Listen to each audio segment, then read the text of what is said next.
stately homes of East Anglia. Thanks. Prologue.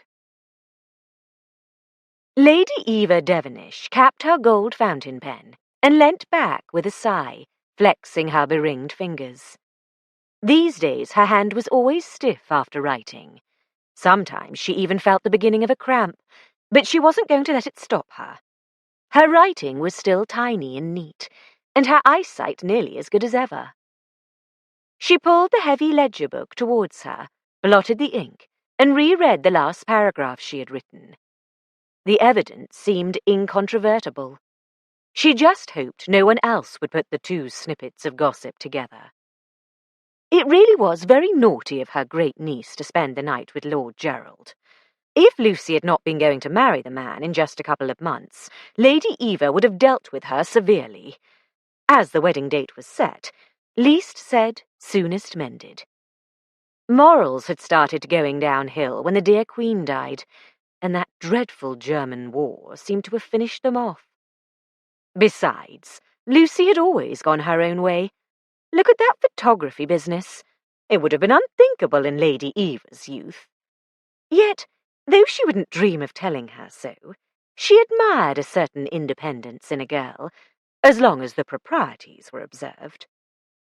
She opened the right-hand bottom drawer of her desk, and not without difficulty slid the heavy book into its place. Family, hers and her late husband's, she kept in the right drawer, others in the left. Others meant those less closely related than her second cousin, for between them the Devonishes and the Fotheringays were connected to 3/4 of the aristocracy, by marriage, if not by blood. And Lady Eva knew more about them all than anyone else did. For decades she had collected rumours, checked them, insofar as what was practicable, and written them down. People would be amazed if they realised how much information she had stored away. Some of them would not be merely amazed, but shocked and horrified. She locked the bottom right drawer and tucked the key away in the secret place at the back of the central drawer. In the wrong hands, such information could be dangerous. It was rather like dynamite, though, quite harmless when properly handled, and of course Lady Eva knew just what she was doing. 1. Darling, I wish you hadn't planned a morning wedding. I'm getting the most frightful morning sickness these days, and I'm more likely to need support than to be able to support you. Daisy reached for another buttery toasted tea cake. Bosh! Blood-red nail varnish gleamed as Lucy deftly slid the willow-patterned plate on its lace doily across the dark oak table, away from Daisy. You're as healthy as a horse. I'm eating for 2, Daisy protested, and making up for lost time, too. You haven't seen me between 7 and 11 in the morning. I can barely manage to down a cup of tea for breakfast. Too sickening, darling, Lucy said sardonically, her clear soprano turning heads as it rang through the small tea shop. It was all very well for her. She never had the least difficulty keeping the straight-up-and-down figure, still fashionable in 1924, alas, which Daisy would never attain. But Lucy moved the plate back within Daisy's reach before pouring herself a second cup of Earl Grey. Daisy didn't care for Earl Grey at the best of times. Now the musky scent gave her a twinge of incipient nausea. She hastily took another tea cake, the smells of cinnamon and nutmeg bringing comfort to her queasy stomach. The cosy corner didn't put in as much spice as the Bluebell tea rooms used to, she thought regretfully, but after what happened at the Bluebell, she'd never been quite brave enough to go back. She turned her attention back to her friend. As always, Lucy was the epitome of the stylish young woman, from the feathered cloche perched on her dark, sleek bob to the fashionable knee-length hemline, flesh-coloured silk stockings, and strapped shoes below. Usually cool, calm, and collected, she was now fidgeting with her teaspoon, although she didn't take sugar in her tea. She regarded Daisy with uncharacteristic anxiety, and lowered her voice to say, For a moment there, you looked quite green. Darling, Will it really be too much for you to come to Haverhill a few days early? Everyone says morning sickness only lasts a month, or 6 weeks at most.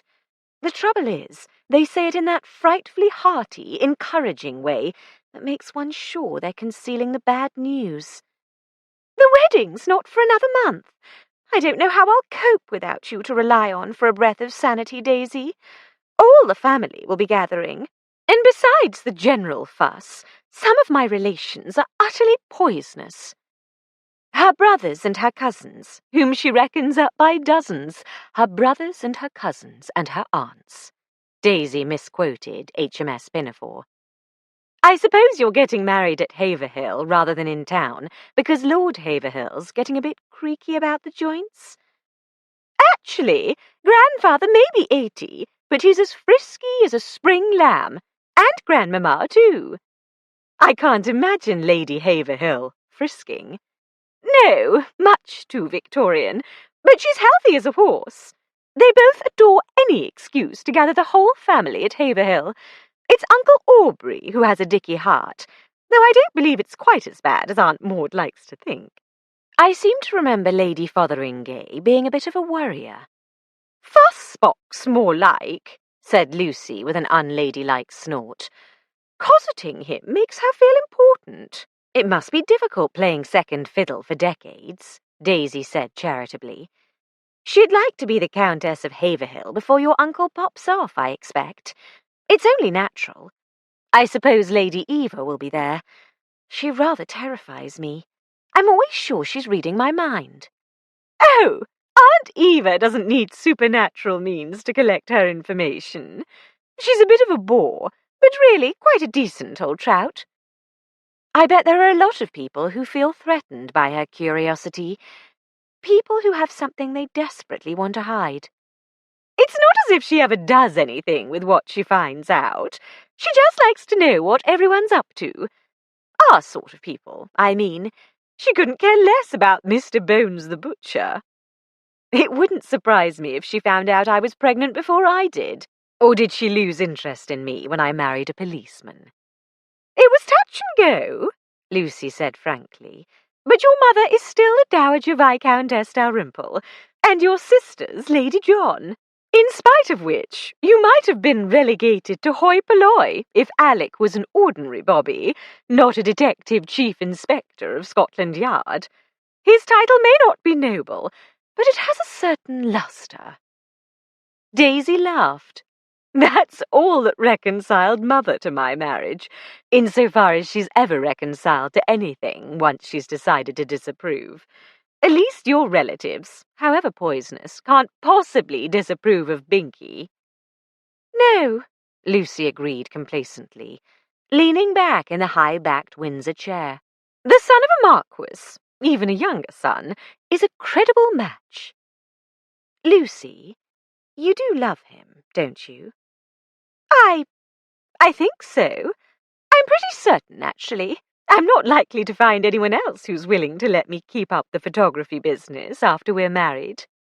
You can wind him around your little finger. Disturbed by her friend's attitude, Daisy sighed. One can't ever be absolutely certain, can one? Lucy pleaded. I am. Most of the time, anyway. Righto, darling, I'll come to Haverhill to hold your hand and cheer you on. Maybe I can get an article out of it for my American editor. A fashionable English wedding, perhaps. Thanks, darling. Lucy took out her compact to powder her nose and refresh her crimson lip salve. I've got to run.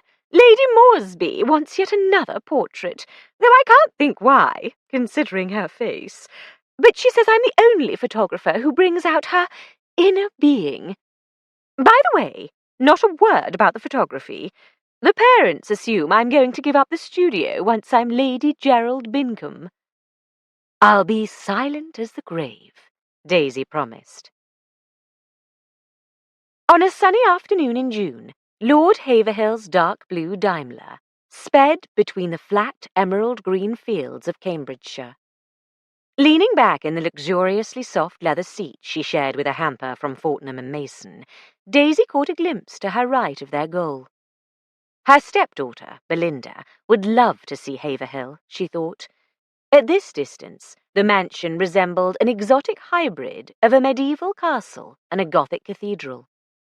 The sprawling mass, complete with towers and spires, turrets and battlements, oriels and arches, was a triumph of early Victorian neo-Gothic. One of the two tallest spires belonged to the chapel where Lucy would be married. In Victorian times, the entire household, including throngs of servants, had gathered there for daily prayers. Nowadays it saw a Sunday service only when a clergyman was visiting, as the present Lord Haverhill had no private chaplain. Turning off a narrow lane, the motor car approached the mansion along an avenue of elms. The grounds visible between the trees were well-kept parkland, with scattered trees, and a spinney off to the right.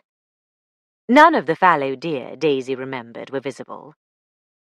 The Daimler drew up before the broad flight of marble steps leading up to the cathedral-sized front door.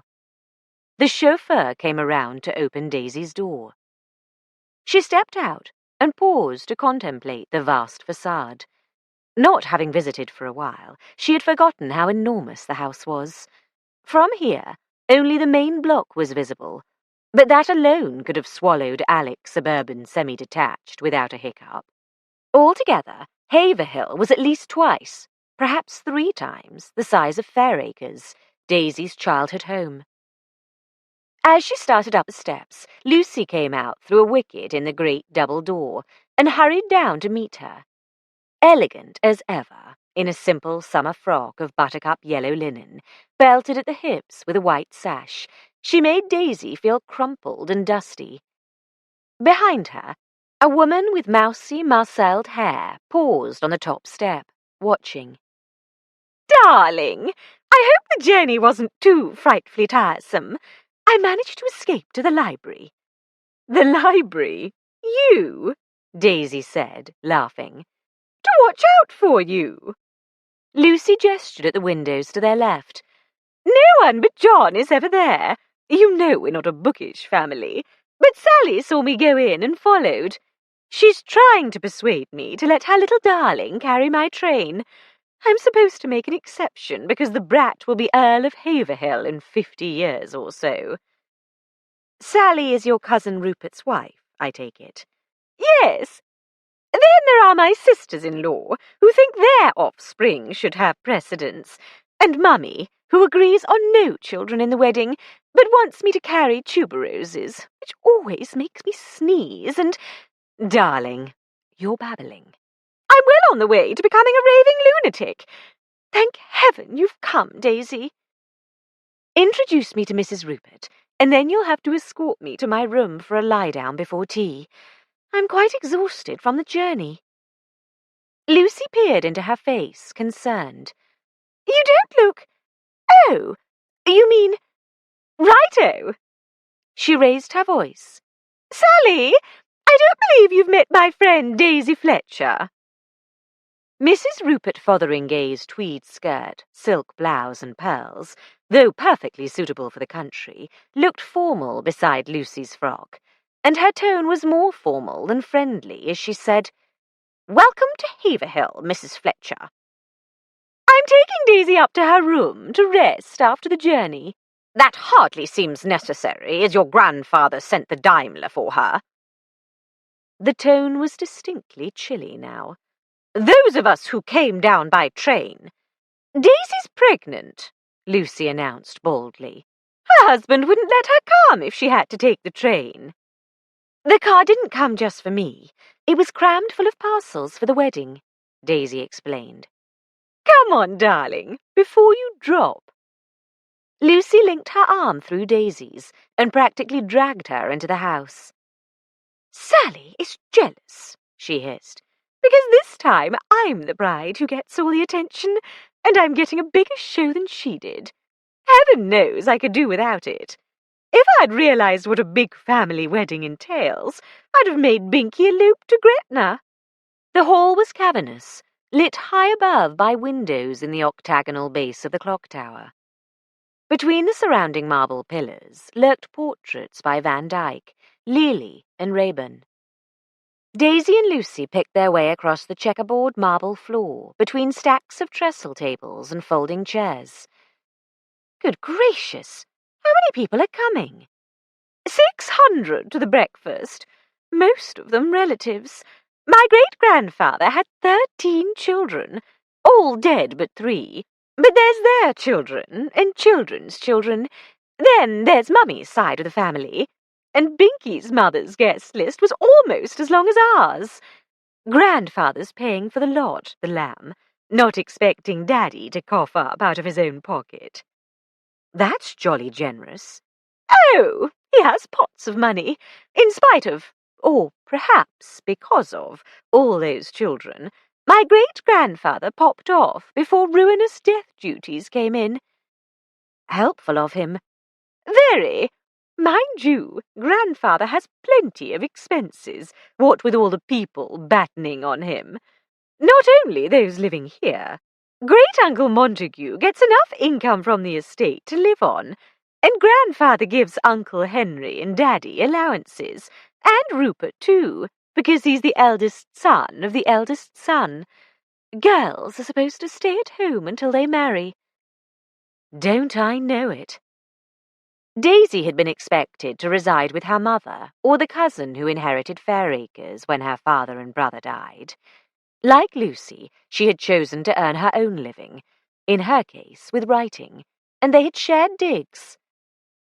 It was fun, but I have to confess, I did get fearfully tired of living on eggs and sardines and mousetrap cheese. It's no fun without you, darling, but no more of that from now on. Binky gets an allowance from his father, and he's doing surprisingly well in the city. You're all right with stairs, aren't you, darling? Lucy asked as they reached the splendidly carved oak staircase, saved from the demolition of the ancient house which once stood on this spot. Grandmamma told Jennifer to put you in the room next to mine. First floor, not too much climbing. I'm perfectly well, now that the beastly morning sickness is over, but thanks, all the same. Lucy! Lady Fotheringay came out of the dining room to their right. A short, plump, grey-haired lady, she was aflutter with gauzy draperies in a variety of pastel shades. Lucy, such a shame. Oh, it's Daisy Dalrymple, isn't it? How lovely to see you again, my dear. But you're married now, aren't you? Perhaps I ought to call you Mrs. Fletcher? Daisy will do very well, Lady Fotheringay. What was it you wanted to tell me, Aunt Maud? Lucy demanded, with barely concealed impatience. Oh, yes. Your uncle is very much afraid he won't have any pineapples ripe by Saturday. I'm sure there's plenty of other fruit, cherries and such, or you can send to London. Excuse us, please, Aunt. Daisy needs to rest before tea. Daisy glanced back with a smile of apology as Lucy bustled her up the stairs. Lady Fotheringay appeared undismayed by her niece's rudeness, but Daisy protested.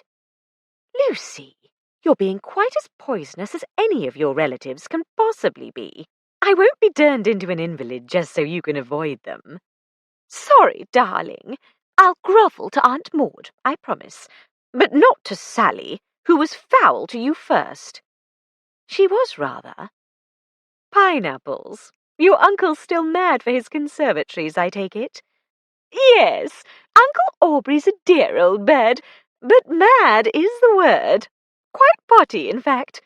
I told you he has a weak heart. Sometimes I wonder if his brain isn't getting enough blood. At least he sticks to his plants and doesn't fuss at me. Oh, Lord! Now here comes Grandmamma. The Countess of Haverhill was a tall, upright old lady, dressed in the black her generation considered suitable for the elderly. Welcome back to Haverhill, Mrs. Fletcher, she said. I trust you will be a calming influence on Lucy. Nerves were expected of a bride in my day, but I thought you modern young people were supposed to be above such weaknesses. I dare say it takes everyone differently, Lady Haverhill. No doubt. She looked beyond Daisy and frowned slightly. What is it, Jennifer?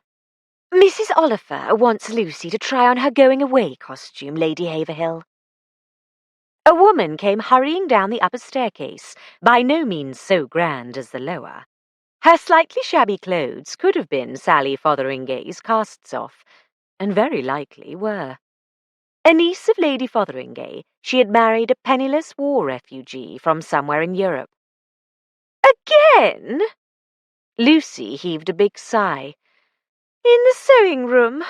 Tell Mummy I'll be along as soon as I've settled Daisy, will you, Jennifer? Hello, Jennifer, said Daisy. Hello, Daisy. Shall I show you your room while Lucy goes to her mother? Lucy opened her mouth to object, caught her grandmother's eye, sighed again, and acquiesced. I hope to see you at tea, Mrs. Fletcher, said Lady Haverhill, if you feel up to coming down. I'll be there, never fear. Daisy walked with Jennifer along the carpeted gallery and turned left into the west wing. I expect you're surprised that we're still living here, Jennifer said with a touch of belligerence. Not surprised, exactly. Though I do remember some talk last time I was here about you and Johann returning to Luxembourg, is it? That's right, only my husband likes to be called John now. He went back for a visit and found everything quite devastated after the German occupation. He's decided to become a British subject, as much for Emily's sake as anything. Oh yes, your baby. How is she? Nowadays, Daisy was genuinely interested in babies. Jennifer's rather plain face lit up. She's just beginning to talk comprehensively. Would you like to come and see her? After tea, perhaps? Any time. Lady Haverhill's been terribly good about letting one of the housemaids play nursemaid for Emily sometimes. But of course, I mostly look after her myself. That must keep you busy. It does, but I lend a hand with the housekeeping as well. The housekeeper's nearly as old as Lord Haverhill and won't be pensioned off. And John is acting as Lord Haverhill's secretary and cataloguing the library, so we are not living on charity, whatever Sally says. Here's Lucy's room, and this is yours next door. There's a bathroom in between, all the hot water you want, and the lav is just across the passage there. Thank heaven the first Earl of Haverhill didn't insist on medieval plumbing to match the exterior, said Daisy. As the bride, Lucy had one of the better of the 30 or 40 guest chambers, so Daisy's room was also spacious and comfortably furnished. There was a small writing table with paper, envelopes, and an inkstand. A couple of easy chairs stood by the window, which looked out over parkland to the lake and the folly on the low hill beyond. Daisy's bags had been sent up by the chauffeur, and a maid had already started unpacking. Jennifer Walsdorf seemed disposed to stay and chat. Daisy didn't know her well, but rather admired her for having the nerve to marry a foreigner, in spite of family disapproval. They sat in the chairs by the window. Daisy asked who else had already arrived for the wedding. Lucy's parents. I expect you know them? Yes, I used to call them Uncle Oliver and Aunt Vicky, but I expect that's inappropriate now I'm married. Who else? Lady Eva Devonish, Lord Haverhill's sister. She often comes down for the weekend, so she's just stayed on.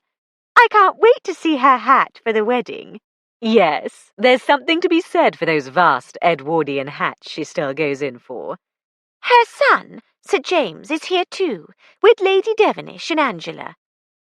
Angela? Their unmarried daughter. Her brother, Teddy, is coming later. Their married sister, one of them, will be here tonight, I think, with husband and children. That's Veronica and Peter Bancroft. They sometimes come for the weekend when Lady Eva's here, and Emily likes their little girl.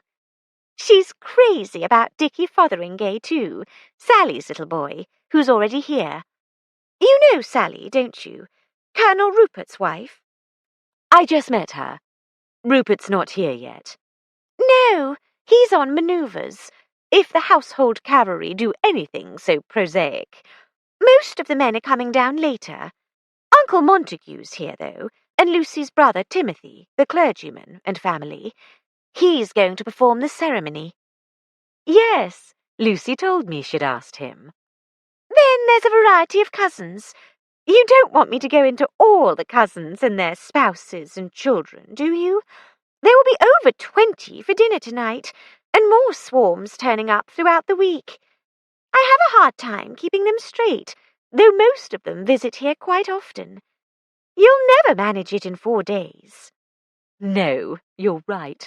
I shan't try. Just thinking about them exhausts me. I think I'll put my feet up for a while. You ought to have a footstool. Oh, that's all right. The bed will do.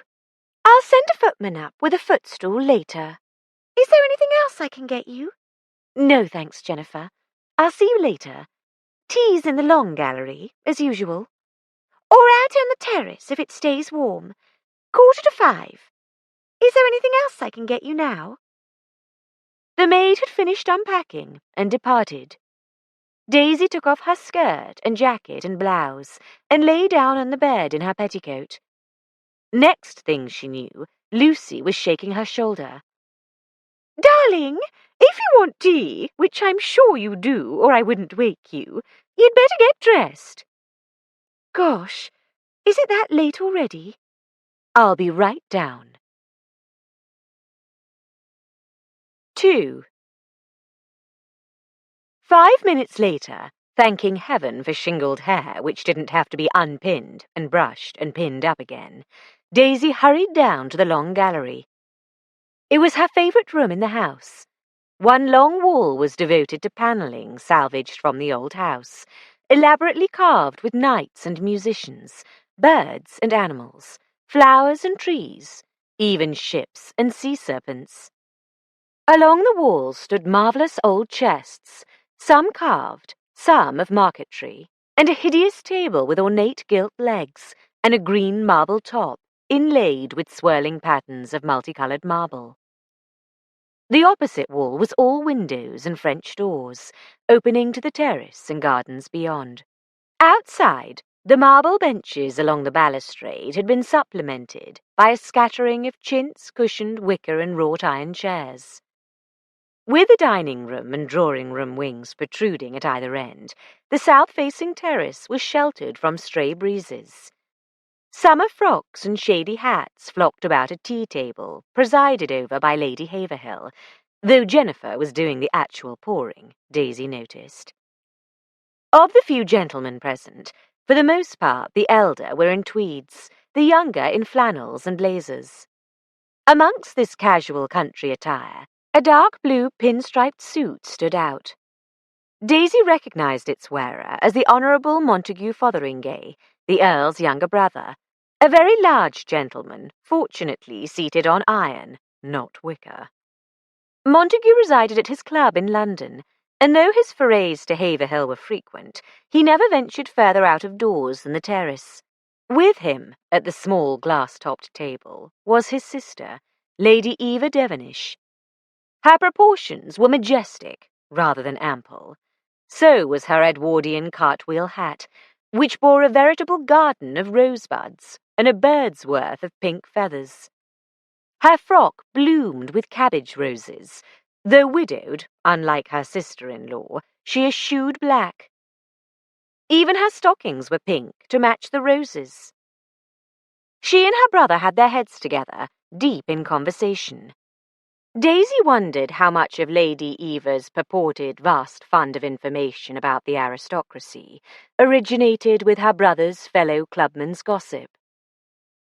According to Lucy, her great-aunt did not rely on rumour, but always did her best to verify the facts. She was not herself a gossip.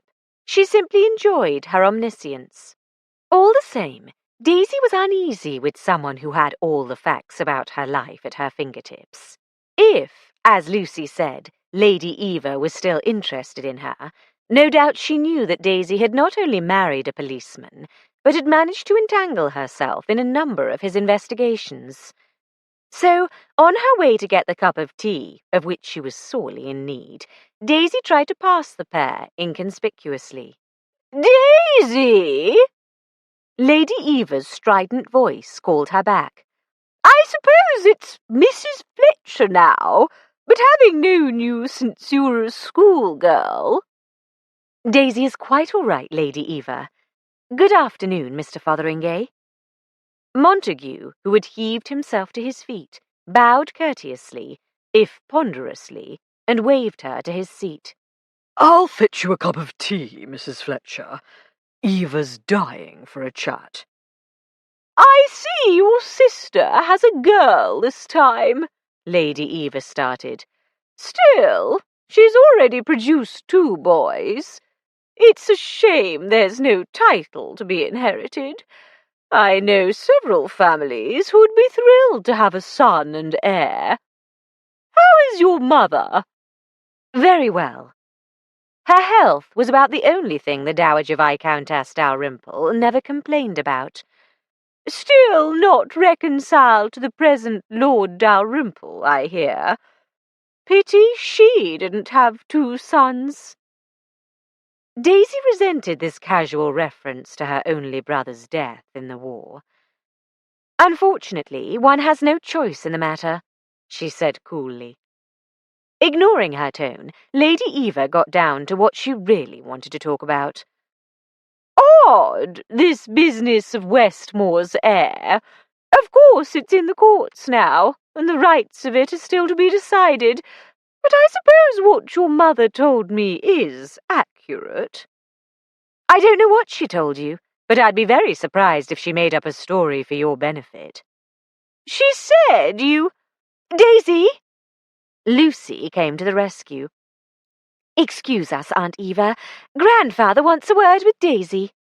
"I'll talk to you later, Daisy," Lady Eva promised, or threatened, depending on one's point of view. "Lucy, has your Uncle Aubrey come to tea?" "I think he's still in the conservatory." "I'll go and rout him out. He ought to be more sociable at a time like this. His weak heart is mostly in Maud's imagination, and he uses it as an excuse." Lady Eva strode off around the side of the house, carrying her 70-plus years and 13-plus stone lightly. "Sorry to summon you like that." "I'm delighted, darling. "I thought you might be." "The thing is, Grandfather's feeling rather rheumatic-y. Old age seems to have pounced rather suddenly, instead of creeping up in a decent manner." "What a shame. Your great-uncle Montague was fetching me a cup of tea." "I'll redirect him.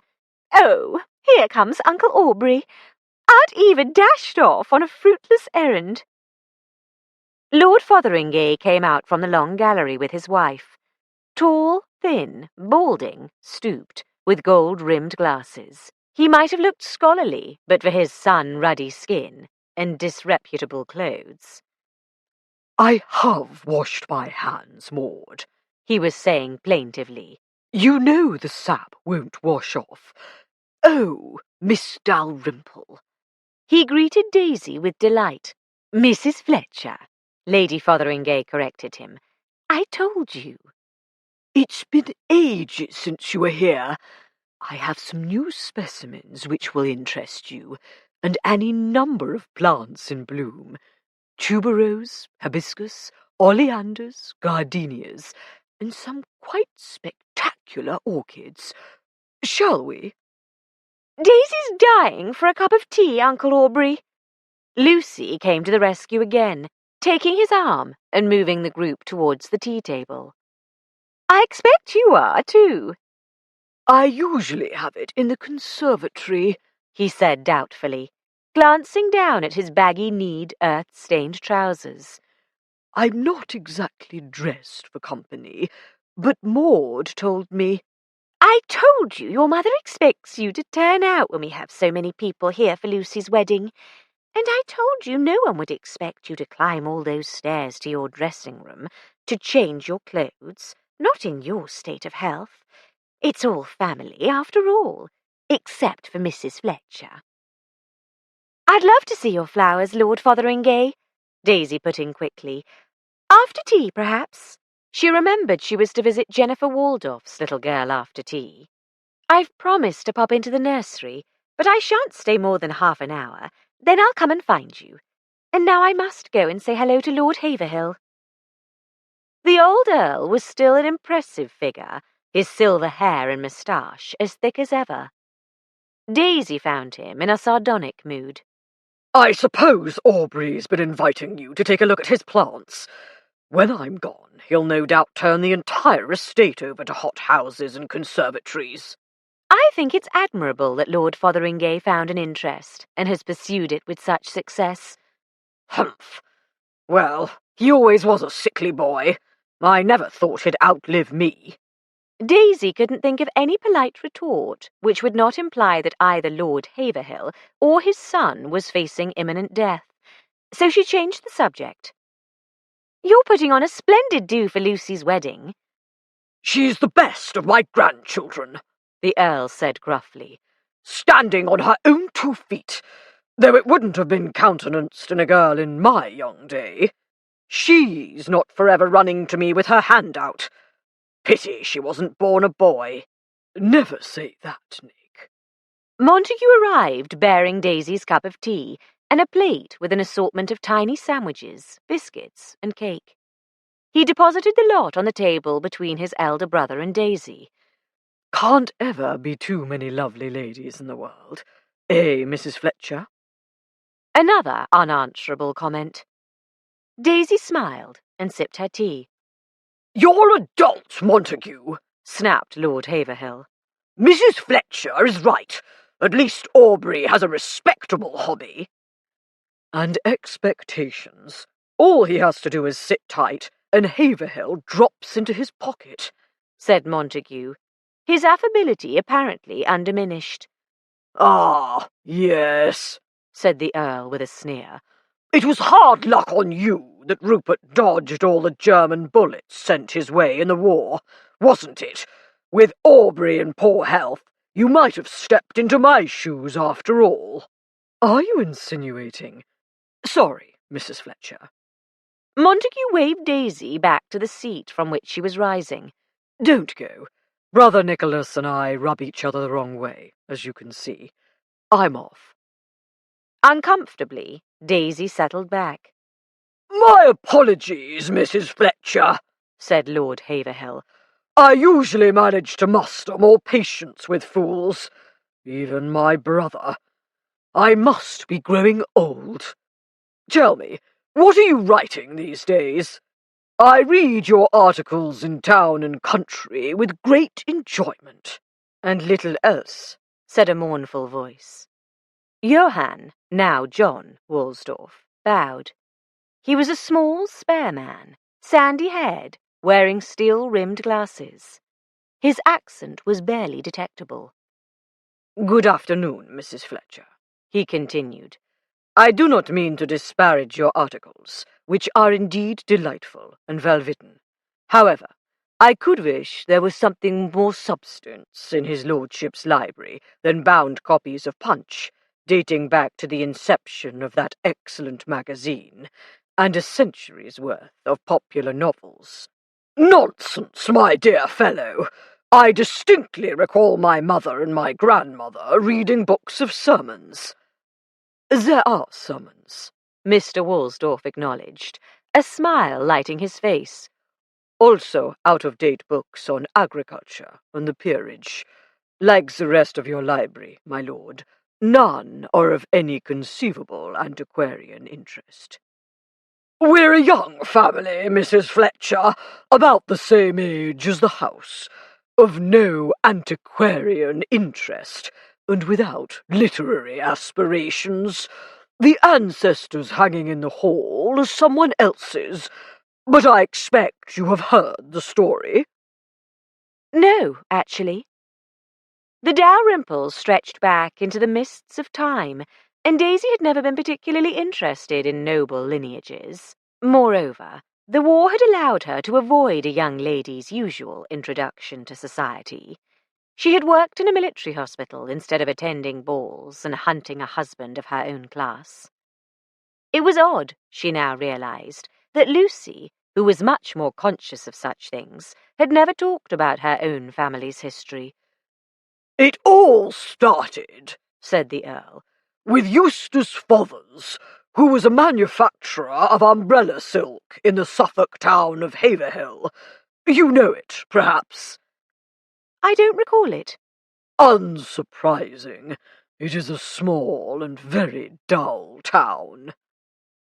Mr. Eustace Fothers, it seemed, did rather well with his umbrella silk, and quadrupled the resulting fortune by shrewd investment. The purchase of an estate from a noble but impoverished family who had not soiled their hands with trade since the 16th century scarcely dented his wealth. Mr. Fothers had torn down the house, and, having built the present pile, renamed the place after the source of his fortune, then changed his own name to Fotheringay. His investments continuing to prosper, he had next made a very large donation to the political party then in power. His reward, not unexpected, was a viscountcy, soon raised to an earldom. His son, the second Earl, had been lucky in both his investments and his marriage to a daughter of the old nobility. "My mother," said the third Lord Haverhill, "did not cavil at the umbrella silk. By that time, fortunately, the taint of trade was no longer regarded as an insuperable obstacle." "A great deal more respectable than being a peer because a distant ancestor was Charles II's mistress," said Daisy. The Earl shouted with laughter. Heads turned. Mr. Waldorf looked faintly puzzled, as if he couldn't see what was funny in the ignoble origins of the English peerage. After all these years in England, all those bound volumes of Punch catalogued, he still did not quite fathom the English sense of humour. On the other hand, Daisy suspected Lucy would be equally unamused. Smiling at Lord Haverhill, she set down her empty cup and saucer. "If you'll excuse me, it's time I said hello to Lucy's parents." The Honourable Mr. and Mrs. Oliver Fotheringay were a staid, rather dull couple.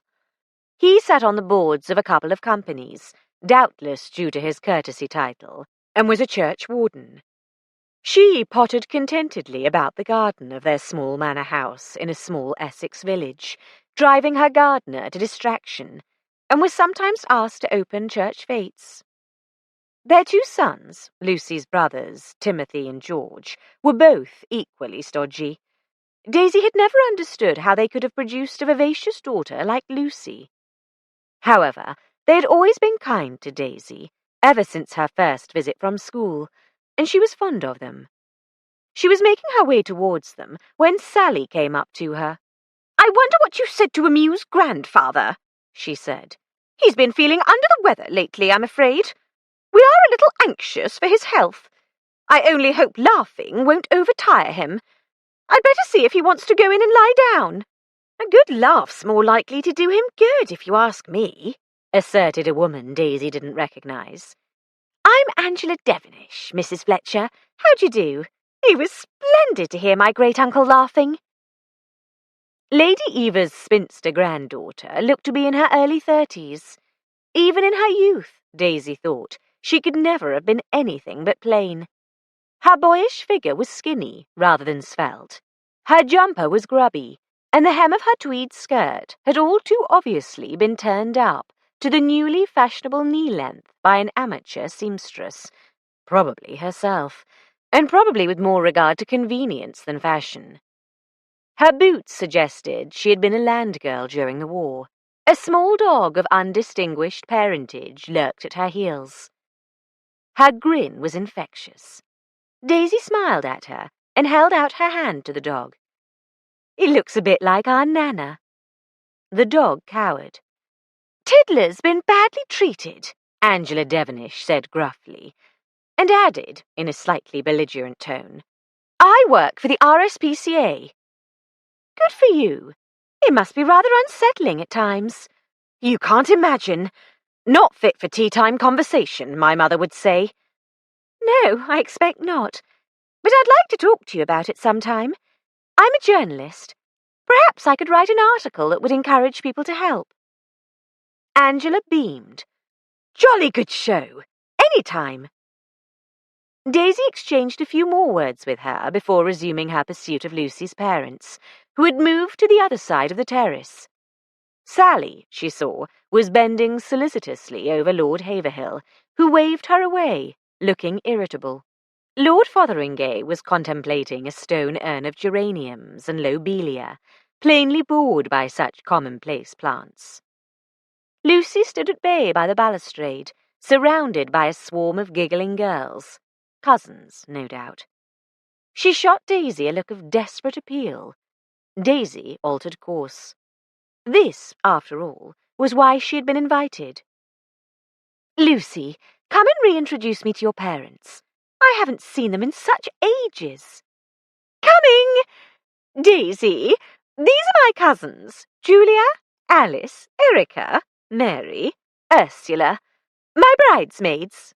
Girls, my friend, Mrs. Fletcher. Linking arms, she hurried Daisy off with no time to respond to the chorus of, How do you do? I'll never remember which is which, Daisy said. They're interchangeable. Were we ever so silly? We never had the chance, darling.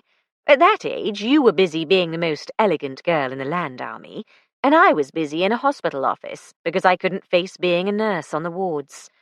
I expect we'd have managed to be just as silly if we hadn't been otherwise engaged. I might have. I doubt you would. Darling, thank you for rescuing me, but you don't really need me to help you tackle the parents. Of course not. It was all I could think of on the spur of the moment when I saw you were drowning. Who is that heading our way? Lucy glanced round at the approaching woman and groaned. Aunt Josephine, Lady Devenish, Great-Aunt Eva's daughter-in-law. Angela's mother. That's right. It was possible to imagine Lady Devenish in youth as a pretty doll-like creature, but the years had added flabbiness to her short figure and discontent to her round face. I'll leave you to her. If you must. She's bound to ask me yet again to leave Angela a few hints about dressing decently. She simply can't believe the poor fish doesn't care two hoots. Angela won't spend a penny on clothes. It all goes on her wretched animals. Lucy turned away to intercept Lady Devenish, and Daisy at last caught up with Mr. and Mrs. Oliver Fotheringay. They thanked her for coming to support Lucy. I simply don't understand her, said Mrs. Fotheringay in bewilderment. A girl's wedding should be the most wonderful day of her life, but Lucy is utterly offhand about the whole thing. I'm trying to make it perfect for her, but nothing I do seems to be right. Daisy did her best to soothe the poor lady. Lady Haverhill came to join them, and Daisy found herself having to defend the modern young woman. Meanwhile, Oliver Fotheringay wandered off to chat with his brother, Aubrey. Lord Fotheringay had descended the steps to the rose garden and was on his knees poking at the soil. Angela Devenish should have been Lord Fotheringay's daughter, Daisy decided. They would have understood each other. Mrs. Oliver and her mother-in-law agreed to blame the Germans for the shortcomings of the modern generation. Look at my grandson Rupert now, said Lady Haverhill. In my day, a young man was proud to be an officer in a household regiment, but since the war, Rupert finds it boring. Haverhill won't let him quit and live in town. Doesn't want him to turn into a useless drone like Montague. Of course, he could come home and help take care of the estate, but apparently that's equally boring. I'd say there's no moral fibre there, but the boy did have a good war, as they say, medals and so on. Timmy and George did their bit, of course. But Mrs. Oliver was not presently in the least interested in her sons, far less her husband's nephew. She reverted to Lucy's unaccountable behaviour, for which Lady Haverhill had no patience. "In my day, girls were brought up to do as they were told," she said tartly, and departed, leaving Daisy to take up the soothing where she had left off. One of the girls who had been brought up to do as she was told drifted up to them. Lady Ione Fotheringay, Lord Haverhill's spinster daughter, was a vague, drab creature whose mind usually seemed to be otherwhere. According to Lucy, in youth Lady Ione had fallen in love with an unsuitable young man, but meekly acquiesced when her father forbade the match. She lived at Haverhill, dowdy and dull, disregarded by all. Her time was spent knitting lumpy garments to give to ungrateful relatives who had never been known to wear them. Her dismal example was one reason Lucy had reached for independence with both hands and set up as a photographer. The crowd on the terrace was dispersing. Among the younger and more energetic, Sally Fotheringay was rounding up a foursome for tennis, and others were heading for croquet or to walk to the Folly. Jennifer Woolstorff came to take Daisy to the nursery to see her daughter. It was a relief to Daisy to talk pregnancy and babies instead of Lucy's vagaries. Emily Woolstorff was a blonde cherub about the same age as Sally and Rupert's little boy, Dickie, much too young to be a bride's train-bearer, even if Lucy had wanted him. Also present, Lucy's brother Timothy's children were the right sort of age. At present, they were far too busy pestering their nursemaid to take them down to the lake to care about being excluded from the ceremony. After half an hour in the nursery, admiring children, and half an hour in the conservatory, admiring orchids and hibiscus and rare palm trees, Daisy went to take a much-needed bath before changing for dinner. Several more relatives arrived in time for dinner, most unknown to Daisy. At the long mahogany table, she was seated beside Sir James Devonish, a brawny, red-faced man with a bristling moustache. A thoroughgoing hunting, shooting, fishing country squire, he was not at all in sympathy with his daughter's views on the treatment of animals.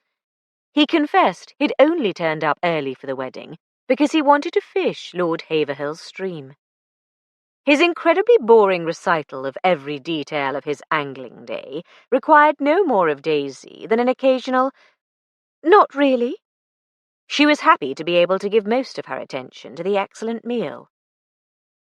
The Haverhills were truly splendid hosts, she thought with a replete sigh, as the ladies withdrew via the long gallery to the crimson and gold drawing-room. If it weren't for Lucy's troubles, she'd be looking forward with pleasure to a peaceful and relaxing few days in the country. After a good night's sleep, Daisy was enjoying a warm, comfortable drowse when a maid brought morning tea, with 2 Bath Oliver biscuits. Since the end of her morning sickness, she always woke ravenous. Before she even sat up in bed, she reached for a biscuit and bit into it. So her mouth was full of crumbs when the screaming started. 3. Daisy scrambled out of bed, reaching for her dressing gown. A crumb went down the wrong way, and the subsequent choking cough brought tears to her eyes. Unable to locate her slippers, she hurried out to the passage barefoot. The housemaid who had brought her tea stood in a doorway further down the hall, facing into the room. Her hands were clapped over her ears, as if to drown out her own shrill screams. Daisy had been quick off the mark, but now doors started opening and heads popping out. Several people emerged a few steps from the safety of their rooms. From one came another housemaid, an older woman. She marched up to the screaming girl, swung her around, and slapped her face. The girl started sobbing. "She's dead," she gasped. "Murdered." The head housemaid glanced into the room, turned pale, and swayed. As Daisy hurried towards them, the elder visibly pulled herself together. She shook the younger by the shoulders. "Go and tell Mr. Baines," she ordered, giving the girl a shove towards the back stairs. "Get along with you, right this minute." Head averted, she fumbled behind her for the doorknob and pulled the door to, scraping shards of broken china into the corridor. Montague Fotheringay, massive in a crimson silk dressing-gown, advanced from the opposite direction. "What the deuce is going on?" he demanded. "That's Eva's room." Lady Eva. Of course, Daisy thought, if anyone in this house was going to be murdered, it would have to be Lady Eva Devenish, the collector of secrets. But perhaps the maid was mistaken. Perhaps the old lady was merely ill. Who screamed? That was Nancy, Lucy's sister-in-law, pattering down the stairs from the second floor. Is someone hurt, Daisy? I was a VAD nurse in the war. It's Lady Eva. I don't know. The maid seemed to think she's dead. Her ladyship's dead, the elder maid confirmed grimly, still very pale. And if you'll excuse me, madam, I'm going to sit down for a minute. She sank to the floor beside the table, where a tray of tea things awaited distribution to the bedrooms. Nancy knelt beside her and forced her head between her knees. Breathe deeply, Merton, she advised. Montague, frowning, reached for the doorknob. "I'm going to—" No! Stopping him was rather like tackling a tank, but Daisy managed to hold him back. You mustn't go in there, Mr. Fotheringay. Nancy, would you take a look at Lady Eva and make sure there's nothing we can do for her? No, Mr. Fotheringay, you really must not. I'm afraid the girl spoke of murder. Montague's mouth opened and closed, but he couldn't get the word out. Stepping over the smashed tea things, Nancy Fotheringay slipped past him into the room. She came out again after a few seconds, very white about the mouth. No question of it, Daisy. The police will have to be sent for. Obviously, Lucy had told at least some of her family about Daisy's involvement with several of Alec's cases, Daisy realized with resignation. Now she was going to be expected to deal with the police. Well, she wasn't going to ring them up without being sure of her facts. It was too late to worry about fingerprints after the two maids and Nancy had all touched the handle. She opened the door Nancy had shut and peeked in. For a moment, all she saw was a snowstorm. A pillow had been ripped, and feathers were all over the place, a few floating in the draught between the door and the open window. Amid the drifts, Lady Eva sprawled on her back, head and shoulders hanging over the side of the bed. Her face was purple, her tongue sticking out, eyes glaring. One hand was at her throat, as if plucking at something tied around it. Feeling sick, Daisy turned her back on the dreadful sight. What she wanted to do was sit down beside the maid and put her head between her knees. But she knew from unhappy experience that action was the best antidote. She took the key from the inside of the door, closed the door again, and locked it. I'll ring the police. Absolutely no one must go in there till they come. She was not prepared to trust the stricken Montague with the key, but several more people had arrived by now. Among them she saw Nancy's husband, the Reverend Timothy Fotheringay, in a brown flannel dressing-gown over blue and white pyjamas.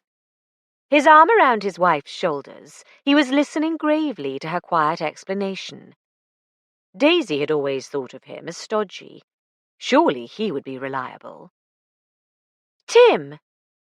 Her voice cut through the growing clamour of questions. Timothy, will you look after the key? "I think you should keep it, Daisy." Oh, no. People will say I'm taking altogether too much upon myself, and rightly so. I'm not family, after all. "Precisely." No. Did he not realize that his great-aunt's prying extended far beyond her family? As soon as the local police heard about Lady Eva's proclivity, Daisy was going to be as much a suspect as anyone else. Oh, here's Baines. I'll give the key to him. The butler surveyed the scene with unmistakable disapproval. He himself, not expecting to be on public display at this hour of the morning, was in his shirt sleeves and baize apron. The head housemaid was seated on the floor, surrounded by a gabbling crowd of ladies and gentlemen who ought to know better. "The key, madam?" he inquired austerely. To Lady Eva's room. Daisy handed it to him. Didn't the maid tell you? I gathered through the girl's hysterics, madam, that something untoward had occurred. As you see, I came with all due haste. Good for you. Lady Eva has met with an accident. I'm going to telephone the police, but until they come, the room must remain undisturbed. The police, madam? Baines was aghast. Yes, and I'd better ring up the local doctor too, though I'm afraid it's too late for his help. What's his name? Dr. Arbuthnot, madam. You understand that absolutely no one is to go in? Indeed, madam. The butler pocketed the key. I'll send a footman to stand at the door. Good idea. With one last glance around the assembled relatives, Daisy fled. Let the Reverend Timothy deal with them. Perhaps she ought to stay and watch the effect on them, and on later arrivals on the scene. But the local police were unlikely to be interested in her impressions. How she wished Alec had come with her. Not till she reached the bottom of the stairs and stepped onto the cold marble floor of the hall did she realize that she was still barefoot. She hesitated, then went on to the library, where she knew there was a telephone. To her surprise, she found John Woolstorff there, already fully dressed at this early hour, and busy at his desk at the far end of the long room. He stared at her in astonishment and dismay, not unnaturally, considering her half-clad, dishevelled state. Slipping the paper he had been writing on under the blotter, he rose courteously and said, Good morning, Mrs. Fletcher. You wish a novel to read? May I be of assistance? No, thanks. Sorry to disturb you, but something dreadful's happened, and I have to ring the police. The police? This is not for a lady to do. As he spoke, Woolstorff moved a chair to the desk for her. Tell me what is to be reported, and I will telephone. Will you really? Daisy dropped into the chair. I'd far rather not. If there is urgency, I must warn you, the village is nearly 2 miles distant, and Constable Fritsch bicycles very slowly. Then we had better get in touch with the Cambridgeshire police directly. What Daisy really wanted was a good excuse to phone Scotland Yard and talk to Alec. None came to mind. It's murder. Murder? Paling, Woolstorff hesitated, as if afraid to ask. Who? Lady Eva. A flicker of relief crossed his face. Daisy wondered whether he had something discreditable in his past, or present, that Lady Eva might have discovered. How? He picked up the telephone. Strangulation. For a moment his command of English faltered. Please. Ah, she was strangled. Unhooking the receiver, he clicked the hook up and down to summon the operator. Put me through to the county police headquarters, miss. It is urgent. Daisy listened with one ear to Waldorf's half of the ensuing conversation. She was trying to picture the group who had gathered in the hallway when the maid's screams shattered the morning peace. Montague Fotheringay had been there, of course, apparently stunned by his sister's death. Lucy's brother Tim and his level-headed wife, thank heavens. Lucy's parents. Just her father, Daisy thought. The rest were a blur of 4 or 5 faces, but she was fairly certain the Haverhills had not turned up, nor Lord and Lady Fotheringay. Fortunately, their rooms were in another wing of the house. Daisy didn't want to contemplate the effect of murder in the family on the aged Earl and Countess and their weak-hearted son, but at least it could be broken to them gently, by someone other than herself. Other guests were sleeping in distant parts of the house, but one person who should have put in an appearance was missing. Lucy. Her room was closer than Daisy's to Lady Eva's, so she must have heard the commotion. Why? Mrs. Fletcher, it is quite certain murder I am reporting. She nodded. I saw her, she said reluctantly. One glance at Lady Eva's face would be enough to convince the most hardened skeptic.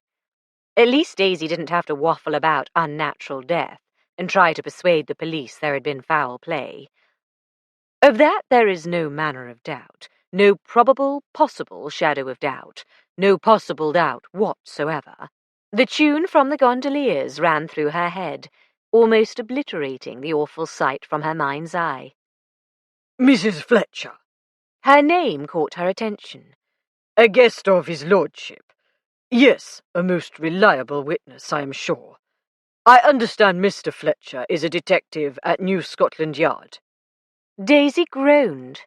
Her status as the wife of a Metropolitan Police detective would by no means dispose the Cambridge police to trust her as a reliable witness. More likely, they would regard her with suspicion, afraid her presence would lead to the Yard interfering in their case. She should have refused to have anything to do with reporting to them, even through John Walsdorf. No, Mr. Fletcher is not at Haverhill at present, he was saying. I believe he is expected on Friday. With any luck at all, the local detectives would clear up the case before Alec arrived for the wedding. "Oh, gosh! The wedding!" Daisy exclaimed as Walsdorf rang off. "It will have to be postponed, won't it? There will be a funeral instead. How ghastly! I must go and talk to Lucy. Mr. Walsdorf, did the police say anything about sending for the local doctor?" No. Should I? Daisy hesitated in an agony of indecision. No more interference, said one part of her. The sooner a doctor saw the victim, the better, argued another part. It might help establish the time of death, even the precise cause of death. The police surgeon might not arrive for ages. But would the local practitioner understand about not moving the body, not touching anything in the room? Walsdorf was waiting for her instructions. Everyone seemed to think she should know what to do. "Ring up Dr. Arbuthnot, explain what's happened, and leave it to him to decide. No, on second thoughts, Lord Fotheringay may need him. I gather he has a weak heart, and the shock. You'd better ask the doctor to come. All right? I'm going to Lucy." Daisy scurried across the icy hall.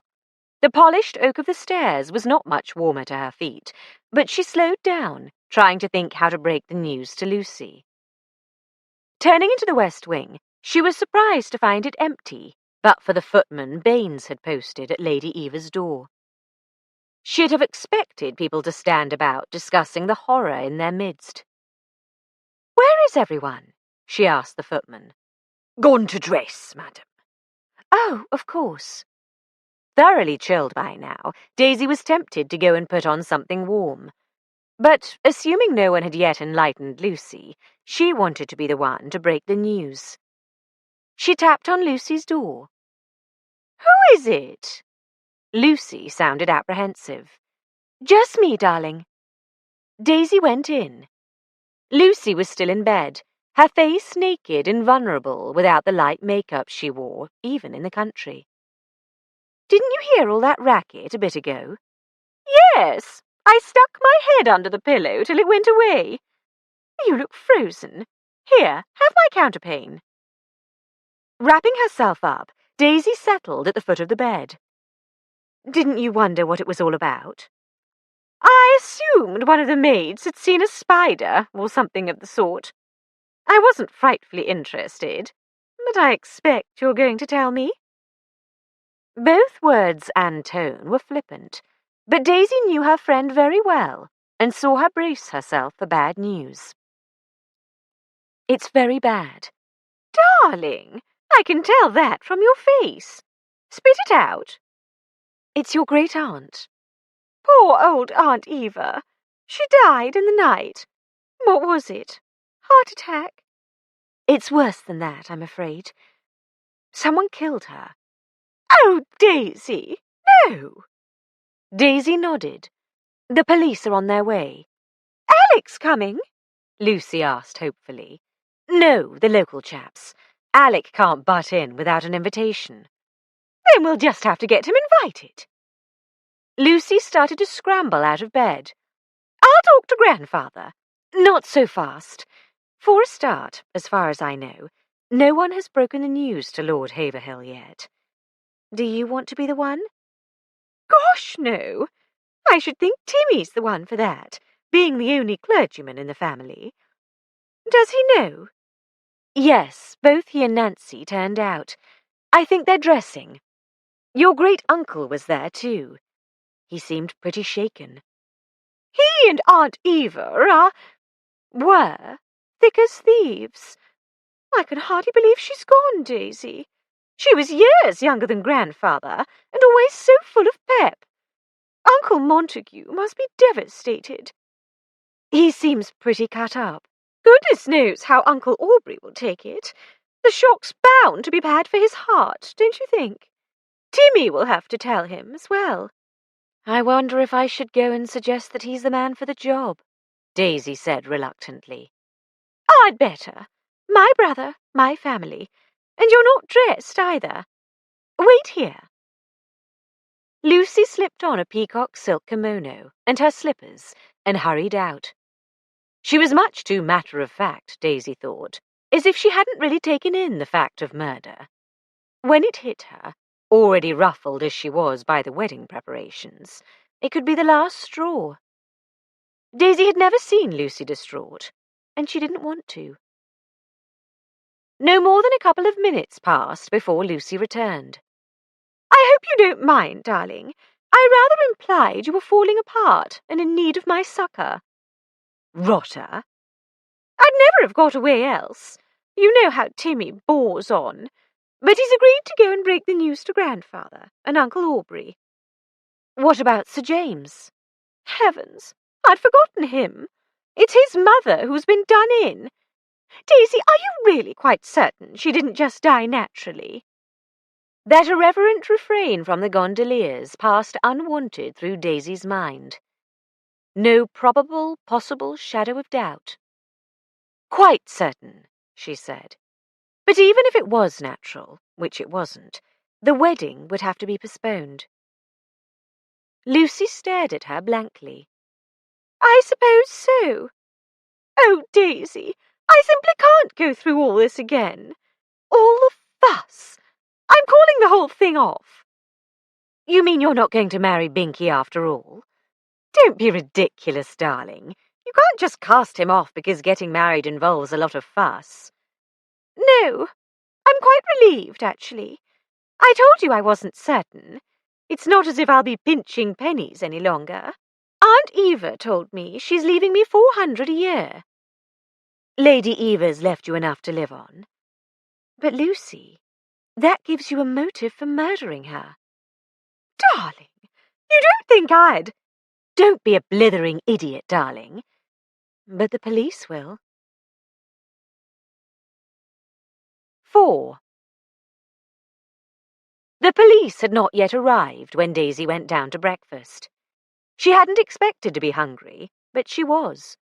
After all, eating for two, and the junior member of the pair had not lost his or her appetite. She noticed that the others who preceded her, or drifted in later, did justice to the splendid array of dishes, hot and cold, on the buffet. Lord Haverhill's cook provided everything, from kippers, kidneys, and kedgeree, to mushrooms, muffins, and marmalade.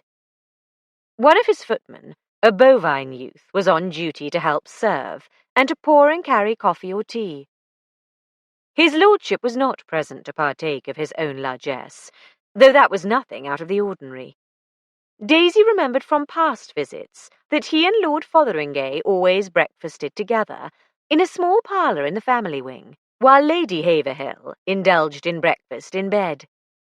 Lady Fotheringay usually joined their guests to play hostess, but this morning she was absent, presumably hovering over her husband. Also missing were Montague, Tim and Nancy, and Lucy. Daisy hoped Lucy wasn't busy trying to persuade her grandfather to send for Alec. Surely she had understood that any request for Scotland Yard's assistance had to come from the Chief Constable. Sir James and Lady Devenish did not put in an appearance at the breakfast table. Someone must have told them the news of his mother's death. Daisy rather wished she'd been there to see their faces when they were informed. They surely had far greater expectations from Lady Eva's estate than Lucy, and so must be considered suspects.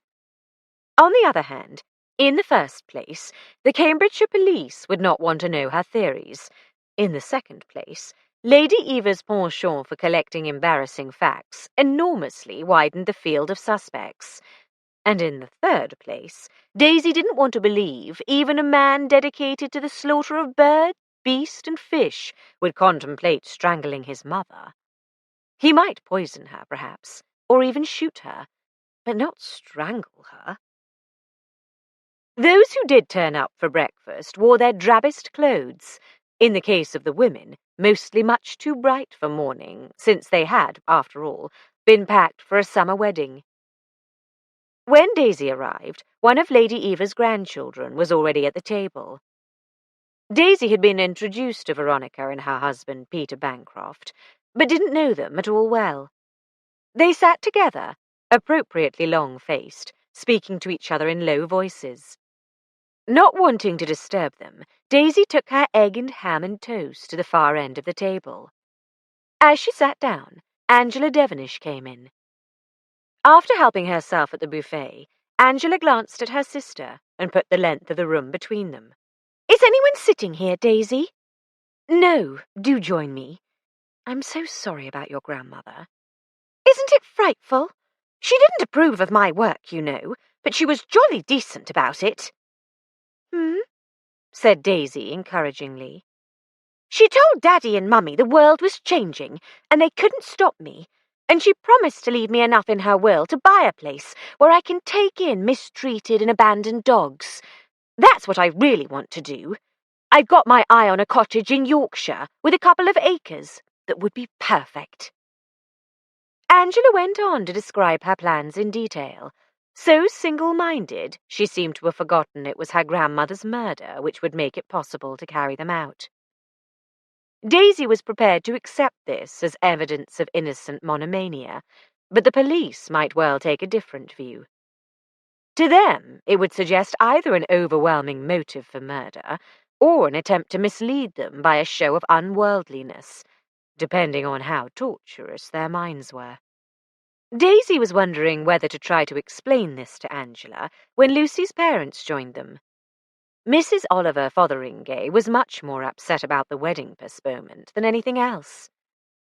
"It was terribly difficult to find a day to suit Lord Gerald's parents," she lamented in her clear, carrying soprano, so like Lucy's. "The Marquis is active in the government, you know, and Lady Tiverton is on countless committees. Now I shall have to start all over again." This was not the moment to mention that Lucy had decided not to marry Binkie after all, especially as she'd probably change her mind again. "You have an awful lot of people to notify," Daisy said. "Is there anything I can do to help?"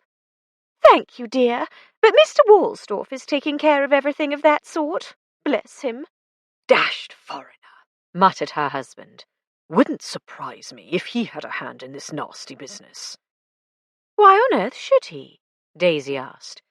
"The man's as near a German as makes no odds.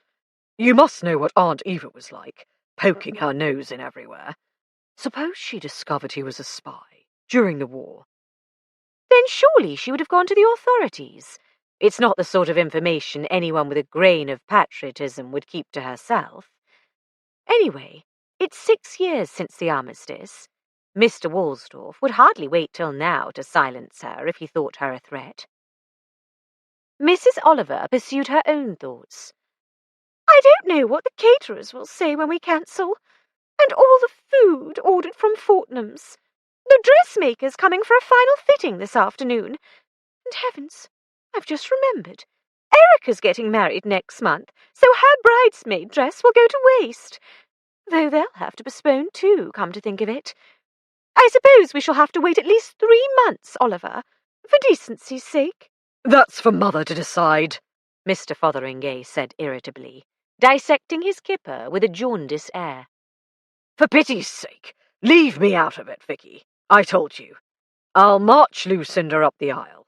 The rest is up to you."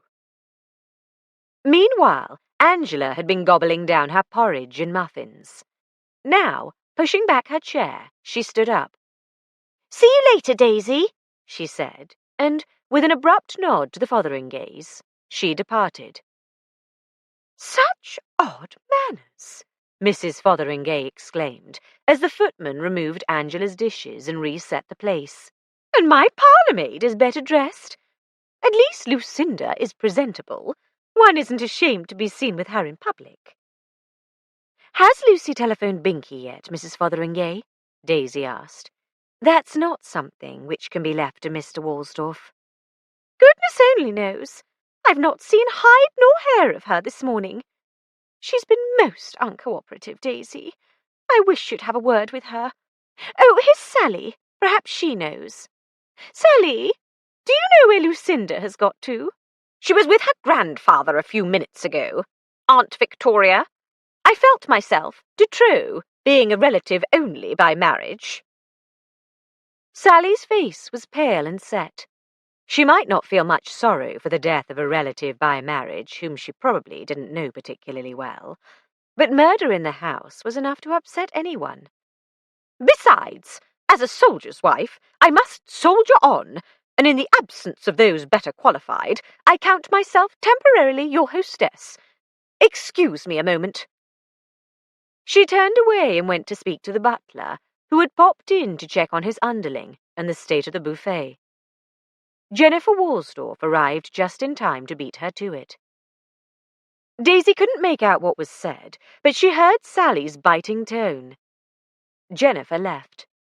Sally exchanged a few words with Baines, helped herself to a single slice of toast, and returned to Daisy and the Oliver Fotheringays. A spot of angry colour burned in each cheek. "That woman takes too much upon herself," she snapped. "She's just trying to help," Daisy protested.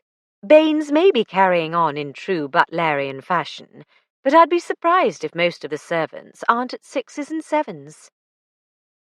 Visibly simmering down, Sally forced a smile and said, "Yes, one ought to look on Mrs. Waldorf as simply a glorified housekeeper doing her job. I shouldn't have bitten her head off, but to tell you the truth, I'm feeling quite ill. It's too horrible to think of Lady Eva like that. I can't get the picture out of my head." Nancy described what she saw. Daisy was surprised. She herself had been doing her best to forget, and she would have expected Nancy to suppress the sickening details.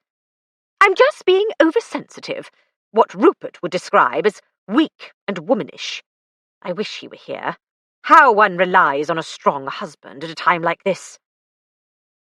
Much as she wished for the comfort of Alec's presence, Daisy would have kicked him if he had called her weak and womanish. "You'd better go and lie down, Sally," said a malicious voice. Lady Ione had sat down nearby, disregarded as always. "I'm sure Jennifer Woolstorff is quite capable of managing without you." Her brother Oliver looked as astonished as Daisy felt. Not that she could claim to know Lady Ione as well as Oliver Fotheringay must, but it was like seeing a lapdog turn into a lion cub. Mrs. Oliver seemed stunned as well. Lady Ione's sallow cheeks coloured slightly. "You look like a stuffed fish, Oliver. I have often thought so. Don't gape. Aunt Eva is dead," she went on in a hard, tight voice, "so I don't have to pretend any longer." She turned her attention back to her kidneys wrapped in bacon. "I think I shall go and lie down," Sally said faintly, standing up, "as Aunt Ione suggests." "What do you mean, Ione?" asked Mrs. Oliver. To Daisy's disappointment, Lady Ione showed no sign of having heard, let alone responding to her sister-in-law. Daisy was left wondering whether here lurked yet another motive for getting rid of Lady Eva. Daisy had finished her breakfast. Another cup of coffee would give her an excuse to linger, in the hope of further interesting revelations. The footman had come over to remove Sally's plate, and Daisy was about to ask him to refill her cup when Baines reappeared and came up behind her. "Mrs. Fletcher, his lordship asks if you will be so kind as to step upstairs for a word with him." "Of course." Daisy was sure Lucy must have persuaded Lord Haverhill to send for Alec. She hoped she could persuade him that not even an earl could ring up Scotland Yard and order a detective chief inspector as one rings the butcher to order a saddle of lamb. She and the butler had nearly reached the door when the way was blocked by a stream of people entering. First came a couple Daisy recalled as Mr. and Mrs. Henry Fotheringay. They were the parents of two of the bridesmaids, she rather thought. The next couple were Lord and Lady Carlton, parents of a third bridesmaid. Then came Miss Flora Fotheringay, Lord and Lady Fotheringay's eldest daughter, who owned and managed a successful interior decorating business. A positive model for Lucy, and perhaps for Angela, Flora was also a possible article subject for Daisy. She made a mental note to find time somehow to talk to her when the first furore over the murder had died down. After these five flocked the five indistinguishable bridesmaids, no longer giggling. Two looked frightened, two merely subdued. The fifth wore an aggrieved expression and an engagement ring, so she was Erica, whose wedding, like Lucy's, must be postponed. Or, in Lucy's case, cancelled. Poor Binky. Lucy was usually so decisive, Daisy thought, following the butler's dignified tread up the stairs. Why couldn't she make up her mind whether she wanted to marry Binky? The reticent, unassuming Lord Gerald Binkham had been her constant and obviously devoted escort for 2 or 3 years. A large, calm ex-rugger blue, his taciturn disposition led some people to think him slow-witted. His success in the city, doing something with stocks and shares that neither Daisy nor Lucy understood, argued the contrary. Admittedly, since the war, eligible young men did not grow on trees, but Lucy had not lacked for other opportunities. In fact, she hinted that she had proposed to Binky when that diffident young man muffed it for the 3rd time. Why the change of heart? Here we are, madam. Baines knocked on a door and opened it. Mrs. Fletcher, my lord. The family sitting-room Daisy entered was a complete contrast to the public rooms below. Instead of heavy Victorian stateliness, it was all cool green and silver, accented with daffodil yellow, light and airy, modern without being faddish. Charmed, Daisy wondered whether Flora had designed it, but she had no time to study her surroundings. "Daisy, darling!" Lucy came to meet her. "Come and tell Grandfather how to set about getting Alec here. I told him he mustn't telephone the Home Secretary and requisition him." Lord Haverhill stood on the hearth with his back to a lively fire. His face was grave, but he didn't seem unduly disturbed by his sister's beastly death. Of all the people Daisy had seen this morning, only Montague was really upset. Had no one else been truly fond of Lady Eva? My dear Mrs. Fletcher, I shall welcome your advice, said the Earl.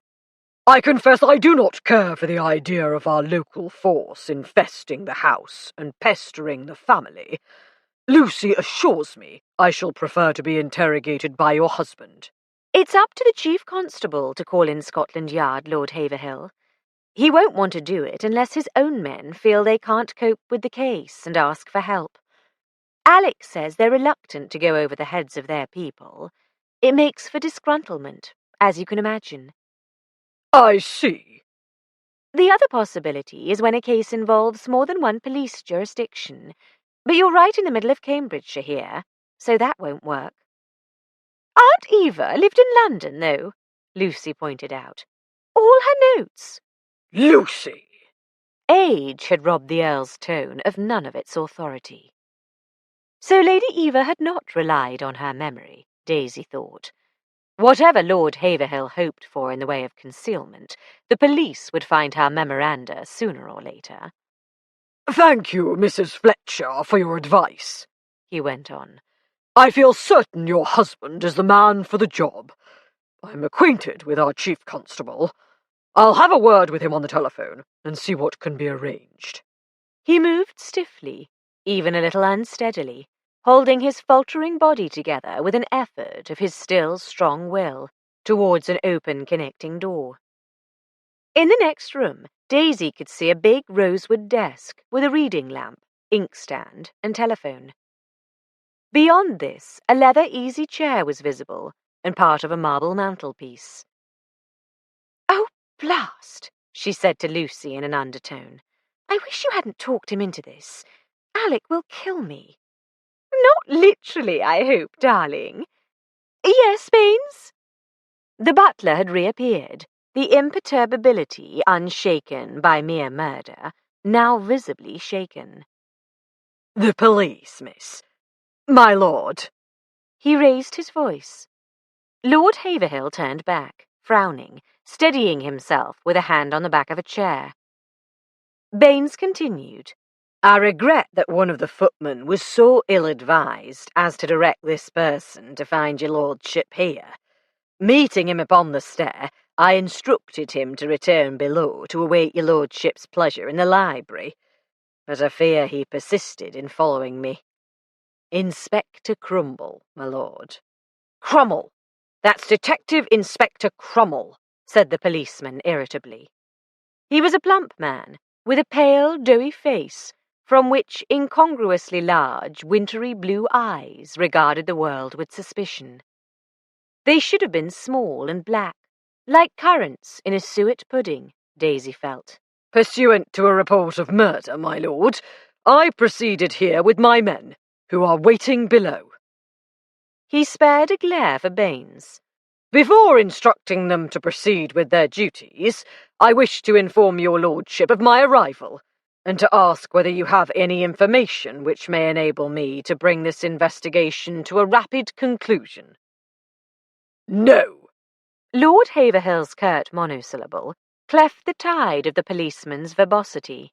"Then I shall proceed about my duty. I shall need a room in which to conduct my inquiries, preferably with a telephone." "You may use the library, Inspector." "Thank you, my lord." Crummell bowed, subjected Daisy and Lucy to a rapid inspection, and departed. "I am going to telephone the Chief Constable," Lord Haverhill said grimly. He went through to his study. "Not a good start," said Daisy. "How is your grandmother taking it, Lucy? And your Uncle Aubrey and Aunt Maud?" "Grandmamma and Aunt Maud are too busy fussing over Uncle Aubrey to get the wind up. You'd think they'd be really rattled with murder in the family. I suppose it must have been one of the family who did her in." "Well, it wasn't me." "One of the servants, perhaps?" "I shouldn't think so. As I told you, she wasn't interested in the peccadilloes of the lower classes. Besides, the doors between the servants' wing and the rest of the house are locked at night, a frightfully Victorian precaution against the sons of the house philandering with housemaids." "How on earth do you know that?" "I heard Rupert sniggering about it once, years ago. Not that I understood then what he was talking about. He said it was directed against Uncle Monty, but now it was dashed inconvenient for him, for Rupert himself." "Oh, was he in that line?" "Just big talk, I suspect. As far as I remember, he was only about 15. All the same, I wonder whether Lady Eva had him written down as a womanizer." "He's not much use as a suspect, darling. He wasn't here last night. Manoeuvres on Salisbury Plain. Perfectly grim. He won't be here till tomorrow. But with the servants out of things, no doubt the rest of us are for it." "Yes, sir. A request from the Chief Constable of Cambridgeshire. Chap I've worked with in the past. Sir Leonard Crowe." "A request specifically for Fletcher?" growled the Assistant Commissioner, Crime. "I'm afraid so," apologized Superintendent Crane. "You don't need to tell me. That woman is at it again." "Not exactly," said Crane cautiously. "The sister of an Earl of Haverhill, Lady Eva Devenish, was murdered last night at his lordship's home, also known as Haverhill. My information is that his lordship's granddaughter, a Miss Lucy Fotheringay, advised him to send for Fletcher. Now it happens that I remember Miss Fotheringay from Fletcher's wedding reception. There! I knew it! If she's not an intimate friend of the former Honourable Daisy Dalrymple, I'll eat my hat. What's more, I'll bet you a fiver, Superintendent, that Mrs. Fletcher is on the spot. No takers, sir. What the devil made me suppose that marrying her would allow Fletcher to keep her out of mischief? He would if he could, sir, said Crane. But he can't. 5. Daisy and Lucy were alone in the dining room when the summons came. Lucy had suddenly realized she was ravenous and, most unlike her usual abstemious self, had taken 2 sausages to go with her toast and coffee. Just to keep her company, Daisy had another cup of coffee and a piece of marmaladed toast. After all, she was eating for 2. An elderly uniformed constable with squeaky boots came in. Mrs. Fletcher, Inspector Crummell wants to see you first, ma'am, in the library. Me? Maybe the unpromising Crumble had some sense after all and would listen to her suggestions. Well, ma'am, not strictly first, seeing he's talked to Mr. Walsdorf, as phoned up the station. But Mr. Walsdorf says it was you as told him to ring up us instead of the local chap, and the inspector says, all right then, he'll see you first. Righto, said Daisy, swallowing a last bite of toast. Darling, do you want me to come and hold your hand? Lucy asked anxiously. In front of the constable, Daisy didn't care to point out that she was quite used to being questioned by detectives. She had never actually confessed to Lucy just how often she inadvertently stumbled into police cases. If Lucy were present, she wouldn't be able to speak freely about the family, so she said, Thanks, darling, but they're not allowed to use the 3rd degree, à la Americaine. I'll be all right. Why don't you ring Binky? You really mustn't put it off any longer. Lucy pulled a face. Yes, I'd better. Though he'll be at the office, so I shan't be able to talk to him properly. Righto. Good luck, Daisy. Accompanying her, the constable walked as if his feet hurt him. New boots? Daisy asked sympathetically. Bought 'em last week. They pinch something chronic. I were just getting the old pair worn in nicely, when the inspector up and said they're a disgrace to the force. And me retiring in a year and a half. The constable was indignant. Won't hardly have time to wear 'em in. Maybe you'll be able to use them for gardening. Now, there's a thought. The missus has been on about getting an allotment when I retire. The price of cabbages and taters has gone up something shocking since the war. Here we are, madam. He opened the library door and ushered her in. Mrs. Fletcher, sir. Detective Inspector Crummell did not so much as glance up from the papers he had scattered across Waldorf's usually neat desk. Daisy decided she was being put in her place. She wondered whether Lord Haverhill had persuaded the chief constable to get in touch with Scotland Yard. Lucy was right. Alec would be more acceptable to her family. What she probably had not considered was that he would also be better able to cope with them. They might intimidate Inspector Crummell, but not Chief Inspector Fletcher. Daisy went over to the desk, sat down on the chair Walsdorf had placed for her earlier, and waited. This did not bode well for her intention of helping Crummell. She realized the poor man was bound to feel rather out of his depth among lords and ladies, but being discourteous wasn't going to help him. At last, he looked up from his notebook. Before he could speak, she asked kindly, "What can I do for you, Inspector?" Disconcerted, then affronted, he snapped, I'll ask the questions, madam. I understand you discovered the deceased. Gosh, no. One of the maids was taking round morning tea. She started screaming murder, and most of the people in the bedrooms on that passage came out to see what was up. Another maid looked in and said Lady Eva was dead. Mr. Montague Fotheringay, Lady Eva's brother, wanted to go in, but I stopped him. I asked Nancy, Mrs. Timothy Fotheringay, to go in and check, because she was a nurse during the war. She confirmed that Lady Eva had been murdered. So you didn't even see the deceased? I did take a quick look before I went to telephone. I didn't want to be responsible for a false alarm. When I saw... well, I imagine you've seen for yourself. There's not really any question as to whether she was murdered, is there? I locked the door and gave the key to the butler, Baines. Then I came down here to telephone. You seem to have taken a great deal upon yourself, Mrs. Fletcher. The inspector scowled at her. I understood from Mr. Woolsdorf that you're a guest here at Haverhill, not a member of the family.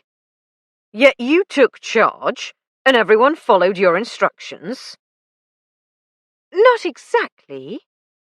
Daisy hesitated, extremely reluctant to explain her unorthodox credentials to the touchy detective. Apparently, the desk officer who took John Waldorf's call hadn't told Crummell about Alec. With luck, lots of luck, he'd never have to find out. I suppose they turned to me because I'm not one of the family, so I'm able to view the tragedy with a clearer head. Humph. His pale blue eyes held nothing but skepticism. More to stop him pursuing that line of thought than for any other reason, Daisy said, "There's one more thing I ought to tell you. Lady Eva was an inveterate collector of gossip and scandal. I believe she kept records at her place in London of all the information she gathered." London? Have to ask the Yard for help, sir, observed the constable with malicious satisfaction. Crummell looked as if he'd rather die the death of 1,000 cuts. Daisy awaited his response with interest and a certain trepidation, but it never came. The door opened. A breezy voice said, "No need to announce me," and a short, thin man limped in. The inspector jumped to his feet. "Sir, sit down, my dear chap, sit down. I see you're hard at work already." He looked at Daisy. "This is Mrs. Fletcher, sir. She's helping me with my inquiries. How do you do, Mrs. Fletcher?" "Fletcher? Aha! Crow's the name, Sir Leonard Crow. I'm the chief constable of this county. You won't mind if I just interrupt for long enough to give the good inspector a bit of news?" "Not at all, Sir Leonard." "Excellent." Daisy read complicity in his regard and knew what was coming. "Perhaps I should leave?" she said hopefully. "Oh, no, dear lady. Quite unnecessary." Turning back to Crummell with a guilty air, Sir Leonard hesitated. The inspector beat him to it. "It is my duty to inform you, sir, that Mrs. Fletcher here claims the deceased was a blackmailer." "I never said anything of the sort." "Pardon me, madam, but I have it down here in black and white." He studied his notebook. "Here, veteran collector of scandal, kept records." "Yes, but I'm sure she never used them to extort money. I can't think of anything less likely." "Good gracious, no." The chief constable was horrified. "My dear inspector, a lady of the unhappy victim's social standing simply doesn't stoop to extortion." "There's other kinds of blackmail," Crummell said obstinately, "like making people do what you want. And there's just plain mischief-making, like telling a wife her husband's been seen in Brighton with a chorus girl. And I've known them that'll tell a person they know something just to enjoy watching them squirm." In spite of his curious syntax, the inspector was making sense. "But I don't think it was any of those," Daisy said. "I think she just enjoyed knowing. It gave her a feeling of power, though she would never use the knowledge." "Ah, you can say Lady Eva wouldn't stoop to it, madam, but you can't be sure. And no more could the people she found out about be sure she wouldn't tell. And to my mind, that's motive enough for murder, sir. Sir Leonard sighed. You may be right. Mrs. Fletcher here says the deceased kept her records at her house in London, sir. I'll have to send a man up to take a look. Can't spare anyone, Sir Leonard said with suspicious promptitude. Look here, my dear chap. We'd have to notify the Metropolitan Police before intruding on their bailiwick. Why not just ask them to see what they can find at Lady Eva's? And once they're involved, why not ask them to give you a hand down here? I've got everything well in hand, Crummell protested, with no great conviction. What you've got is a whacking great house full of important people, any number of whom may turn out to be suspects. They're not going to take kindly to being questioned. Now, wouldn't you rather they vented their spleen at some London chappie, not at you? You can be sure I'll do my duty, sir, without fear nor favour. Naturally. I don't mean to suggest otherwise. A note of desperation entered Sir Leonard's voice. The fact is, my dear fellow, I'm bound to take Lord Haverhill's wishes into account. As long as they don't run counter to my duty, of course. I hardly think a request for a detective from Scotland Yard can be regarded as beyond the pale. His lordship wants a yard man on the case? Crummell demanded angrily. Afraid so. No reflection on your competence, Inspector. No reflection at all. But as a matter of fact, I've already been on to a chap I know, Superintendent Crane, and he's sending us one of his best men, a chief inspector. Sir Leonard had funked mentioning the chief inspector's name, Daisy noted, or perhaps he was being tactful, not mentioning it in her presence. With luck, Crummell would finish with her before he found out her husband was to take over his case. Sir Leonard was making soothing noises about how much the London DCI would appreciate Crummell's groundwork as a strong basis for the investigation. Fingerprints, I suppose, and photographs and all that. Dr. What's-his-name, the police surgeon. Never can remember his name. He's been already, eh? Yes, sir, grunted Crummell, unsoothed. Dr. Philpotts. Good. Right you are. Now, who's going to telephone London and tell them about these mysterious records of Lady Eva's? Like me to do it, would you, my dear chap? You'd better, sir, seeing I don't have your connections at the Yard. You'll be wanting me to assist this DCI, will you, then? Yes, indeed. He may bring down a sergeant, but they're bound to need your help. Sir Leonard waved his hands at the spread of papers on the desk. All the information at your fingertips, eh? That's the stuff. I expect you have a list of everyone in the house. Not yet, Crummell admitted grudgingly. I expect Mrs. Waldorf can tell you, Sir Leonard, Daisy suggested. She's Lady Fotheringay's niece, but most of the business of running the household seems to land on her shoulders. Sounds like a German name. Married a Jerry, eh?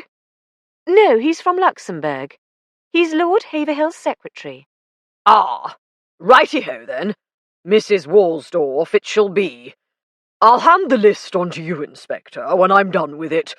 Now I'm going to go and find a telephone elsewhere and leave you to finish your little chat with Mrs. Fletcher. Turning, he bowed to Daisy with a wink, which confirmed to her that his London DCI was indeed Alec.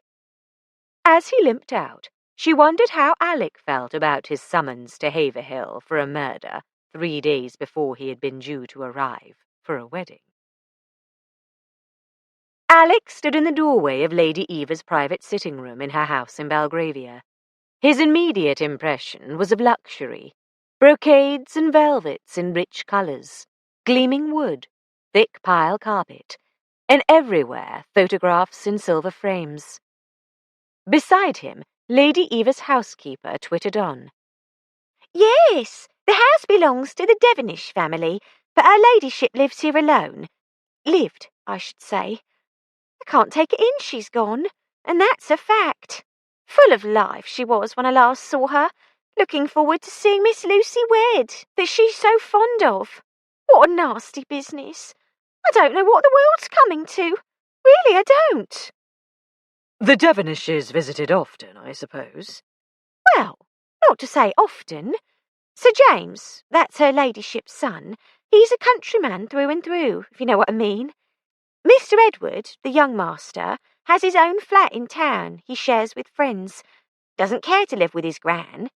Well, that's natural, isn't it? He came to tea now and then, but not as often as she'd have liked, I dare say. Lady Devonish comes up for shopping, and of course the young ladies had their presentations. Before the war, that was, and all married well enough, saving Miss Angela. Miss Angela's not married? Nor like to be. That's why my lady left most of her own money to her, and some to Miss Lucy. She liked an independent spirit in a young lady, she'd tell me, long as everything was quite proper. Dismayed to hear Lucy had a motive for doing in her great-aunt, Alec glanced back to see if Ernie Piper was taking notes. The young detective constable's pencil was busy. Much money, is there?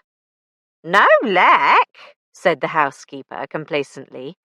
No fussing about the price of coal in this house, I'm glad to say.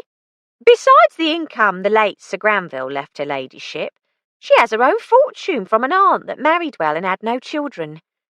There's a nice bit going to Miss Angela and Miss Lucy, and what's left over to the young master. Of course, the house belongs to the master, Sir James. Part of the estate it is. Lady Eva seems to have confided in you a good deal. Bless you, sir. I've been with her ladyship 30 years. You can't live with someone that long without you learn something of their affairs, whether you will or no. A word or two here, and a word or two there, if you know what I mean. And no fussing about the price of coal, like I said. Lordy, I can hardly believe she's gone. There'll be changes around here, for sure. I only hope Sir James won't go and sell the house out from under me. Is that likely? He hasn't got any use for it himself, and it'd bring a pretty penny, I don't doubt. No doubt. Alec gestured towards a large knee-hole desk on the other side of the room. Is that where Lady Eva kept her private papers? That's right. Account book and receipts, and chequebook top left. Letters top right. Everything in its place, she always says. Said. The middle drawer's just stationery and stamps and whatnot. Second down, invitations on the right, and likely you'll find a copy of her will on the left. The bottom drawers are locked. She kept her big notebooks there that she was always scribbling in. Do you have a key, or know where she kept it? Not me, and no more does Miss Parsons. That's her maid, the housekeeper said warily. It's Pandora's box, her ladyship once said to Miss Parsons. Or rather, 2 Pandora's boxes. If anyone but me opens them, there's nothing but trouble going to fly out. Like in the old story. The key's in a safe place, and nobody's going to find it. Thank you, madam. You've been very helpful. Perhaps you wouldn't mind going downstairs now with Sergeant Tring and answering a few more questions. Names and addresses, that sort of thing. Just for the record. I bet you've got a good memory, Tom Tring said jovially. I've never known a housekeeper that didn't. She went off with him quite willingly. On hearing that they were heading for the abode of an earl, Tom had changed out of his Robin's egg blue and white check summer suit. In the dark suit he kept at the yard for dealing with the nobs, he was the essence of respectability, as well as looking several sizes smaller. He'd have the housekeeper eating out of his hand in no time, in a way Alec couldn't hope to match. Ernie Piper joined Alec at the desk. While Alec leafed through the contents of the second drawer on the left, Piper pulled the centre drawer all the way out and set it on the blotter on the desktop. A twist and a click, and he had in his hand a small brass key. Too easy, he said, disappointed, returning the wide, shallow drawer to its place. He went down on one knee to unlock and open the bottom drawer on the right. Alec peered into a large manila envelope. Here's her will. What have you got there?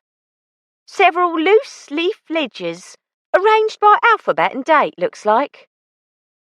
Piper took out the first ledger, balanced it on his knee, flipped it open, and started to read. Whew! Looks like Mrs. Fletcher's giving us the goods again, Chief. The Met was brought into the case at Lord Haverhill's request. Nothing to do with Daisy, Alec said firmly, but without much belief in his own veracity. She just happens to be at his house. I was going down on Friday anyway, so I'm the obvious person to send. Checking Lady Eva's papers was the Chief Constable's suggestion. I bet Mrs. Fletcher put him up to it. Piper's faith in Daisy was boundless. How would he know what her ladyship was up to? Listen to this. Teddy escorted Genevieve Rendell to a house party at the Varleys, not a month after her husband divorced her. Then there's brackets with C 1924R.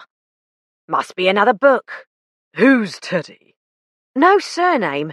Probably one of the family. This book's A to D, and Lady Eva's a Devonish. Teddy'll be Edward, wouldn't he? There wasn't an Edward Devonish on the list the CC read to me over the phone. Alec didn't ask if he was sure.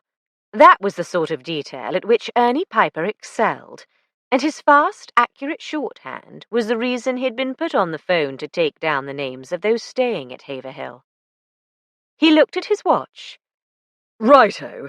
There's just time for Tom and me to catch the next train if we hurry, so we'll leave you to it. You know what we want. Anything recent on anyone on the list? 6 months, say. That looks like they might kill to keep it quiet. Yes, not the births, marriages and deaths, obviously. Shouldn't be too hard if her system's as simple as it looks. Good. Do a quick check around the house for anything else of interest, then come and join us. I gathered from the CC that the local inspector isn't too happy about our being called in. If he won't cooperate, we'll have our work cut out for us. On his way down to find Tom and the housekeeper, Alec contemplated with foreboding the investigation before him. An uncooperative local man would be merely an extra fly in the ointment. The aristocracy were always awkward to deal with, regarding the most innocuous questions as impertinence, and expecting deference even as one delved into their sordid secrets. This time there was the added complication that in another few days he would have been the Earl's guest. He wondered whether Lord Haverhill had asked for him, rather than any DCI the Met chose to send, because he expected special treatment. And then there was Daisy. Reaching the kitchen, where he found Tom Tring enjoying a cup of tea and a piece of pie, Alec gladly postponed consideration of Daisy's place in the scheme of things. 6. When Daisy emerged from the library, a dozen people were lurking in the hall. They converged on her, all talking at once. Everyone knew that Alec was coming, and everyone knew that Daisy had talked to the local police, and everyone wanted to talk to her. Lord and Lady Carlton reached her first. Daisy had been introduced to them, but she had never exchanged more than a few words with them, and she had no idea where they came on the family tree. Lady Carlton clasped Daisy's hand as if she were a long-lost friend. Mrs. Fletcher, tell me they don't really believe Aunt Eva's death was murder. Some sort of horrible accident, I'm sure. I'm afraid not. There seems to be no question of anything but murder. Even as she spoke, Daisy regretted it. She should have denied any inside knowledge and referred them to Inspector Crummell. Now all those crowding around would expect her to answer their questions. They won't make us stay, will they? Lady Carlton asked anxiously. Denzil says we won't be let go till they've arrested someone. It must be one of us, Must it not, Mrs. Fletcher? That was Henry Fotheringay. The effect of his words was to make people glance around and move slightly apart from each other. That's for the police to decide. But those of us who obviously didn't do it, Lady Carlton persisted, they'll let us leave, won't they? Ursula is terribly sensitive, just a child still. I've sent her to the nursery, but it's not at all good for her to stay in a house with such an unpleasant atmosphere. Poor little Ursula, Erica said sarcastically. I can't imagine why Lucy invited such a child to be a bridesmaid. I can't think why she asked you, Erica, said another bridesmaid. You're only a second cousin, her sister seconded her, and you're getting married next month yourself. That's enough, Alice. Mary, snapped Mrs. Henry. This is not the time or place for childish squabbles. You're not too old to be sent to the nursery yourselves. I was getting married next month. My wedding's going to have to be postponed too, Erica pointed out. Too tedious. Mrs. Fletcher, I really need to go home right away and start notifying people. I have to leave today. That was Flora, Lord Fotheringay's unmarried daughter. She was dressed for the city in a tailored black costume and white silk blouse. I only came down yesterday to advise Aunt Vicky on decorating the chapel. I have a meeting with an important client in town this afternoon. They won't stop me going, will they? They've no reason to suspect me. It's not for me to say, Daisy insisted, but I wouldn't advise anyone to leave without permission. It'd look very fishy. Very fishy indeed, Mr. Henry agreed with apparent relish. We'll just have to wait for Mr. Fletcher to arrive to separate the sheep from the goats, if you'll pardon the mixed metaphors. How can you all be so petty, with poor Grandmamma lying murdered upstairs? Veronica Bancroft sniffed and dabbed at her eyes. Wanting to rush off as if she was a stranger who had inconvenienced you. Hush, my dear. Peter Bancroft put his arm around his wife's shoulders. You can't expect everyone to feel the horror as deeply as you do, close to your grandmother, as you were. In fact, Daisy thought, no one she'd spoken to appeared heartbroken by Lady Eva's demise. Her brother Montague seemed the most affected. Even Veronica Bancroft's eyes, though slightly reddened, were quite dry, for all her dabbing at them. Her approach was reasonable, however. Most of the others had beaten a retreat as she spoke. Only Oliver Fotheringay and Jennifer Worsdorf lingered, at a little distance. It's true, is it, Mrs. Fletcher, said Peter Bancroft, that your husband is going to be in charge of the case? I believe so. He'll soon find out we had nothing to gain. Lady Eva was aware that I am perfectly able to provide for Veronica and the children. She left practically everything to Angela, you know. For her stupid dogs! Angela cares more for dogs than people. She'd do anything for her abandoned dogs. Absolutely anything. It's good to know someone's willing to help the poor things, isn't it? Said Daisy, wondering what could have caused such spite. Worse than spite, if it was a deliberate attempt to suggest that Angela was capable of killing her grandmother for the sake of her dogs. At least Daisy's response got rid of the Bancrofts. As they went off, Oliver Fotheringay came closer. He looked worried.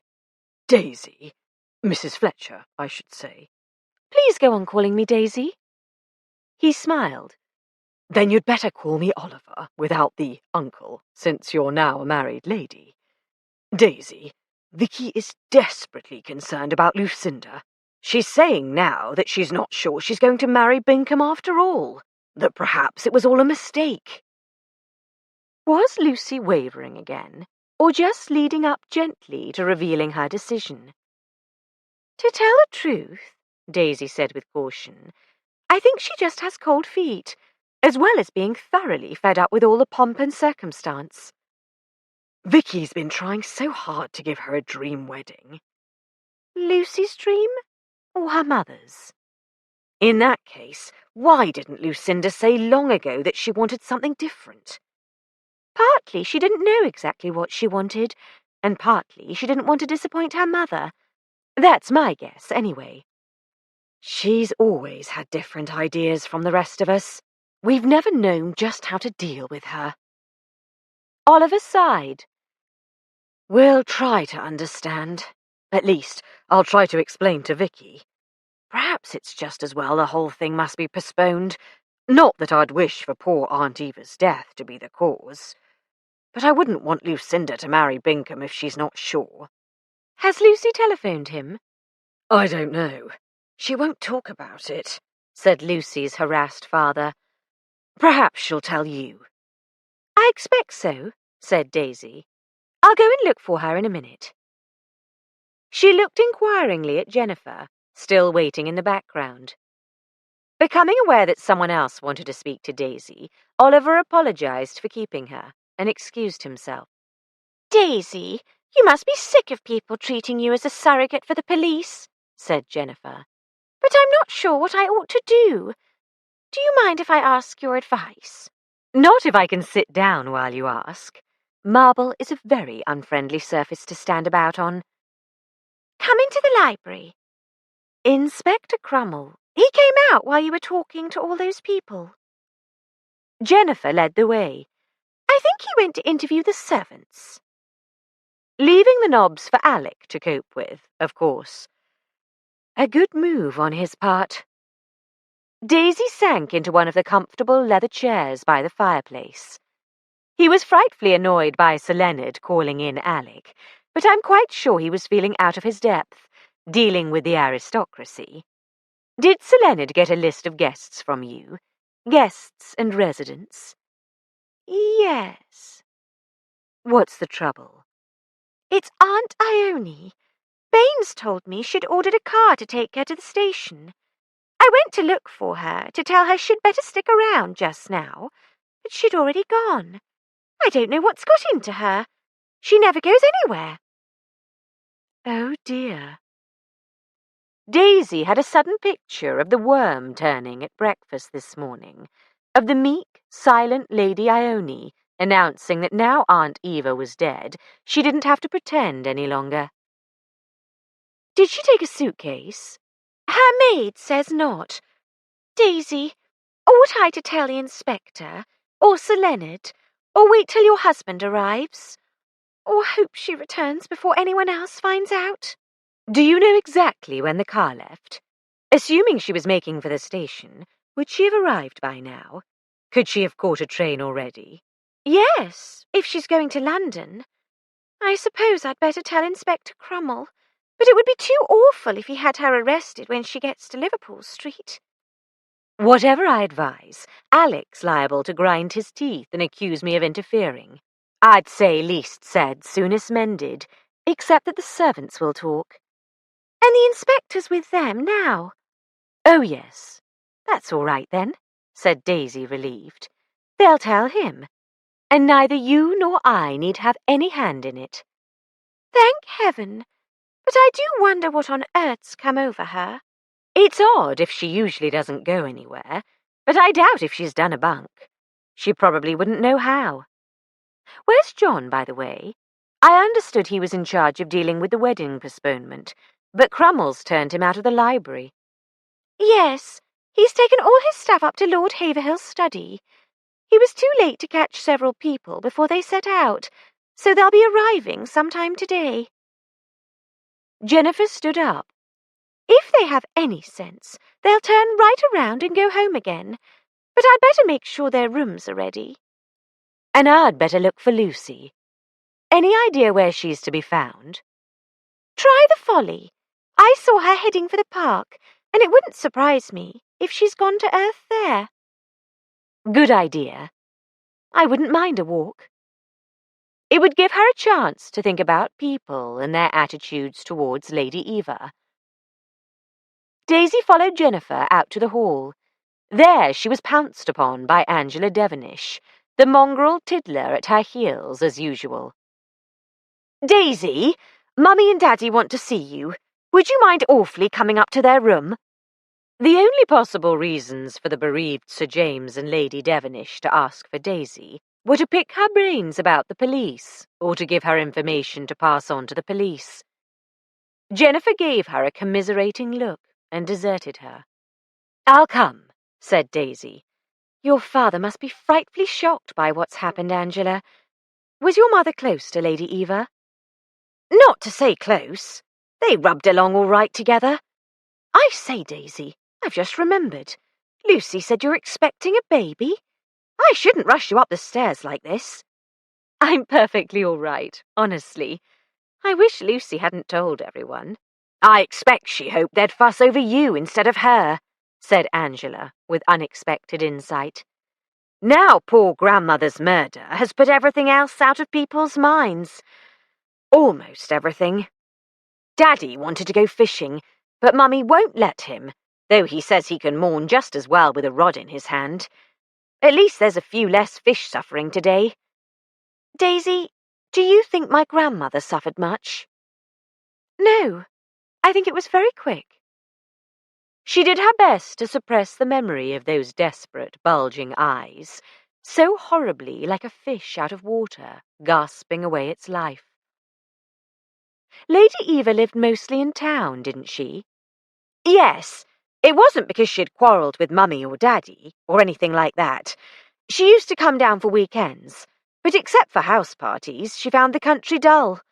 Not enough gossip about the right sort of people. I expect you know about her collection."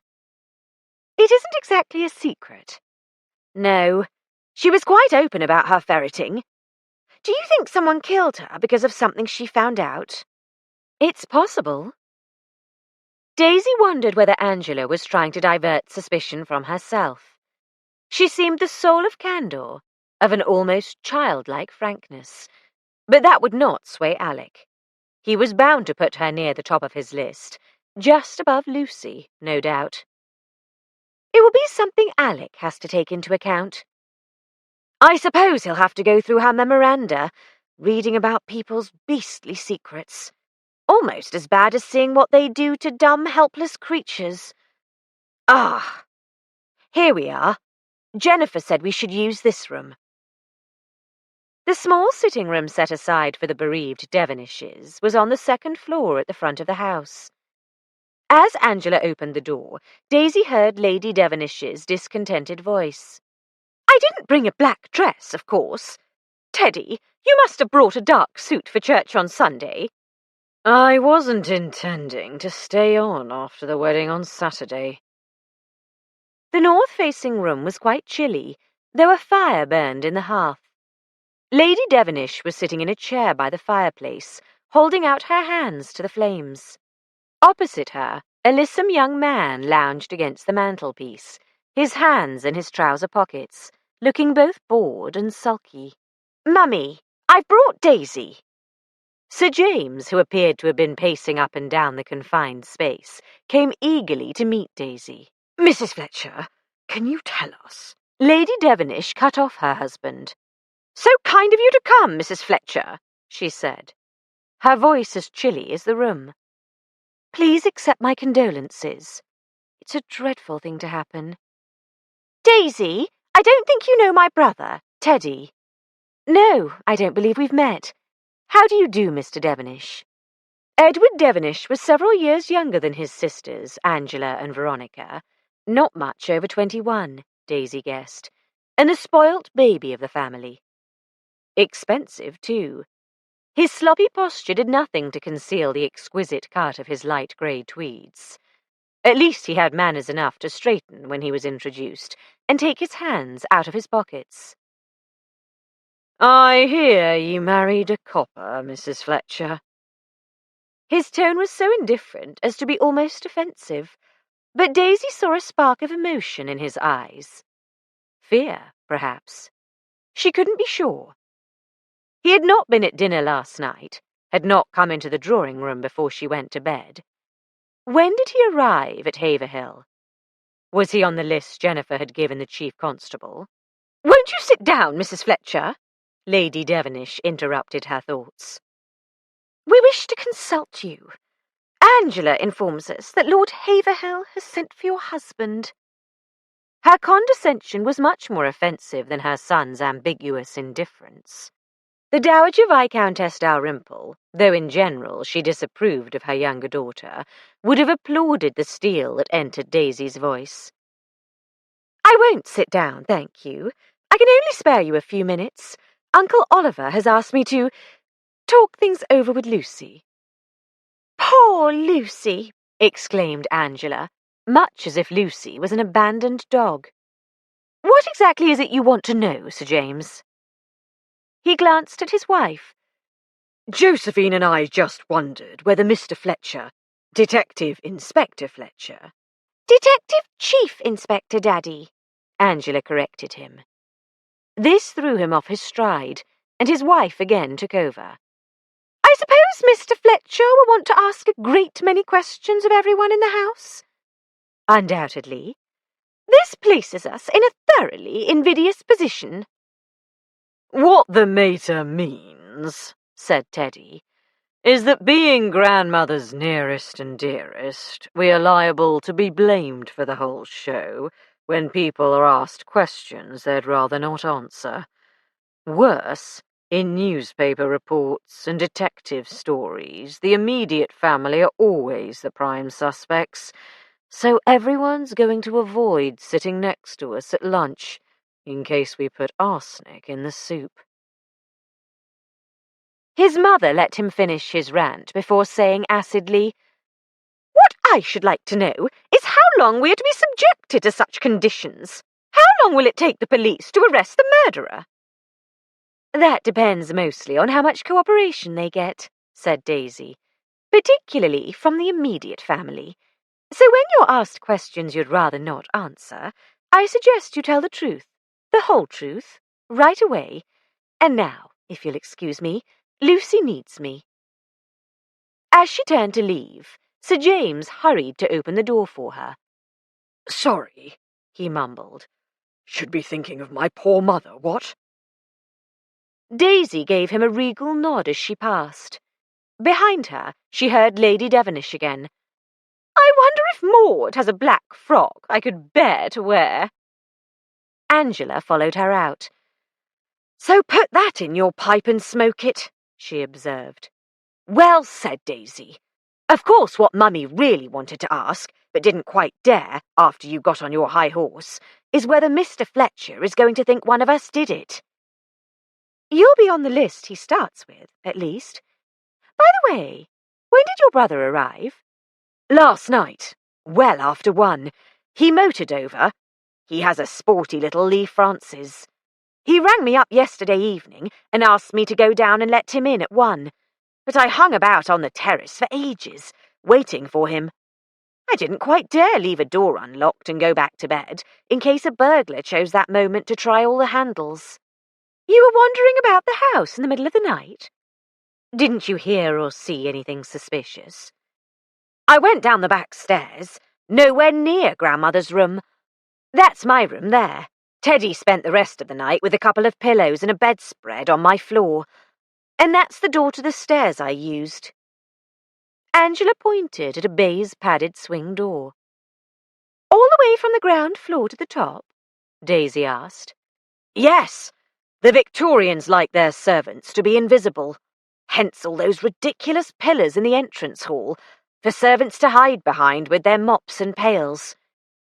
Gosh, the murderer could have been right there when I crossed the hall.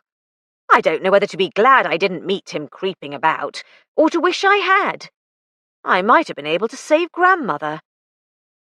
Or you might have been done in too, said Daisy. 7. Would you mind awfully if Tiddler and I walked over to the Folly with you? Angela asked as she and Daisy reached the hall. She and her dog gazed at Daisy with their heads tilted to exactly the same angle and the same appeal in their eyes. Daisy had intended to put her thoughts in order so that she would have a coherent tale to tell Alec when he arrived. She needed solitude to ponder which of Angela's relatives might have murdered Angela's grandmother, which wasn't the sort of thing one could decently say to Angela. I I'm expecting to find Lucy in the Folly, and I rather wanted a private word with her. Oh, that's all right. We'll sheer off when we get to the lake. I wish I'd brought Nana. She'd love it here. Beneath a hazy blue sky, they walked down a gentle slope on a grassy track, across parkland, with scattered oaks and elms. Tiddler kept his nose to Angela's heels until a rabbit dashed across the path just in front of them. The little dog chased it for a few yards before returning to his usual post. Angela was delighted. He's going to be all right. I was beginning to think he'd never recover his spirits. But the rabbit had a terrible fright, even if the creature chasing it wasn't much bigger. With different instincts, predator and prey. I was teasing. One can't change the basic nature of animals, Angela said seriously. Cats will always catch and torment mice and birds, and I expect people will always eat meat. But people can be taught not to inflict cruelty, deliberately or through negligence. Daisy encouraged her to talk about her job with the RSPCA. It would make an interesting article, she decided. I'll make some notes on what you've told me and see if I can interest an editor. You wouldn't mind answering a lot of questions, maybe letting me trail around with you for a day? Not at all. I'd do anything to further our work. Oh, but I may not keep the job much longer if Grandmother's really left me enough money. I don't know how long it takes for probate and things like that. Not long, I believe, if there are no challenges or other difficulties.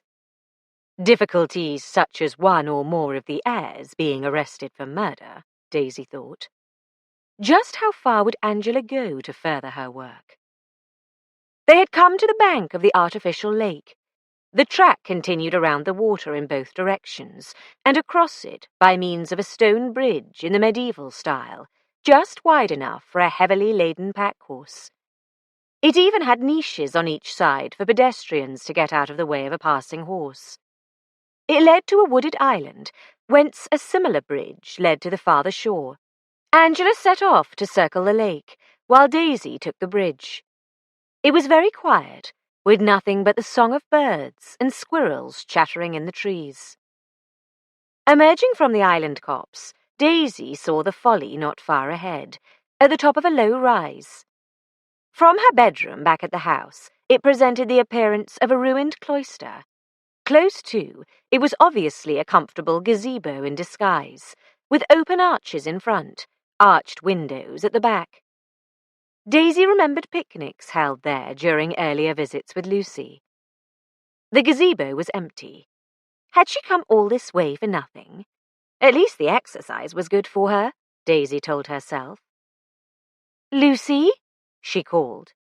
Oh, it's you, darling. I'm here. Lucy appeared, framed in one of the misleadingly ruined arches. I thought it might be amusing to put together a book of follies, she said gloomily. I've been taking photos. What a good idea.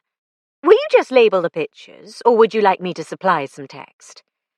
I don't suppose anything will come of it. She stepped over the sill.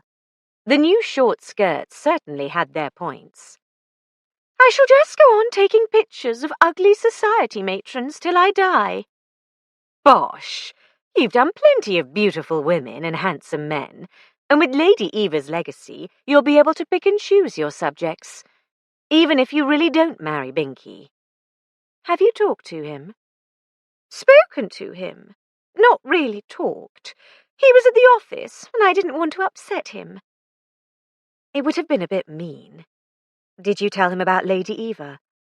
I just said something dreadful had happened. He's going to leave work early and drive down. It doesn't take long in the Alvis. I told him to meet me in the conservatory at 5, when Uncle Aubrey is out of the way.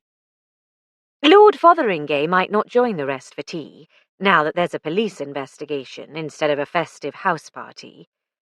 Oh, well, if he's still there, Binky and I can always hide behind a potted palm or something.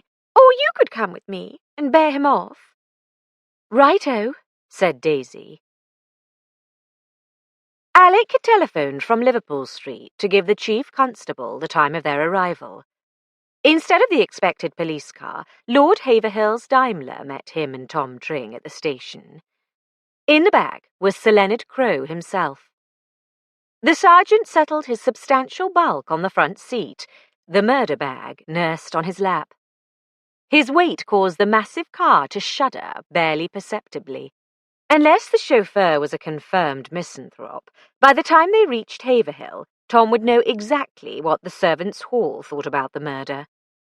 Understanding that, his later questions could be framed so as to elicit answers where a less sympathetic manner would fail. Alec got in beside the chief constable. "I was going to fetch you in my own motor," said Sir Leonard. "but Lord Haverhill insisted on sending his. My dear fellow, I'm very glad to see you. My chap is out of his depth, I fear. An excellent chap in his way, but unaccustomed to dealing with lords and ladies, don't you know? You're quite in the way of it, I gather." "I've had a number of cases involving the aristocracy, sir," Alec said cautiously. "Your wife being one of them. A charming lady, and with her wits very much about her, I should say. Haverhill told me her friend, Miss Lucy Fotheringay, has a very high opinion of your ability." Lucy had never given Alec that impression, rather the reverse, but she had never had need of his services before. "It's going to be damned awkward," he said, "being both his lordship's guest and a detective investigating a murder in his family." "Neither fish, flesh, fowl, nor good red herring, eh? Crane seems to think you're up to it. One of the best is Birdie Crane." "I take it you were at school with the superintendent, sir?" No one at the yard dared pronounce that nickname aloud. Yes, more years ago than I care to think about. Never thought we'd both end up in the same line of work. Not that I'd call myself a detective, mind you. Administration, that's my line, and cheering the fellows on. I won't be interfering with your investigation. Don't worry about that." "Can you tell me, sir, is there any chance Lady Eva was killed by an intruder?" Sir Leonard shook his head gloomily. "No sign of a break-in. Nothing pinched. That's the sort of thing I'd trust Inspector Crummell for. And he's ruled out the servants too, I'm afraid. You'll want to go over all that with him, of course." "Yes, but I'm glad to hear you trust his judgment. That'll make my job much easier. The cause of death was strangulation?" "Even the medical Johnnies, family doctor and police surgeon, couldn't argue about that. A nasty sight. I'm very sorry Mrs. Fletcher should have seen it." "So am I." But if she would keep getting herself involved in murder investigations, she had only herself to blame. Alec was prepared to wager a substantial sum that there had been absolutely no real need of her looking at the body. She knew the people involved, though. That was always her strong point. And people told her things. Those misleadingly ingenuous blue eyes drew out information no one would ever think of volunteering to the police. Alec sighed. He'd have to accept her help on this one, so he might as well do it graciously. "I expect you'll want to talk to your wife first of all," said Sir Leonard, apparently reading his mind. "Reassure the little woman and so on." Not reading his mind. Daisy would kill him if he tried to reassure the little woman. An acknowledgement that she was needed was what she'd want. "Yes, I'd better see Daisy," he agreed. "That reminds me. Do you have the list of everyone who was in the house last night? The one I dictated to your young man on the telephone?" "No, I left it with D.C. Piper. There was no time to make a copy." "Now, where did I put it? Ah, here we are. This is the original. Your wife is on it, of course, my dear chap, though naturally she is not considered to be under suspicion, so I didn't mention her to Piper."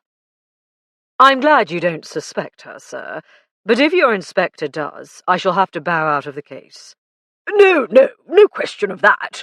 His lordship wouldn't hear of it. I'll have a word with Crummell. Convenient, if highly irregular, Alec thought, scanning the list. Confusingly, a large proportion of the surnames were Fotheringay. There were lords, ladies, baronets, quite enough to give a provincial DI cold feet, especially with the addition of a few honourables and a clergyman. He himself had the inestimable advantage of a wife who was herself an honourable, however little she used her courtesy title. Of course, he also had the disadvantage of a wife who would refuse to believe in the possibility of Miss Lucy Fotheringay's guilt. Not that Alec was inclined to put Lucy high on his personal list, though he could imagine circumstances which might drive her to murder. However, so fastidious a young lady was unlikely to resort to strangulation when she had all sorts of lethal chemicals available in her darkroom. Sir Leonard had maintained a diffident silence while Alec pondered, but now he burst out. I say, my dear fellow, nothing in this blackmail business, eh? Crummell would have it that while Lady Eva wouldn't extort money, she might have used this wretched information she collected in other ways. It's quite possible, I'm afraid. Actually, Alec was by no means so sure Lady Eva was above extorting money. If that were the case, Ernie Piper would surely find evidence, her ladyship having an obsession with written memoranda. Mrs. Fletcher is of the opinion that Lady Eva simply enjoyed having all the facts at her fingertips, without any intention of making use of them. The chief constable sighed. But Crummell pointed out that no one could be sure she wouldn't reveal her knowledge in a disastrous way. I'm afraid he's right. Undoubtedly. Great Scott! Is that Haverhill? Quite a pile, isn't it? A bit too fantastic for my taste, I must confess.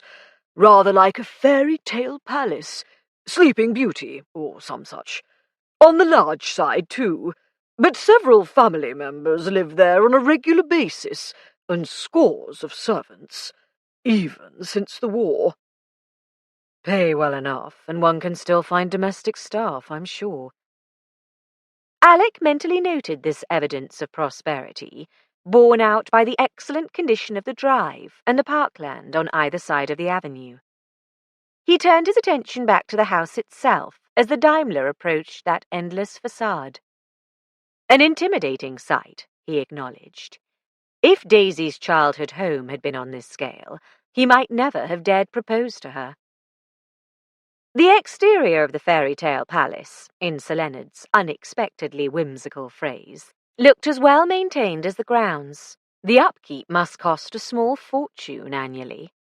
The Fotheringays were clearly not one of those noble families who had fallen on hard times after the war. Whether that fact had any bearing on the murder remained to be seen. As the car stopped, Daisy came pattering down the steps. Jumping out, Alec called, Careful! "It's all right, darling. I'm not front-heavy yet." But she slowed to a more decorous pace. "I did my best to persuade Lucy not to persuade Lord Haverhill to ask Sir Leonard to call you in, but I'm jolly glad you're here all the same. Hello, Mr. Tring. Thank you for rushing to the rescue." Tom's bald dome gleamed as he doffed his hat. My pleasure, Mrs. Fletcher. His luxuriant moustache quite failed to hide a beam. Though not, like Piper, convinced of Daisy's infallibility, he had a very soft spot for her. The chief will soon have it all sorted out, I don't doubt. Sir Leonard came around the car. Well, I'll leave you to get on with it, Fletcher. You won't mind if I hang about a bit. I won't interfere with your doings, I promise. I hope you'll introduce me to Detective Inspector Crummell, sir, in 10... Alec caught Daisy's eye. In a quarter of an hour or so, and later to Lord Haverhill. Of course, of course. In the meantime, suppose I take your sergeant here to see Crummell. I'll take it very kindly, sir, said Tom tactfully. They all went into the house. The enormous hall, inhabited only by ancestral portraits, made Alec think of the overpopulated rabbit warrens of London's East End, through which he'd chased many a villain. In some ways, the challenge here was going to be entirely different. In some ways, it would be much the same. A web of family loyalties, a confusion of lies concealing unimportant secrets, a motive turning on some variation of greed or fear. Cui bono? Who would profit from Lady Eva's death, whether financially or by freedom from dread of exposure? Come into the library, darling. Mr. Woolstorff is the only person who ever uses it, and he's moved his theatre of operations up to Lord Haverhill's study. The poor chap's in charge of cancelling all the wedding arrangements. Cancelling, not postponing. I'll come to that later. I have so much to tell you. Alec shut the library door behind them and kissed Daisy thoroughly. Are you all right, love? I hate to think of you having such a shock in your condition. Whereas you don't mind a bit if I have a shock when I'm not pregnant. You know very well I wish you'd never in your life come within 100 miles of murder.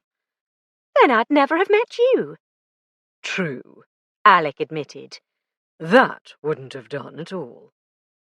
He kissed her again before surveying his surroundings. The library was another huge apartment, though without the lofty height of the hall. The only sign of medieval influence was the row of tall arched windows looking north onto the carriage sweep and avenue. Between the windows, bookshelves rose to the ceiling. Matching bookcases on the opposite wall were interspersed with more portraits, these of stalwart Victorian and Edwardian gentlemen with whiskers or beards, and their ladies in crinolines, bustles, or Grecian bends. These are the real family portraits, said Daisy, noting the direction of his gaze. The ones in the hall are someone else's ancestors. Lord Haverhill told me the history of the Fotheringays. Is it relevant? I don't think so. I shan't waste time on it now, anyway. Come and sit down. You'll want to use the desk, won't you? Yes. This looks like a good room for us to settle in, telephone and all. I'm sure no one will mind. Righto. Where shall I start? With the body? No, I'll get all that from Crummell. Let's go through this list of who was here last night. Tell me a bit about each, which will no doubt lead to further revelations. I suspect I have a revelation before we start. Is Edward or Teddy Devonish on your list? Something nagged at the back of Alec's mind as he ran his finger down the list. Edward Devonish? No. Are you saying he was in fact here? He arrived in the wee small hours, I'm told. His sister let him in, and he slept on her bedroom floor. What's their relationship to the deceased? Grandchildren. Teddy's the only male child of Sir James and Lady Devonish. The young master, Alec quoted Lady Eva's housekeeper. Ernie found a reference to his consorting with a divorcee. I left him going through the papers, by the way, and thanks for the tip. It might have taken us a while to get onto that stash of dynamite. The relatives mightn't have been too happy to mention it, Daisy agreed. Really rather an infra-dig hobby for the daughter of an earl and widow of a baronet. I mean, gossip's one thing, but digging around for it and writing it down is not at all the thing. Do you think the motive for her murder's there? I'm not quite ready to pronounce on that. We'll see what else Ernie digs up. Daisy pounced on his pronoun. We? We'll see? Tom and I, and possibly the local chap. It's no good looking so disconsolate, love. You don't really want to know all the naughty antics Lucy's family gets up to. I suppose not, she conceded reluctantly. Apart from other considerations, such as my professional integrity, it's dangerous knowledge. He frowned.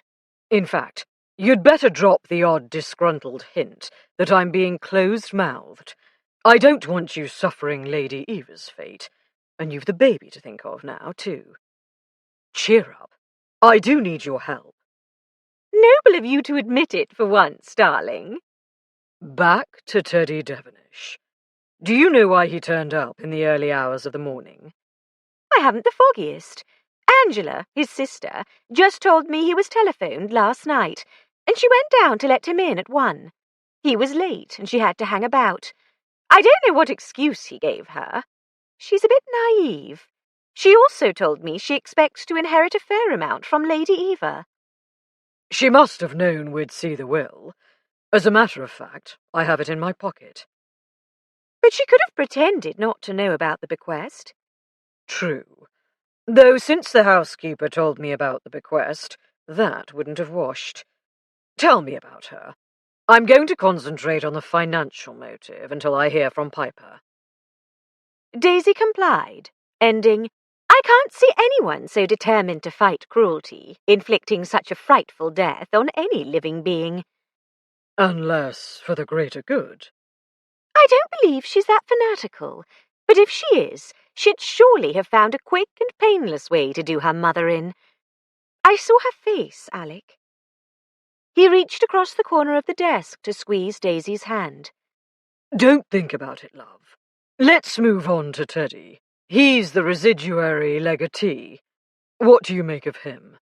Spoiled, by his mother at least, and indulged by his sister, who lurked on the cold, dark terrace for ages waiting for him to put in an appearance. And his father? I suspect Sir James's opinions don't carry a great deal of weight. Lady Devenish rather squashed him. Perhaps that's why he's such an avid pursuer of game, large and small. It gets him out of the house. Is he in the will? Not exactly, but the townhouse belongs to the estate, so he gains the free use of it by his mother's death. He could rent it out for income, or use it to escape from his wife. Would they have condoned Teddy's carrying on with a divorcee? Who knows? Though I doubt their indulgence would stretch so far, even if she was technically the wronged party. Do you think Lady Eva might have threatened to tell his parents, or to rewrite her will? It seems rather more likely than that she should hold a discovery over the head of anyone less closely related. It would give him a double motive. So far, young Master Teddy is shaping up as my prime suspect. Daisy, I hate to tell you this, but Lucy figures largely in the will. I know, she told me, but it was she who persuaded the Earl to ask the Chief Constable to ask for you. Besides, darling, can you imagine Lucy strangling someone? She's much too fastidious. I must admit that's my feeling, but you know I can't go by my feelings. I'll have to treat her like the rest. It's not really a woman's crime, is it? Besides being gruesomely grotesque, wouldn't it take a lot of strength? Lady Eva was pretty hefty.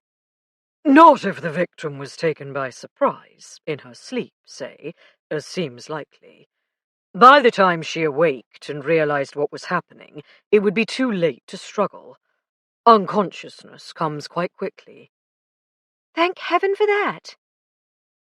Daisy was looking pale again, but Alec failed to see how he could avoid the subject entirely, unless he cut her out of the investigation altogether. She'd be furious if he tried, and her views on the people involved, apart from Lucy, were too valuable to lose. Were you there when Lucy heard the news? He asked. How did she react? You have to understand that she was already in a blue funk over the wedding. When the maid who found the body started screaming, she hid her head under the pillow and pretended she... Alec, I've just thought of something. Have you seen Lady Eva's room? Not yet. You know I just arrived. Unfortunately, Sir Leonard had the body removed to the mortuary, but Crummell had everything photographed, and the pictures are being developed. Why? There were feathers all over the place. Ah, Sir Leonard didn't mention that. From a ripped pillow. It seems to me the only reason for a pillow seam to split is that the murderer first tried to smother her with it, and she fought back. Also, she was hanging off the side of the bed, as if she'd been pulled. He didn't mention that, either. So it must have been someone strong. Not particularly, Alec said grimly. Suffocation is as much a woman's crime as a man's, and when it failed and the stocking came into play... It was a stocking. But that doesn't have to mean it was a woman. Anyone can buy a pair of stockings. It could have been either a man who bought one on purpose, or a woman who happened to have one in her pocket. But with Lady Eva struggling, we come back to the need for strength. Not necessarily. Half suffocated, she might be quite feeble. Besides, at that point, her murderer couldn't afford to let her live. He, or she, would have the strength of desperation. 8. Gloomy, disgruntled, and belligerent, Detective Inspector Crummell trudged the length of the library, saying, Sir Leonard ordered me to report to you, sir. He's gone to see Lord Haverhill. Sergeant Tring is talking to the servants, which I've already done. Inspector Crummell, how do you do? Alex stood up and shook hands. The courtesy invoked no spark of cheer in the local man. Daisy, we're just about done, aren't we? I'll see you later. All right, Inspector. Let's have your report, and then you can take me up to see the victim's room. Take a seat. Thank you, sir. Crummell sat down heavily in the chair Daisy had just vacated.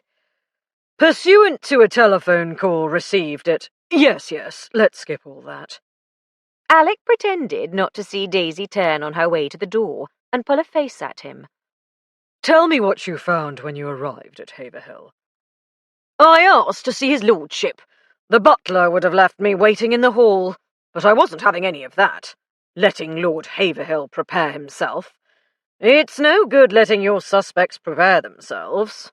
I followed the butler up.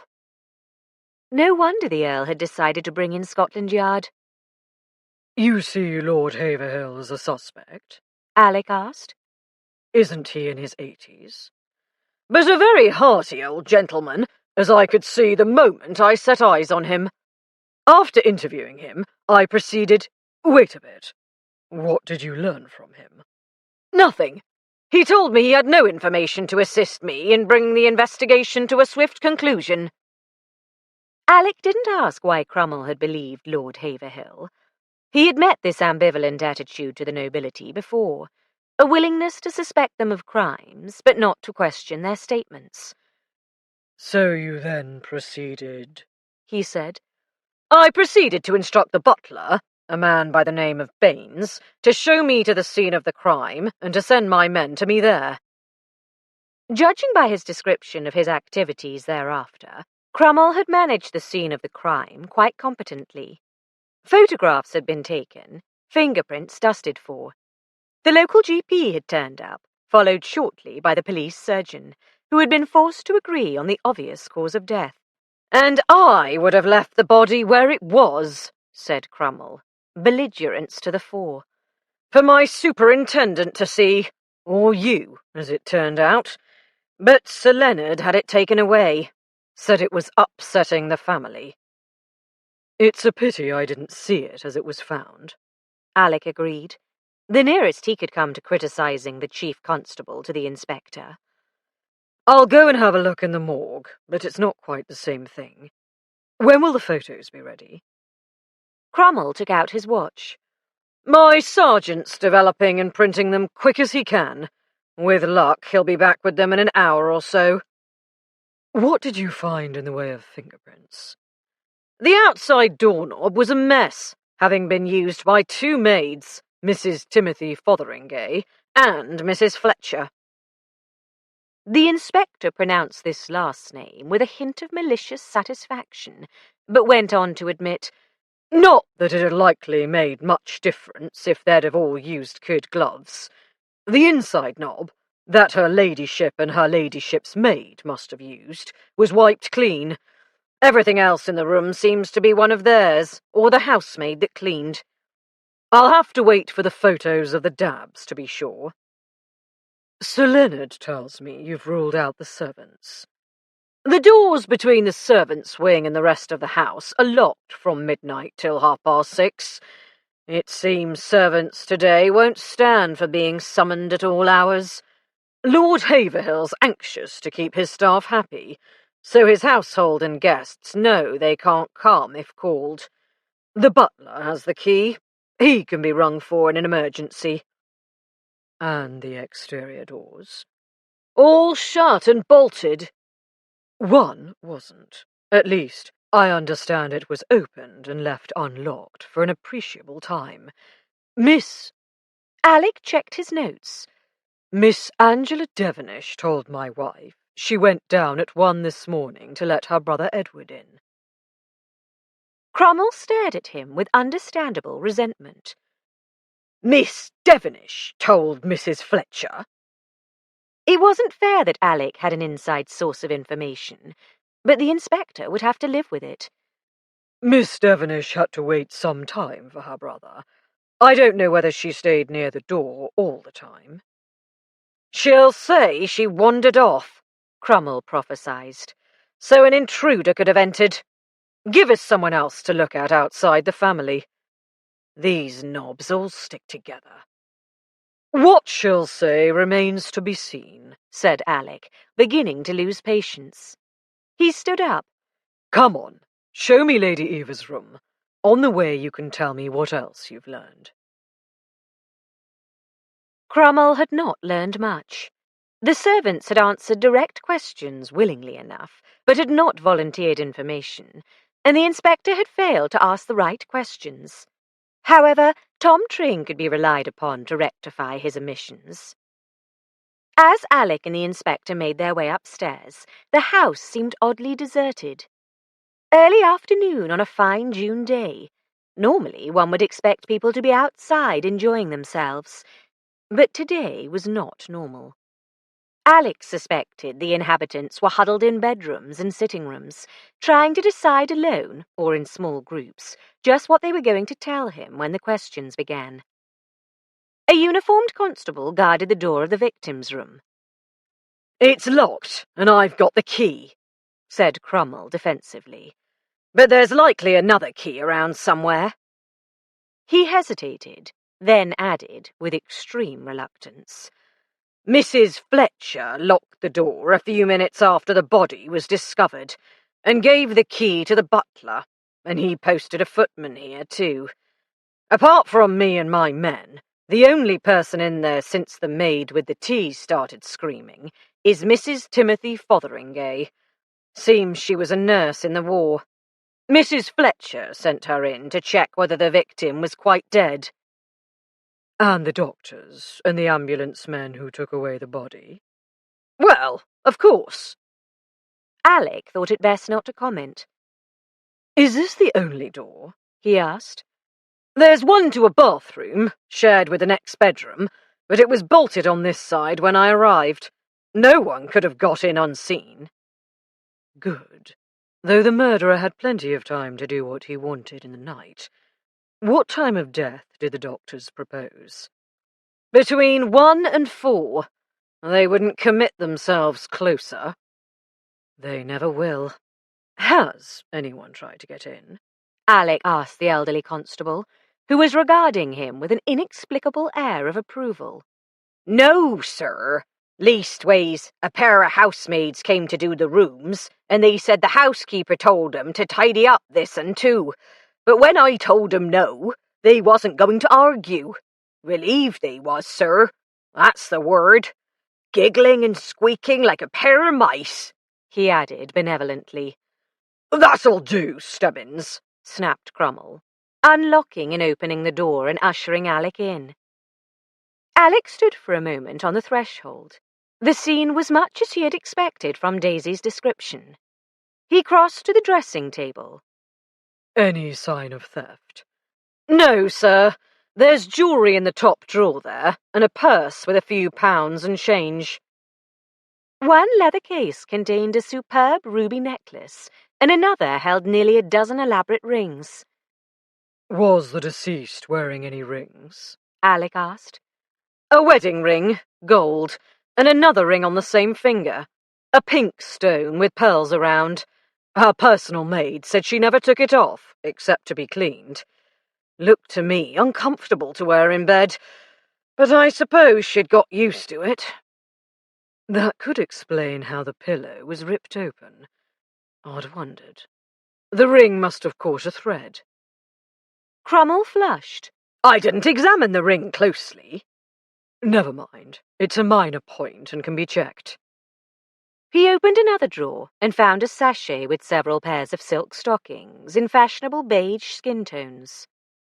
In a second sachet were more in different colours, presumably to match particular frocks. What colour was the stocking around her neck?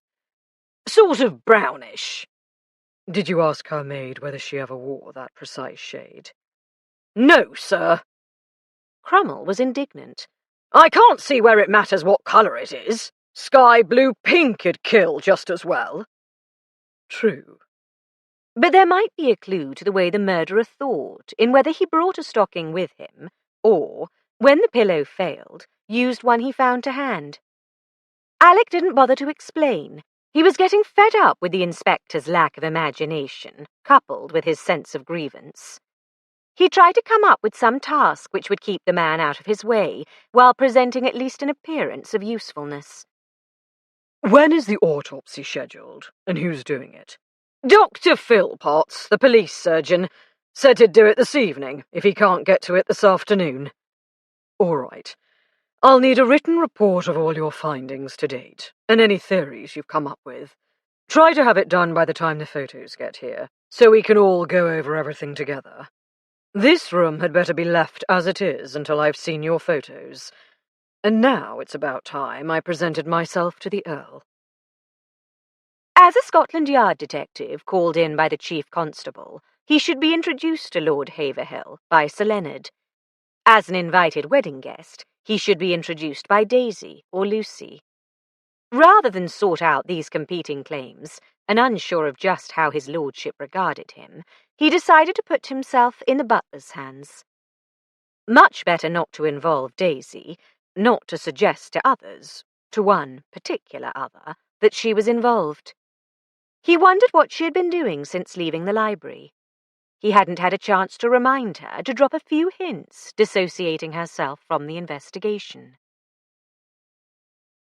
With Inspector Crummell's inimical glare upon her, Daisy had been only too glad to remove herself from the library. Her business with Alec was unfinished, however. She hadn't had time to pass on her information and opinions about most of the people at Haverhill. She had a nagging feeling there was something both important and urgent she ought to have said, but she couldn't think what, nor even about whom. The hall was empty, no group waiting for her with anxious questions. She wasn't surprised. At lunch, the taciturn gloom had been thick enough to cut with a knife. The shock and horror of what had happened had sunk in at last. Except for the Haverhills, Lord and Lady Fotheringay, and Sally, everyone had turned up, including the Devonishes and 3 newcomers who had just arrived by car. The latter were anxious to leave again as soon as possible. In fact, several others had turned around at the station and gone straight home when Lord Haverhill's chauffeur told them what had happened. The rest were resigned to staying. No one seemed to realise the police couldn't actually stop them leaving if they insisted, and Daisy hadn't enlightened them. On leaving Alec and Crummell in the library, she decided to go up to the family apartments to inquire after Lord Fotheringay's health. By now she had talked to everyone since the murder, at least briefly, except Lady Haverhill and Maud and Aubrey Fotheringay. Not that she suspected any of the 3, but they might know something useful. Lady Eva could have confided in her sister-in-law, for example, about trouble with a member of her family. Interrupted by Crummell, Alec had failed to issue his usual prohibition against asking direct questions, but Daisy virtuously resolved not to. On the other hand, he had practically ordered her to drop hints about not knowing what was in Lady Eva's memoranda. If she worded her hints right, they ought to elicit any information available. When she knocked at the sitting-room door, Lady Fotheringay opened it. "Oh, it's you, Daisy. We thought it might be your husband. Sir Leonard announced his arrival. He'll be up to make his bows shortly. but he felt he had to smooth the local man's ruffled feathers first. I just popped up to ask after your husband.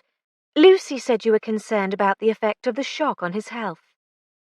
Lady Haverhill's voice came from within the room.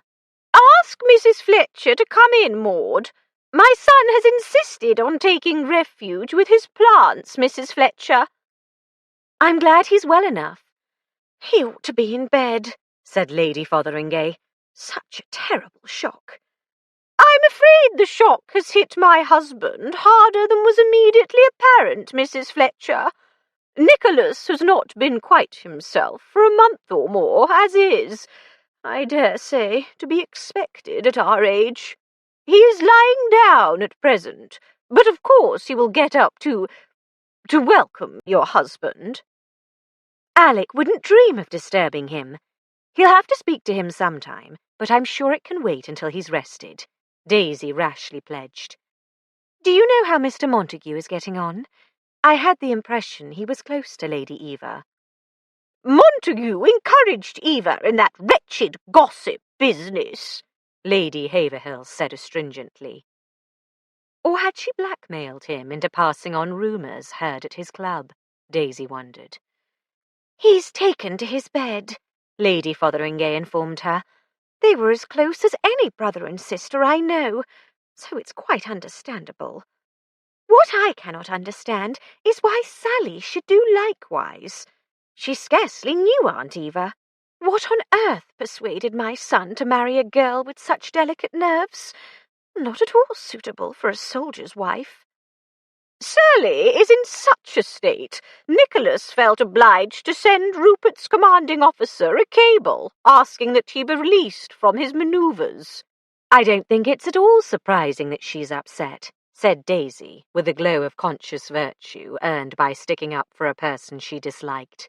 The very idea of murder is so abhorrent that being involved in a case, however peripherally, is enough to make some people ill. I suppose Mr. Fletcher is quite convinced that it's murder? Of course he is, Maud, or he'd not have rushed down from London 3 days earlier than intended. I should say, my dear, that Nicholas is very grateful that your husband is willing to head the investigation. Daisy didn't say that Alec was not at all willing, and had only come because he'd been ordered to. She wanted to steer the conversation back to Lady Eva's gossip collection. There's the London connection, she said, which makes it possible for Scotland Yard to get involved. One of Alec's men is at Lady Eva's house now, going through her files. Both ladies flinched, appalled. Daisy had overestimated their sang-froid. In the face of the murder of a relative by marriage, they managed stiff upper lips, but the prospect of the public washing of the family's dirty linen made them quail. Clearly they had not considered the ramifications of the crime. Had the murderer? Could he or she possibly have failed to realize that Lady Eva's demise would cause the police to read her memoranda? Don't worry, the police will treat the information as confidential. Unless it was needed as evidence. Alec won't even tell me. Do you think she was killed because of something she found out? Faltered Lady Fotheringay, braving her mamma-in-law's frown. The police must no doubt consider the possibility, Lady Haverhill conceded, since Eva was so ill-advised as to make a hobby of inquiring into other people's private business, and so unwise as to make no secret of it. She changed the subject. Mrs. Fletcher, Lucinda appears indifferent to the postponement of her wedding. I confess myself baffled by the flippant manner you modern young women consider de rigueur, so I cannot make out whether she is simply putting on a brave face for our sakes. Can you tell me? Is she dreadfully upset? Daisy hesitated. For a start, she didn't feel she had a secure grasp on Lucy's state of mind, and she wasn't at all sure that Lucy herself did.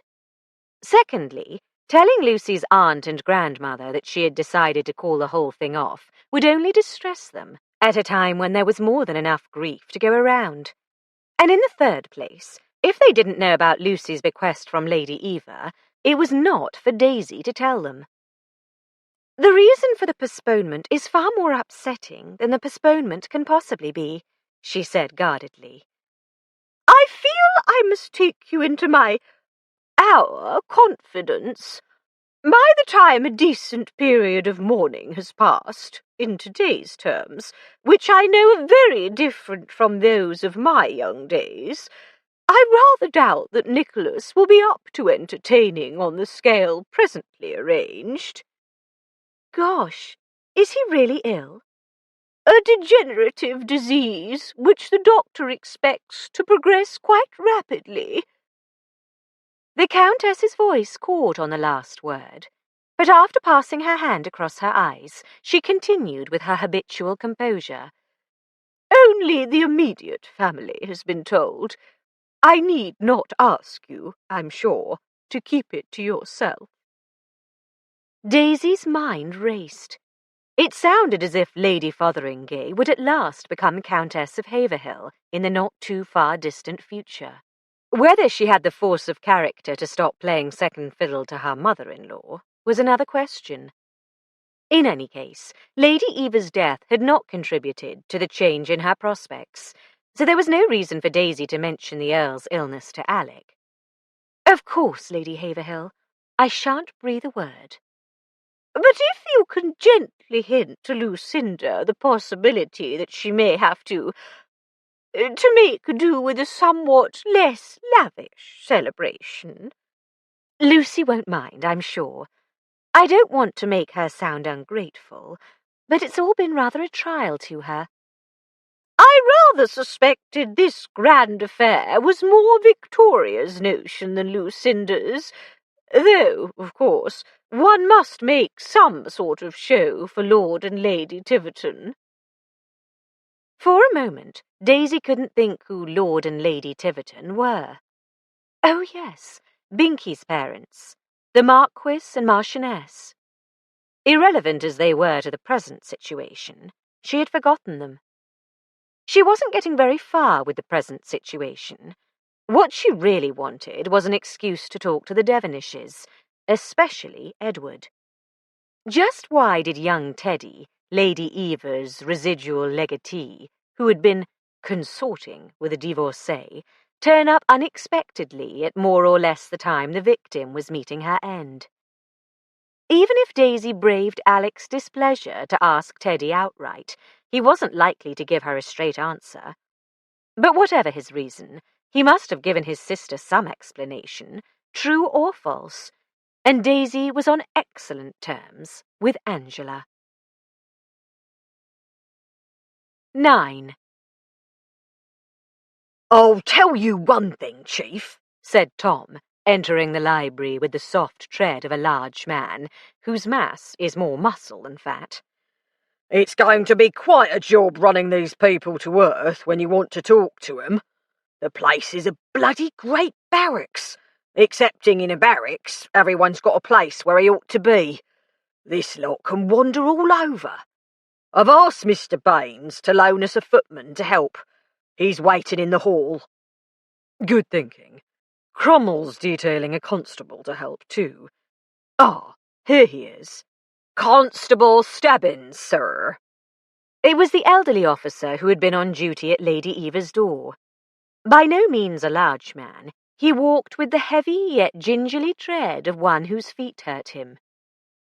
"Mr. Cromwell said to give you a hand, sir, to round up the suspects." Cromwell's revenge, Alec muttered in an undertone. Tom stroked his moustache to hide a grin. "We'll have to keep some of 'em on ice, Chief, or there'll be a long wait between, considering how they're scattered all over. Mr. Baines says there's a little sitting room, what he calls an antechamber, across the hall. Suppose we stick them that's waiting in there with Constable Stebbins to keep an eye on them."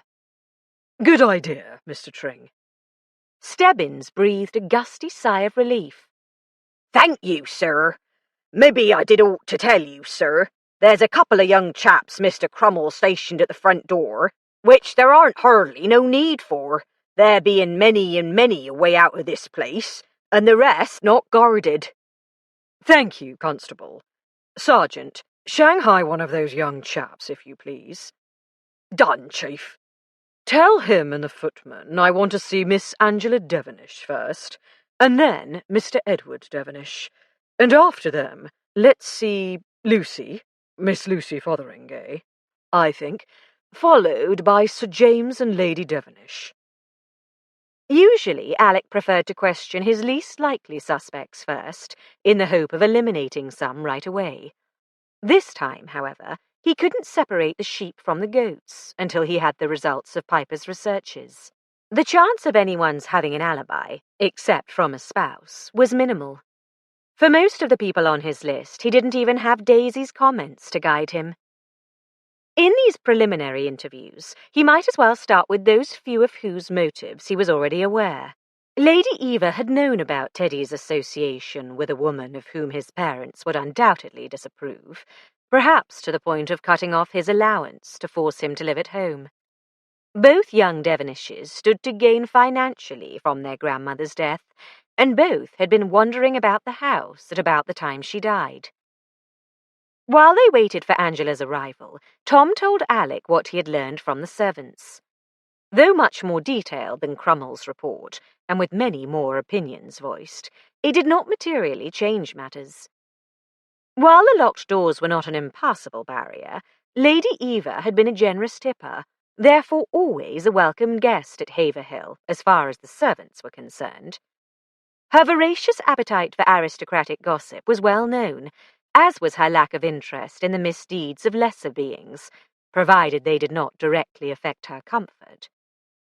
The two servants she had brought with her, her personal maid and chauffeur, had been with her for 5 or 6 years. They were satisfied with their positions, and did not expect any great recognition in her will.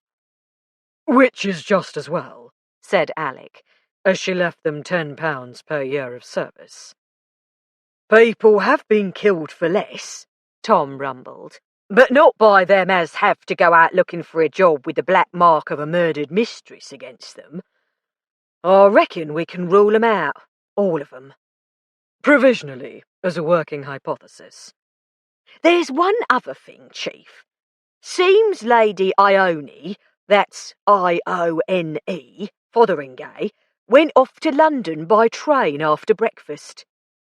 "Great Scott! Has anyone else sloped off that no one's bothered to tell me about?" "If so, they haven't bothered to tell me either.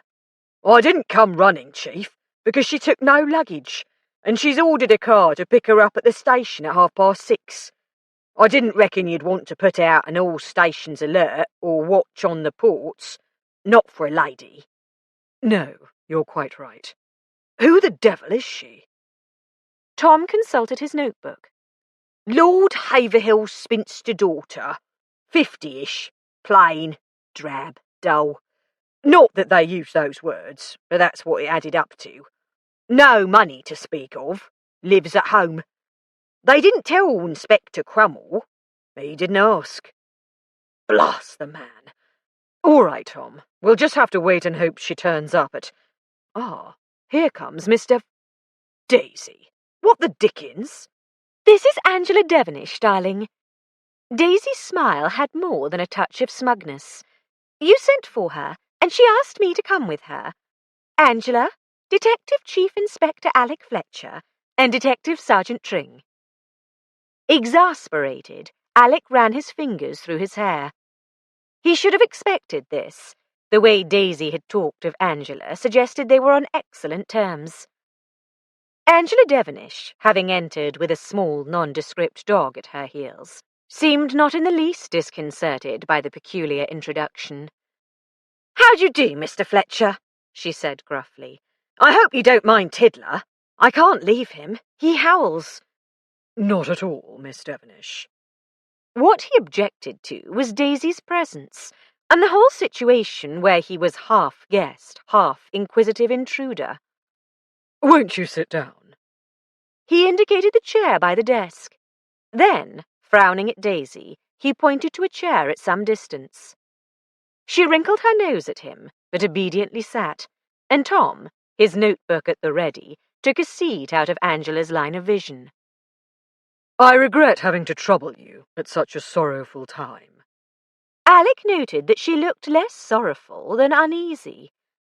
Describe for me, please, everything that occurred between midnight and 7 o'clock this morning. Startlingly, Angela blushed. She didn't look at all the sort of young woman to have been entertaining a swain in her bedroom, but after all, one never could tell.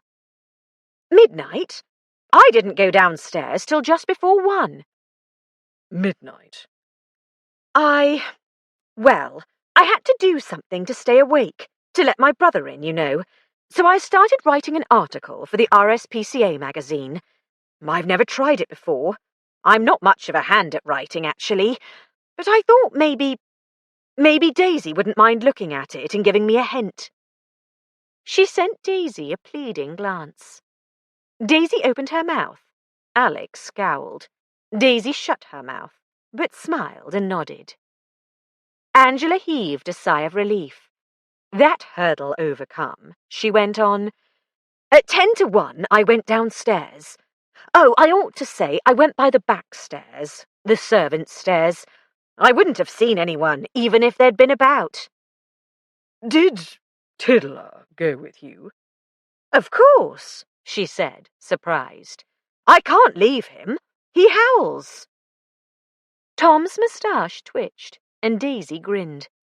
There and then Alec more or less gave up on Angela Devenish as a suspect. Go on. I went to the long gallery and opened one of the French doors. Locked?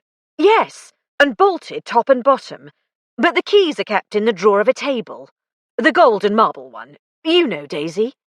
We went out on the terrace and hung about for simply ages. Did you move out of sight of the door? No. That is, I took Tiddler down the steps to the lawn, so I suppose I had my back turned for a moment, but once I reached the bottom, I turned round to watch for Teddy. I didn't want him to go in and lock me out. It was a clear night, and I could see quite well, though there was only a sliver of moon. Then Teddy turned up at last. The clock tower had chimed the half-hour, and we went in and locked and bolted the door. You're sure of that? Oh, yes. Uncle Nicholas, he's my great-uncle, actually, is very particular about that. There was a tremendous row once when Rupert came in late and didn't lock up. I suppose there's some valuable stuff in the house, she said vaguely. Assuming Crummel's men could be trusted to spot any sign of a break-in, and he seemed quite competent at that sort of thing, Angela's evidence meant that Lady Eva had almost certainly been murdered by one of the family. She didn't seem to realize the significance of her words. Her uneasiness had faded, and she continued without prompting. We went up to my room, and he pinched my counterpane and a pillow. I went to sleep and didn't wake up till a maid brought tea and told me about Grandmamma. You were on good terms with your grandmother? Yes, well, sort of. She didn't like what I do, but she liked that I do it. I mean, she approved of me not being a drip, sitting at home knitting, like poor Aunt Ione. Daisy gasped. Alec gave her a quick glare and turned back to Angela. Her brow creased in a puzzled frown. She hadn't noticed the interruption. That's why she left me some money, and Lucy too, though of course photography is much more respectable than rescuing badly treated animals. I can't think why. Very odd. Let's just go back to when you at last got to bed. Your brother curled up on the floor with your counterpane around him. Well, after his bath. He took a bath. How long did that take him? I haven't the faintest. I fell asleep right away. Tiddler didn't bark when he came in? Oh, no. He's much too frightened. He never barks. She reached down and gently pulled one ragged ear. He was quite badly hurt. I found him. In the morning, Miss Devenish, when you woke, your brother was asleep on the floor of your bedroom. On the other side of the bed from the door, so that the maid wouldn't see him when she brought the tea. He didn't want Mummy and Daddy to know he'd arrived in the middle of the night, you see. When he rang up, he told me not to tell them he was coming, or have a room prepared for him. He was just going to turn up after breakfast and pretend he'd left London early. He came from London? No, from a house party in Hampshire, I think. That's why he was so late. He couldn't leave there till after dinner. I see. By the way, why on earth did he leave a house party at that time of night? It was boring, Angela said simply. Alec decided he didn't understand the younger generation, or else he didn't understand the upper classes. One way or another, he felt very middle-aged and middle-class. He glanced at Daisy. She shrugged and raised her eyes to heaven. He understood her very well, most of the time, and she was an aristocrat 10 years his junior. Cheered, he waited a moment to see if silence would prompt further unsolicited confidences from Angela, but she appeared to have run out of steam. This was a preliminary interview, he reminded himself, and he had a couple of dozen more people to see. Rising, he said, "Thank you very much, Miss Devenish. You've been most helpful." "Is that all? I knew you couldn't be like Mummy said you would, or Daisy wouldn't have married you."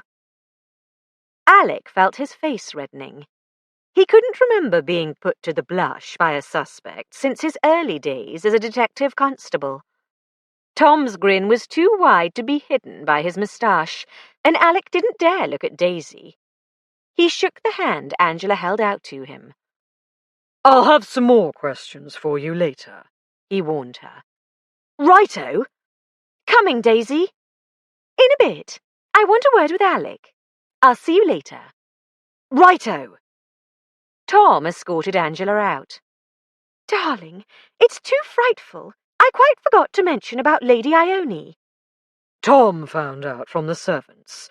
You couldn't have warned me in time to intercept her at the station, could you?" "No," Daisy said thankfully. "You arrived long after." "Never mind, then. Quickly, anything else I need to know about Edward Devenish?" "He's definitely a bit of a blister, but he must be aware of his sister's devastating frankness." "Devastating is the word." I advised all of them, to tell the whole truth right away. She's probably the only one to take my words so enthusiastically to heart, because she's inclined that way anyway. So Teddy must know he couldn't count on her keeping the time of his arrival secret. So it'd be stupid to then go and murder Lady Eva. "Perhaps he is stupid. He'll be here in a moment if they've found him. I suppose you'd better stay so that you can tell me about each person before they come in." "Darling, may I really?" She stood on tiptoe to kiss him on the nose. "Daisy, sit over there, will you? Not exactly hidden, where people are not likely to notice you." She obediently retreated to the shadows as Tom ushered in a youth in dark grey flannels and a navy blazer. "Mr. Devenish, sir." As Teddy Devenish crossed the room towards him, Alec was struck by the resemblance of his expression to Cromwell's, disgruntled and belligerent. A closer view, however, revealed not Cromwell's gloom, but a spark of apprehension behind the facade. Teddy was batting on a sticky wicket, and he knew it. "How do you do, Mr. Devenish? I'm sorry to have to trouble you on such a—" "I'm not saying anything." Teddy leant with both hands on the desk and glowered. "Not without a solicitor." "That is your privilege, sir. No doubt your father has summoned his solicitor." Well, no, actually. Perhaps he is unaware of precisely at what o'clock this morning you arrived." "I'm of age. I don't have to tell him everything I do." "Of course not," Alec said soothingly, as if to a fractious child. "Family solicitors tend to be rather stuffy. I dare say you'd rather have your own." He noted with satisfaction that he'd flummoxed the boy. "Won't you sit down, Mr. Devenish?" Teddy subsided onto the chair with a groan. "I suppose my sister told you everything." "Everything she knows. There are gaps to be filled. Let's start at the beginning. Where were you staying before you came to Haverhill?" "Why the devil do you need to know that?" "Routine. Ah, I see my sergeant frowning at me. We'd better start with your full name and address, if you please, just as a matter of routine." "Edward Granville Devenish." He gave the address of his flat in town, on the wrong side of Oxford Street, but not by much. "The family place is Saxonfield, in Leicestershire." "Thank you. And your friends in Hampshire?" As Alec anticipated, Teddy found it much less perturbing to give his friend's address once he had given his own. "The name's Hetheridge, Danesbury House, near Netherwallop. The chap who invited me is Bill Hetheridge." "Thank you. What was your reason for leaving Danesbury House late in the evening for a long drive?" "I can't see that it's any business of yours." "Mr. Devenish, you went to a good deal of trouble to arrive in the middle of the night, unexpectedly, and to conceal the time of your arrival. At roughly the time of your arrival, your grandmother was brutally murdered. You are one of her heirs. Let me assure you, it is my business to find out why you left Danesbury House and came to Haverhill in such curious circumstances." White-faced, Teddy cried, "I'm not telling you! I won't have you twisting my words!" He stumbled to his feet. "Leave me alone! Leave me alone, damn you!" Blundering towards the door, he narrowly missed a couple of chairs. Alec let him reach for the handle before saying in a voice like the crack of a whip, "You are not to leave Haverhill, Mr. Devenish." Without speaking, Teddy went out into the hall, leaving the door ajar. "You think he's our man, Chief?" "I wouldn't go quite that far, Tom, but young Teddy is definitely in hot water."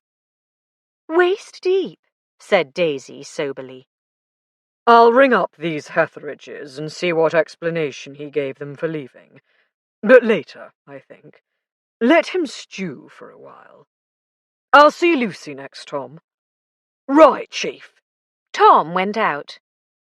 "Darling, you're not going to make me sit in this corner while you give Lucy the 3rd degree?" "No, you can come over here, if you promise not to interrupt." "Cross my heart." He moved a chair close to the desk for her, at the opposite end from the suspect's chair. "I won't ask you about Lucy. Tell me about Sir James and Lady Devenish." "I don't know much.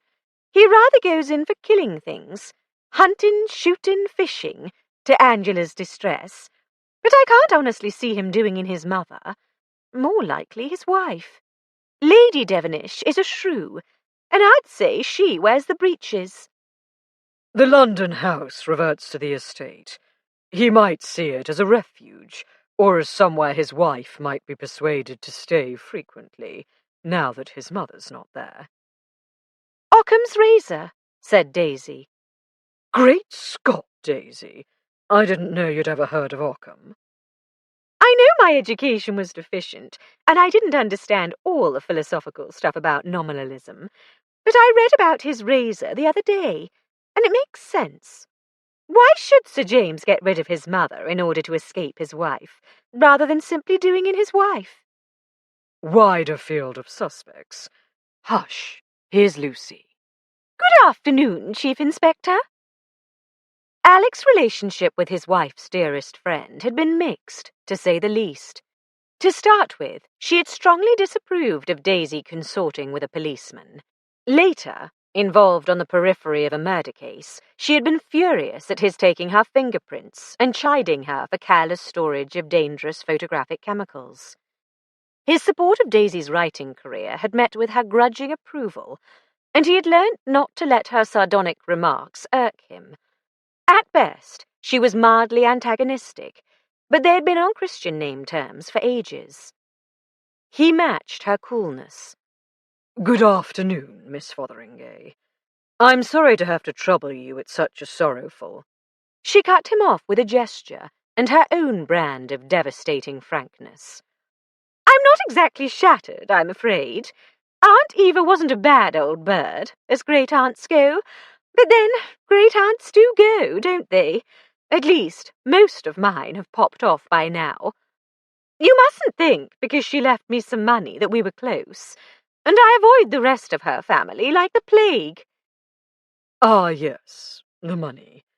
I understand you profit considerably from your great-aunt's death.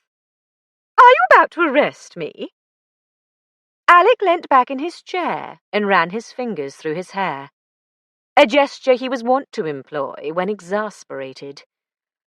No, I'm not about to arrest you, Lucy. But you must realize I can't overlook the fact. The money would have come in very handy any time in the past 5 or 6 years. But now I'm getting married, I shan't actually need it. Not that I shan't be glad to have it, and I'm grateful to Aunt Eva for leaving it to me, of course.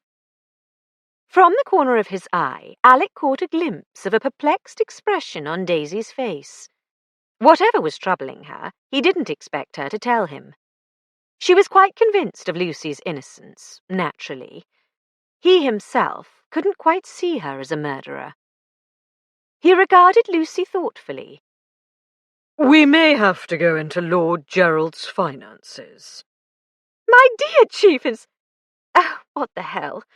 Alec, I'm sure you'll solve the case long before you have to resort to such expedients. That's why I persuaded Grandfather to try to get you down here. I wouldn't have if I'd done her in. I didn't, you know. And now, if you'll excuse me, I have a rendezvous with my intended. Standing, she turned to Daisy. Coming, darling? Is it tea time already? Yes, coming. Alec, darling, I've told you all I know about your next 2 victims. I'll be back as soon as I can. I'll make sure Baines sends in tea for you and Tom. Very welcome it will be too, Mrs. Fletcher, said Tom, studiously avoiding Alec's eye. With brisk steps, the 2 young women departed. The library door closed behind them. So, you've decided to marry him after all? Daisy inquired as they crossed the hall, already emptied of trestle tables. I'm not sure. I simply can't make up my mind. I've a feeling I'll know as soon as I see him. You'll extract Uncle Aubrey from the conservatory, won't you, if he's still there? I'll do my best. Tea's in the drawing-room today. Grandmother's got some frightfully Victorian notion that tea on the terrace is inappropriate in a house of mourning. I haven't actually noticed much in the way of mourning. No, sad, isn't it? Poor old Aunt Eva didn't have the knack of making herself loved. Lucy grimaced. I don't suppose I do, either. Except by Binky. Maybe that's why I'm not sure. If he's mad about me, there must be something wrong with the poor fish.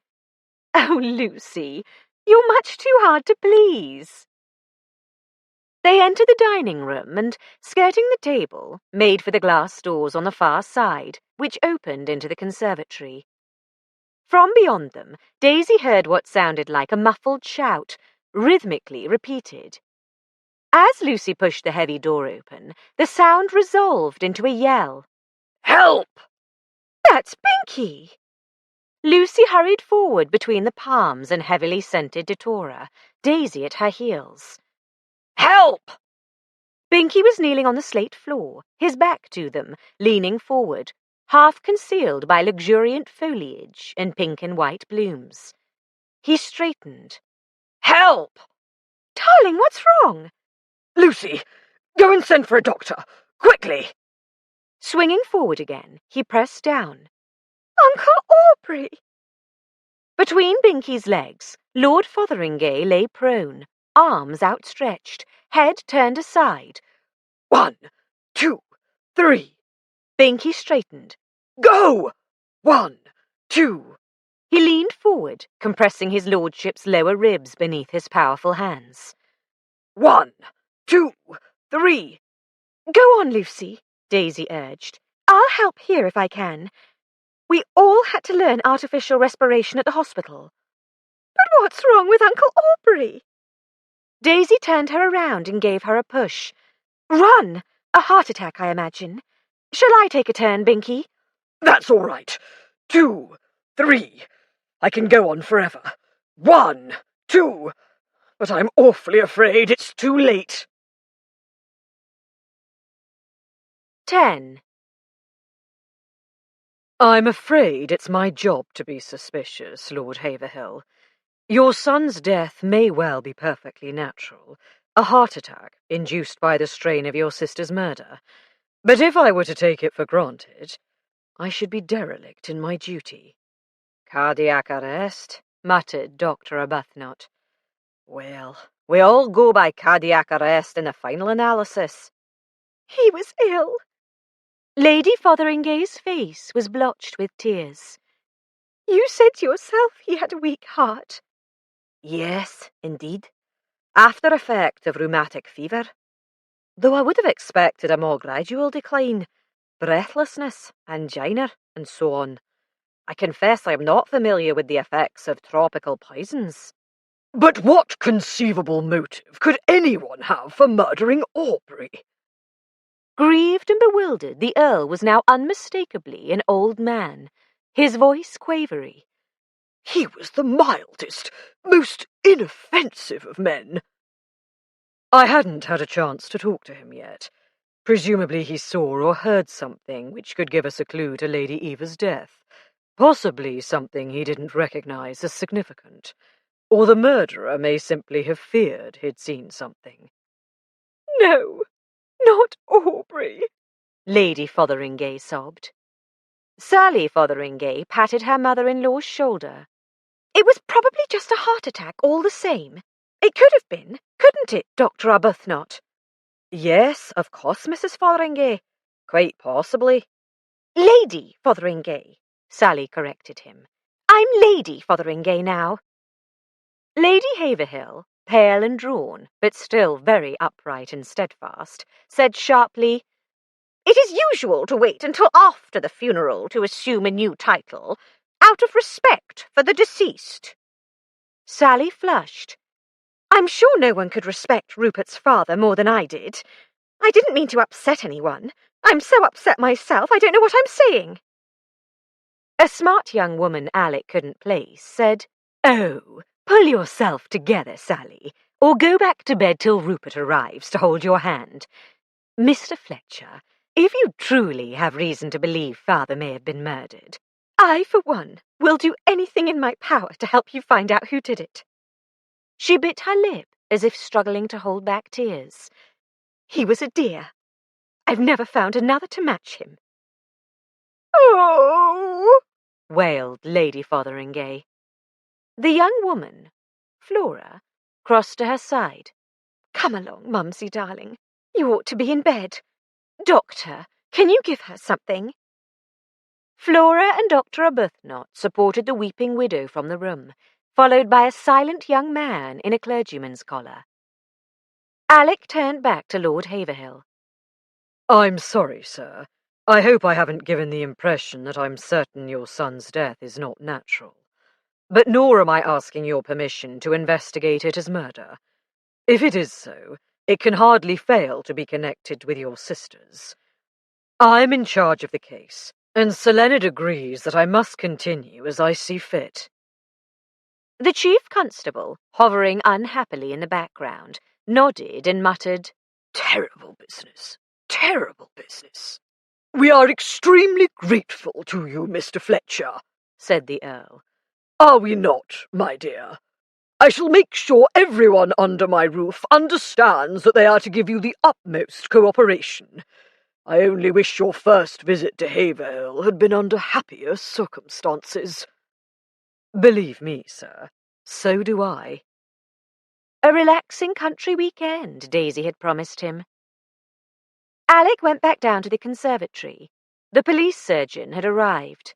A young man, he sprang up from his crouch beside the body with enviable ease. Tom introduced him. Dr. Philpotts, Chief. No external trauma, Philpott said briskly, barring slight signs of contusion from when he fell forward out of his chair. He was as good as dead when he hit the floor. Either a heart attack, or you're looking at a case of poisoning, I'd say. That was my feeling. I recognised two poisonous plants as I came in here. Datura and oleander. He glanced around, and I believe that's another, over there, poinsettia. I can't say I'm up on the symptoms, have to go look them up, but the garden's bound to be full of deadly stuff too. Foxgloves, lily of the valley, narcissus, rhododendrons, autumn crocus, hydrangeas, you name it. I have to warn you, I haven't the facilities for detecting exotic poisons. No, I think this is a case for Sir Bernard Spilsbury, the Home Office pathologist. Great Scott, Tom. What happened to the teapot? Bingham said the victim was drinking tea when he died. None here when we came in, Chief. Miss Lucy was more concerned to get the doctor here, and it was a while before Mrs. Fletcher decided we ought to take a look. But there was someone here all the time. What happened to the teapot? And he said Lord Fotheringay's cup broke. Where the deuce have they gone? Only person I can think of could take 'em away, and no one had noticed, is a parlour maid. Alec groaned. Damnation! The pot will have been washed out by now. We'll have nothing to give Sir Bernard. They'll have to throw out the broken cup. Maybe some dregs left. I'll go see what I can find out. Do that, Tom. In the meantime, all these plants seem to be labelled, Doctor. Would you mind making a list of all those you know to be poisonous, and another of any you're not sure about? Willingly, Chief Inspector, but the second list may well be a long one. Dr. Philpotts turned to a fresh page of his notebook. I have little knowledge of tropical plants, of which this conservatory holds a great many. It will be something for Sir Bernard to begin with. Incidentally, did my sergeant tell you Bingham tried artificial respiration when Lord Fothering fell, and he could find no pulse? Schaefer's method, I understand. Would you consider that appropriate? Certainly. In the case of simple cardiac arrest, he had a chance, however remote, of resuscitating the victim. As he answered, the doctor stooped to peer at plant labels and scribbled on his notepad. If it was in fact poison, induced vomiting might have been more useful, but that depends on the poison, and if Lord Fotheringay was already dead, it would be impossible in any case. In the circumstances, I'd say Bingham acted with commendable common sense.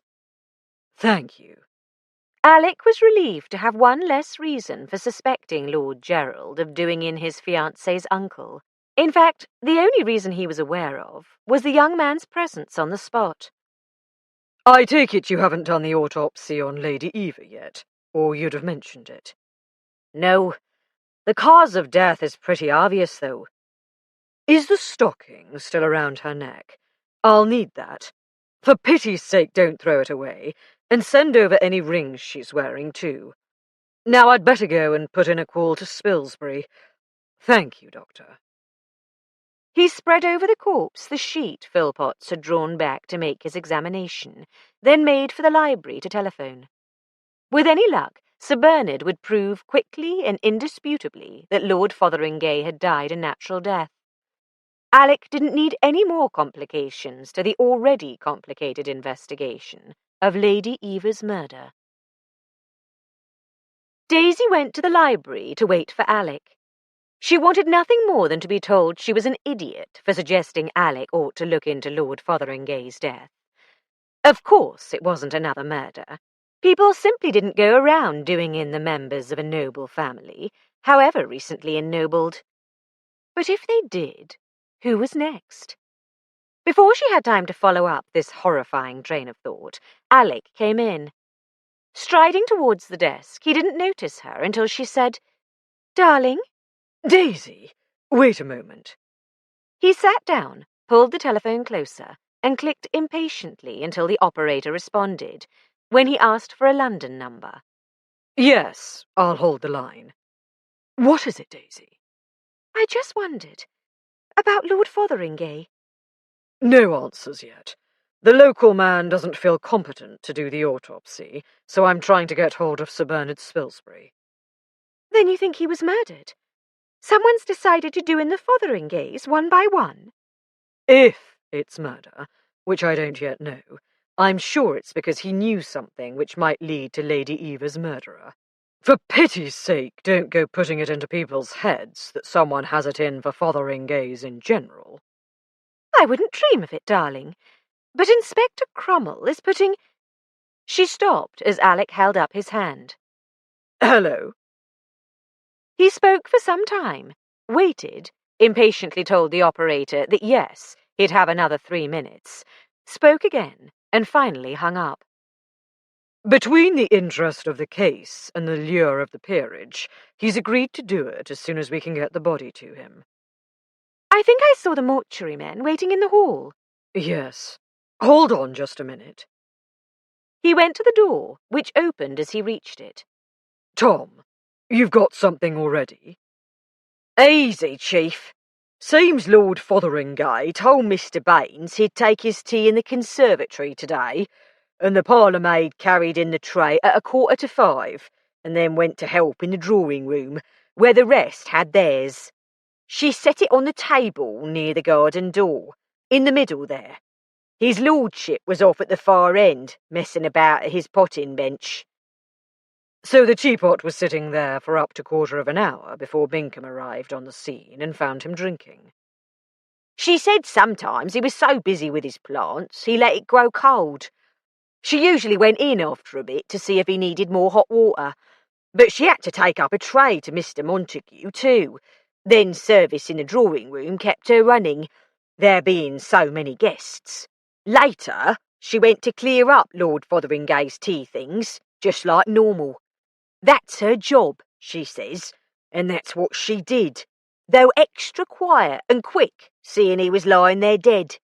That was before Mrs. Fletcher started wondering if it was suspicious and came and told us. I dare say there was a bit of morbid curiosity in it. Likely. But just because he was dead, she didn't see why she shouldn't dump the tea leaves on his plants, like he always said to do. Seems it's good for 'em. And she showed me which plants she dumped them on, and I took a look. There's some cut-up leaves that don't look like tea to me. Dr. Philpotts thinks it could be oleander. You've taken a sample? Sealed in one of them nice little jars with a label they put in the murder bag. Didn't I always say we needed something like it? Just over a month we've had 'em, and how many times have we used 'em already? You were dead right, Tom. Now give the jar to those mortuary men, and I'll leave you to persuade them they have to take it and the body to London post-haste. Spilsbury's agreed to do the autopsy this evening. Right, Chief. Alec came back. What were you saying about Crummell, Daisy? What is he putting where? Not where. He's busy putting the wind up all and sundry. Damnation. Sorry, love. What is it Arbuckle used to say? Tardation. All the man is supposed to be doing is checking everyone's whereabouts at tea. He seems to be leaving people with the impression that there's a homicidal maniac about, or alternatively, that they're about to be hauled off to the police station to be grilled. Dire warnings in all directions. Sir Leonard's madly trying to pour oil on the troubled waters. Oh, heck. Useful language, American. I'd better go and see what... Piper! Detective Constable Ernie Piper came into the library with a jaunty step, waving his notebook. Got the goods, Chief. I'd have been here ages ago, but the car that met me had a burst tyre. Afternoon, Mrs. Fletcher. Good afternoon, Mr. Piper. Let's hope you can at least narrow the field of suspects. Off with you, Daisy. This is not for your ears, remember? Go and help Sir Leonard with the soothing oil. Righto, said Daisy reluctantly. In the hall, Tom Tring was arguing with 2 men in white coats, who held, respectively, a roll of canvas and 2 poles. Daisy lingered, lurking beside a pillar, to listen, in case she might be able to put in a decisive word. Who's a-going to pay for the petrol? That's what I want to know, said the man with the canvas, in the voice of one repeating himself for the umpteenth time. Us come to fetch a corpse to the morgue in Cambridge, said the other obstinately, not Lunnon. Plans have changed, said Tom with monumental patience. Your orders. My orders is what the governor told me afore us set out. May I be of assistance, Sergeant? Sir Leonard came out of the antechamber, where Crummell was interrogating and infuriating Fotheringays and Devonishes and twigs of their family trees. Mr. Fletcher has arranged for Sir Bernard Spilsbury to do the post-mortem, sir. Lord Fotheringay's body must be taken to London. These gentlemen are concerned about having the proper authorisation to go so far beyond their usual bounds. What I want to know, said the man with the canvas, is who's a-going to pay for the petrol? Taking out his note-case, Sir Leonard said, I am the Chief Constable of this county. I authorise and order you to follow Detective Sergeant Tring's instructions. Here, take this. He handed over a £5 note. I shall want an accounting. Us'll be on the road come supper time, said the man with the poles suggestively. A shilling apiece for supper, spluttered Sir Leonard, after you make your delivery. Be off with you before I change my mind. The stretcher-bearers scuttled away. Thank you, sir, said Tom. I suppose this means Mr. Fletcher is convinced of foul play. No, sir. This is to find out. I understand the local police surgeon feels the determination is beyond his resources. I'm afraid my people are letting you down right and left, said Sir Leonard, pulling a rueful face. I've just removed Inspector Crummell from the case. I really can't have him upsetting so many people of standing. Luckily, HQ ran through with the news of a new case I was able to transfer him to. Most fortunate, sir, said Tom blandly. It'll mean more work for you and Mr. Fletcher, I'm afraid, but I'll leave you several constables. I'm sure Mr. Fletcher will be very grateful, sir. As it happens, Detective Constable Piper has just joined us, so Mr. Crummell's, assistance is no longer of such importance. Excellent, excellent. I have all Crummell's notes with me here, so I'll just hand them over to Mr. Fletcher now. Then I'm off home for dinner. In the library, is he? The chief constable limped towards the library. Following the mortuary men, Tom winked at Daisy. He'd known all the time she was there, of course. Nothing much escaped Tom Tring's small, brown, twinkling eyes. Giving him a wave, she was about to head for the drawing-room when the wicket in the great front door started to open. Curious as to who would come in that way without ringing the bell and waiting for a servant, Daisy paused.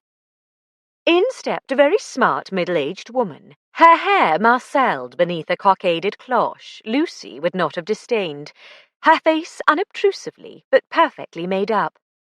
Her navy linen costume, piped in pale yellow and worn over a pale yellow pleated blouse, was the last word in elegance. Beneath a hem barely covering her knees, slim legs in skin-toned stockings ended in navy glace shoes with Cuban heels. A wedding guest, Daisy assumed, and one sufficiently closely related to the family to walk in unannounced. John Woolstorff must have failed to reach her with a message about Lady Eva. Reluctantly, Daisy decided it was up to her to break the horrible news before the newcomer dropped a brick. She moved towards her. The woman met her with an amused smile. "Don't you recognize me, Mrs. Fletcher?" Daisy stared. She felt her mouth drop open and closed it abruptly. "Good heavens," she said. "Lady Ione? In the flesh, and a lot of new clothes." "Lady Ione Fotheringay," said a loud male voice. It is my duty to warn you that... Crummel. Daisy swung around. Don't be an ass, Inspector. Lady Ione has returned, hasn't she? Wanted for questioning, said Crummel doggedly. By Alec, the Chief Inspector, not you.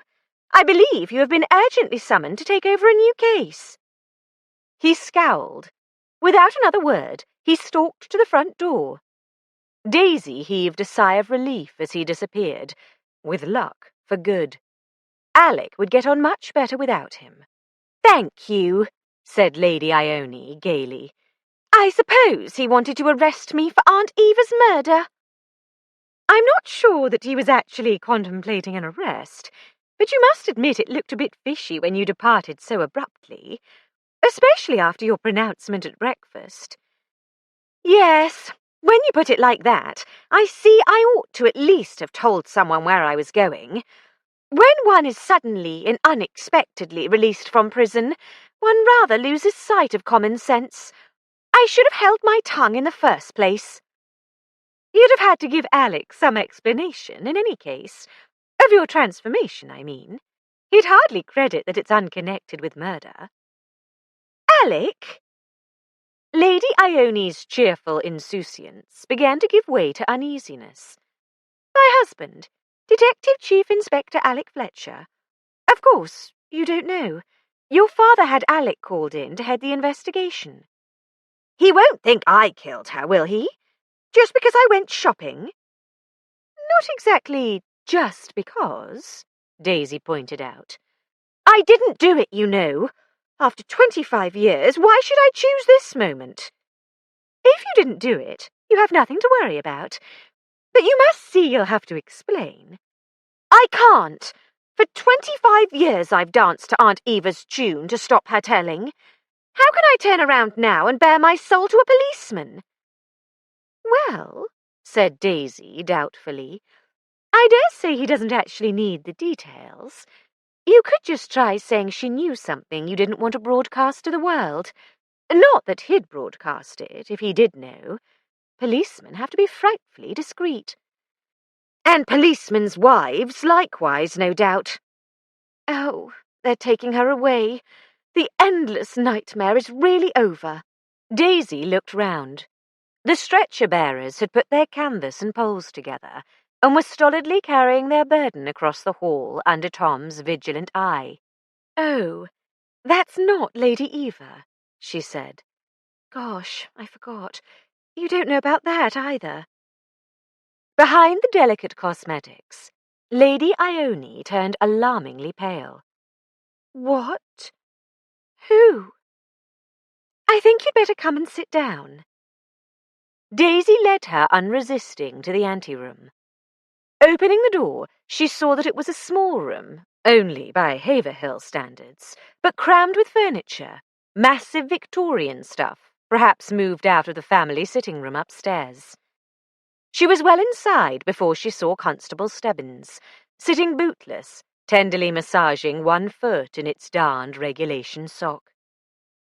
Daisy hastily turned to Lady Ione to face away from him, while gesturing at him behind her back to get out. Her ladyship didn't seem to have noticed him. Who? She asked again, sitting down and looking up at Daisy, all the new-found animation gone from her face. I'm afraid it's Lord Fotheringay. Aubrey? No! But why would anyone want to kill poor Aubrey? That's what Alec is trying to find out. Daisy failed to mention the possibility that Lady Ione's brother had died naturally, which is why it's so important for you to tell him everything you can bear to. One can never guess which details may turn out to be vital. All right. For Aubrey's sake, I'll talk to him. But would it be too much to ask you to come with me? Not at all, said Daisy. I'm sure you'd like to get it over with. Shall we go right away? 11. Daisy and Lady Ione, entering the library, met Sir Leonard leaving. Standing aside, he bowed to Daisy and gave Lady Ione a curious look. As they went on, Daisy glanced back to see him staring after her ladyship with a puzzled frown. No doubt half her relatives would be equally confused the first time they saw her. Alec, never having met the original Lady Ione, merely regarded Daisy with irritation. Before he could snap at her, she said, "Darling, I brought Lady Ione to see you. She just arrived home. Lady Ione, my husband." "How do you do, Mr. Fletcher?" Her ladyship's composure was admirable. Good evening, Lady Ione. Alec was icily polite. Won't you sit down? I trust you intend to explain. What is it, Baines? The door that had just closed on the chief constable opened again to admit the butler.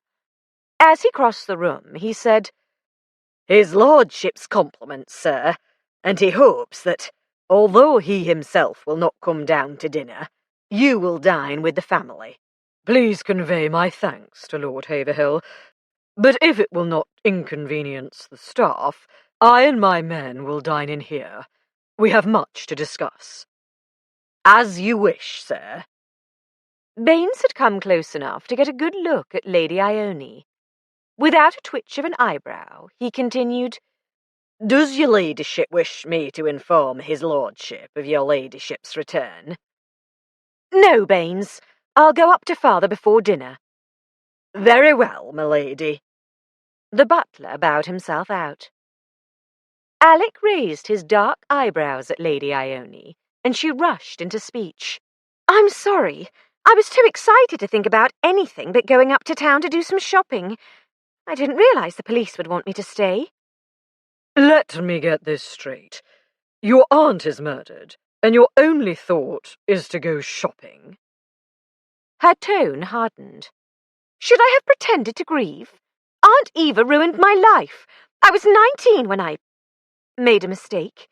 She found out about it and threatened to tell if I didn't behave as she thought I ought.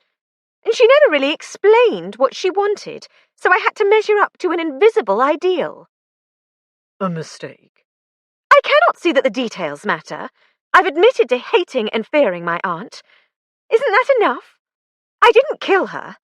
Perhaps I should have, 25 years ago." Alec's voice gentled. Lady Ione, you are the only person so far who has had the courage to admit to being blackmailed by Lady Eva. We have her memoranda, so there are no secrets. We haven't had time yet to go as far back as 25 years. If we knew exactly what your offence was, in her eyes, and what use she made of the information, we would have a much better idea of how others might have been affected. And thus, who might have had a motive for killing her? But I don't particularly want you to find her murderer. Already there has been another death. My poor brother. We don't know for certain whether it was foul play, but once a person has killed to solve a problem, he often finds it immeasurably easier the second time. Are you willing to risk a third? No, but I can't. Lady Ione looked from Alec to Tom to young Piper in his inconspicuous corner, notebook and pencil in hand. "Suppose I tell Mrs. Fletcher? That wouldn't be half as bad. Then she could tell you." Knowing Alec so well, Daisy could see him suppressing a sigh of resignation. Very well.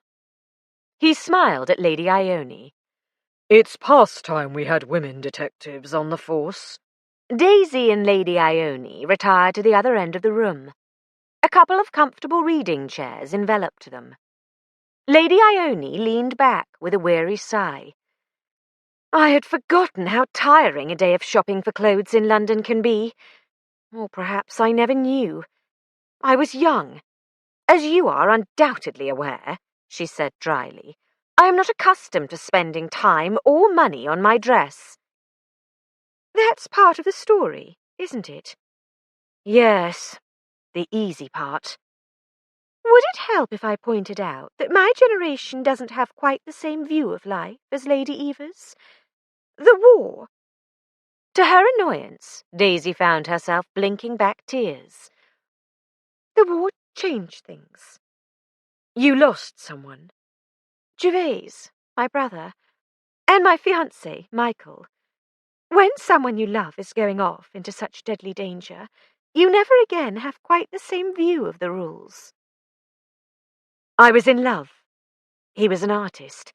Handsome, dashing, charming, and definitely not out of the top drawer, as the current phrase has it. But one met him everywhere. He was beginning to make a name for himself as a fashionable portrait painter. He painted your portrait? A cliché, isn't it? But no. As it happened, he painted a friend of mine. Her aunt was bringing her out, and perhaps was not as careful a chaperone as her mother would have been. At any rate, the two of us went to a sitting without her one day, when she had some other engagement. Needless to say, my mother was under the impression that she was with us. It must have been simply frightful, said Daisy with a shudder. Never going anywhere without a chaperone. In those days, we took it for granted. But for my friends' sittings, we continued to chaperone each other, without her aunt. By the time the portrait was finished, I was besotted. My mother had become accustomed to my regular meetings with my friend, and did not realize when I started to go alone. That, of course, was when things happened. Of course. To cut a long story short, we pretended to have met at a party. He asked my father's permission to marry me, and father said no. That would have been the end of that, if Aunt Eva had not put two and two together. She heard Mother mention that I was accompanying my friend to sittings after she had seen the finished portrait. No one else would have put those two scraps of information together, but it was grist to Aunt Eva's mill. She didn't pass on her discovery to your parents, though? No, that would have been to give away her power over me. What on earth did she say when she tackled you? I was not fit to be a decent man's wife. If I made any attempt to attract a suitor, she would tell my parents. And if any gentleman should pursue me with serious intentions, she would warn him, even though it would bring disgrace on the family. Gosh, I am glad times have changed. Not that I'm in favour of promiscuity, Daisy added hastily, but to be damned forever for one slip, and not being able to marry a man because your parents disapprove. Mother disapproved of Alec, but I just took no notice. So that's why you retired from the world and went all dowdy. I couldn't think what else to do. Everyone assumed I was pining because father banned the marriage. Were you? Are you? No, sorry. It's frightfully impertinent of me to ask. When you've been so kind as to listen, you're the first person I've ever been able to talk to about this. I did pine for a little while, until I heard that he had got another girl into trouble. He went on to lead a very wild life and die young. So, you see, my father was right. Lady Ione sighed. All the same, if not for Aunt Eva, I might have found someone else to love. Her behaviour was infamous. I wonder how many others she has treated as badly. I hope I'm not the only person suspected of her murder. Looking over to where Alec and Tom were poring over Ernie Piper's sheaf of notes, Daisy said, Not by a long way.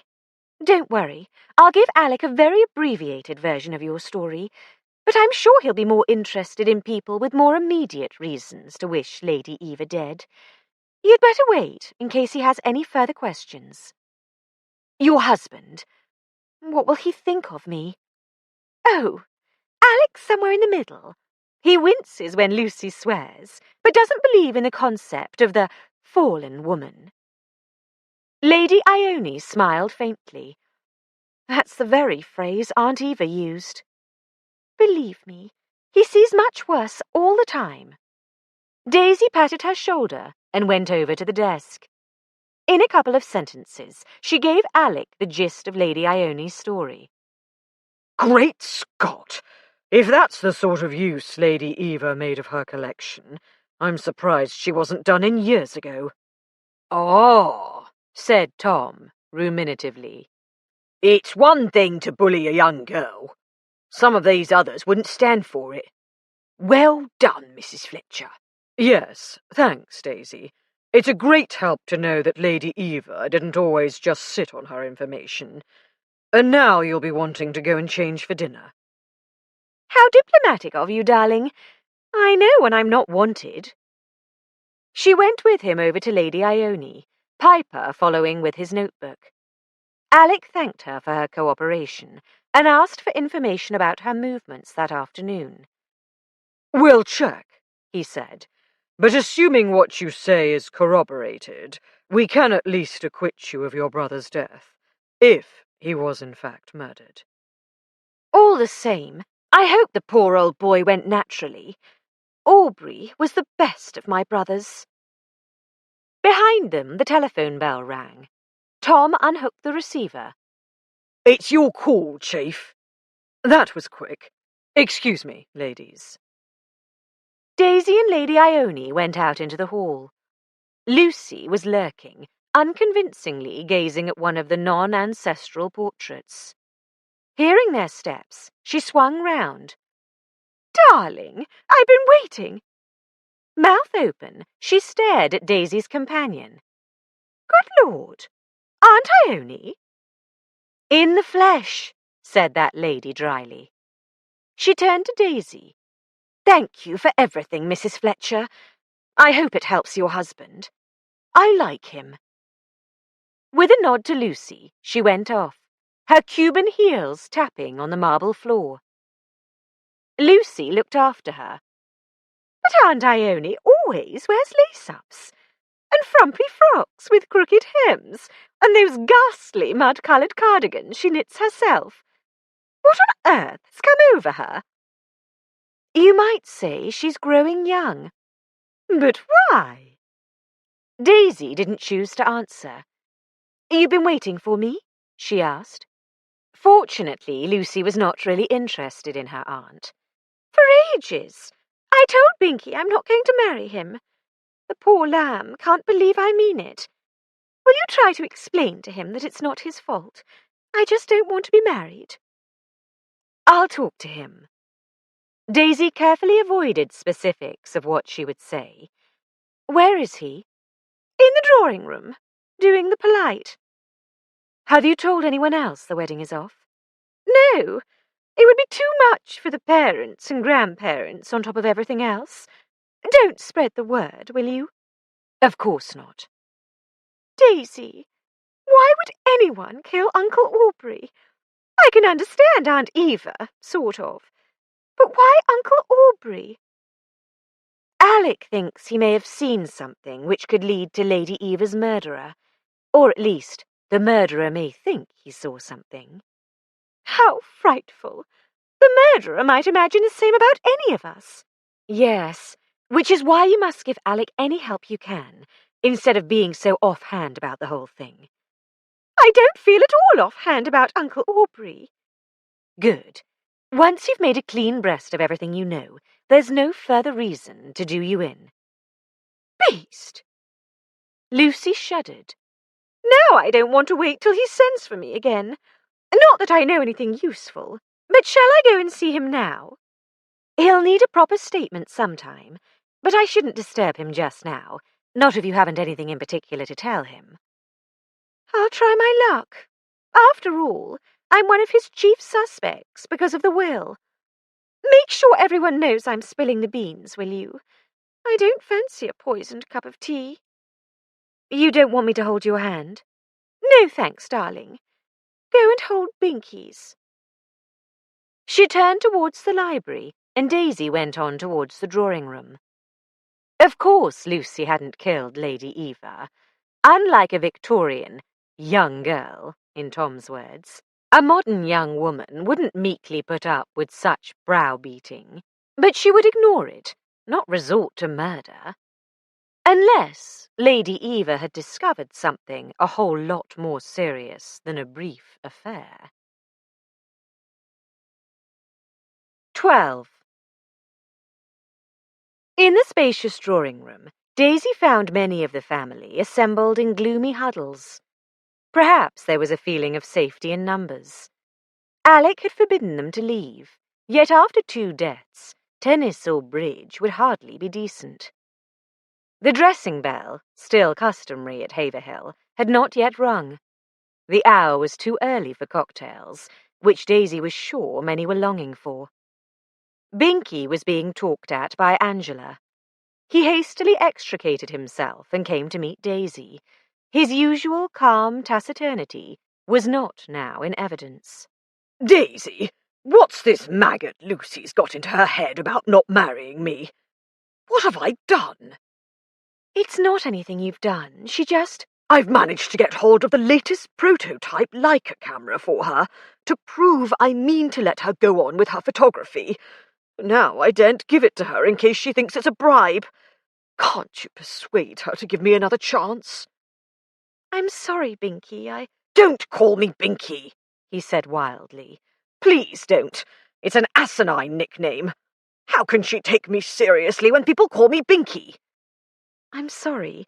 Gerald, then. Look, we can't talk here. She saw Sally approaching from one side and Flora from the other, with Jennifer hovering nearby. Later. Meet me in the conservatory after dinner. Righto. Daisy wasn't keen on returning to the scene of Lord Fotheringay's death, but on the spur of the moment she couldn't think of anywhere else almost certain to be private. She turned to Sally, whom she hadn't seen since breakfast. The new Lady Fotheringay was pale and drawn. Her black frock was the sort that can be dressed up for any occasion with the right scarf, belt, and jewellery. Worn plain for mourning, it didn't suit her at all. It's disgraceful, she snapped before Daisy could express condolences. My mother-in-law and Lord and Lady Haverhill are distraught over this ridiculous suggestion that my father-in-law's death was not natural. The police have no business making such unfounded assertions, just to make themselves look more important. I assure you, Alec would not. Do dry up, Sally. Flora's discreet make-up could not hide the angry flags flying in her cheeks. No love lost between the sisters-in-law, Daisy noted. You're only making a dreadful situation worse. The police are doing all they can, and if they weren't, Mrs. Fletcher's not to blame. It's all very upsetting, said Daisy soothingly. I shan't take offence. Well, perhaps Sally had intended to give offence. At any rate, she flounced off. How can anyone with such an impeccable pedigree be so thoroughly ill-bred? Said Flora. You'd think my brother had picked her up at some music hall stage door. I wish she would hurry up and come home to keep her under control. He rules the roost? Oh, yes, absolutely. Rupert is quite prepared to exert himself for his own comfort. I think at first he found her shrewishness amusing, but when she started alienating the wives of his fellow officers, he put his foot down. She definitely dances to his tune. Mind you, he can't be easy to live with. No? He's very expensive, and he finds it humiliating to keep coming with his hand out to grandfather. He likes to entertain, so Sally has to keep up appearances, but I know for a fact that she has more to do than her share of scrimping and saving. I doubt her family helps. It's one of those ancient lineages with lots of blue blood, but no money. Did Lord Haverhill help you when you started your business? Not that it's any affair of mine, but I was thinking I'd like to write an article, maybe even a series, about women running their own businesses. There are plenty of us since the war. I'll be happy to talk about it, but not just now. No, I'm sorry. It's the wrong moment. I haven't had a chance to say how sorry I am about your father. Daddy, of all people. Flora was once again furiously angry. He was the kindest, gentlest person I've ever known. Your husband is going to find out what happened, isn't he? I told him I'll do anything in my power to help. Do you know anything that might help? Not that I can think of. Oh, Lord, here comes Rupert. The new Lord Fotheringay was tall, broad-shouldered, with the sweeping moustache and the ramrod straight swagger expected of a household cavalry officer. The crown and star of a lieutenant colonel adorned his khaki battle dress, presumably donned for the regimental manoeuvres he had abandoned to rush home. He was young for the rank, but so many officers of the Life Guards had died in Flanders that those who survived advanced rapidly. "Do you know him, Daisy?" asked Flora, watching in disgust as Sally ran to her husband and flung herself into his arms, sobbing. "I met him when I came to visit with Lucy from school. We thought he was the last word in dashing young men. I'd be surprised if he remembered me." Rupert bowed his head to speak softly in his wife's ear. When he looked up, his great-uncle Montague was bearing down on them. With an impatient gesture, Rupert said something to the old gentleman, then steered Sally out of the room with a hand under her elbow. Montague turned away, flushed and crestfallen. Daisy was surprised to see him after his distraught state in the morning. He seemed to have recovered his equilibrium, so much so that she couldn't help wondering whether his earlier shock and horror had been real. Suppose he had been so assiduous at passing on his club gossip to Lady Eva only because she was blackmailing him. Daisy wished she had access to Ernie Piper's notes, just so she could narrow down the field of suspects. For all she knew, the murderer could be absolutely anyone who had been in the house last night. "Rupert is the absolute pink limit," said Flora, exasperated. "I'd better go and see if I can smooth Uncle Montague's ruffled feathers without suggesting my brother's rudeness is my fault." As Flora left, several possible murderers converged upon Daisy. Nancy. No, she couldn't believe Lucy's sister-in-law had a guilty secret she'd kill to protect. Tim was probably still providing his suddenly widowed Aunt Maud with the consolations of religion. Lord and Lady Carlton. Daisy still hadn't worked out just what their relationship to the Haverhills was. She was simply not well enough acquainted with them to hazard a guess as to whether they might have any guilty secrets. Mr. and Mrs. Bancroft. As Lady Eva's granddaughter and grandson-in-law, they must be high on Alec's list, but they claimed not to have expected an inheritance.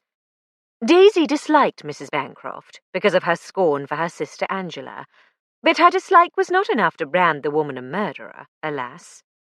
How easy that would make the murder investigation. Jennifer Walsdorf reached her first. "Lord Gerald says he's going to stay the night. I take it your husband will share your room." "If he's not up all night interviewing people." "What about the sergeant and the young man who just arrived? Mrs. Maple, the housekeeper, has never had to provide accommodations for the police before, and she's twittering about where to put them." "They usually stay at the nearest inn." "Oh, I'm sure Lord Haverhill would want to give them a bed." "Then consider Mr. Tring on a level with a visiting valet, I should think, and D.C. Piper as a footman, though I don't suppose they'd mind sharing a room." "A valet wouldn't lower himself to share with a footman," Jennifer said with an effortful smile. "But in any case, they can have a room each. We've plenty of space, as John has managed to stop most people turning up. Those who arrived in time for lunch have already buzzed off again, with the permission of the police." "John's very efficient." "I wish Rupert would recognize that fact. Still, we've always known we couldn't stay here forever. Poor Uncle Aubrey's death has just hastened the inevitable." Nancy Fotheringay had come up in time to hear Jennifer's words. "You and John and the baby will always be welcome at the vicarage," she said tranquilly. "It's a huge old place, far bigger than we need." "We don't want charity." "We're not too far from London. John is bound to find work quickly, and you can help me with the children and the parish work if you like. There is always too much to do." "You're an angel, Nancy." Jennifer kissed her on the cheek. It will be a big relief to have somewhere to lay our heads, however temporary, when the moment comes. Now I know you want to talk to Daisy, and I must go and confer with Mrs. Maple. Will Rupert really turn them out when he inherits?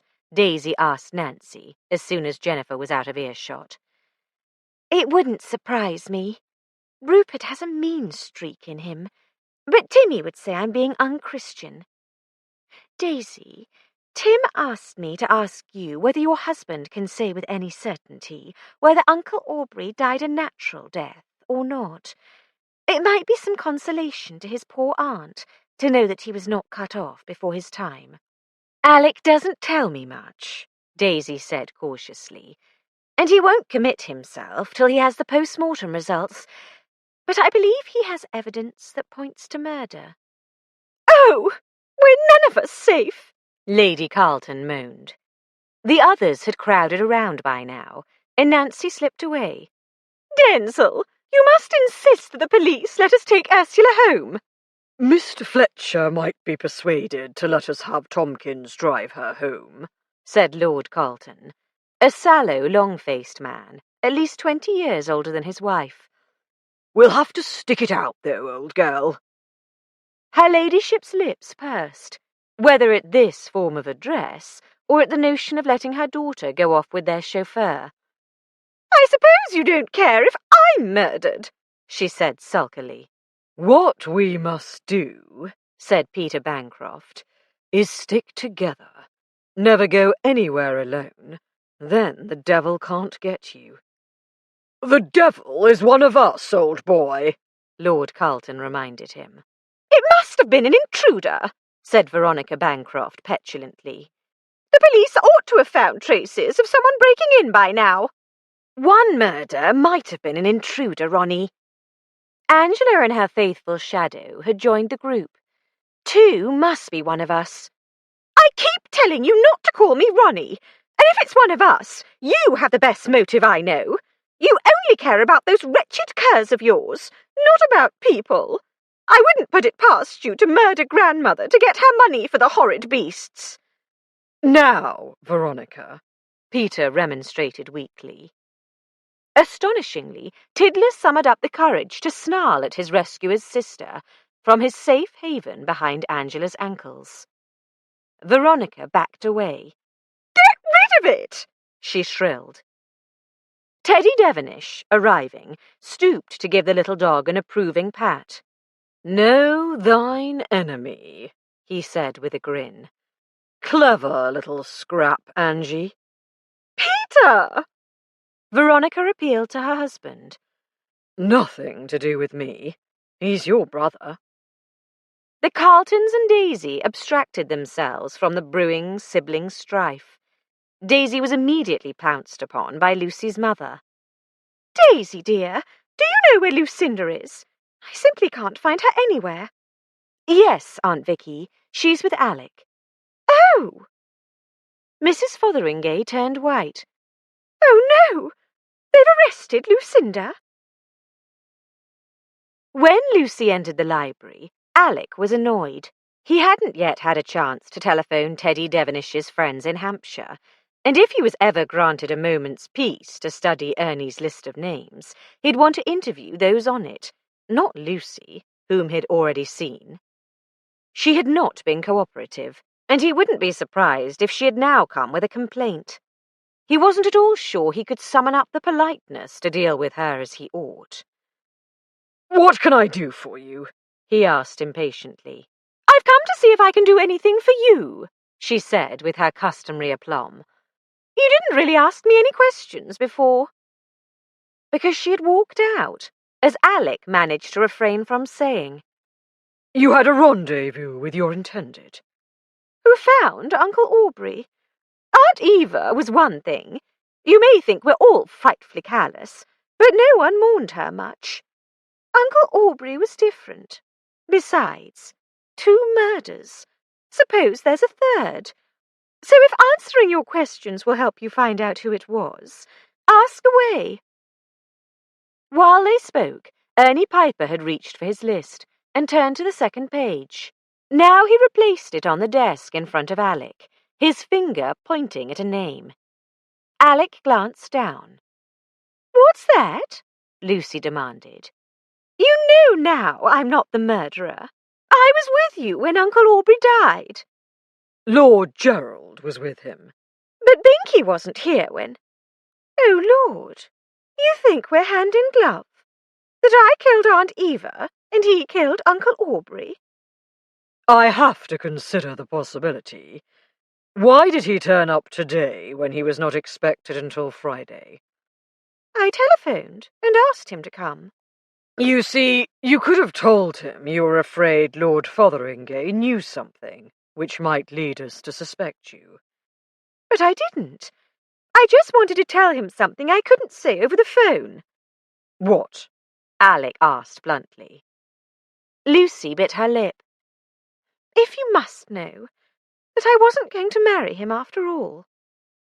Startled, Alec made a quick recovery and shot back, Why not? "Because with Aunt Eva's legacy, I'll be able to—" Her voice tailed off, and she pressed her fingers to her lips. To live comfortably without him? "Yes," she whispered, but with a defiant lift of her chin. Then she caught sight of her fingertips and stared in horror at the lip rouge smeared there, the bright crimson of blood. Alec forbore to state the obvious, that her admission confirmed a financial motive for Lady Eva's death. Lord Gerald is devoted to you, he said, and when he arrived at Haverhill, he didn't yet know of your change of heart. He paused, but she made no comment. He picked up the list of Ernie's gleanings from Lady Eva's files. I have here evidence of an additional reason for your wishing to rid yourself of your great-aunt. "Oh? What's that?" Lucy leant forward, interested, unalarmed. Something you most certainly wouldn't have wanted broadcast to the world. It wasn't Aunt Eva's way to broadcast scandal to the world. I haven't done anything desperately wicked, and she never mentioned anything to me. What is it? Ernie bowed his head over his notebook. Tom took a sudden interest in his fingernails. You spent a night with Lord Gerald in his rooms. A tinge of pink crept into Lucy's cheeks, the first time Alec had ever seen her blush. "Well, this is 1924, not 1884. We were going to be married shortly." Were? I rather doubt you'd want your parents or grandparents informed. "Oh, as to that, Mummy would have been upset, but everything I do upsets her. Grandfather would have refused to finance a grand wedding. I never wanted one." You claim Lady Eva never spoke to you about her knowledge. "She didn't. I suppose, compared to some of the things she dug out about people, it was a minor peccadillo." Because you were going to be married shortly. But you changed your mind. She might have written you out of her will. "I didn't change my mind until after she died. Oh, hell, Alec, you don't really believe I killed her? Just to avoid marrying Binky? I'm actually quite fond of him." Alec sighed. It's not for me to believe or disbelieve. The evidence is all that counts. All I can say is that you're not the only person with more than one possible motive. What do you know about the plants in your uncle's conservatory? "Not much." Lucy looked slightly puzzled, not at all alarmed. "I took the tour whenever I came to stay, but just to please the old boy. I'm afraid I paid very little attention." So you didn't know that some of the plants are poisonous? "Oh, yes. It was drummed into us very thoroughly as children by Uncle Aubrey, nannies, parents, aunts, and uncles. No one who visited as a child could possibly fail to know. But I'd be surprised if many of us remember which particular plants are poisonous. I certainly don't. Was Uncle Aubrey poisoned with his own greenery? How vile! It seems crass, somehow." Murder is always vile, and generally crass. Whether the victim is an inoffensive person like Lord Fotheringay, or Or an offensive person like Aunt Eva. She really was a nasty old busybody, wasn't she? Lucy said, with an air of detachment. I wonder how she found out about me and Binky. It's not terribly surprising someone got fed up enough to stop her prying for good. Your room is close to hers. Did you hear any sounds in the night? Footsteps, a cry, a door opening or closing? Not a thing. I've been sleeping badly because of this blasted wedding, and Mummy was worried I'd look haggish on Saturday, so she made me take a powder last night. Great Scott, Lucy! Alec exploded. Why the deuce didn't you tell me right away?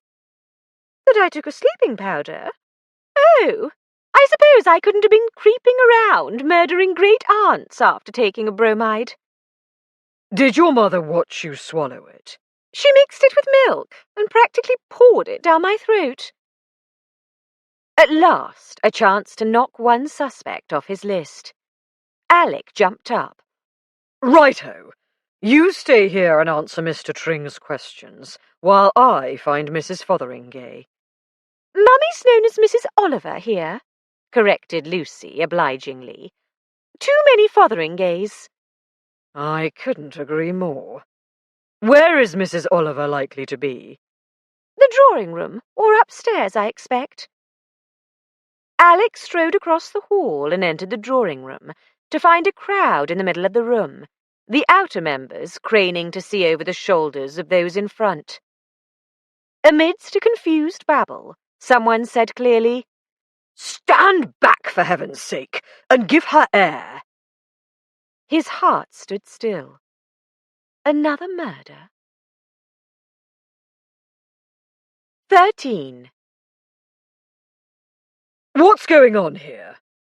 Daisy heard the question, recognized Alec's voice, but at the same time she was patting Aunt Vicky's hand, while Gerald, fanned her with a magazine, beseeching, Daisy, Fletcher hasn't really arrested Lucy, has he? Oliver knelt on the floor on the other side of the chair, where the limp, white-faced woman slumped, patting her other hand. I keep telling her, Daisy said, she went to see him entirely off her own bat. The crowd parted, and Alec came through. Thank heaven, said Daisy. Aunt Vicky, here's Alec now. Darling, tell her you haven't arrested Lucy. Mrs. Fotheringay, I have not arrested Lucy. I have one question to put to you. With his dark, fierce eyebrows lowered in one of his most forbidding frowns, he gazed around the faces, all agog surrounding them. Privately. The surplus population melted away, going to stand about the room in twos and threes, muttering together, with many a sidelong glance. I shall stay with my wife, declared Oliver, rising creakily from his knees. By all means, sir. Daisy, said Mrs. Oliver faintly, gripping Daisy's hand. I shan't leave you, Aunt Vicky. Daisy looked up at Alec, with a lively interest mixed with a trace of concern. He had not arrested Lucy, but that didn't mean he was not about to. Alec raised his eyebrows at Gerald. Oh, righty-ho, said that gentleman, in confusion, and retreated to hover in no man's land. Mrs. Fotheringay, did you go to your daughter's bedroom last night? Why, yes. A tinge of colour was returning to Aunt Vicky's face, to Daisy's relief. Nancy appeared with a glass of brandy, pressed it into her hand, and discreetly retreated. Lucinda hasn't been sleeping well, you see, so I got a powder from my sister-in-law. Your sister-in-law? Oliver's sister-in-law, really. Marjorie, Henry's wife. She suffers from neuralgia. Hardly surprising, the way those girls of hers squabble, and always has bromides by her, in case she can't sleep. I took one to Lucinda, and a glass of warm milk. She didn't want to take it, but I mixed the powder into the milk and made her drink it, to the last drop. What did you do with the glass? I rinsed it in the basin in the bathroom and left it there. She sniffed the brandy, wrinkled her nose, and handed it to Oliver, who took a gulp. I saw it this morning, said Daisy. I share a bathroom with Lucy. I was going to use it to brush my teeth, but it looked sort of murky. You know, the way a milk glass does if it's not washed thoroughly. Darling, this means you can cross Lucy off your list. I must have a word with Mrs. Henry. Is she here? Yes, I'll fetch her over, shall I? Oliver offered. No, point her out to me, if you don't mind. Alec went off to confirm the story. Does this mean he doesn't suspect Lucinda any longer? Aunt Vicky asked, hopeful, yet fearful. He just has to ask Mrs. Henry about the dosage and that sort of thing. You're all right now, aren't you? I'd better go and put poor Gerald out of his misery. Gerald was on tenterhooks. Fletcher doesn't really believe Lucy's involved in this beastly business, does he? He demanded. What he believes has nothing to do with it. He has to look at the facts, and Lucy is one of Lady Eva's heirs. He's delighted to clear her, I promise you. She's in the clear, what? As good as. I doubt Alec's suspicions would stretch as far as a conspiracy between Lucy, Aunt Vicky, and Mrs. Henry. Must have suspected Lucy and me of conspiring, Gerald pointed out. Lucy couldn't have killed her uncle. I couldn't have killed Lady Eva. True. If Lucy's cleared, so am I. Here he comes. What ho, Fletcher? What ho, Bingham? Alec returned genially. You and Lucy are out of it, I'm glad to say. I don't suppose you've remembered seeing anything out of the ordinary when you entered the conservatory. Sorry, old chap. Told you I saw Lord Fotheringay lying there, and as soon as I realised he was not breathing, I concentrated on trying to revive him. But you've had time to think about it since. Even the slightest impression of some small detail might help. Gerald flushed. Other things to think about, he muttered. Well, put your mind to it, there's a good fellow. If anything occurs to you, come and see me right away. Over Alec's shoulder, Daisy saw Sally and Rupert approaching. Watch out, darling, she murmured. The fire-breathing Lieutenant Colonel is upon us. My husband, Mrs. Fletcher. Sally introduced him.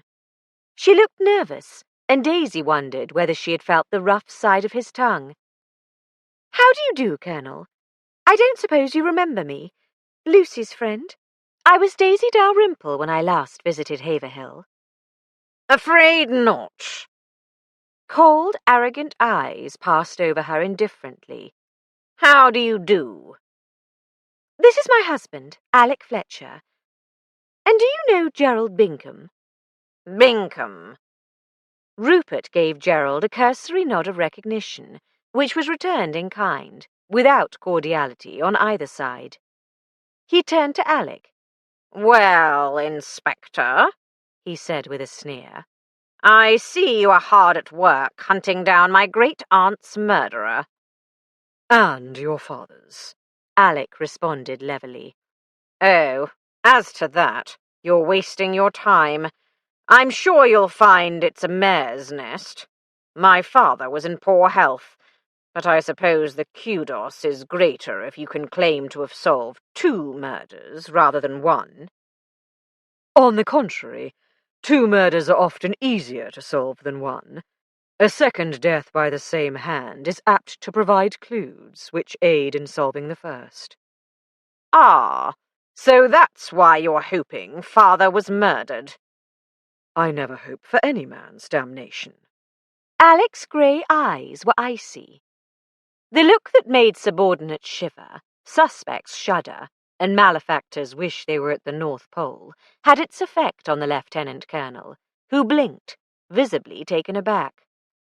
And now, if you'll excuse me, I have work to do. Daisy went out to the hall with Alec.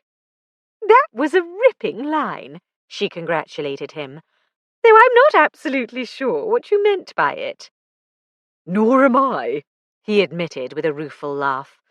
I suppose I had it in mind that disposing of Lady Eva might conceivably be viewed as a form of self-defence, but there's no possible justification for Lord Fotheringay's murder. So doing him in would damn the murderer? Something like that. Not a suitable conjecture for a policeman. My job is to make a present of him to the courts for judgment, not to St. Peter. Daisy, now you've had a chance to think about it. You're quite certain no one was about here in the hall when you and Lucy went to the conservatory? You didn't catch a glimpse of anyone on the terrace? Daisy shook her head regretfully. Sorry, darling. Whoever put the stuff in the tea had plenty of time to get away. Gerald had been working on the poor old chap for several minutes before we arrived. I'm sure he was too engrossed in his artificial respiration to notice much else. If he did see anything, it's been driven from his mind by this nonsense of Lucy's, Alec grumbled. She's not serious about calling it all off, is she? Just at present, yes. Tomorrow, who knows? It's not like her to be so indecisive. She's just confused. No doubt that's why she didn't mention having taken a bromide until I asked whether she'd heard any sounds in the night. She's not used to being involved in police investigations. Daisy excused her friend. At least I've eliminated her and Bingham, which is about all I've accomplished so far. Cheer up, darling. It may seem like forever, but you've only been here a few hours, and you've had an extra murder on your hands. Which, according to what I've told the gallant Lieutenant Colonel, will make my job easier. I should have kept my mouth shut. Impossible. Yes. He gave her a rueful grin. But a policeman ought to find it possible. You're giving me ideas above my station. I shan't be able to expect any cooperation from him now. You couldn't have anyway. Luckily, he wasn't here, and his grandfather is still in charge at Haverhill. True. I'd better go and see if Tom has managed to retrieve any further information that Lucy didn't think to give us. And you'd better go and lie down for a bit before dinner, love. You're looking a little worn. 2 murders in one day is a trifle wearing, Daisy admitted, standing on tiptoe to kiss Alec on the nose. Then she went upstairs to put her feet up and try to work out how she was going to explain Lucy's state of mind to Gerald after dinner, when she didn't understand it herself, and wasn't sure Lucy did. Alec returned to the library. Lucy looked round and raised elegantly arched eyebrows. All confirmed, he said. It's not that I doubted you, Lucy, but... I know. Sergeant Tring has explained to me that you'll have to explain to the Chief Constable why you haven't arrested me. I'm afraid I haven't remembered seeing or hearing anything or anyone. We've been trying to work out what Uncle Aubrey could have observed that might have led you to Aunt Eva's murderer. It's a bit of a puzzler. We haven't had time to put our minds to it, Chief, but Lord Fotheringay slept in the family wing, the other side of the house from the scene of the crime.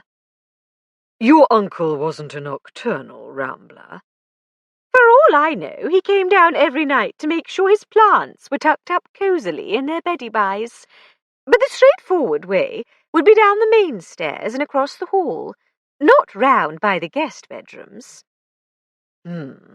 It's something we'll have to consider later, when I can talk to Lady Fotheringay. In the meantime, I have a long list of people to see this evening, so I'll take my leave before you change your mind and bring out the handcuffs. Lucy rose, then hesitated, the flippant manner dropping away. It has to be one of my relatives, doesn't it? I'm sorry. I don't hold you to blame, Lucy said wryly. She gestured at the list on the desk. If that's what I assume it is, we have enough secrets between us to furnish a dozen motives. She left, and Alec had peace at last to delve into her family's secrets. He resumed scanning the list where he had left off, then started at the top again. Edward Devenish and his divorcee. Alec reached for the telephone. I must put in a call to his pals in Hampshire. Tom flipped through his notebook, but Ernie Piper beat him to it. Hetheridge, Chief. Bill Hetheridge. Danesbury House, Nether Wallop. Alec asked the operator to find the number, ring through, and call him back. He went back to the list. Sir James Devenish, prosecuted for assault and battery for horsewhipping a farmer who shot a fox ravaging his henhouse. £5 or 60 days, said Piper. He paid, of course. Hefty damages, too. Actual bodily harm.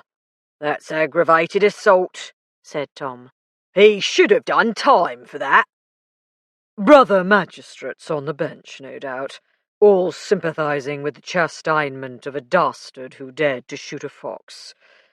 As all his county friends would have heard about it, and he didn't actually go inside, it's not much of a secret. In fact, he's probably quite proud of himself. But even if he'd done something he didn't want known, he'd surely not believe his mother would tell the world. Ah, said Tom. But it shows a propensity to violence, towards people as well as dumb animals. And he gets the London house back, remember? Maybe he wants to sell it. These landowners sometimes get desperate for ready cash. Maybe. I hope we don't have to go into his financial position. Who's next? The present Lady Devenish. Josephine Devenish, Chief, but Lady Eva mostly calls her that woman in the records. Looks like they didn't get on. She's been selling off family heirlooms and giving the proceeds to her son. So young Teddy comes in again. Won't the stuff be his in the end anyway? Piper asked. I imagine so, but it's not yet. It's certainly not Lady Devenish's to sell.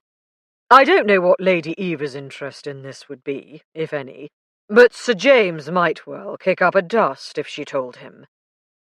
Wouldn't he have noticed things disappearing? Judging by what Mrs. Fletcher told us, laddie, said Tom. Not unless she sold his guns or his fishing rods.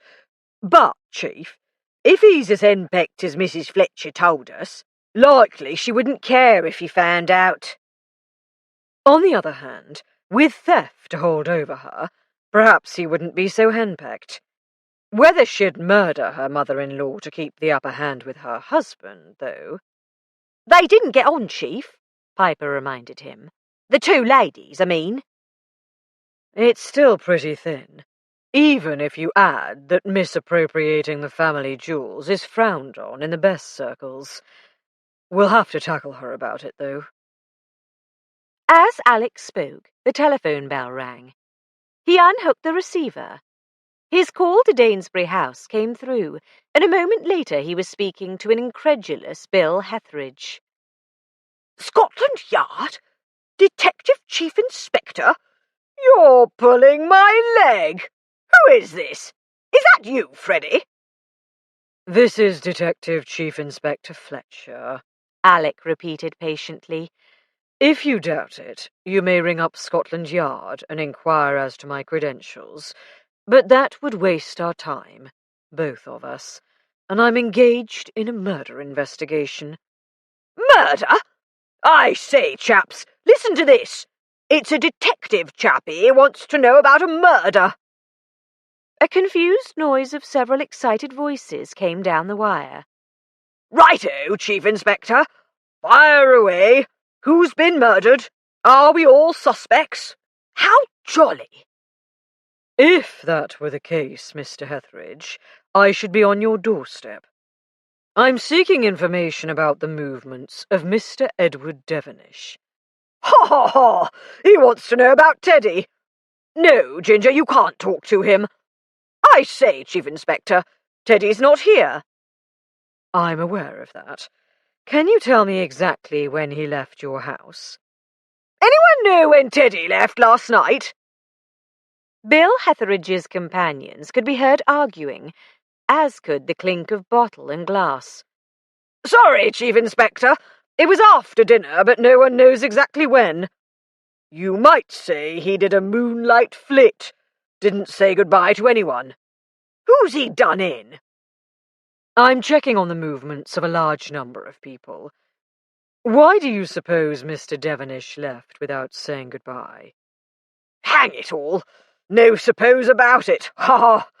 Teddy was all broken up. Hopes dished. Fed up. Abso-bally-lutely pipped at the post. You see, the young chump was dashed keen on our Ginger, and she's been leading him on a bit. Yes, you did, Ginger. It's no good denying it. Persuaded me to invite him, didn't you? And Miss, Ginger handed him his hat. That's it in a nutshell. Don't know how you Scotland Yard chappies do it. Damned if I do. What made it worse was his grandmother told him to stop seeing Ginger. Said she'd tell the parents if he didn't. You see, he defied the old bird, swore he didn't care if he was disinherited. And Ginger told him he might not care, but she jolly well did, and she hadn't any use for a halfling with empty pockets. Brutal, eh, what? Ha ha ha! Alec hung up on the sounds of general merriment. Fatuous ass. Disappointed in love? Tom asked. It's more complicated than that, Alec said grimly. Young Devenish is in the soup, right up to his chin. 14. Daisy was feeling guilty. Instead of enjoying basking in the evening sun in the comfort of her chair and footstool, she couldn't help wondering whether she was responsible for Lucy's broken engagement. She had questioned Lucy's love for Gerald, practically suggested she was only marrying him because his father was a marquis. With the wedding preparations in full swing, Lucy hadn't the nerve to cry off, but as soon as the excuse of a postponement appeared, she seized her chance. Which was all very well if she didn't love him, but if she did, and only doubted because of what Daisy had said. The knock on her door was a welcome distraction, even if whoever it was just wanted to pump her about Alec's progress. "Come in," she called. Lucy stormed in. "Darling, that foul little beast, my cousin Erica's, going around saying Binky's family will refuse to let me marry him because of the murders." She plopped into the chair opposite Daisy's, not at all in her usual languidly graceful way. "Have you told her you've already called it off?" "Good Lord, no! That will only confirm what she's thinking." "She'll have to know sooner or later, though. Unless I marry him after all." "Just a Scotch rumours that he's dropped you. I wish you'd make up your mind, Lucy. I'm meeting him after dinner to try to explain you to him, but I don't think I can even attempt it." "If you're asking me to explain myself, I can't. I've never been so confused in my life. I didn't know I was capable of feeling so confused. I can't marry him just to spite Erica, but I don't want to turn into a dreary spinster like Angela or Aunt Ione. Daisy, what on earth has come over Aunt Ione?" "I can't tell you, but I will say that she wasn't a dreary spinster by choice. Come to that, I don't suppose anyone exactly chooses to be dreary, though they may choose not to marry. But Angela isn't what I'd call dreary." "Darling, her clothes." "We can't all have your sense of style. Instead of fashion, Angela has passion." "For those ghastly, dreary mongrels of hers," Lucy objected.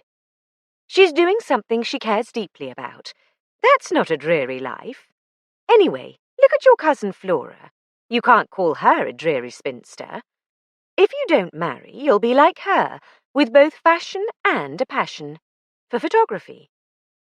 "Are you trying to persuade me not to get married now?" "Not at all. I'm just saying there are worse fates. By the way, darling, your ex-intended asked me not to call him Binky any longer. He says no wonder you don't take him seriously when you think of him as Binky." It's not that I don't take him seriously. Gerald's a nice name, though, nice and solid. I thought he liked being called Binky, Lucy said plaintively. I expect he did at school. I don't expect the people he sells stocks to, if that's what he does, call him Binky. Unless they were at school with him. True, said Daisy, laughing. So can I at least tell him? Is that someone knocking? Bother. Shall I see who it is? Would you? Lucy went to open the door. Oh, hello, Angela. Daisy's resting. Gosh, sorry, I won't disturb her. But Tiddler, after a doubtful sniff or two, had recognised Daisy's friendly scent and came scurrying to see her. He grovelled on the floor beside her chair, tail beating madly. Daisy reached down to scratch his head. Come in, Angela, she said resignedly. Gosh, sorry, I'll get him. No, that's all right. Come and sit down. I'll see you later, Lucy. Behind Angela's back, Lucy rolled her eyes and departed. He likes you, said Angela, her tone congratulatory. She dropped into the chair with even less grace than Lucy had, and sighed. I'm sorry to interrupt, honestly, but things are so awful, and there's no one else I can talk to. Just in general? I mean, with your grandmother's murder and all? Or is there something new? It's Mummy and Daddy. Your husband called them in, one at a time, and neither of them will tell the other what was said, and now they're not speaking to each other. Lady Devenish had entered the library already on the offensive. I don't suppose you would know about such niceties, but it's time I was changing for dinner. I can't spare you more than a couple of minutes. In that case, said Alec, we'll dispense with the polite amenities and get right down to business. Please sit down. You are Josephine, Lady Devenish. If you don't know who I am... I do, madam. This is a required preliminary. I should warn you that your words will be taken down and may be used as evidence in a court of law. You will be asked to sign a statement. I repeat, is your name... Yes, she said grudgingly. I'm Lady Devenish. Nothing short of shock tactics was likely to work, Alec decided. What exactly did your late mother-in-law have to say to you regarding your conversion to cash of a number of family heirlooms? She didn't know. I mean, I don't know what you're talking about. You're supposed to be investigating murder, not whatever unfounded rumours you may have picked up by snooping into private affairs. Madam, in a murder investigation, no affairs are private. What did Lady Eva say? She didn't. She couldn't have known. Anyway, the things were mine as much as anyone's. Don't you know the prayer book? With my worldly goods I thee endow. It wasn't anything James cared about. He didn't even notice the miniatures were gone. It's not as if they were family portraits. And what does it matter to him if I wear paste jewellery? Besides, it wasn't for me. It was for Teddy. Edward, my son. Everything will be his one day after all. She stared at Alec with sullen defiance. He had never dealt with a case involving such larcenous depredations on an entailed estate, and he didn't know the precise legalities of the situation. At present, that was not what interested him. Did you explain your point of view to Lady Eva? He asked. It was none of her business. As dowager, she had her settlement and the use of the London house. The rest was no longer any of her affair. I rather doubt she saw matters in quite the same light. And if she had told your husband, he... She didn't. She didn't tell him. He would have said something. I suppose she might have found out, the way she was always snooping into everything. But she didn't say anything to me or to James. Alec changed his angle of attack. Presumably, finding out the proceeds went to her grandson mollified her. Perhaps, if she found out. I would have told her if she'd accused me. How would you describe his relationship with his grandmother? They were devoted to each other. He often called on her in town. She didn't like his friends, though. She complained that they were a farce set, but a young man needs to sow his wild oats, after all. Have you met these people? No. Of course, Teddy could have brought them to Saxonfield at any time. I'm sure he will one of these days. I take it his allowance from his father was insufficient for him to keep up with them. James doesn't like him living in London. He says it's far too expensive and rackety.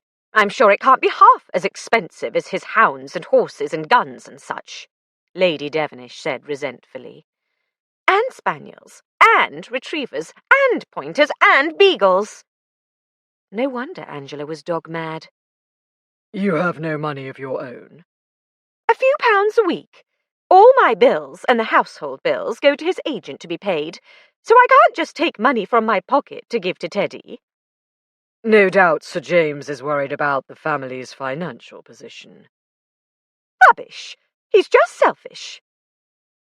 Her ladyship's lips tightened, as if this outright criticism of her husband made her realise to what extent she'd been led into indiscretion. But none of this has anything to do with my mother-in-law's death. You ought to be looking for a murderer, not digging for gossip. Alec proceeded to ask her the sort of question she had probably expected. Where were you between the hours of midnight and 4 this morning? Asleep, in my bed. I see your room is on the floor above Lady Eva's. You didn't get up for any reason and leave the room, or go downstairs? No. Do you take sleeping pills, powders, or draughts? Never. Did you hear any sounds, usual or unusual? Ha! James snores constantly. I couldn't have heard anything else. I never get a wink of sleep. Alec was tempted either to point out, You said you were asleep, or to advise, perhaps you ought to try sleeping pills. He resisted the double temptation. So you would have known if Sir James left the room, he said instead. Indubitably, and he did not. Were you surprised this morning to find your son had arrived in the middle of the night? Not at all, she claimed, uneasily. He promised to be here by Friday, but I didn't know exactly when to expect him. Thank you, Lady Devenish. What you have just told me will be typed in the form of a statement, which you will be asked to sign. For the first time she was alarmed. What? Everything? Yes. I warned you that your words would be written down and might be used as evidence. I may say that the police are not at all likely to prosecute you for disposing of items not strictly belonging to you. That will be up to your husband to decide, and possibly your son as heir. She gave him a malevolent look. I suppose you're going to tell him. Only if it appears necessary to my investigation. I shan't if I can help it, but I make no promises. He stood up, and she followed suit. She would have liked to threaten to report him to his superiors, he thought, but under the circumstances, she hadn't a leg to stand on. Piper, he said as she stalked towards the door. I'll see Sir James next. Piper followed her out. As the door closed behind him, Tom said, Can't sleep for his snoring, won't take pills. If you ask me, she likes being a martyr. A larcenous martyr. Holds it over him, I shouldn't wonder. Not that I believe she didn't sleep a wink, and I bet he could have slipped out for a while. Very likely. What do you make of her otherwise? Sounds to me like Mrs. Fletcher's got one wrong for once, Chief.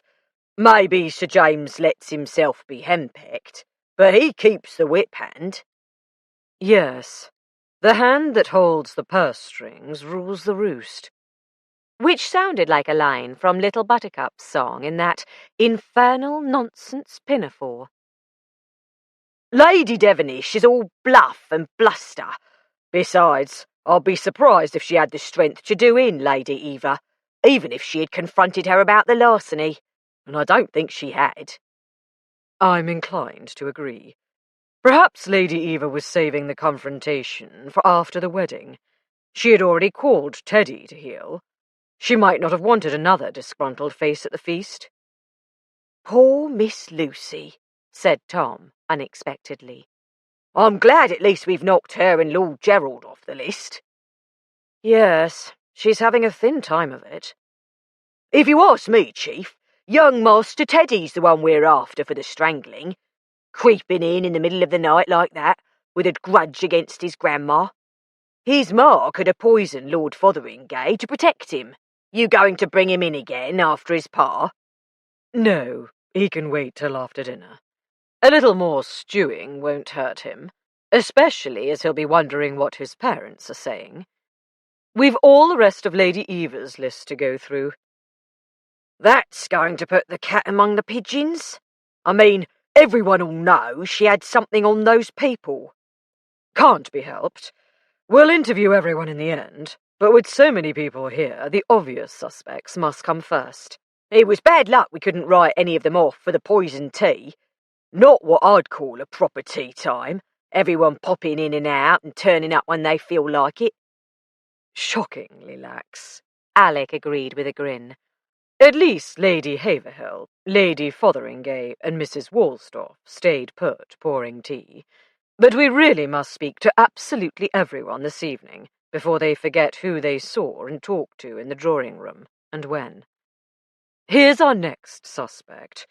If I don't ask about the finances, Tom, you ask about the London house.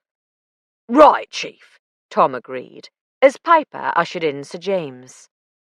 The baronet strode across the room with the long pace of a countryman and offered Alec his hand. How do, Fletcher? His resounding voice also was that of an outdoorsman, used to hallooing to hounds. Hope you're getting near to arresting the bastard who killed my poor mother. Anything I can do to help? Allow me to express my sympathy, Sir James. Do take a seat. Let's clear up the formalities first. By Jove, yes. Must do everything all right and proper. Good. First, I should remind you that what you say will be written down, and you'll be asked to sign a statement, which may be used in evidence. Your name and address, just for the record. Sir James Devenish, said Sir James solemnly. 6th Baronet of Saxonfield, Leicestershire. Master of Foxhounds. Used to be Justice of the Peace, but I had a bit of a dust-up with one of my tenants, and they asked me to resign. Thought I'd better tell you. Your wife, demmed fine young woman, Mrs. Fletcher, she advised us to tell the whole truth right away, and I quite see you won't find the bastard who killed my poor mother if people keep things from you. Very true, sir. Tell me a bit about this dust-up. The baronet's ruddy face grew redder. Silly business. Dare say I went too far. Fact is, the fellow shot a vixen. Damned bad form. Said she raided his hen house. Fact is, the fellow's been complaining about the hunt trampling his corn, and I shouldn't have lost my temper. Can't have it both ways, what? Don't like us hunting across his fields. Naturally, foxes are going to get out of control. Shouldn't have horsewhipped the fellow, though, I realise that. A pretty penny in damages it cost me, I can tell you. Did your mother know about this incident? God, yes. She has had the local paper sent to her every week, and they put the case on the front page. Damned scribblers.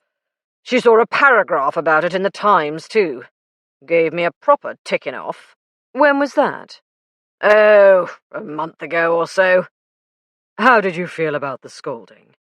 Made me realise I'd made a damned fool of myself. I mean, getting in the papers. Damned bad form, what? Were you angry with Lady Eva? God, no. She was angry with me, don't you see? Would you say you have a violent temper, Sir James? Who? Me? Peace at any price. That's my motto. Ask anyone. This business was a thing with a berry in it. Aberration? That's it. I mean, stands to reason if I was always taking a whack at fellows, Mother wouldn't bother to rake me over the coals.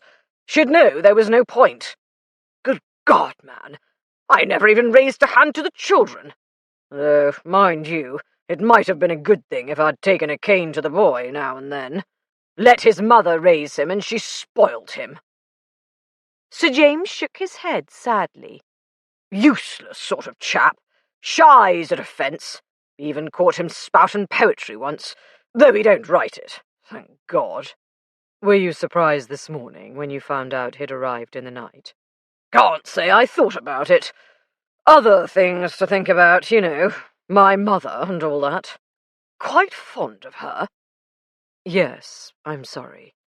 If I tell you that we have evidence that she forced him to come, by threatening to tell you something that might well cause you to withdraw his allowance— What the devil has the boy been up to? Sir James demanded. I see no need to tell you, as Lady Eva effectively put a stop to it. Of course, it's possible it may come out in court. You think Teddy killed his grandmother? God, no. The boy wouldn't have the guts. Fact is, Angie, his older sister, she's got more spunk in her little finger. Mind you, we don't always see eye to eye, Angie and I. She doesn't like me hunting, or cubbing, or shooting, or even fishing, but damn me if she isn't willing to fight for what she believes in. Fight? Not with her fists. Angie wouldn't hurt a fly. Not unless it was biting a horse, that is. He grinned at his own wit, then remembered the situation and sobered.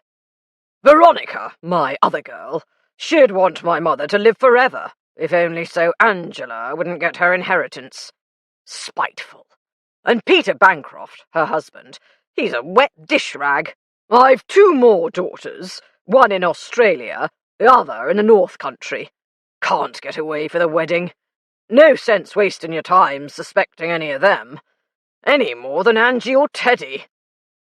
Standing up, he leant on the desk with 2 massive fists.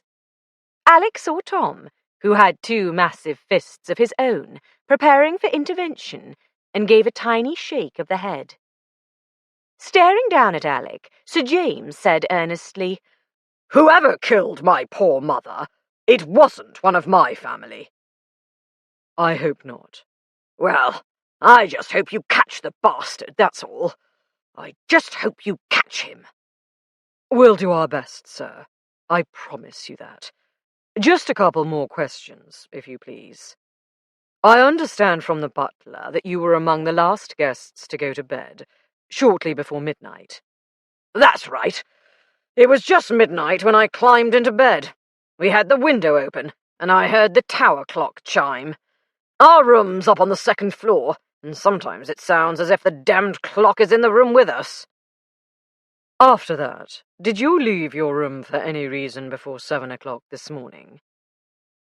To Alec's surprise, once again the baronet's brick-red face turned a brighter shade. He said, sitting down. Well, yes. Matter of fact, I did. Twice, or maybe 3 times. Had to. He glanced at Piper, diligently taking down his words, and went on in a hoarse whisper. You know, go to the you-know-what. Sawbones says it happens as you get older. Damned nuisance, what? Tom's moustache twitched. With difficulty, Alec managed to preserve his countenance at this evidence of a prudery worthy of a Victorian spinster of uncertain years. Did you, on any of these visits, see anyone, or see or hear anything out of the ordinary? Footsteps, a door closing? God, no! I'd have told you right away. You didn't even see Miss Angela and her brother? See a light in the bathroom, or hear water running? No, nothing. Pity. Can you pinpoint the times of your excursions? 'Fraid not. Fact is, I only wake up halfway, just enough to get you there and back. Sergeant, did you have a question for Sir James? Yes, sir. What are your plans for the London house, sir, now that Lady Eva is no longer in residence? Good God, man! Sir James exploded. My mother was horribly killed this morning, and you want to know about the London house? I haven't given it a thought. Well, Fletcher, if that's all, I'll be off. Yes, thank you, Sir James. Rising, Alec offered his hand, which the baronet shook. I appreciate your cooperation. Just find the bastard who killed my mother. With a glare at Tom, Sir James departed. The Bancrofts next, Piper. We'll take them together. Thank you for drawing his fire, Tom. Under orders. Alec grinned. Since he appears to be cooperative, I don't want him angry with me. What do you think? Oh, I dunno, Chief. He certainly doesn't have any illusions about his kids. Seems like a straightforward kind of chap. But there's that temper to consider, and you can't overlook killing being, as you might say, his way of life. 15. Dinner time was dismal. Daisy and Lucy went down together. Daisy was wearing her black georgette, unadorned by its usual bright-hued scarf or necklace. Without that visual distraction, she felt exposed, but Lucy swore her pregnancy was not showing. Nancy, whom they met with Tim on the stairs, concurred. "You're only a few weeks, aren't you?" she said. 5 months is when you really start to notice, and if you wear the right clothes, other people may not till 7 months. "Wait till you're 8 months, and big as a blimp," said Lucy callously. A pregnant woman is a beautiful sight in the eyes of God and man, the Reverend Tim said in his gentle way. Lucy snorted, but quietly. In the drawing-room, Rupert, with Sally at his side, was dispensing drinks with a lavish hand and a sort of uneasy geniality. His position was difficult, Daisy acknowledged. He was standing in as host for his suddenly incapacitated grandfather after the death by murder of his father. A host ought to be affable, but in the circumstances, Rupert rather overdid the affability.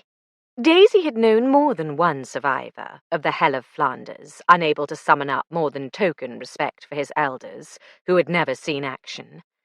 Perhaps Rupert had never much respected his somewhat old-maidish father, so busy pottering about his greenhouses. If he had ever held him in affection, he was concealing it well. But then, an officer and a gentleman was expected to hide his emotions. Dry martinis all round, Rupert offered, as his cousins and Daisy approached. I'm rather a dab hand at dry martinis, though I say it as shouldn't. Lucy accepted. Daisy asked for vermouth without the gin. She had read enough Victorian novels to be certain gin was not good for babies, born or unborn, and besides, she didn't like it much. Nancy and Tim had sherry, one sweet and one dry. Handing over the sherries, Rupert said, I want to thank you, Tim and Nancy, for being so good to Mother and the grandparents. Sally's told me how you rallied round. Tim and Nancy made modest noises. You were marvellous, Sally interjected. Having signally failed to rally round earlier, she had rallied amazingly with her husband's arrival. There was no sign of her previous nervous agitation. No, honestly, Nancy. Lucy and Daisy moved away. She's too sickening, Lucy whispered. She is rather. Daisy looked around. Except for the Haverhills and Lady Fotheringay, just about everyone was there. In spite of the drinks, they were a funereal crowd. The women had all found black frocks to wear to match the men's dinner jackets. The second murder had more than doubled the impact of the first. Those who had been merely irritable at the interruption to their lives now wore appropriate expressions, from downcast and anxious to mournful and fearful. People gathered in small groups, presumably of those they trusted, and looked askance at the rest. Sir James Devenish and his wife, notably, were at opposite ends of the room, Sir James with Angela, and Lady Devenish with Teddy. Voices were subdued. Grim, observed Lucy. Here come your parents, darling. You simply must talk to your mother. I can't go on fending her off for you. Grimmer. No, Lucy sighed. Poor Mummy, what a beastly daughter I am. As Lucy went to meet her parents, Daisy was waylaid by Jennifer Walsdorf. Daisy, I'm not sure what to do. Your husband called in the Bancrofts, and they went up late to dress, so dinner will be late. Well, that's all right. I've told Baines to announce as soon as they come down. But now he's got Lord Carlton. Is he going to keep sending for people throughout dinner? It wouldn't surprise me. He has an awful lot of people to interview, and I'm sure he'll want to speak to everyone tonight, while their memories are fresh. The second murder confused everything. If I were you, I'd warn Baines that people may be coming and going, so that he can make arrangements to keep their dinners hot. Are Rupert and Sally aware of what's going on? It's really for them to work out what to do, isn't it? They've certainly taken over quickly enough, Jennifer said resentfully. I suppose they're in charge as long as the Haverhills are incapacitated, but don't expect them to do anything that requires any effort. And if I go and explain the situation to them, Sally will say it's all my fault. I don't see why you should have to. Surely it's for Baines to ask them what they want him to do. Jennifer's face lit up. Yes, it is, isn't it? I'm so used to being an intermediary between him and Mrs. Maple on one side, and Lady Haverhill and Aunt Maud on the other, I hadn't thought. You know, we've been very comfortable here, and I'm terribly grateful to Aunt Maud and the Haverhills, but in a way it will be wonderful to leave and make a life of our own. That's the spirit, said Daisy. John Woolsdorf joined them. For so long, he said, linking his arm through Jennifer's, I have heard about the Scotland Yard detectives, how clever they are. I look forward to see for myself. I have no doubt you'll get your chance, Mr. Woolsdorf. Alec's bound to want to see everyone, at least briefly. I'm not looking forward to it, said Jennifer with a shiver. John, I must go and speak to Baines. Be sure Sally does not watch, hurt chin. For a moment, Woolsdorf looked almost malignant. I will. I'm just going to tell him to ask her what to do about dinner. Excellent. He turned back to Daisy. Jennifer's cousin Rupert and his wife do not like us. My country was invaded by the Germans and occupied throughout the war, yet Rupert considers me as a German. Sally, she resents that Lady Fotheringay and Lady Haverhill rely on Jennifer. Please, it is true, as Jennifer tells me, that the Reverend Timothy offers us to stay at his house while I seek for a position. I cannot speak to him in case that she is misunderstood, but you were present, I believe. Yes, Tim and Nancy will give you a place to lay your heads if you have to leave Haverhill. These are very good, excellent people. I must go and give to them my thanks. As he scanned the room, Daisy saw Lord Carlton come in, scowling. Behind him came Baines, who spotted Woolsdorf and came over. Mr. Fletcher, the detective officer, wishes to see you in the library, sir. My turn for the high jump, as the English say, Woolsdorf observed to Daisy. Or perhaps your husband wishes only to know what arrangements I have made to stop the guests who will otherwise arrive for the wedding. He bowed and went to the door. There he met his wife. They exchanged a word, and he patted her on the shoulder before going out. The butler had continued on his stately way to Rupert and Sally. Daisy saw Rupert nod. At the same moment, she became aware that Lord Carlton was bearing down upon her in no amiable frame of mind. To her relief, Binky, Gerald, reached her first, and Baines immediately announced that dinner was served. Gerald was far too gentlemanly to insist on talking about Lucy at table, whereas Lord Carlton, for all she knew, might have insisted on giving her his opinion of Alec over the soup. She and Gerald joined the procession through the long gallery to the dining room.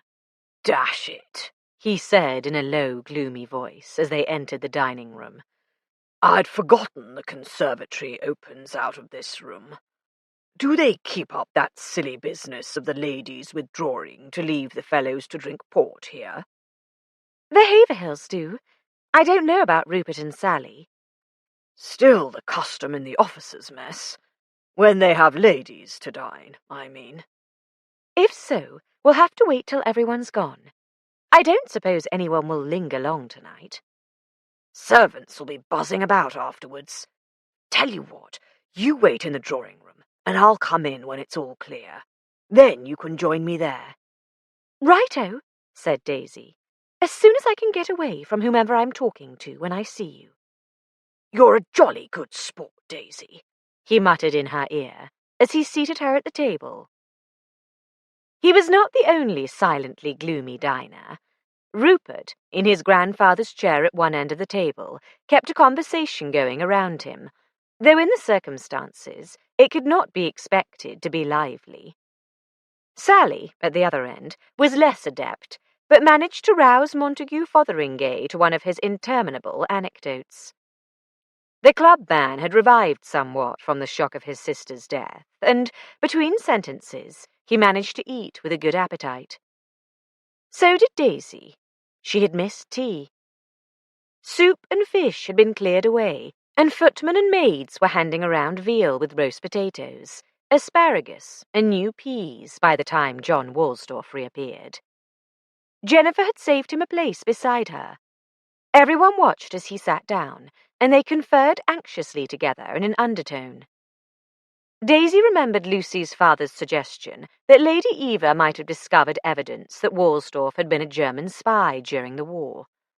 Meanwhile, Ernie Piper had come in and spoken briefly to Baines. The butler went to Montague Fotheringay. Though unable to hear, Daisy knew exactly what Baines was saying. Mr. Fletcher, the detective officer, wishes to see you in the library, sir. Paling, Montague expostulated. He gestured to his plate, which already contained veal and potatoes, and was only waiting for vegetables. Baines was firm. He reached down and removed the plate. More than one mouth fell open, among diners and servants, at this unprecedented action by a normally irreproachable butler. Baines had nailed his colours to the mast. He was clearly on the side of the police. No doubt, thought Daisy, he had been sincerely devoted to Lord Fotheringay. Montague Fotheringay struck his colours. He lumbered to his feet, and every eye followed him out of the room. 16. Alec, Tom, and Ernie, expecting the dull, skimpy sandwiches which were usually their lot in similar situations, had been agreeably surprised by the contents of the tray a footman bore into the library. Fragrant steam rose from generous slices of pork pie. Each plate was adorned with a heap of colourful pickles, onions, beetroot, cucumber, cauliflower, and carrot. A bowl of cherries and a sponge cake awaited their pleasure. A pitcher of lemonade and several bottles of beer completed the provisions. Ernie Piper, about to go in search of Lord Carlton, sat down again and rubbed his hands together. That's something like, said Tom approvingly. Cook says there's plenty more where that came from, Mr. Tring. The footman turned to Alec. Mr. Baines said to ask you, sir, would you be wanting wine with your dinner? Thank you, no. This will do us very well. These big places, said Ernie. They usually seem to think coppers live on air. We don't hold with police in the house, the footman informed him. But no more we don't hold with murdering Lord Fotheringay, as pleasant and harmless gentleman as you could ask for. Sides, anyone can see Mrs. Fletcher's a real lady. The best, Ernie agreed blithely, reaching for his plate. Always right, Mrs. Fletcher is. The footman looked interested and hopeful. That will be all. Thank you, Alec said firmly. Piper, in precisely 5 minutes you will be going to fetch Lord Carlton. Yes, Chief, said Ernie, his fork already on its way to his mouth. Denzil Viscount Carlton was married to a niece of Lord Haverhill. According to Lady Eva's papers, he did not take his marriage vows very seriously. He was nothing loath to admit as much. Oh, yes, I have a mistress. Charming woman I've kept for many years. Should have married her years ago, and be damned to the bloodlines. But by the time I realised I ought to be thinking of providing an heir, she was a bit past childbearing. So I married Adela, and she's given me children. Thing is, she hasn't a thought beyond them. I'm not complaining, mind. These days, my dear friend provides companionship, and not a lot of the other, if you know what I mean. Are you saying you wouldn't have minded Lady Eva making your liaison public, sir? I'd have been extremely angry, Carlton said coolly. All she'd have accomplished would have been to humiliate both my wife and my friend. But, to do Lady Eva justice, I don't believe she'd have done it. I've never heard of a rumour emanating from her. She was like one of those inland seas. Everything goes in, and nothing comes out. You couldn't be certain of that. No, but if you're suggesting I killed her to stop her talking, you're wide of the mark. I didn't know she knew, since apparently she did. I can't imagine why she should publish the news now, after holding her tongue for decades. She found out quite recently. Oh, she did she? For the first time, the Viscount lost his lackadaisical air. That new maid of Mabel's. I said she had a sly look. I wonder how— However Lady Eva's discovery came about, you claim she never spoke to you on the subject. Not a murmur, and her manner towards me yesterday was no different from the last time we met, which, I may say, we did rarely. She had many nieces and nephews, and no especial feeling for my wife. Poor Adela is much too dull to have caught her interest. On this point, Alec could not shake him, and questions on his whereabouts at the time of the 2 deaths yielded nothing, either to damn or to exculpate himself or anyone else. As Carlton stood up to leave, he said, I'm sure I can count on your discretion. What I have told you is in confidence, and must not reach my wife. We shall do our best, but I can make no promises. But I need hardly remind you, sir, that this is a murder investigation, and that our information came, in fact, from Lady Eva, not from you. I shall not reveal it to your wife unless it proves absolutely necessary. Under what circumstances? I cannot foresee possible circumstances, Alec said firmly. Again, thank you for your help, Lord Carlton. The look the Viscount gave him was acrimonious, but he left without further protest. Piper did not. Have a heart, Chief. Just a quick bite of cake. Sarge'll have finished it before I get another chance. You watch your cheek, young fella, me lad, Tom advised him indulgently. Alec relented. Since the second murder, he had been driven by a sense of urgency, a dread that yet another victim would perish beneath his nose. But Ernie was working hard, and the 90 seconds it would take him to scoff a slice of cake was neither here nor there. What you reckon, Chief? Said Tom. Did he know she knew? I think not, but I think he'd be capable of turning quite nasty if she had threatened him in any way. Yes, he started off as if butter wouldn't melt in his mouth, but he was definitely hot under the collar when he left. Still, he seemed to me, too, to be telling the truth.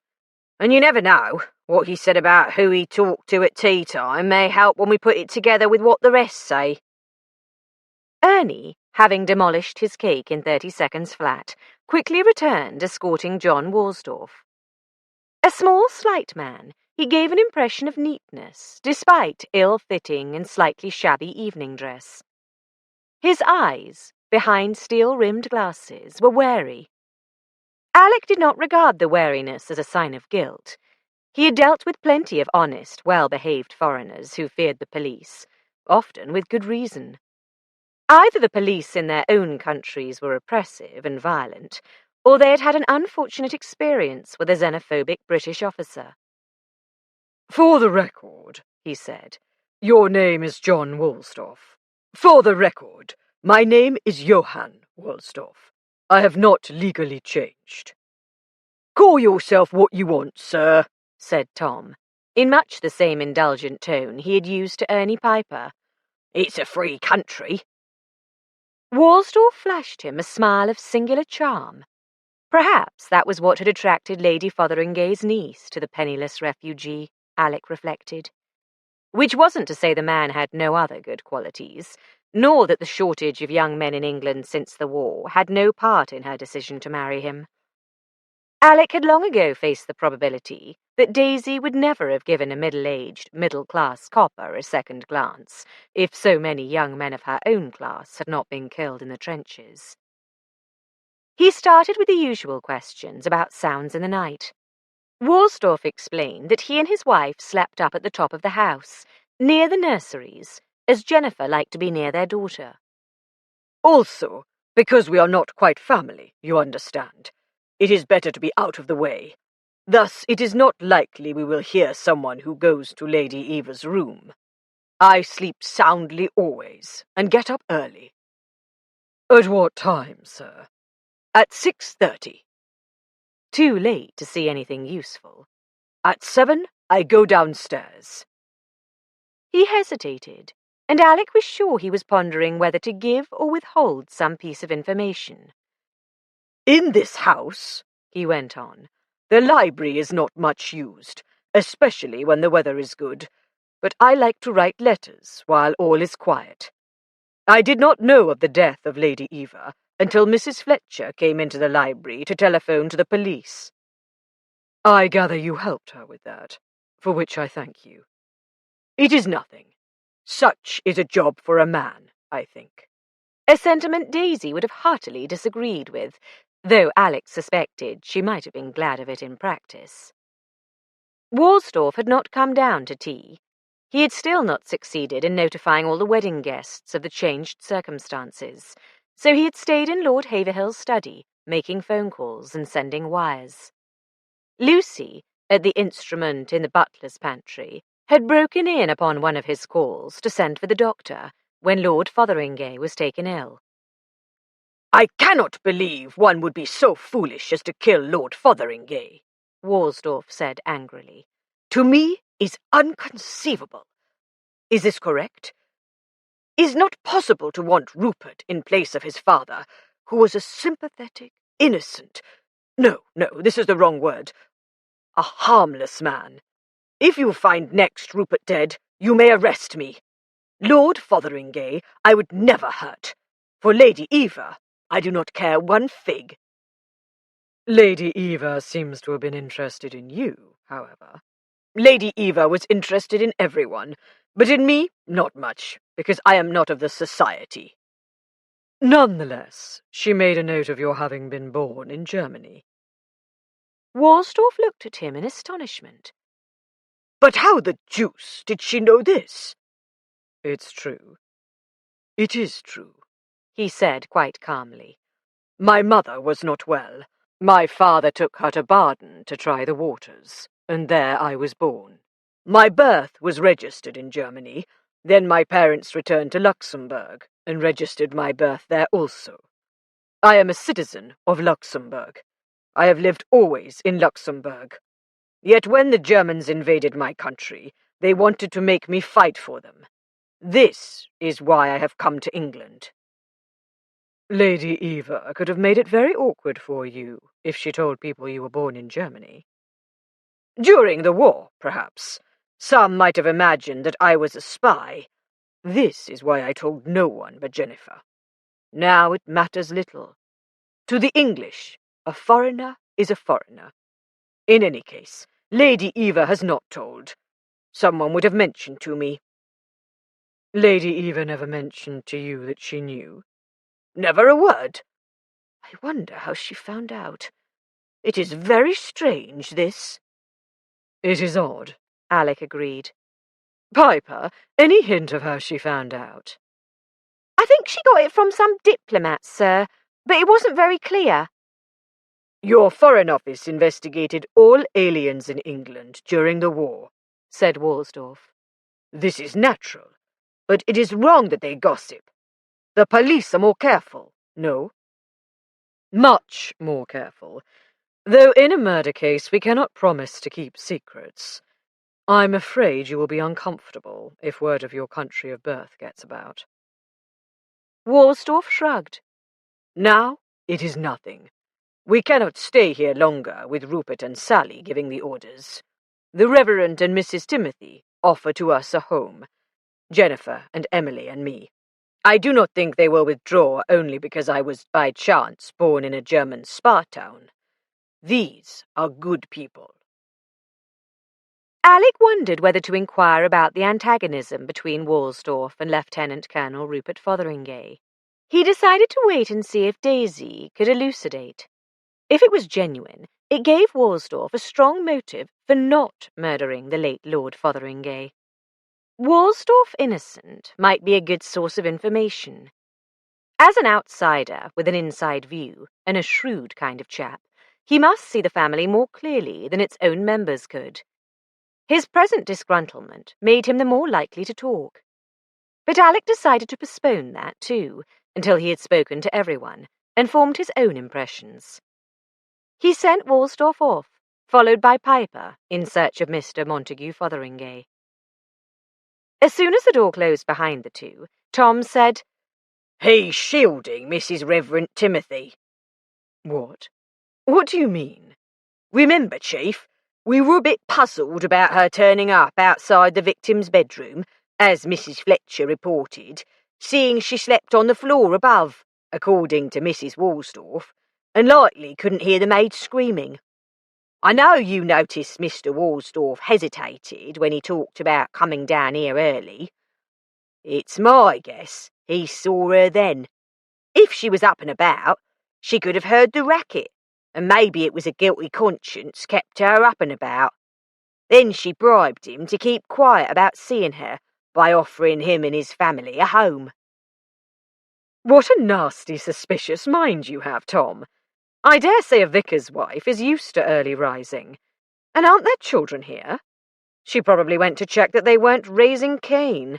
Besides, neither she nor the vicar is on Ernie's list. Oh, Tom ruminated. We'll have to ask her, of course. But Daisy did say, if I recall correctly, that she asked Nancy to check that Lady Eva really was dead and offered the key to her room to the Reverend Timothy. Obviously, she trusted them. You know how Mrs. Fletcher is, Chief. She takes a liking to someone. She sort of overlooks anything that points in their direction. And the vicar is Miss Lucy's brother. Alec sighed. Yes, Daisy does tend to take people under her wing. I thought this time it was just Lucy and Binkham. And Miss Angela. But you could be right. It's just possible Lady Eva had found out something very recently and approached them about it, although she hadn't yet put it in her books. Clergymen and choir boys, Tom said darkly. I trust not. The Reverend Timothy has a wife and children. He's not one of those high church celibates. Apart from that, how did Worsdorf strike you? Truthful, I don't think he knew Lady Eva knew, and I don't think he was too worried that she did. But if we find Rupert lying dead, we'll know where to look. Alec agreed with a grin. 17. Mr. Montague Fotheringay, Ernie announced, ushering in a bulky gentleman dressed with an almost foppish elegance that ill became his stoutness. His sister and his nephew lay dead, yet he had a camellia in his buttonhole, which must have come from the conservatory, and 2 or 3 gold charms dangled from his Albert watch chain. Perhaps he hoped they would protect him against becoming the next victim. According to Daisy, he had virtually collapsed at the news that his sister had been murdered, overcome with relief, horrified, or acting horror. As he lumbered the length of the room, Mr. Montague didn't appear to be in any condition for so vigorous an activity as strangling a hefty, healthy woman. Not that his size was necessarily a disadvantage. He was no larger than Tom Tring, who could move with a speed and efficiency that always took malefactors by surprise. Yet the Honourable Montague Fotheringay was breathing heavily by the time he sat down in front of the desk, his cheeks mottled, and his forehead bedewed with perspiration, which he blotted with a large silk handkerchief. Of course, that could be nerves. His well-manicured hands were incongruously small, but Lady Eva had been strangled with a stocking, not by hand. He gave his address as his club. "Until today," he added morosely. "I'd have said and Haverhill, but Nick and I have never got on, and with Rupert taking charge, I shan't feel free to come down any time without an invitation. What's worse, Rupert has no family feeling, and he'll probably discontinue my allowance when he inherits. Thought I'd be dead by the time that happened. Might as well be, with the pittance I'll have left." "Nick is your brother, Lord Haverhill, sir?" Alec asked to clarify matters in Piper's notes. "You don't get on with him?" "Always been a damned Puritan prig, even when we were boys." "So you wouldn't have been happy had he found out that you suffer from a social disease, shall we say?" "Got a dose of the clap. And she was such a nice girl, too. Nick would hit the roof if he knew, but there's no reason he should find out." "Hi, how do you know?" "Don't tell me Eva wrote it down in her blasted book.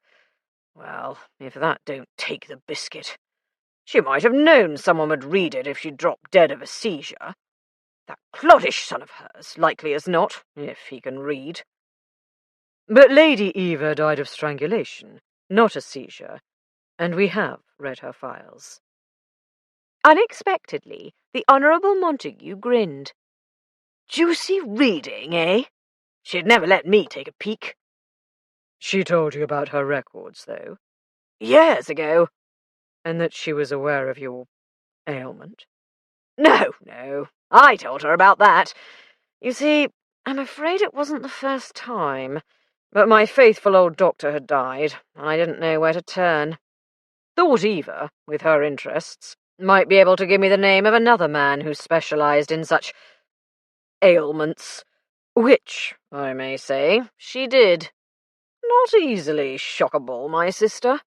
Marvellous fellow she sent me to." "You weren't afraid she'd pass on the information to your brother?" "Good God, no. Thick as thieves, Eva and I. Always was my favourite sister. Don't mind admitting. I'm going to miss her like the devil."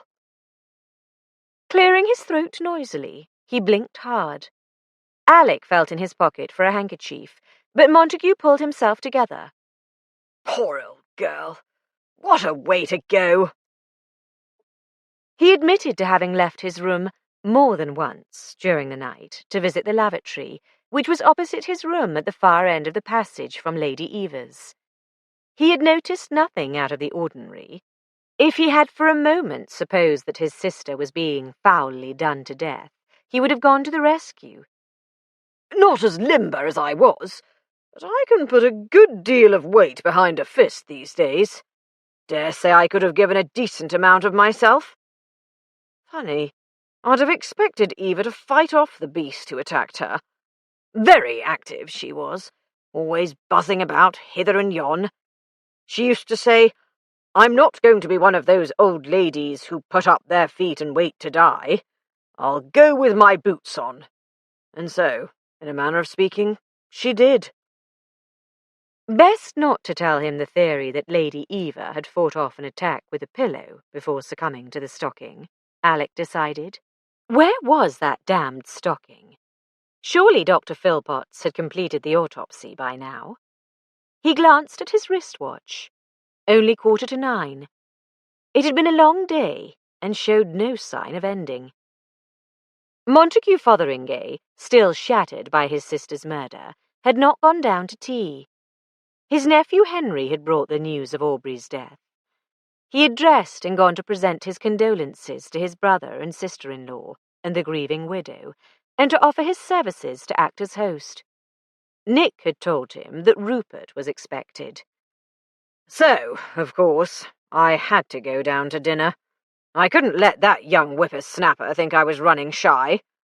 He was extremely rude to me, I may say, when I offered my sympathy on the loss of his father. But then, he never had much time for Aubrey, since Nick holds the purse strings. Rupert gets a good allowance, besides his pay, but he's always coming with his hand out, and Nick always shells out. Whereas if I run a little short, I might as well go begging to the man in the moon. Matter of fact, Eva used to oblige me occasionally. Another reason why I'm going to miss her like the very devil. Daisy had said Montague was the only person who seemed genuinely to mourn Lady Eva's death. Alex saw nothing in the man's rambling to contradict her judgment. If the maid confirmed that he'd been undressed when she took up his tea and when she fetched the tray, and if no one had seen him about, he could be crossed off the list for the murder of his nephew, if not for his sister. The Honourable Montague went off to resume his interrupted dinner. As he left, a footman came in with an envelope and a small brown paper parcel. I didn't want to interrupt, sir. These came a few minutes ago, by messenger. From Dr. Philpotts, he said. As expected, the packet contained a stocking and a ring. The ring was gold set with an oval rose quartz, blush pink, surrounded by seed pearls, of no great monetary worth. Its value must have been sentimental, perhaps an early gift from the late Sir Granville. Flattish, it would not have been too awkward to wear in bed. One of the prongs holding the stone in place had been bent back, and on it was caught a wisp of thread. Let's have the lens, Alex said to Tom, whose precious murder bag contained a magnifying glass among its treasures. But Tom had picked up the stocking and was delicately rubbing it between his fingers. Artificial silk, Chief, he said. You're not telling me any of the toffs in this house wear artificial silk stockings. Looks like it must have been a man who bought it specially for the job. By the time Montague came back to the dining room, everyone else was eating rhubarb and strawberry tart with whipped cream. The horrible events of the day didn't seem to have put Lord Haverhill's cook off her stride. The pastry was flaky, its contents succulent, with just the right amount of sugar. Daisy hoped the baby was enjoying it as much as she was. For 10 minutes or so the diners were left in peace. Then Teddy Devenish was summoned to the library. "But he's already been questioned," cried Lady Devenish, anguished. Don't fuss, mater. I expect they just want to check that I locked the door behind me when I arrived last night.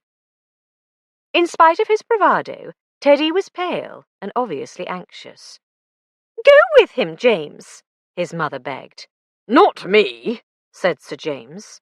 He's got himself into a mess. He can get himself out of it. Perhaps it'll make a man of him at last. Teddy flushed furiously and marched out. "James, you must send for a lawyer." Nonsense. What's the point of wasting money on a lawyer if you're innocent? You don't think Teddy killed his grandmother, do you? "Oh, James!"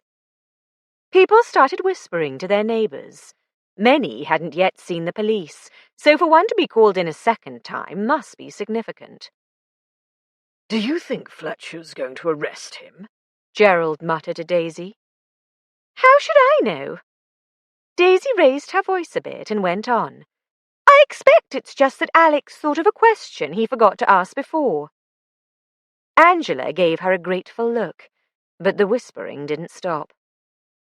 Though Montague was still eating, Sally, keeping an attentive eye on Rupert, took his cue to rise, saying, "Shall we take our coffee in the drawing-room, ladies?" But whatever the custom in the household cavalry officers' mess, Rupert was forced to bow to the refusal of several ladies to be parted from the protection of their spouses. "No," Lady Devenish exclaimed. "I know Teddy didn't do it, so the killer is still on the loose. I'm not going anywhere without James." This was curious, Daisy felt, when not so long ago the two had not been on speaking terms. But Sir James meekly followed his wife. "Denzil, you'll come with us, won't you?" pleaded Lady Carlton. "We can't be sure." It's all right, Vicky, said Oliver. I'm right behind you. Come along, Lucy. Come along, Peter, ordered Veronica Bancroft. We'll stay together. Flora went out with her Aunt Ione, and Angela collected Daisy on her way.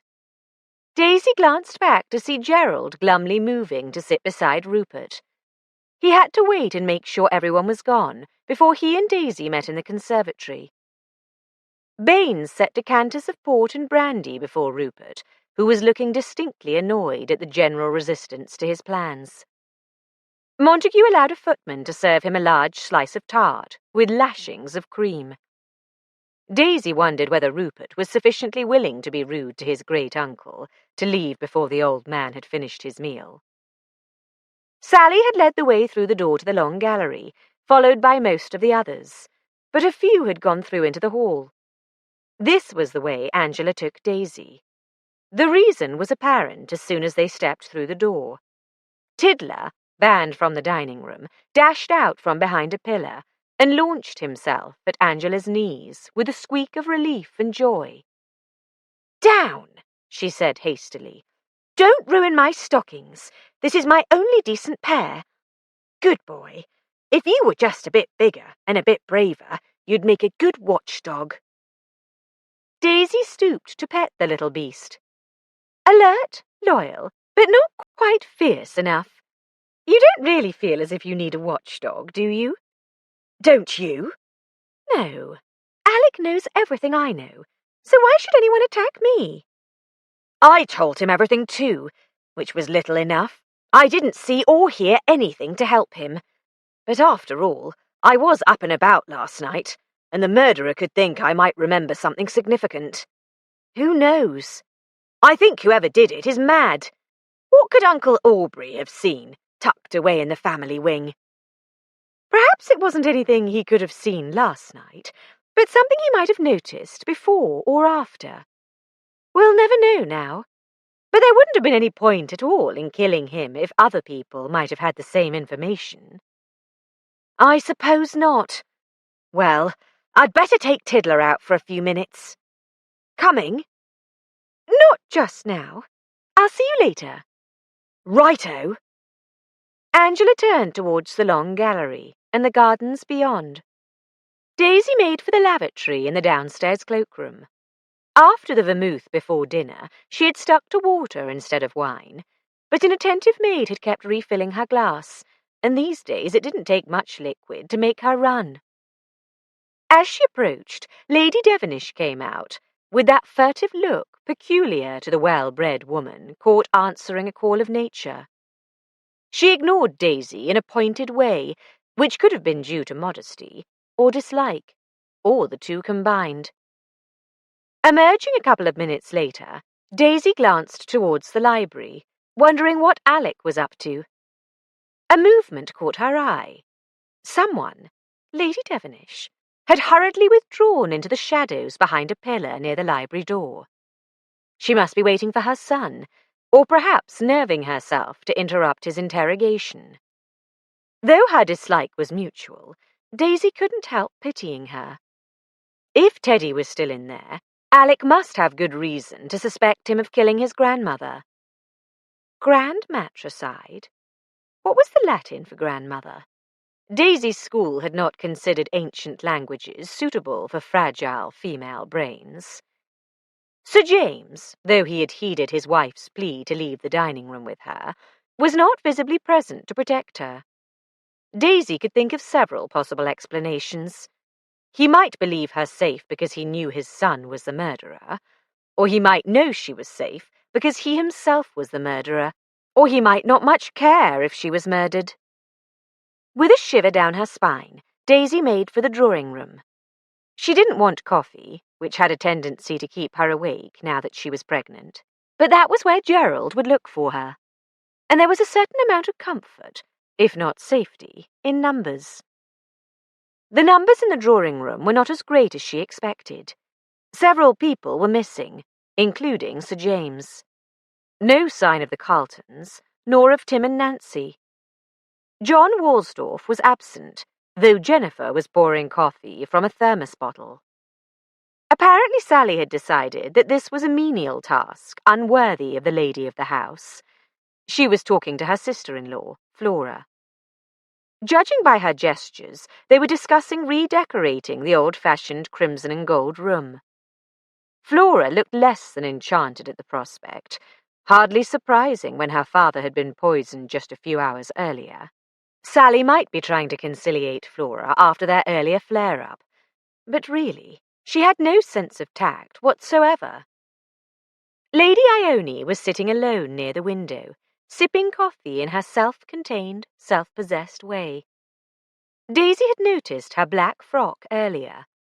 If not a Paris model, it was a copy, undoubtedly a new purchase.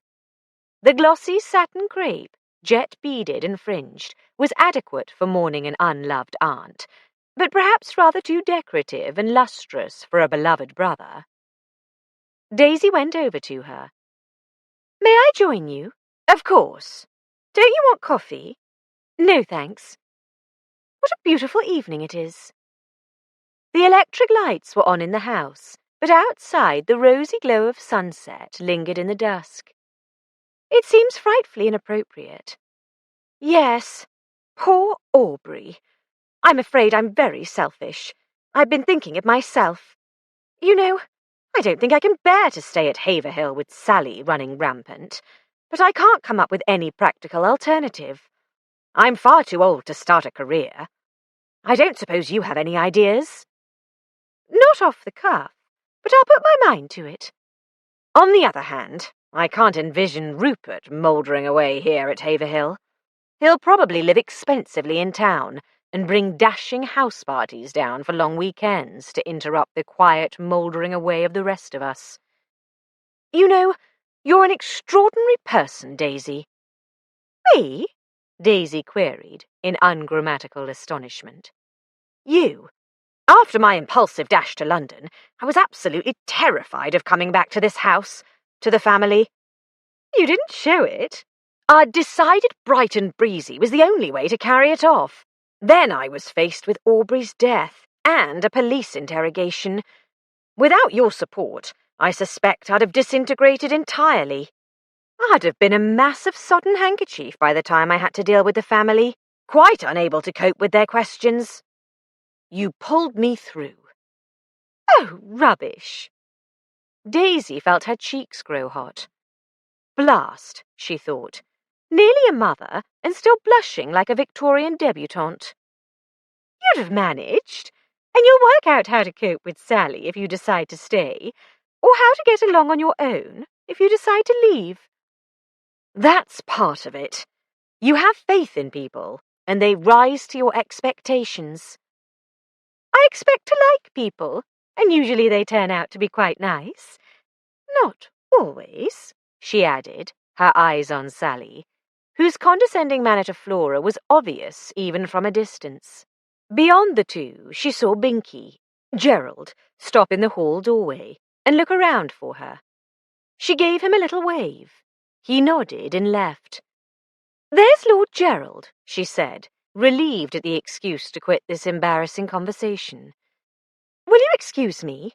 I promised to try to explain Lucy to him, though it's a hopeless case." "That's another part," said Lady Ione, with a trace of amusement. "You not only like people, you care." Already on her way, Daisy managed to pretend she had not heard. Lucy's mother intercepted her on the way to the door. "Daisy, I've heard you're meeting Lord Gerald in the conservatory. Of course, I know you mean nothing wrong by it, dear, but don't you think it presents a rather odd appearance?" "Sorry, Aunt Vicky, it can't be helped." "If he has information for the police, why does he not go straight to your husband, instead of using you as an intermediary?" "But it's nothing to do with the police, nor is it exactly a clandestine assignation, since apparently the whole world knows. But we need privacy if I'm to persuade him to be patient with Lucy's asininities." Was there such a word? She wondered.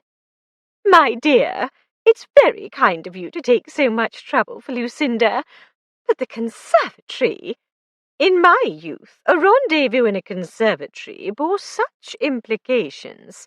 Not any longer. I realize times have changed, but you don't think your husband— Good heavens, no. Alec won't mind, since Lord Gerald has been crossed off his list. Mrs. Oliver looked blank. His list of suspects. He'd be furious if I went to meet someone who might be a murderer, naturally. The thing is, the family isn't likely to interrupt us there after Lord Fotheringay died there so recently. Not that I'm frightfully happy about lingering there myself, but it was the first place that sprang to mind on the spur of the moment. I see, said Mrs. Oliver, doubtfully. I have to do all I can, Aunt Vicky, to sort Lucy and Gerald out. We can't just let them fall apart. Heavens, no. As it is, I simply can't think what I'm going to say to Lady Tiverton. I'm sure the Tivertons have never had a murder in the family. Most people haven't, said Daisy. They can hardly blame you or Lucy. I wish I could be certain of that. Aunt Vicky went on for a while longer about the respectability of the Binken family before she said, But I'm keeping you, Daisy. Do your best to bring Lucinda and Gerald back together, and I'll worry about Lady Tiverton later. That's the spirit, Aunt Vicky. Daisy went on towards the door, but this time was headed off by Sally. She seemed to be in a conciliatory mood, for she said, You haven't had coffee, Mrs. Fletcher. I'm afraid it's very remiss of me not to have made sure you were given a cup. I'll have to have a word with Jennifer. Come along now, and we'll get you some. Thanks, but I didn't actually want any this evening. It doesn't agree with me in the evenings at present. Oh, I do understand. When I was carrying Dickie, I couldn't bear coffee. But there's no reason you shouldn't have a cup of tea, or cocoa if you prefer. Jennifer ought to have asked what you would care for. Would you like her to squeeze some orange juice for you? No, truly. I don't want anything. I hope your husband drinks coffee.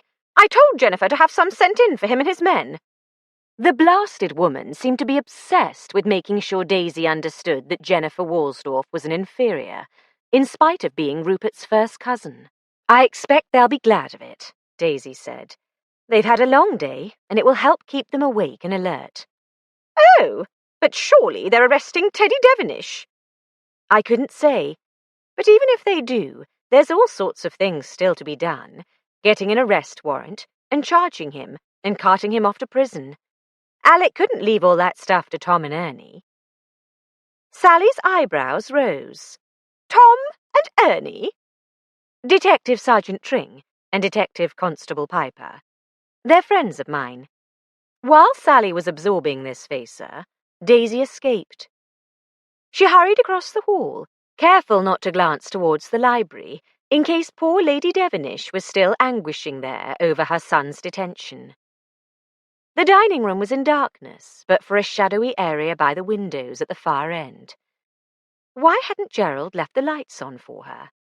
Daisy felt for light switches on the wall just inside the door, found a row, and flipped one. Crystals sparkled as one of the elaborate gasoliers, converted to electricity, burst into life. On the far side of the room, the glass doors to the conservatory reflected the light, the table and chairs, and Daisy as she approached, circling the table. Beyond the glass panes, the conservatory looked dark. Daisy was afraid she had been too long delayed, and Gerald had given up waiting. But when she came closer, she saw a dim yellow light, half obscured by foliage. She remembered that Lord Fotheringay had mentioned using only oil lamps. The brightness of electricity upset the plant's growth patterns, he had said. She pushed open the door. Gerald? Silence. The atmosphere was muggy, full of exotic fragrances. He had probably stepped out for a breath of fresh air. Daisy made her way along the winding path between the bushes and trees, some grouped in beds, some in individual pots, plain clay pots, decorative Chinese pots, hideous Victorian pots. The tap of her heels on the slates rang loud in her ears. Ahead, The lamp burned steadily in the open space where Lord Fotheringay had sat down to drink his cup of tea, and never arisen. Her memory, full of the sight of that innocuous gardener dead on the slate floor, with Gerald bending over him, she did not for a moment recognize what now lay before her eyes. The crumpled black heap was Gerald. A palm tree lay across his shoulders. Daisy's eyes, flicking away from the sight she didn't want to see, followed the dark, hairy palm trunk to the shattered pot and spilled soil, dark and rich. She made herself look at Gerald. On either side of his head was a pool of bright red liquid, spreading, spreading. 18. Another death. It couldn't be a coincidental accident. The back of Gerald's head was matted with blood, and a steady stream trickled down on each side to drip into the growing puddles. Did that mean he was still alive? Daisy was not sure. What she could see of his face was bone white. She needed to feel for a pulse and staunch the bleeding, and go for help, and, above all, not be sick. Her gorge rose as she knelt beside him, but she'd had a lot of practice recently at fighting down nausea. She conquered the turbulence in her stomach. Her trembling fingers failed to find a pulse. She'd never been much good at finding pulses, not even her own. Stop the bleeding. She fumbled in her evening bag, dangling from her wrist, and pulled out her handkerchief. Belinda had hemmed the dainty little square of muslin for her as a Christmas present, and embroidered daisies in the corner. She hated to ruin it, and it was far too small to be much use, but she had nothing else to use. Gerald's own handkerchief would be more adequate, but she couldn't reach it. Even if she managed to lift the palm and shift his large muscular body, she knew people with head injuries had to be moved with extreme care. If he wasn't already dead. Could she use his socks to bind her folded hanky to the wound? No, her own stockings were more accessible. But what if his skull was fractured? She didn't dare put any pressure on the spot. Maybe she ought to run for help. She couldn't bear to leave him. Suppose he wasn't yet dead, and the murderer came back for another try. Hello! Daisy jumped a mile. Angela, thank heaven! Gerald's hurt, and I don't know what to do. Go for help! Angela strode forward from the garden door. Tiddler stayed cowering on the threshold, his quivering nose uneasily testing the air. No, you go. I'll deal with this. You're a vad? No, land army. Angela dropped to her knees, pulling a large linen handkerchief from her sleeve. But you wouldn't believe what some of the girls did to themselves with sickles and scythes. Besides, I've treated animals with similar injuries. Go on, quickly. Send Nancy and get Dr. Arbuthnot here on the double. And Alec, Daisy thought. For a moment she hesitated. Was Angela the murderer come back for another try? No. She had to trust the lover of all creatures great and small, or Gerald would bleed to death anyway while she looked on, afraid to act. Don't touch or move anything you needn't, she said, and ran. Entering the hall, she saw between pillars a footman about to disappear through the baize door to the servants' wing. Stop! She cried. He swung round so abruptly, several cups slid off his tray and smashed on the marble floor. Lord Gerald's hurt, badly. Find Mrs. Reverend Timothy and send her to the conservatory. Hurry!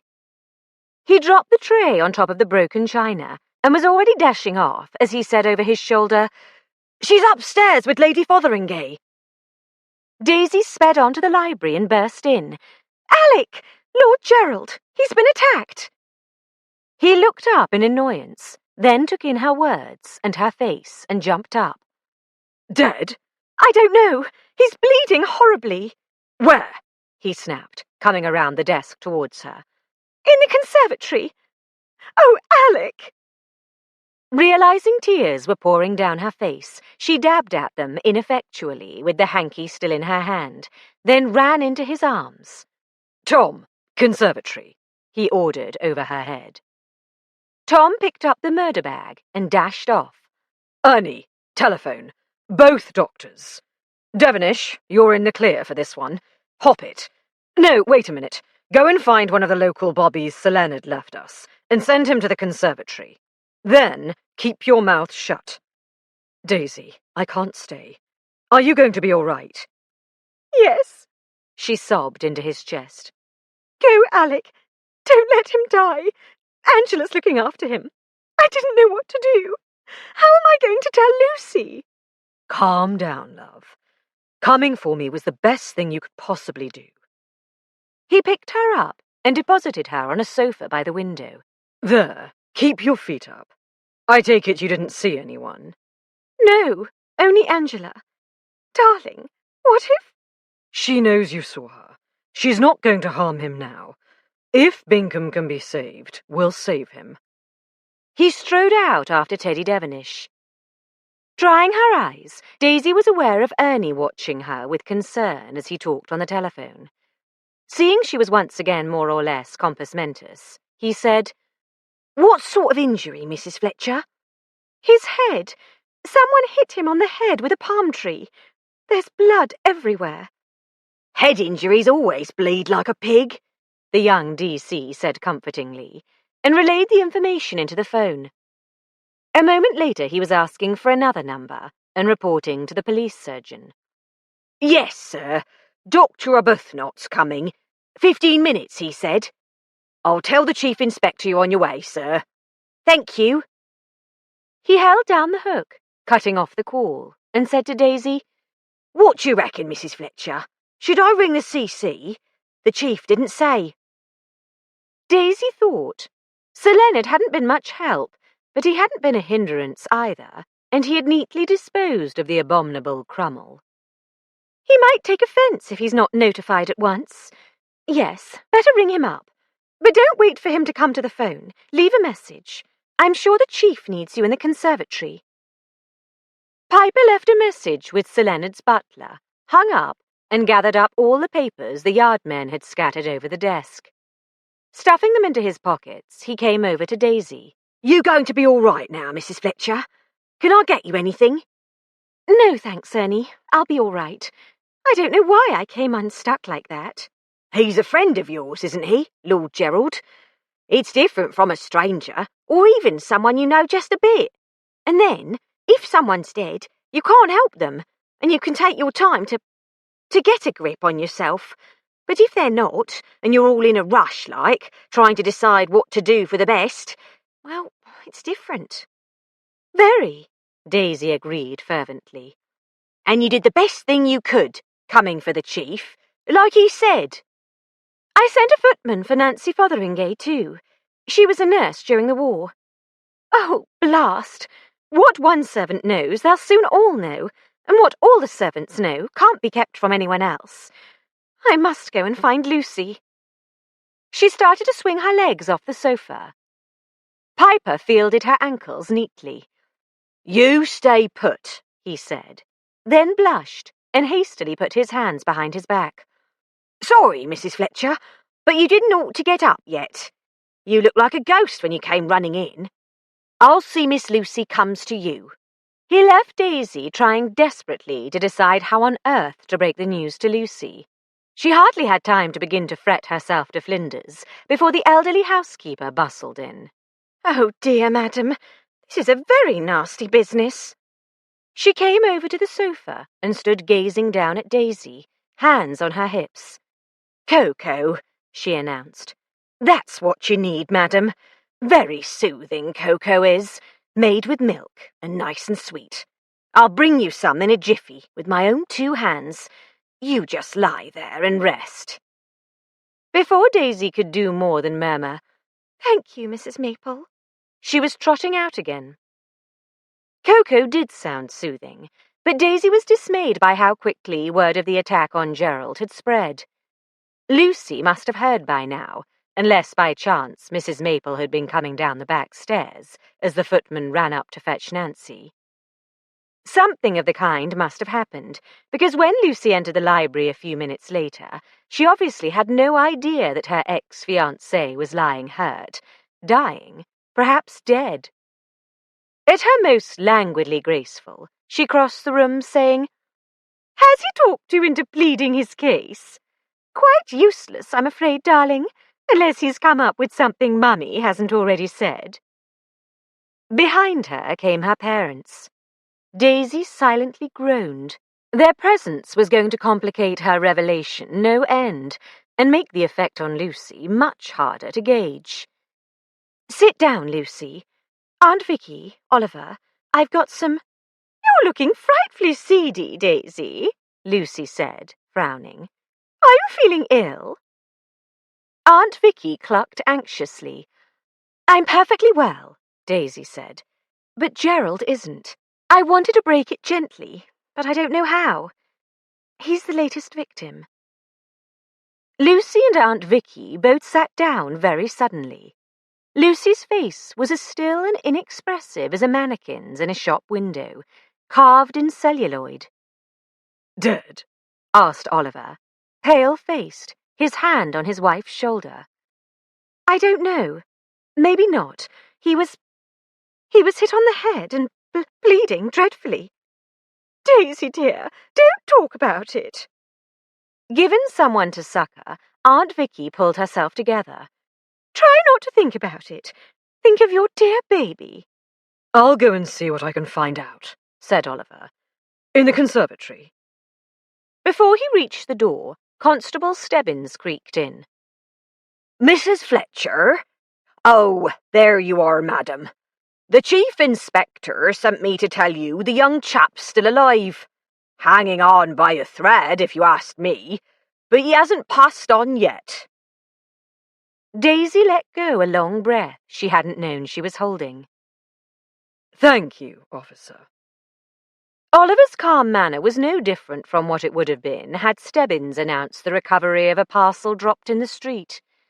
That was how an English gentleman behaved in the presence of minor officialdom. But when Lucy faltered through stiff lips, "Is he?" and was unable to continue, her father read her mind and asked, "Is Lord Gerald conscious?" "That he's not, sir, nor like to be soon, and just as well. If you was to see the crack he took on his noddle—" "Thank you, officer," Oliver repeated firmly. "Thank you, Mr. Stebbins," said Daisy, earning a beam for recalling his name. "I should think you'd better hurry back to see if the Chief Inspector needs you." Stebbins gave his agonizing new boots a meaningful glance, as if to say, "I'm not hurrying nowhere in these." But he saluted and tramped off, meeting Mrs. Maple in the doorway. Daisy was pleased to see the housekeeper, less because of the tray she carried than because her arrival postponed the moment when they'd have to talk about Gerald. "Dr. Arbuthnot's come," Mrs. Maple announced. "I don't know what the world's coming to, Mr. Oliver, and that's a fact. Here's your cocoa, Mrs. Fletcher.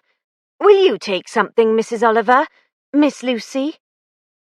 "I'm going to bed," said Lucy, and walked out. Her mother burst into tears. "The girl is quite impossible," said Oliver angrily. "Don't cry, Aunt Vicky. It isn't that she doesn't care, but there's nothing she can do for Gerald. I'm sure Alec wouldn't let her near him anyway, and she can't face explanations just now. Don't you understand?" "You just listen to Mrs. Fletcher, Mrs. Oliver," the old retainer advised. "That's good, sound common sense. I've seen bad news take people like that before. Miss Lucy just needs to be let alone to take it all in. That's all." "They're right, my dear. Best leave her alone for the moment. And I think the best thing for you would be to go up too, with one of Marjorie's powders to help you sleep.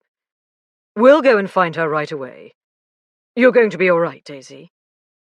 "To tell the truth, I've a very good mind to go to bed too. This seems to have been an extraordinarily long day.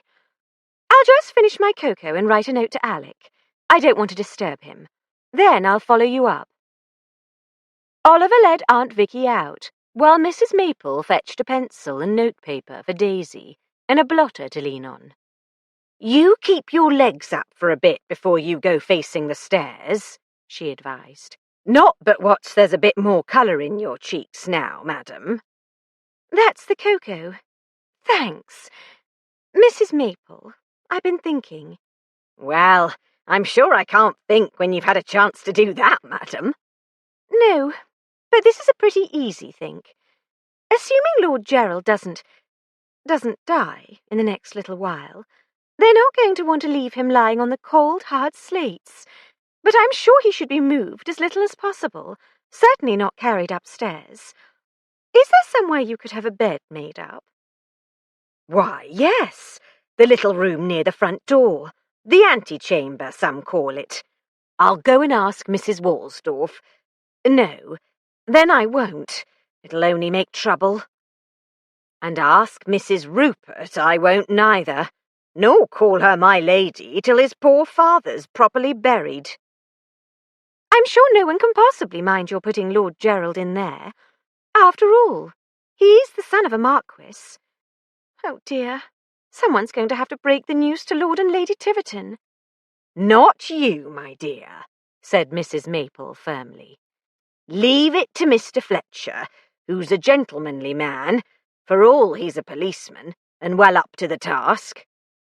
"And the Haverhills." "I'll go and speak to the Reverend about that this minute."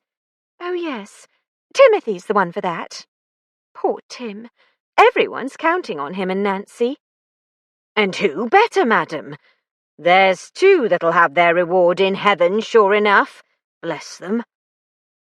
The housekeeper left, and Daisy, sipping the cocoa, pondered just what she needed to say to Alec. In the end, she wrote, "Darling, I can't think of anything else I can do to help, so I'm going to our room. I shan't sleep, though, until I hear how Gerald is, and I have things to tell you, so please come up when you can. All my love, Daisy." She folded the paper in 3 and 3 again, tucked the ends in, and wrote DCI Fletcher on the front. Then she thought of Belinda, who would have come home from school to be told by Mrs. Dobson, the cook housekeeper, that her daddy had been called away. Belle was used to such eventualities, and she had been going to stay with a school friend for the weekend while both Alec and Daisy were away for the wedding. But reliable though Mrs. Dobson was, Belle would be happier if she could go to the Prasads a day early, or if that was not possible, to the Jamons. Daisy set down her cup on the tray, picked up the note to Alec, the blotter, the unused paper and the pencil, and went over to the desk. Lying on it was the beginning of a letter, in some foreign language she didn't recognize. Even the handwriting looked foreign. She remembered the sheet of paper John Walsdorf had slipped under the blotter when she came in that morning to ring up the police. He must have family or friends still in Luxembourg.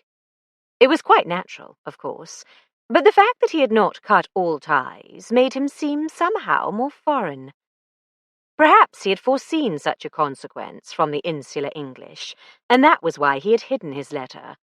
There was no reason to see anything sinister in it. Daisy wondered if Alec knew.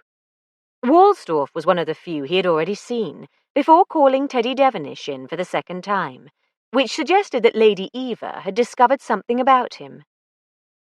Actually, it was irrelevant whether his continuing connections in Luxembourg were what Lady Eva had ferreted out. Everything she knew was known to Alec. Anything she didn't know had nothing to do with her murder. So Daisy had no reason to tell Alec about the letter, thank heaven. Not that she had actually read someone else's correspondence, as she couldn't understand a word. But just looking at the thing made her feel guilty. One simply didn't nose into other people's letters. She set down the blotter squarely on top of it. What a pity Ernie had taken all the police notes with him. She hardly knew a thing about the investigation. Alec hadn't had time to talk to most of the residents and guests at Haverhill, let alone to listen to her opinions of them. And now he had 2 murders and an attempted, so far, murder on his hands. Daisy shivered. No one knew how Lord Fotheringay had posed a threat to the murderer, but when he died, Gerald was the first on the scene. And when Gerald was attacked, Daisy herself had been first on the scene. She would lock her bedroom door when she went upstairs. In the meantime, she sat down at the desk and wrote briefly to Melanie Jamond, Sakari Prasad, and Belinda. In a drawer she found stamps and envelopes. If the letters went out first thing in the morning, they should be delivered in time for Belle to spend tomorrow night with one of her friends. Sighing, she sealed the envelopes. On the whole, it was a definite blessing that Alec's mother had moved to Bournemouth, but there had been a few advantages to having her living with them. She didn't feel at all like walking down the drive to the letterbox by the gates. Wondering where to put the letters so that they would be posted as early as possible, Daisy went out into the hall. John Woolstoff came towards her from the direction of the stairs, a sheaf of envelopes in his hands. He had not come to the drawing-room for coffee after dinner, she recalled. He must have been upstairs writing letters, not in the conservatory, hitting Gerald over the head. She hoped. You have letters to post. I may take them for you. I have written to those wedding guests I failed to reach by telephone or telegraph, and some explanations to others. To those I spoke to only briefly, or left messages. I go to walk to the letterbox now. We have missed the last post, but thus, without fail, they will catch the early post. Thanks. I hope you did not consider to walk down yourself. This is too dangerous at this time. Already are 2 persons lying dead. He didn't know about Gerald. Daisy decided to leave it to someone else to break the news. Thanks, she said again, handing over her letters. Do you think you'll be safe? I know nothing dangerous to anyone, and besides... He pulled the butt of a pistol just far enough from his pocket for Daisy to see it. If the murderer attacks me, Mr. Fletcher may not have to arrest him. But if you killed him, he'd have to arrest you. Be careful. Woolstoff bowed and went on his way. If he was the murderer, he could shoot someone and claim self-defense, Daisy thought. He could have shot her. No, too much chance of someone coming through the hall, and Alec, for one, would never credit that she had attacked him. She shouldn't have stayed alone in the library. Not that she had been alone for long, with everyone popping in and out, but the point was that they had all, in the end, left her alone there, even Ernie. Maybe they all unconsciously believed she was safe because she was the wife of the great Detective Chief Inspector from Scotland Yard. She had no such faith in her own immunity. The stairs looked long and lonely. Someone could push her down them and claim she had turned dizzy and fallen. Not likely, she assured herself, hurrying up. If she was only hurt, not killed, she'd know who had done it. She went into her bedroom and turned the key in the lock. Then, realizing it was probably not the only key, she shot the bolt too. That was when she realized she had given John Woolstoff the note for Alec, saying she had something to tell him. 19. Daisy? Lucy's voice came from the bedroom next door. Daisy stopped brushing her teeth and spoke through a mouthful of toothpaste. Come in for a minute, when you're finished. She finished her teeth, gave the enormous bathtub a longing and regretful look, washed her face, and went through the connecting door. A glance reassured her that Lucy's door to the corridor was bolted. She turned to Lucy. Sitting up in bed, without makeup, she was pale and wan, her hair tousled. I tried to go to sleep, but it's much too early, and... How is he? I don't know, darling. I couldn't go and interrupt them to find out. I wrote a note to Alec to ask him to come up and tell me, but I've gone and given it to John Woolstoff, and he'll be putting it in the letterbox right at this very minute. Silly ass! Why on earth? He was going to the post, and I didn't want to walk down the drive. I wrote to Belinda and to her friends' mothers to propose her going to stay tomorrow, as well as Friday and Saturday. I'd have been a terrible mother, you know. Why? You'd have a nanny, and then they go to school. Darling, it's simply not done to let a nanny bring up one's offspring these days. One is expected to take an interest, kiss the little dears good night, and so on. Did your mother ever kiss you good night? Not that I remember, Daisy admitted. I sometimes didn't see Mother for weeks on end. Did you want to? Well, no. But if I had, maybe we'd be on better terms now. You could hardly be on worse, Lucy said candidly. Don't rub it in. You and Aunt Vicky don't exactly make a practice of falling into each other's arms. No. Mummy was usually at home, and we were usually taken down for tea, unless there were guests. But I've always been the cuckoo in the nest, and cuckoos don't make good parents. Rubbish, Daisy snorted. You can carry analogy too far, you know. Is that why? Partly, maybe. I've never much cared for children. I simply can't bring myself to swoon over Tim's offspring, or George's. Other people's are different, though I must say I adore Violet's. Or rather, one's own are different. Even if Belle isn't strictly speaking my own. Well, let's not get soppy. But when she's not happy, I mind. Lucy was silent for a moment. Then she said, I wish I knew how he is. I feel as if it's all my fault. If I hadn't been so beastly to him, he wouldn't have been meeting you in the conservatory. In fact, if I hadn't called him down from town, he wouldn't even have been at Haverhill, let alone walking in on poor Uncle Aubrey's death. Of course it's not your fault, darling.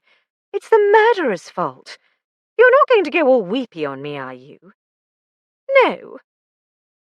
Lucy summoned up a sort of smile, though sometimes I wonder if the weepy sort have the right idea, and we stiff-upper-lip types. What's that? Daisy listened. Someone knocking on my door, I think. Don't open it. I expect it's Alec. If not, I won't. She went through the bathroom to her and Alec's room, and over to the door. Who's there? It's me, love. Darling. She slid back the bolt, unlocked and opened the door. How is he? Still breathing, but Arbuthnot doesn't like the look of him at all. Severe concussion and considerable loss of blood. The latter might have done for him, but for your friend Angela. Thank heaven. I was so afraid of leaving her with him.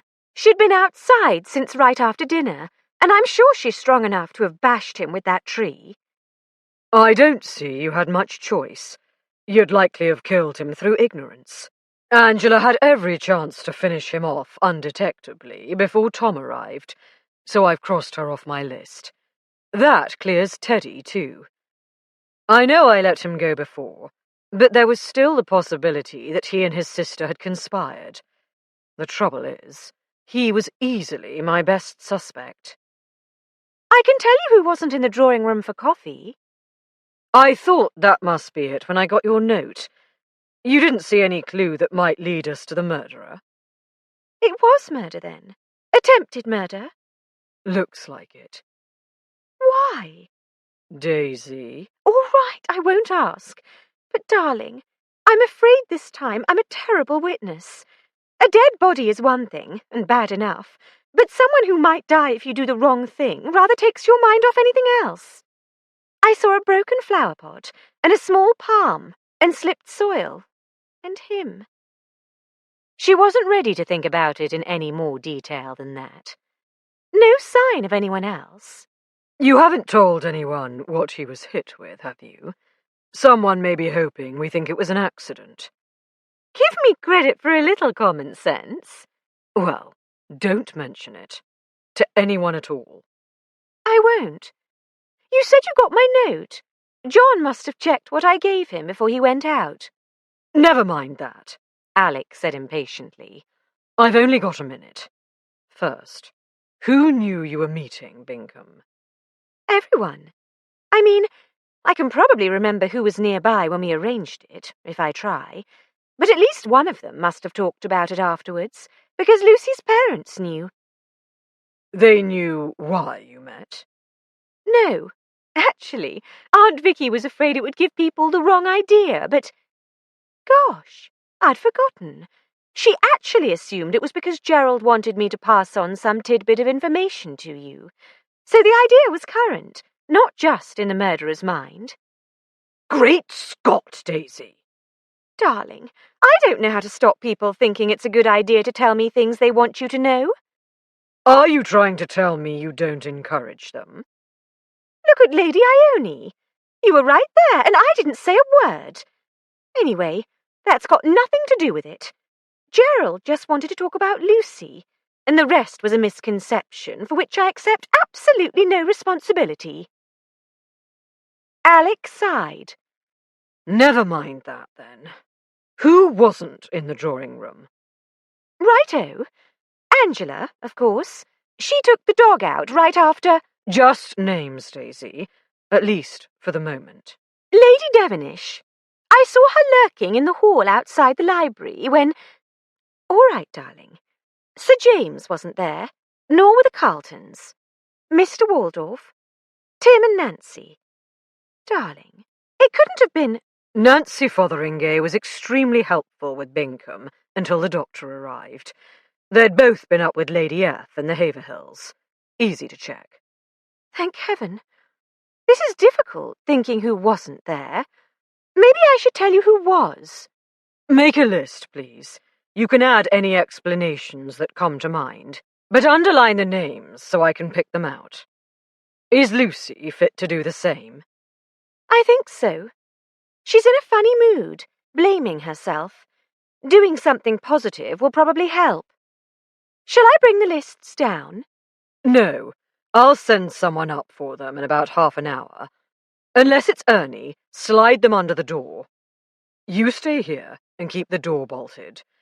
I'll probably be very late, so I'll just go and doss with Tom and Ernie. Oh, no, darling. Tap on the door and wake me up, even if it's 3 a.m, if I'm asleep. Not knowing about Gerald. You need your sleep, love, for the baby. I'll try, Daisy promised. I'm tired enough, but I rather think Macbeth hath murdered sleep. Alec kissed her. Raising his head, he looked towards the bathroom door and frowned. Daisy turned her head. Leaning against the door jamb, Lucy said sardonically, Sorry, didn't mean to snoop. But despite her cool tone, her hands were clenched in the pockets of her kimono, Daisy saw. Perhaps Alec also noticed, because he said quite gently, I have to run. Bingham is still among the living. Daisy will tell you about him. Don't forget to bolt the door after me, Daisy. Daisy did so. Does that mean he thinks we're really in danger? Lucy demanded. I doubt that you are, darling, but presumably Gerald was bashed because he was first on the scene, and this time I was. Gerald didn't see anything. He would have told Alec hours ago. Why shouldn't he? Very likely he didn't see anything. But you know how sometimes something you hardly noticed at the time strikes you later? I suppose the murderer was afraid of that, especially when Gerald arranged to meet me. People do tell me things when they're not sure they want to bother the police. Because the police make them feel silly if it's unimportant. Because they're afraid they'll look silly, Daisy said firmly. Quite another matter. Sorry. What did Alec say about Gerald? It's not good, is it? Bad concussion, and he lost a lot of blood. Alec said he would have bled to death if Angela hadn't. Didn't know what to do, Lucy. Lucy came and put her arms round Daisy, but she said, Buck up, darling. We can't all be medical experts. Wait a minute. Did you say Angela? Cousin Angela? The one with the dogs? She said she'd saved animals with similar injuries. They looked at each other and burst into whoops of laughter. Their mirth did not last long, but Daisy, at least, felt better. Come on, she said, going over to the writing table. There are things we can do to help. I told Alec we'd make lists for him of who was in the drawing room after dinner. Pity we can't do the same for tea time. Angela! Lucy was still marvelling. I'll have to start being nice to her. Too humbling. I'd have thought he'd want to know who wasn't there, not who was. Try and remember who wasn't, and you'll see how much easier it is to say who was. One might simply not have noticed someone. I see what you mean. Righto. Let's give it a go. Alec uttered a silent blasphemy as he came down the flight of stairs to the hall and saw the small group of people watching him, all too obviously waiting for him. Rupert strode forward to meet him. "Inspector, what the deuce is going on here?" he demanded contemptuously. "How many more murders are we to expect? If this is the best Scotland Yard can do, we might as well have left the investigation to the local dolts."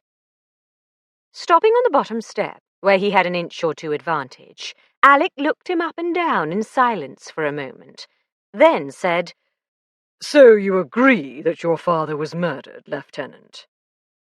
Rupert's lips tightened. "Lieutenant Colonel."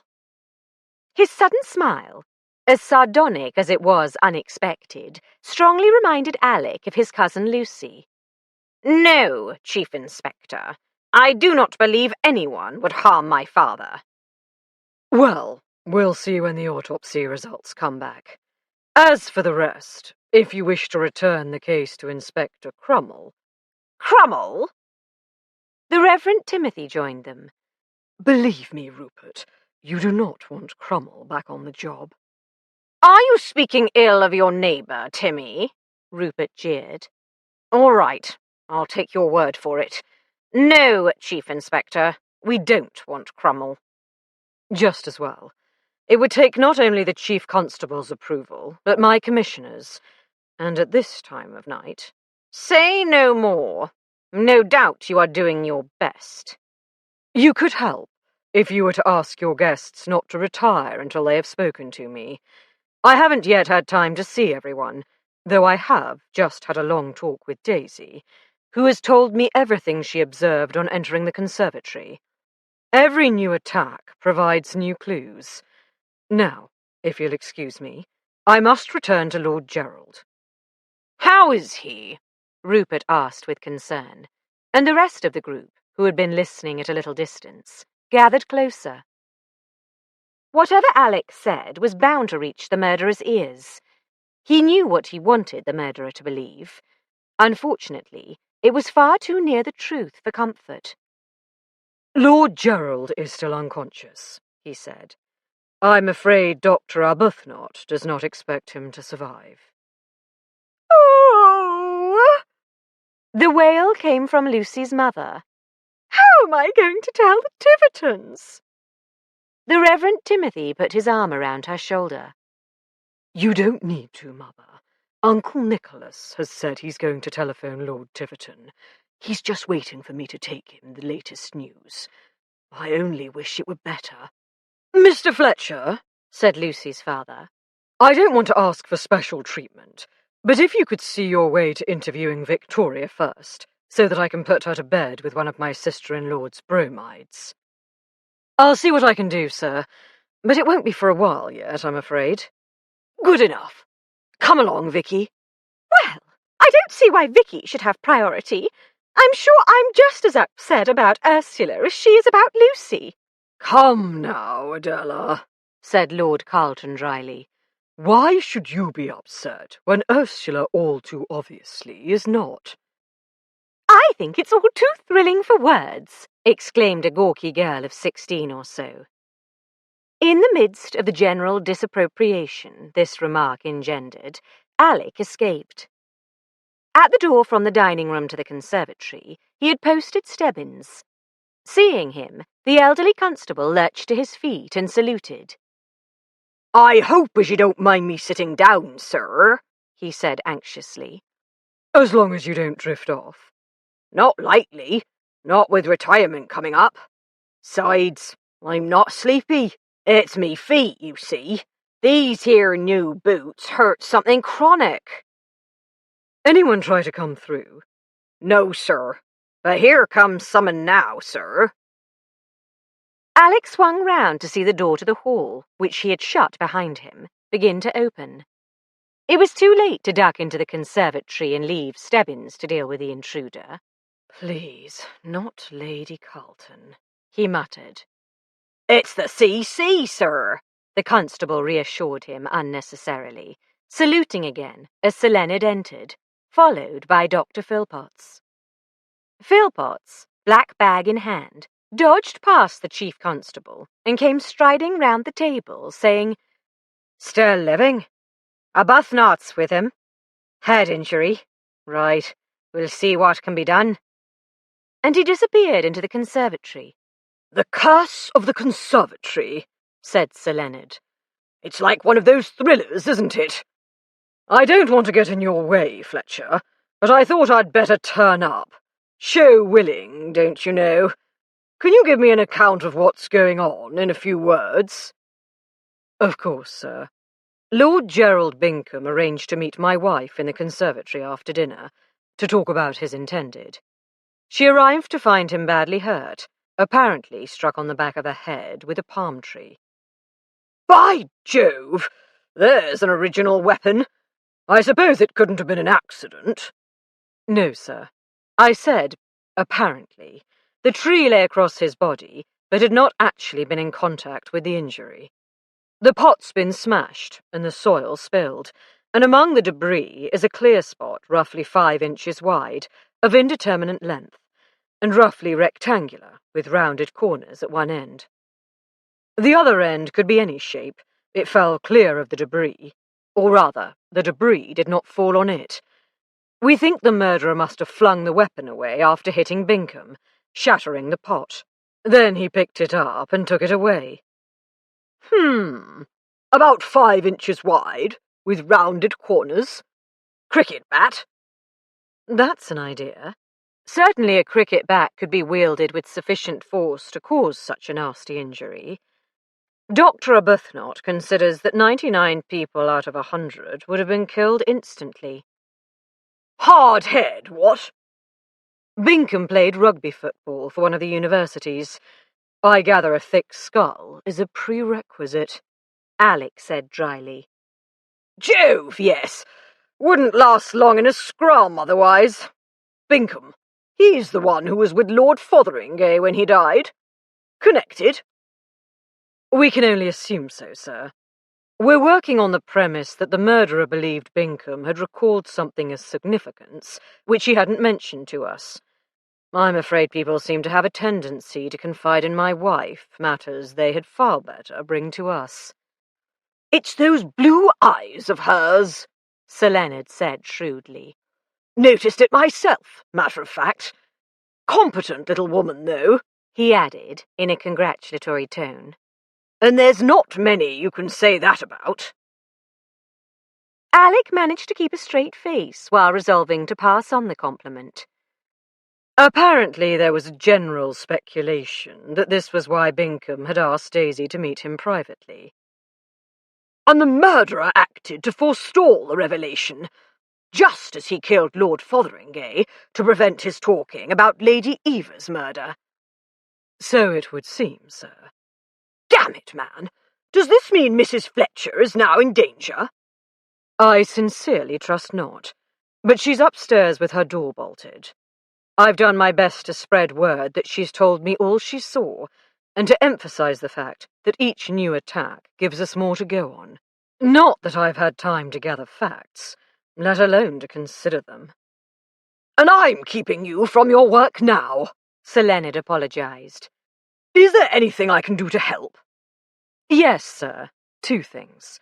First, Constable Stebbins here has been extremely useful, but he's been on duty all day and deserves a rest. There's also a constable on duty at the gate who ought to be relieved. If you could arrange to have reliefs for them, and a couple more men come out to take the night watch, and possibly to help search for the weapon, I'd be very grateful." Stebbins was heard to mutter, "Me too."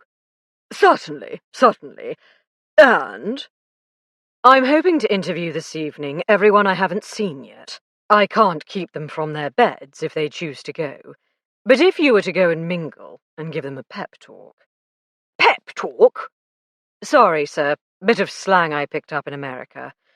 Encouragement, let's say, to stay downstairs and do their duties as citizens.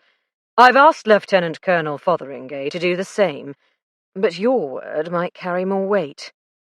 I'll see what I can do, Sir Leonard promised. Pep talk, eh? I like it. And you can count on me to make sure everyone knows you've wrung Mrs. Fletcher dry. An infelicitous image, and inaccurate besides, Alec thought, continuing into the conservatory. He would never be able to wring Daisy dry of her endless theories. Nor would he want to, for now and then they actually proved valuable. He must remember to send Piper up for her and Lucy's lists of names.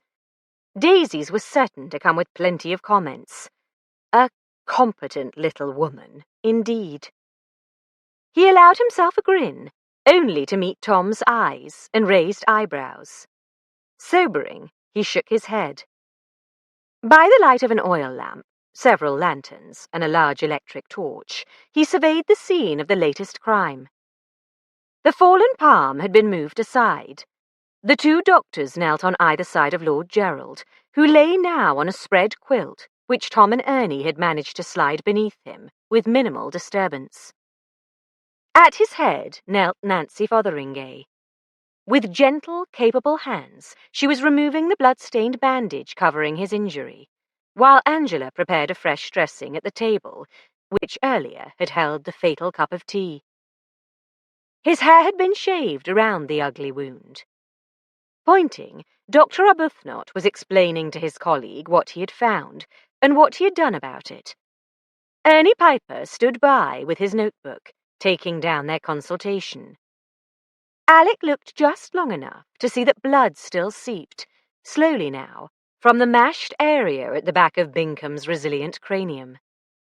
He turned to Tom, and they moved aside, out of the way.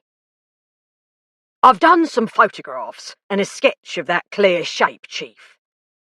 The Chief Constable suggested a cricket bat. Could be. What I don't get is why he threw it, and why he picked it up afterwards. Who can fathom the mind of a murderer? Perhaps he's beginning to be disgusted at the lengths to which his first murder is leading him. Can you imagine him standing over Bincom, the bloody bat in his hands, satisfaction turning to horror? He flings the weapon away from him, then realizes he must take it away to polish off his fingerprints. All the crooks know about dabs these days, Tom said grumpily. But they don't always remember to act on the knowledge. Perhaps he thought there was a chance of our believing the whole thing was an accident. What? With no blood on the bloody tree trunk? And the pot exploded through spontaneous combustion, I suppose? Who can fathom the mind of a murderer? Alec repeated. He was hurried, remember? Too rushed to make sure Bincom was dead. Daisy might arrive at any moment. Good job she didn't arrive too soon. Yes. Alec's agreement was heartfelt. At any rate, we'll have to have a look for the weapon in case it has prints on it. I've asked Sir Leonard for a couple of extra men. If we don't find the damn thing tonight, at least we can stop up the holes so no one's sneaking out in the small hours to drop it in the lake. If it's a cricket bat, it'd float. Even that drip of a Devonish boy would know that. You are feeling contrary this evening, Tom. 3 murders in one day, 2 of them while we were here. It's enough to make anyone contrary. True. Anyway, Teddy Devonish is already out of the picture for this one. Worse luck. I fancied him for doing in his grandma, Tom said with regret. Then brightened. That's still possible, though, unless his ma's got an alibi for Lord F. and Bincom. His mother protecting him? Conceivable, though I rather doubt she'd think of using a cricket bat, or know where to find one. We're going to have to do it the slow way, asking everyone whom they were talking to at tea and after dinner, whom they saw and who was missing. With luck, at least we'll eliminate the majority. 2 at a time will speed things up, and there's plenty of room in the library for one of us at each end. Right, Chief. Just make sure I get the ones without handles to their names. If you like, though I think you're quite capable of coping with any of them, with what Ernie calls your posh vocab. First, though, as he's busy with the medicos, would you go up and get Daisy's and Lucy's lists? Maybe we'll be able to cross off a few names before we start. I'd send Stebbins, but those new boots of his, it'd take him half an hour. Right, Chief. I'll be back in a trice. Alec returned to the doctor's. Arbuthnot was closing his bag. I'm handing over to Philpotts, Chief Inspector. I'll send out a nurse to sit with him overnight. He's not likely to regain consciousness. We'll take care of him tomorrow, said Nancy Fotheringay. Won't we, Angela? I'm not a trained nurse, Angela said in alarm. I wouldn't know what to do if he gets worse. If he gets worse, he'll be dead, Arbuthnot told her. Oh, I wouldn't say it's that bad, the police surgeon contradicted him quite cheerfully. Time will tell. Anyway, I'll send another nurse in the morning. I'm sure Lord Haverhill is not going to quibble at the expense. May I say, Fletcher, that I most sincerely hope you will not have to call me out again tonight. Or tomorrow, come to that. Believe me, Doctor, you can't wish it any more than I do. Thank you for turning out so promptly, and for ministering to the victim. Only sorry I couldn't do anything for the previous 2. Good night. Good night, sir. Oh, by the way, please don't mention to anyone at all, Dr. Philpotts' comparatively optimistic opinion of the case. I shouldn't dream of raising false hopes. As Arbuthnot trudged away through the greenery, Alec looked down at Lord Gerald's pallid face and bloodless lips, almost as white as the fresh bandage Nancy was applying with Angela's assistance. Do you really see cause for hope, Dr. Philpotts? He asked quietly, drawing the police surgeon aside. Certainly. His pulse isn't good, but it's better than it was when Arbuthnot first took it. We agree that a blood transfusion is not called for. His breathing is shallow, but regular. His heart is strong.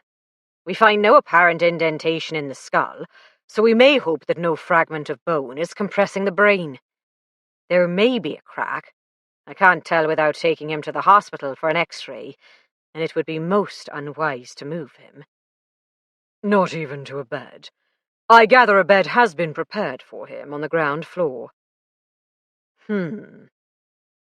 Philpotts took Lord Gerald's pulse again, listened to his breathing and his heart with a stethoscope, thumbed back each eyelid in turn, and shone a light into his eyes. Pupils equal in size, he grunted. He glanced around the conservatory. This is a dashed inconvenient place to care for him. He'd do better in bed, if we're very careful getting him there. He was hit with a flat object, by the way, or there might have been more damage. Less extensive, but more concentrated force. The blow missed the spinal column, thank heaven. Yes, it's high, isn't it? Tall attacker. From Arbuthnot's description of his original position, I'd say he might have been stooping or crouching, to tie his shoe perhaps. That's what we thought. Glad to have you confirm it, Doctor. Good job, too. He didn't have too far to fall. I wouldn't give much for his chances if there had been a second blow on the opposite side of the head.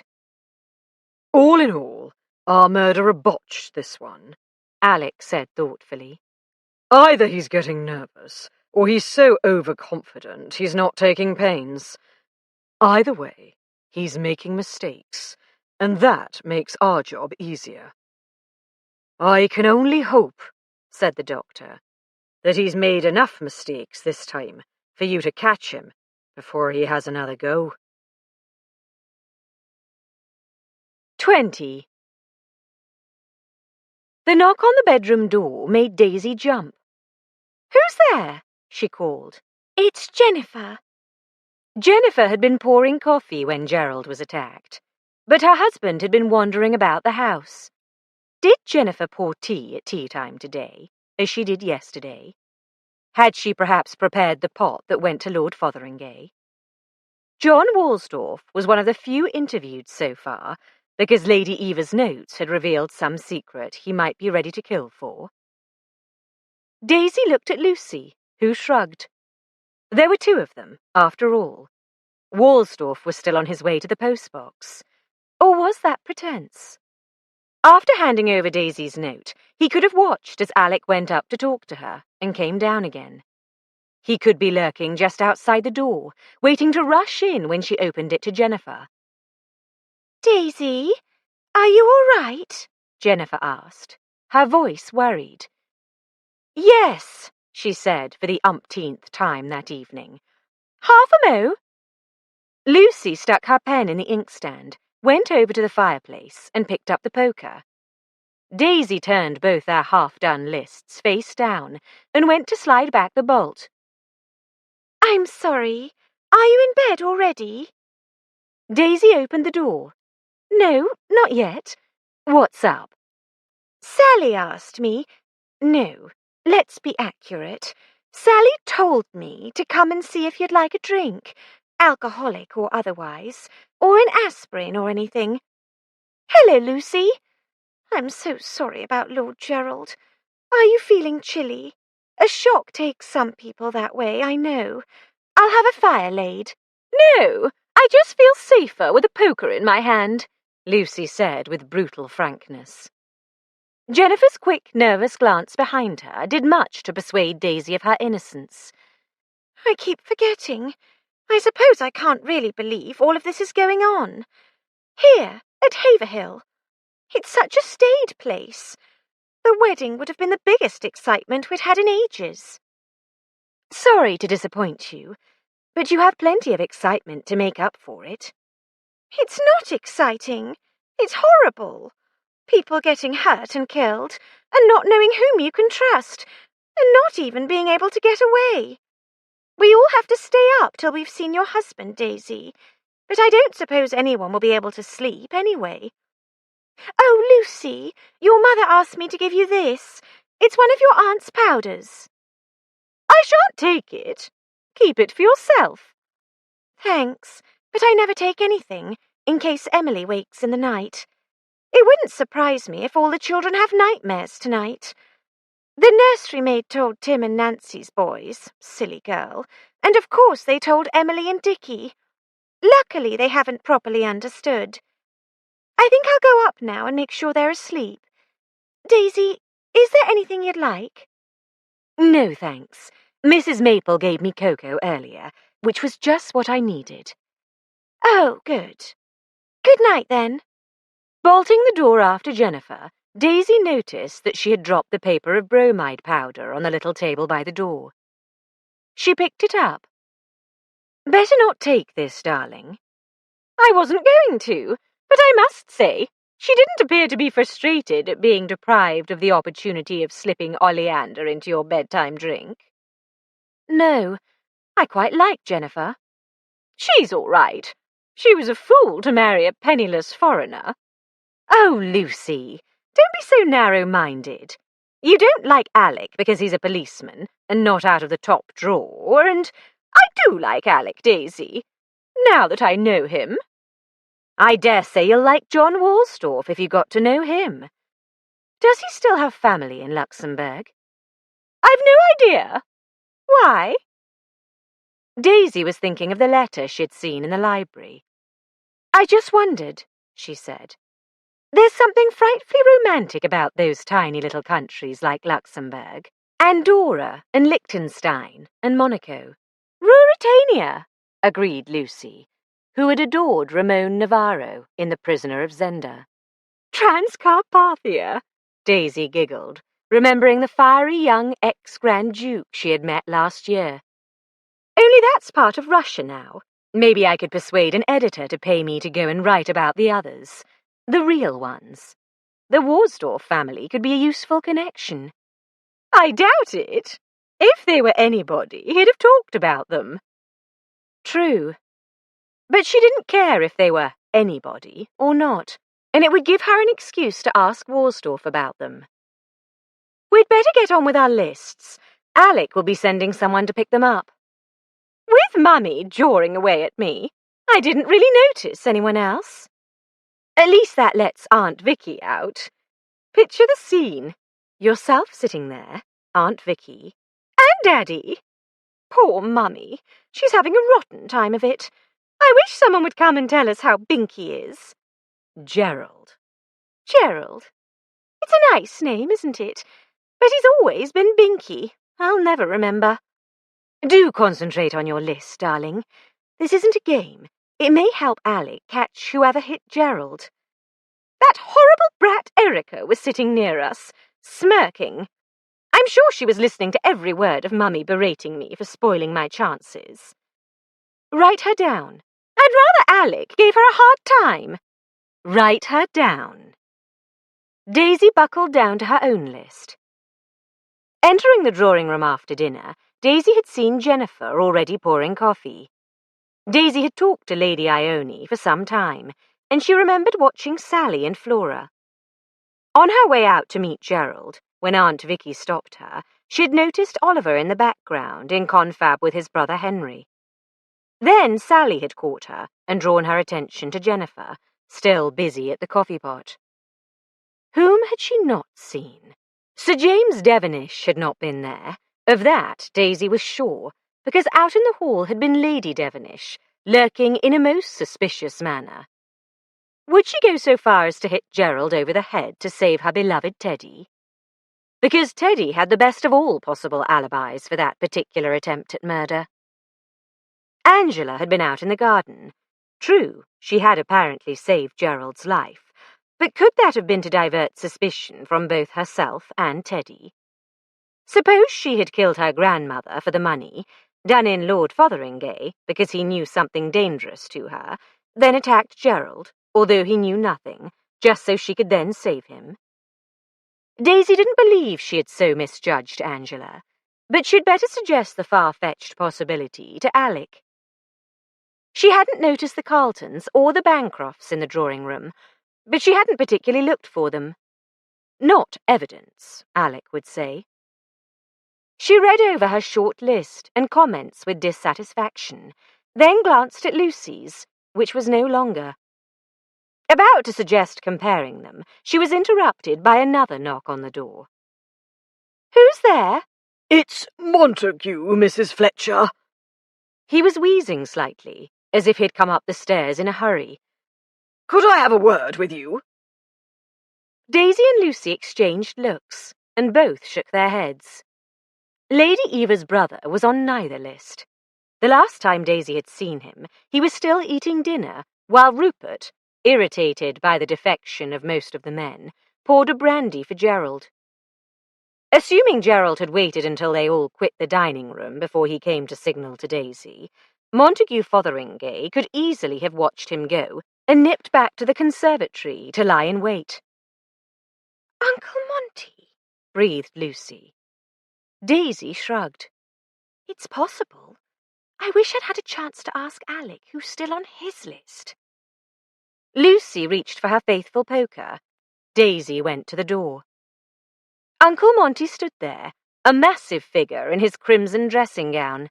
Daisy recalled Lucy's telling her that the doors between the house and the servants' wing were kept locked because of his depredations among the housemaids.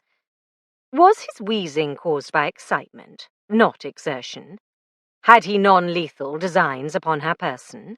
At least, beneath the dressing-gown, he had on all his clothes, except for dinner jacket, black tie, and shoes.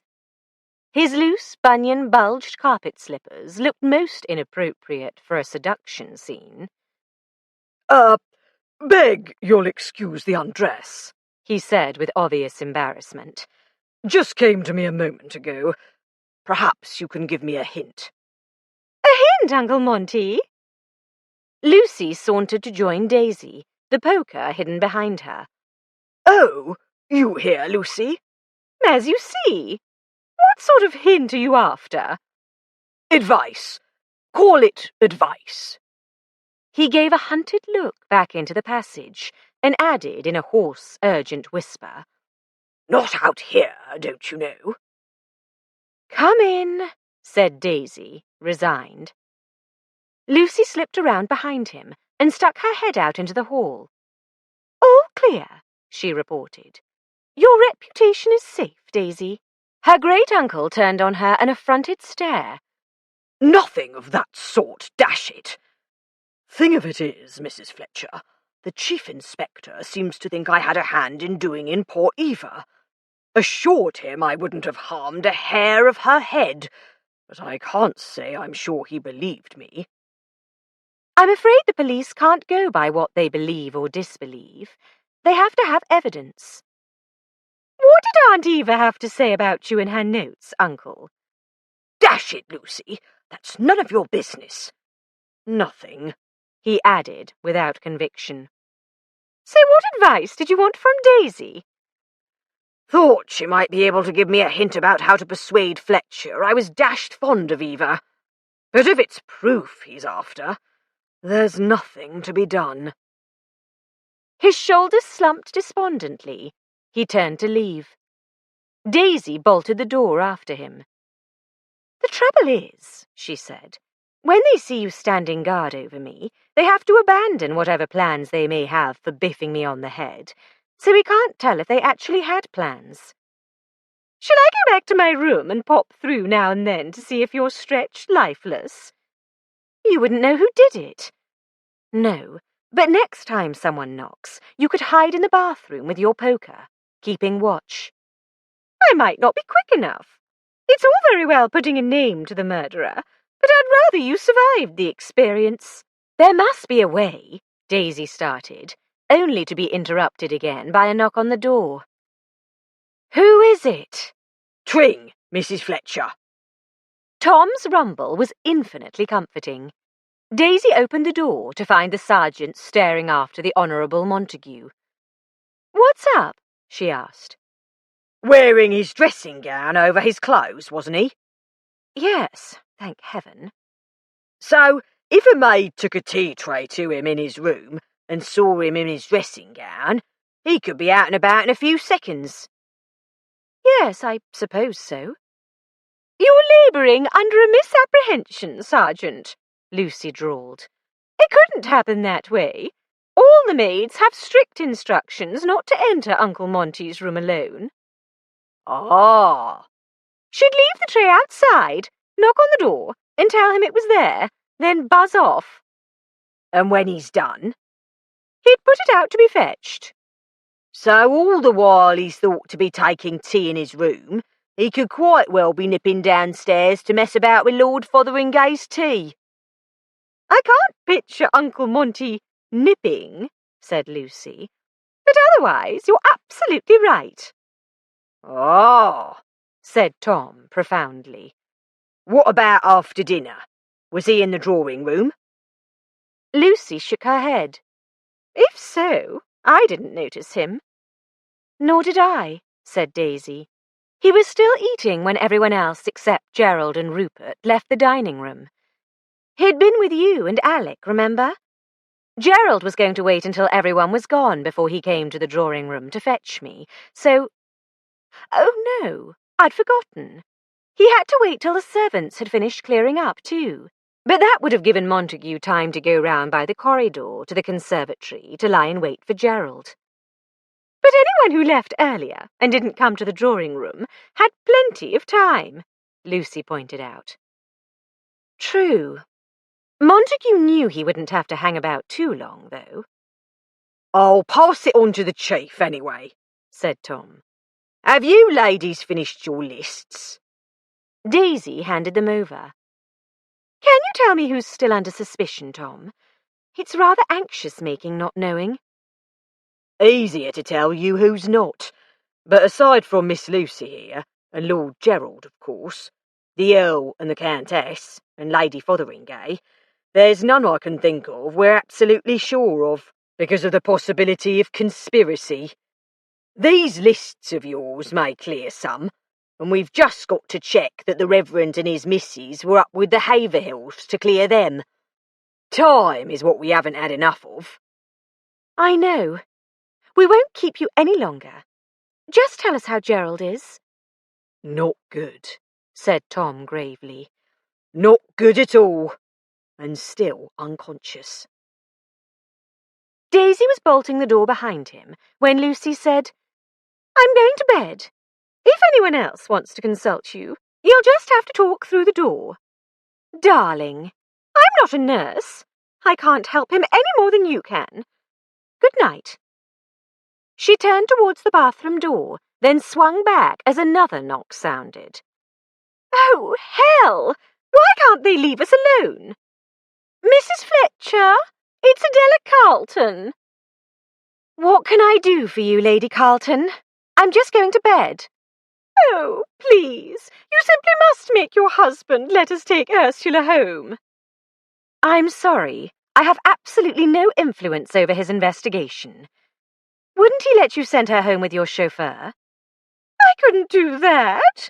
She's at just the age when girls fancy themselves in love with chauffeurs and footmen and that sort of person." "Your maid?" "We only brought one between us, and I can't possibly spare her." "Well, I'm sorry, but there's nothing I can do. Good night, Lady Carlton." Daisy moved away from the door. Lucy was still in the room. "I can't think why Mummy insisted on my having that brat for a bridesmaid," she said waspishly. "Ursula's only a second cousin, like Julia and Erica. They needn't have been invited at all." "I seem to remember someone falling for the art master when we were 16 or so. He was a jolly good photographer, even with the ghastly equipment available then. He taught me a lot." "And that's why you kept sneaking off to the art room?" Daisy held up her hand as Lucy opened her mouth to retort. "No, I'm sorry. Don't let's quarrel. Things are bad enough without that." "It's been an absolutely foul day altogether, hasn't it? Tomorrow can only be an improvement. Night, darling." Lucy went through to the bathroom and closed the door. Daisy sank into one of the easy chairs. She felt she had let Lucy down, not understanding her feelings about Gerald, not knowing what to say to help. She hadn't been much help to Gerald either, she thought mournfully, nor even to Alec. And now she was too weary even to think about the case. Before she could fall into a decline, there came yet another knock on the door. Daisy heaved herself to her feet and went over. "Who's there?" "It's Sally." Sally couldn't possibly have hit Gerald. She had been under Daisy's eye in the drawing room all the time. On the other hand, Daisy was tired, and she didn't like Sally. "What is it, Sally? I'm just going to bed," she said through the door. "Oh, I'm sorry to disturb you, but Rupert's grandfather is awfully disturbed about what's been going on." "Understandably." "Yes, of course. But would you mind awfully coming to tell him how the investigation is going? Reassure him that everything's being done that can be done." "I don't know how it's going. Alec doesn't tell me what he's doing." "But you were there when—" "I've told Alec all I know, which is practically nothing, and he's told me practically nothing, which is all I know. Did that make sense? But you can tell Lord Haverhill I'm quite sure everything's being done that can be done. I'm sorry, I really am too tired now. Say I'll come and see him in the morning." "Well, if that's how you feel." Sally sounded offended. "It is," Daisy said bluntly. "Good night." Ungracious, she supposed, but even if she had been up to date with Alec's investigation, she honestly wasn't up to a harrowing account of the horrors of the day, not even for the Earl. Any subsequent knocking on her door went unheard. Within a very few minutes she was in bed, and she didn't have time before she dropped off to wonder whether she'd be able to sleep. 21. Tom came into the library while Ernie Piper was reading back to Alec his shorthand notes of the two doctors' comments on Lord Gerald. "You're doing very well with the medical terminology," Alec said with approval. Once I've got it straight, I don't forget it, Chief. Sides, it's the same things over and over, isn't it? Not the oleander poisoning, but strangling and bashing people on the head.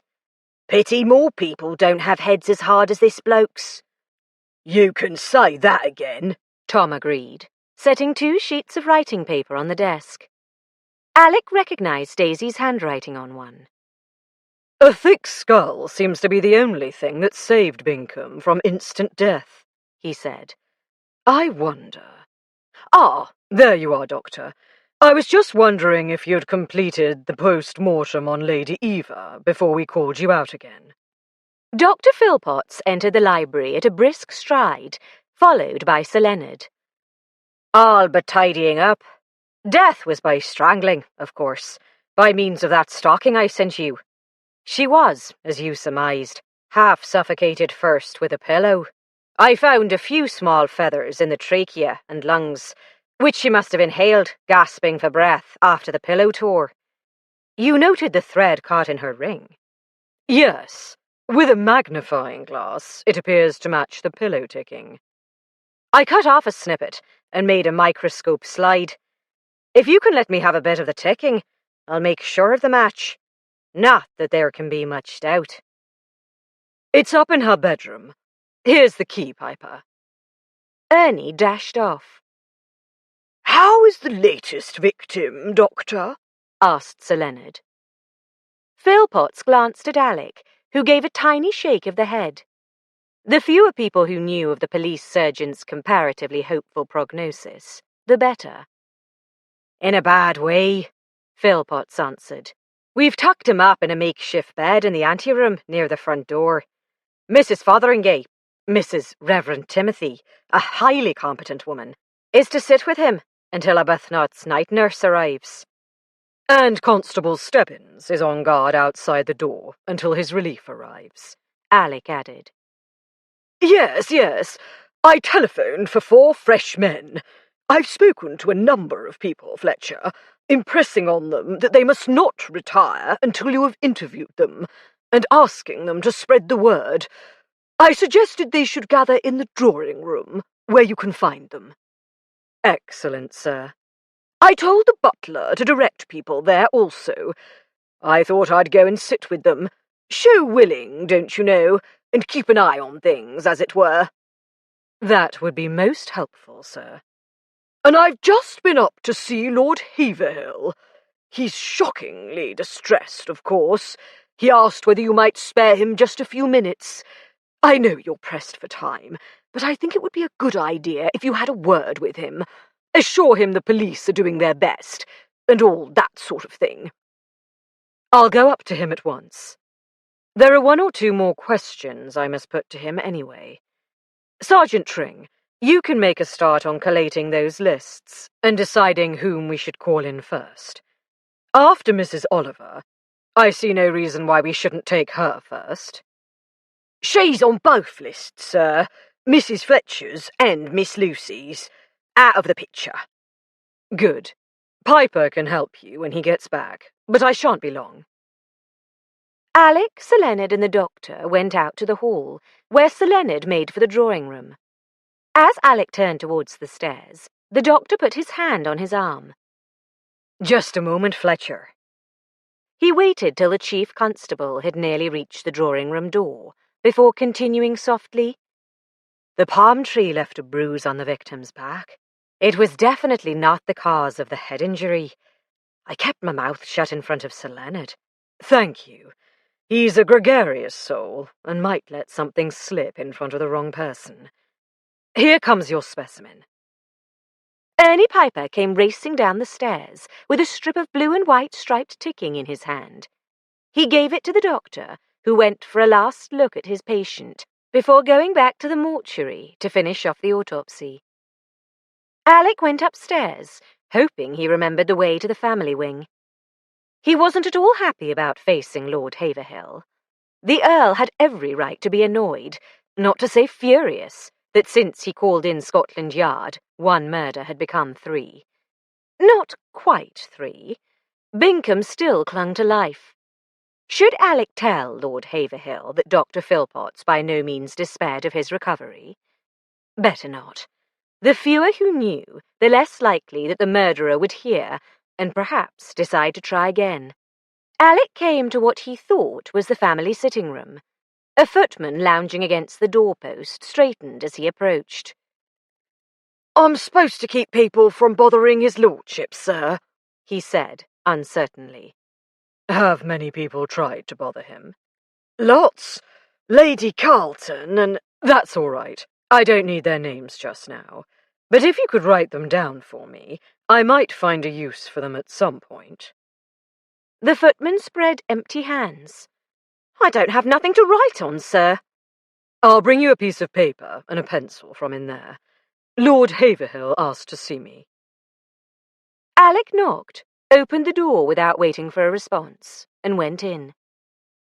Lord and Lady Haverhill sat on either side of the hearth, where a small fire burned. They both looked round when Alec entered, and the Earl started to rise, stiffly, levering himself with both hands on the arms of his chair. His cheeks were sunken, his eyes hooded, as if the effort to keep up his eyelids was more than he could manage. "Mr. Fletcher!" Please, don't get up, sir. Alec moved forward as the old man sank back. "How is Lord Gerald?" asked the Countess anxiously. She looked in better shape than her husband, but her eyes were red-rimmed. She had wept for her quiet, eccentric, amiable son. Not good, I'm afraid, ma'am. He's still unconscious and may remain so. "That such a thing should happen to a guest in my house!" exclaimed Lord Haverhill. "I hardly knew what to say to Tiverton. The Tivertons are coming, of course, first thing in the morning. They were on their way in any case, for the wedding." "Poor Lucy! She must be heartbroken." Alec assumed Lucy's decision not to marry Bingham had not reached her grandparents' ears. He had seen her only briefly since the attempted murder, and she had looked tense, but not heartbroken. Daisy said she was in a funny mood, blaming herself.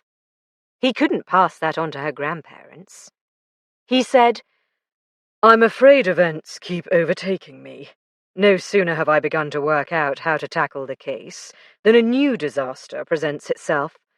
However, we have accumulated considerable information, though we've had no time to analyze it, and I expect what I learn this evening to narrow the field of suspects. "All members of my family," the Earl said unhappily. "I can scarcely credit the whole business. I keep expecting to wake up and find it's been a nightmare." "Do you expect anyone else to be assaulted, Mr. Fletcher?" Lady Haverhill asked, with more than a touch of acerbity. "My dear, how could Mr. Fletcher possibly know?" Assuming our reasoning to be correct, I doubt it. I'm confident that I know the reasons for the first and third attacks.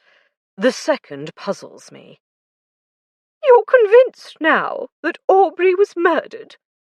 I have no proof until I hear from the pathologist, but the attempt on Lord Gerald's life... "Yes, of course. He saw something." Or the murderer was afraid he had seen something. "But how could Aubrey have posed a threat to Lady Eva's murderer?" That's the question. I suppose he wasn't in the habit of leaving his room at night, perhaps to check on his plants, or make sure the conservatory doors were closed, or something of the sort. "Certainly not," said Lady Haverhill. "He was engrossed in his plants, not obsessed." "Whatever he learnt, however he learnt it, we'll never know now. But why didn't he come to you with the information, Mr. Fletcher, after Eva's death?" People have all sorts of reasons for not telling us things, sir, said Alec. Often they don't realise the significance. Sometimes they just don't like to talk to the police, or they decide to ask the person they suspect for an explanation. Perhaps that's what Lord Fotheringay did. That doesn't sound at all like Aubrey, said his mother. No, Lord Haverhill agreed. But this is idle speculation, and we are keeping you from your investigation, Mr. Fletcher. If there is anything at all we, or the household, can do to help, please don't hesitate to ask. Thank you. I have one more question for you. Were the Reverend and Mrs. Timothy with you at tea time and after dinner? With us and with Maud, Lady Haverhill said, adding disapprovingly, My daughter-in-law is under sedation. You can't suspect Timothy and Nancy. It's my job to suspect everyone, Lord Haverhill. Can you give me times for their visits to you? Consulting each other, the Earl and Countess provided times which excluded Timothy from both attacks, and Nancy from that on Bingham, though she had visited their children in the nursery at tea-time, so Nancy could have put the oleander in the teapot. However, Alec couldn't conceive of her conspiring with anyone but her husband, nor with him, come to that. He had been sure enough of his judgment to leave her to watch Bingham. Now he was ready to cross them both off his list. He went downstairs to tackle Daisy's and Lucy's lists. The vast house was so still, every footstep sounded loud in his ears as he crossed the hall. If Sir Leonard had managed to gather everyone in the drawing-room, they were too subdued for the sound of their voices to carry. So much the better. Alec had rather expected more vociferous complaints. In the library, Tom and Ernie had put together a list of those who could not have been in the conservatory when Bingham was attacked. Both Miss Lucy's parents, said Tom. Thank heavens, said Alec. Erica Pendleton and Julia Lasbury. They're the two bridesmaids who came early, before their parents. I suppose the parents will turn up any moment to complicate matters. Lady Ione, but she was already out of it, and Miss Flora Fotheringay, Mrs. Rupert Fotheringay, Mrs. Woolstorff. All four Henry Fotheringays, Ma, Pa, and two bridesmaid daughters, Edward Devonish, who was here with us, and that's it, Chief. Miss Lucy has a feeling there was someone else, a couple, in the further reaches of the drawing-room, but she didn't notice who. Pity. But that's a good lot knocked out. Which leaves? Lady Devonish, said Piper. Mrs. Fletcher spotted her skulking about outside the library after dinner, waiting for Sonny Boy. Yes, she told me. But she needn't have stayed there, Tom pointed out. She could have gone to the conservatory and come back. Daisy didn't notice her when she came to tell us about Lord Gerald.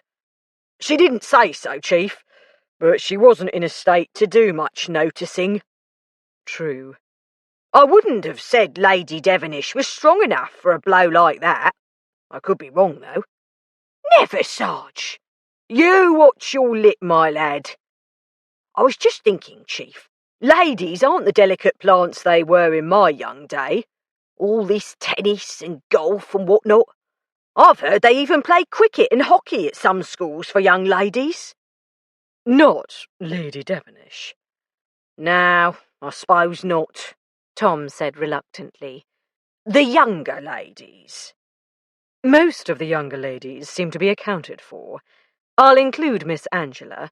She could easily have finished him off while she was alone with him. We'd never have managed to prove she could have saved him. Pity. I bet she could hit a ball for 6. Cricket bat or not. We're going to have to search the place for a weapon. Right, Chief? Not you and I, Tom. Alec grinned at Piper's horrified face. The CC has sent for some extra constables, and Ernie shall organise them. The house is huge, but being Victorian, not medieval, it's comparatively simply laid out. They can start on the public areas as soon as everyone has gone to bed, and if necessary, search the bedrooms tomorrow after everyone's up. Chief, said Piper, suddenly excited, the murderer wouldn't take the weapon to his bedroom, would he? Don't you reckon there must be a cupboard somewhere where they keep bats and balls and croquet stuff, tennis rackets, all that sort of stuff? If it was a cricket bat, wouldn't he have stick it in there with all the rest? Good point, young'un. Yes, Alex said. Good idea, Ernie. I must be tired. Go and find out, from a servant, not one of the family, and then go and look. Piper dashed off. Alec and Tom returned to the lists. What about Sir James Devenish? Alec asked. He can't claim to have been with his wife if she was seen alone in the hall. No, said Tom, with grim satisfaction. And he strikes me as almost as likely as young Teddy. He's certainly strong enough. But is he clever enough? Clever enough to hang on to the purse strings. I can't see him using poison, though. Out of character, perhaps. But in spite of Smith and his brides in the bath, a multiple murderer can't be counted on to behave in a normal fashion, even normal for himself. What about the other daughter, Mrs. Bancroft, and her husband? They may be the nameless couple Lucy thought she saw in the drawing-room. Someone will know. Mrs. Woolstorff will know, I expect. Mrs. Fletcher said she was pouring coffee. She must have noticed everyone, then. Good. Woolstorff was out and about, though. I wouldn't put poisoning past him.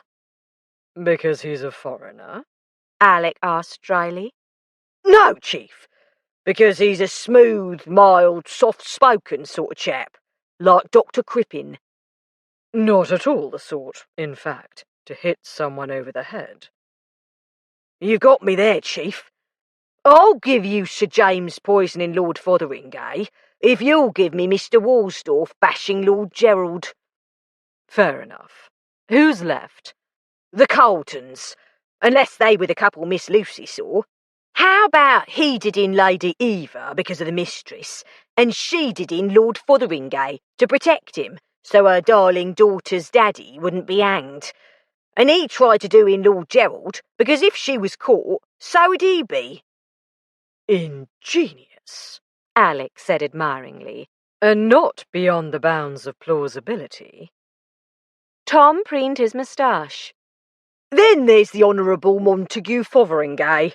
Personally, I agree with Miss Lucy. He's not up to the physical exertion required. But Mrs. Fletcher fancies him. He came to talk to her in her room just before I was up there. She didn't let him in? Yes, but Miss Lucy was standing right behind her with a poker. Alec laughed. Lucy, brandishing a poker? I wish I'd seen it. She told me the maids are forbidden to go into Mr. Montague's room alone, so the maid who took up his tea tray wouldn't have seen him. He might have answered when she knocked. I didn't ask. What makes Daisy suspect him?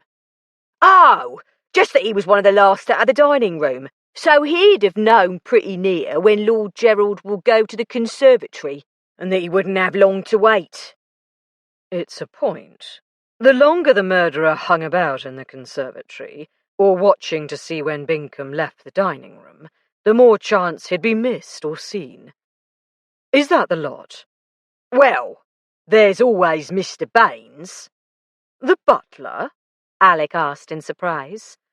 He had the key to the servants' wing door, Tom pointed out defensively. And he's always buzzing about. The nobs wouldn't notice him, or think twice if they did. I'm not saying he's likely, mind, but he's possible. Quite right. We must take him into account. Now, before we have anyone in, let's go over the people in Lady Eva's notes. With any luck, Ernie will return bearing a cricket bat with blood on one end and a nice, clear set of fingerprints on the other. Before they had finished running through the suspects with known motives for killing Lady Eva, Ernie Piper returned. He bore in triumph a cricket bat, holding it carefully with a handkerchief wrapped around the upper part of the blade. Blood on the end, all right, he announced, and soil stuck to it. There's a big closet, more like a box room, down that corridor behind the conservatory, between the gun room and the billiard room. Full to bursting of tennis stuff. Croquet, cricket, golf clubs, badminton, anything you can think of. Pushed in right at the back, this was. Well done, young'un. As he spoke, Tom extracted his fingerprint kit from the murder bag. Let's hope he was too rushed to think of wiping off the dabs. But the bat bore not a single fingerprint, old or new. Pity, said Tom. But at least I shan't have to take the dabs of a couple dozen knobs all screaming blue murder.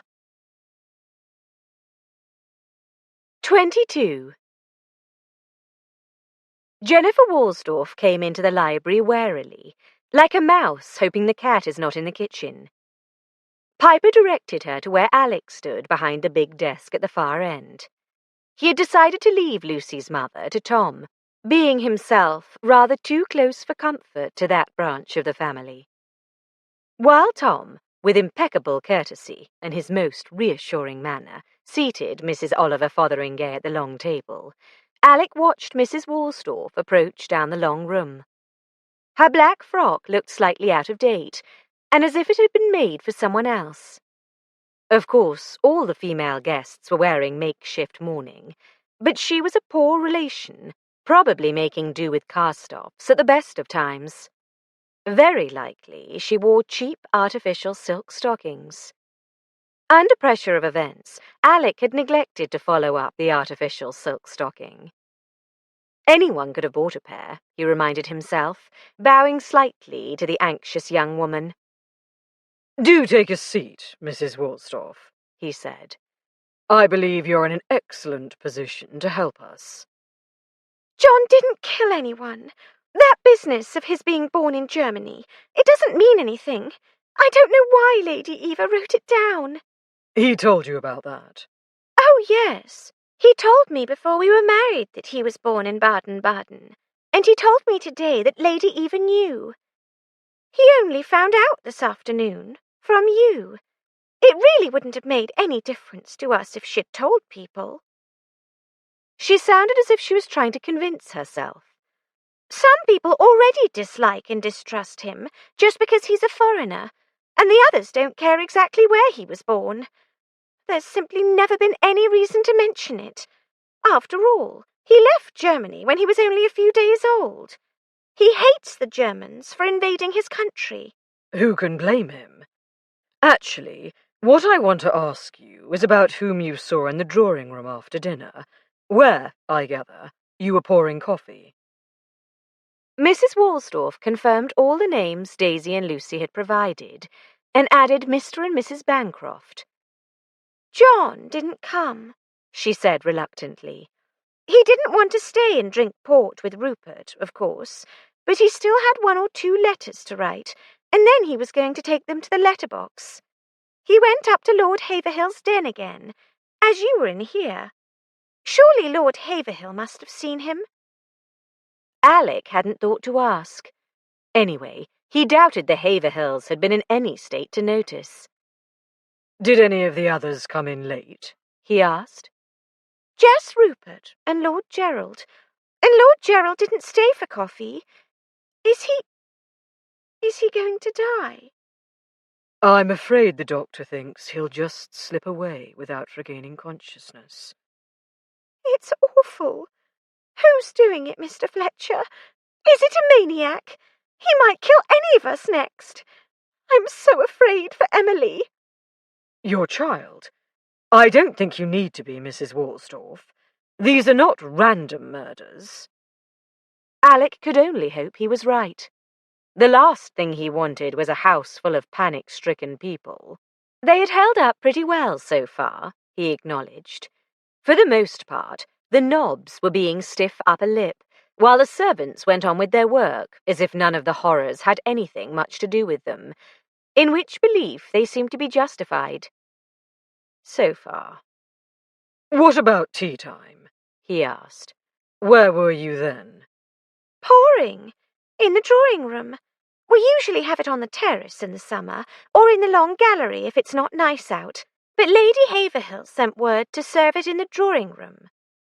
Why is that? So that she was less likely to be seen going to the conservatory? No, surely Lady Haverhill had not strangled her sister-in-law, poisoned her own son, and hit a noble guest over the head. Because of what had happened. Because it's more formal. I'd expected Sally to want to play hostess, but she sent a maid to tell me to pour. Not that I mind pouring. I always do it for Lady Haverhill.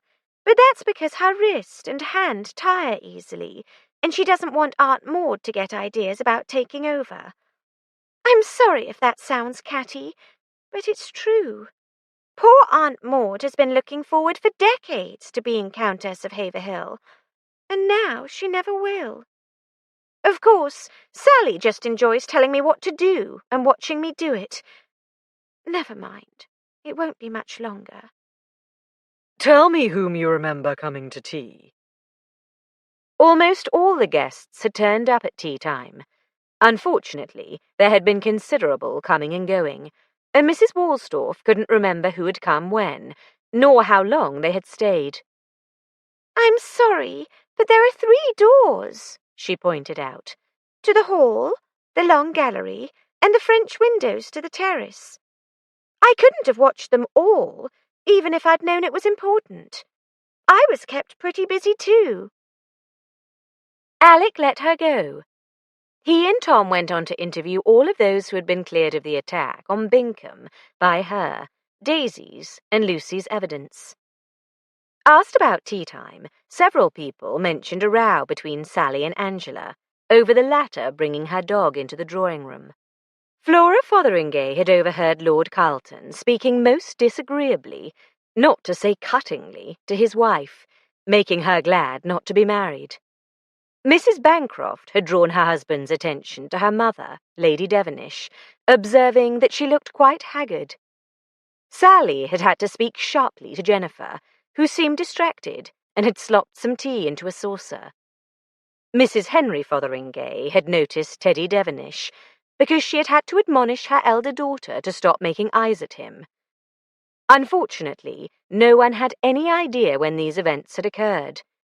Most had not arrived on time, and all agreed that people had been coming and going constantly. The only 2 who had anything useful to report were Erica Pendleton and Julia Lasbury. They had wasted, Erica's word, 20 minutes on Teddy Devonish before his disillusionment with women ceased to be provocative and became boring. They had ambushed, Tom's word, the unhappy man on his arrival in the drawing-room a couple of minutes before the servants brought in the tea things, prompt at 5:15. Teddy Devonish could not have poisoned Lord Fotheringay, nor assaulted Lord Gerald. But he still could have strangled his grandma, Tom pointed out, and Lady Devonish could have done the rest to protect him. Lady Devonish and Sir James, Lord and Lady Carlton, the latter with no known motive, Mr. Montague, and John Woolstorff all still belonged on the list. Meanwhile, on one of his trips back and forth to fetch people, Piper reported that the night nurse had arrived. The patient's condition was unchanged, he said. Mrs. Reverend looked dead on her feet, and he had told her the chief wouldn't mind if she went straight to bed. Considering what Nancy Fotheringay had done that day, Alec was surprised she was capable of standing. Her stamina was as remarkable as her kindness. A little later, Piper had brought in Sir Leonard. His 4 fresh constables had turned up at last. One at the lodge gate, one outside Lord Gerald's room. What were the other 2 to do? Alec tried to recall what he had wanted them for. Search for the weapon? Piper had found the cricket bat, for all the good it did them. It would take an army to cover all the outside doors, he thought aloud. Luckily, these aren't the sort of people who can sneak off across the park and disappear into the populace, Sir Leonard offered. He was looking a little glassy-eyed. No. We'll station one of your men in the conservatory. The doors are locked, but there may be other keys around. I want it thoroughly examined in daylight. We could easily have missed something. The other chap had better patrol the house, to reassure people. Most of them have gone up to bed. except those few you haven't seen yet. It's past 1 o'clock, Chief, Tom murmured. Lady Carlton, Ernie, said Alec wearily. She's going to be upset if we've kept her up for nothing. All the rest we saw earlier. They can wait till morning, but give them my apologies. Lady Carlton entered, accompanied by Ursula. "Since you won't let me take my daughter home, I'm not letting her out of my sight," she announced, wilted, but still militant. "until you catch this maniac. She should have been in bed hours ago." Behind her back, Ernie Piper shrugged and rolled his eyes. Alec gave him a resigned nod. As you wish, Lady Carlton. Perhaps Miss Ursula can help us too. "I won't have her badgered. She's very sensitive." "I don't mind, Mummy. "It's all too frightfully exciting for words," Ursula enthused. Not at all wilted. "The girls at school will be wild with envy when they hear I've been questioned by a real Scotland Yard tech."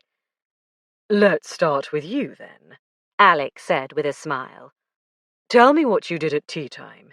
Mummy didn't want to go down because of there being a murderer on the loose. She didn't want to go to lunch either, but Daddy made her. He said everyone would think one of us had killed Aunt Eva if we didn't appear." "What nonsense, Ursula! As though anyone could possibly suppose such a thing." "That's what he said," Ursula persisted. "Anyway, I was simply starving again by tea time, and I'd just persuaded Mummy to ring for a servant and asked to have tea brought up to the room, hers and Daddy's, when Daddy came in and said not to be ridiculous. We must go down. Mummy wouldn't go without him, so we all went. We were so late I thought there might not be any cakes and biscuits left. But it was all right. There was plenty for everyone. Sally even told Mrs. Woolstorff to send a maid for more hot water for the tea." "Aunt Sally," her mother corrected her. "She told me to call her Sally, Mummy, because Aunt Sally sounds like a fun fair. You know, the thing you throw things at. And we're the same generation, even if she is a bit older than me."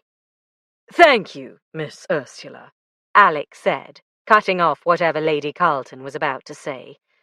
Now, what about after dinner? Ursula pouted. "Mummy made me go upstairs with her. It's not fair. Alice and Mary stayed down for coffee with the grown-ups. Then, after a bit, Daddy came and said Lord Gerald had been attacked, and Mummy said she was going to try again to get you to let her take me home. Then you said everyone should wait in the drawing room, so we did." Is that correct, Lady Carlton? Yes, but it really is most improper for a girl not yet out to call a woman 10 years her elder by her Christian name." "Never mind, Mummy. We'll be calling her Lady Fotheringay after the funeral." "Ursula! And when have you attended a fun fair, I'd like to know?" "Never," her daughter lied promptly. "Some of the other girls talked about them. Is that all, Detective Chief Inspector? You see, Mummy, there was nothing to it." "But what a story I'll make of it when I get back to school." "Ursula, it is not a story we want spread about." Piper ushered them out, Lady Carlton expostulating all the way. In spite of the girl's obvious untruthfulness when it suited her, Alec believed her report. It exonerated her mother, but left her father completely unaccounted for at the crucial times. Lord Carlton, Sir James and Lady Devenish, Montague Fotheringay, and John Woolstorff, Alec thought as he climbed the stairs towards bed, hoping Daisy was not sleeping too soundly. She'd be pleased to hear the long list had shortened to 5. No, 6. He kept forgetting Teddy Devenish, because the boy had been in the library when Binkham was attacked. He was still very much in the picture for his grandmother's murder. Alec could only trust it would not take another murder to narrow the 6 down to 1. 23. "Are you awake, darling?" I am now. "Sorry." Daisy kissed Alec's ear in a most unsorry fashion. He rolled over and took her in his arms. The ensuing interlude was entirely satisfactory to both. The tower clock chimed 8. Alec sat up abruptly. I asked you to wake me at 7:30. I did. There's no hurry. No one will be up for ages. You'll think better if you're rested. Lie down, darling. You're letting a draught in. He obeyed, muttering, I bet Tom and Ernie are up. Haven't they got things they can do without you? Yes, as a matter of fact. I told Tom to have another go at the servants this morning, and to see if he can find the gardener who assisted Lord Fotheringay in the conservatory. Thank heaven I have a sergeant I can rely on to ask the right questions without detailed instructions, and Ernie's to go over the conservatory with a fine-tooth comb.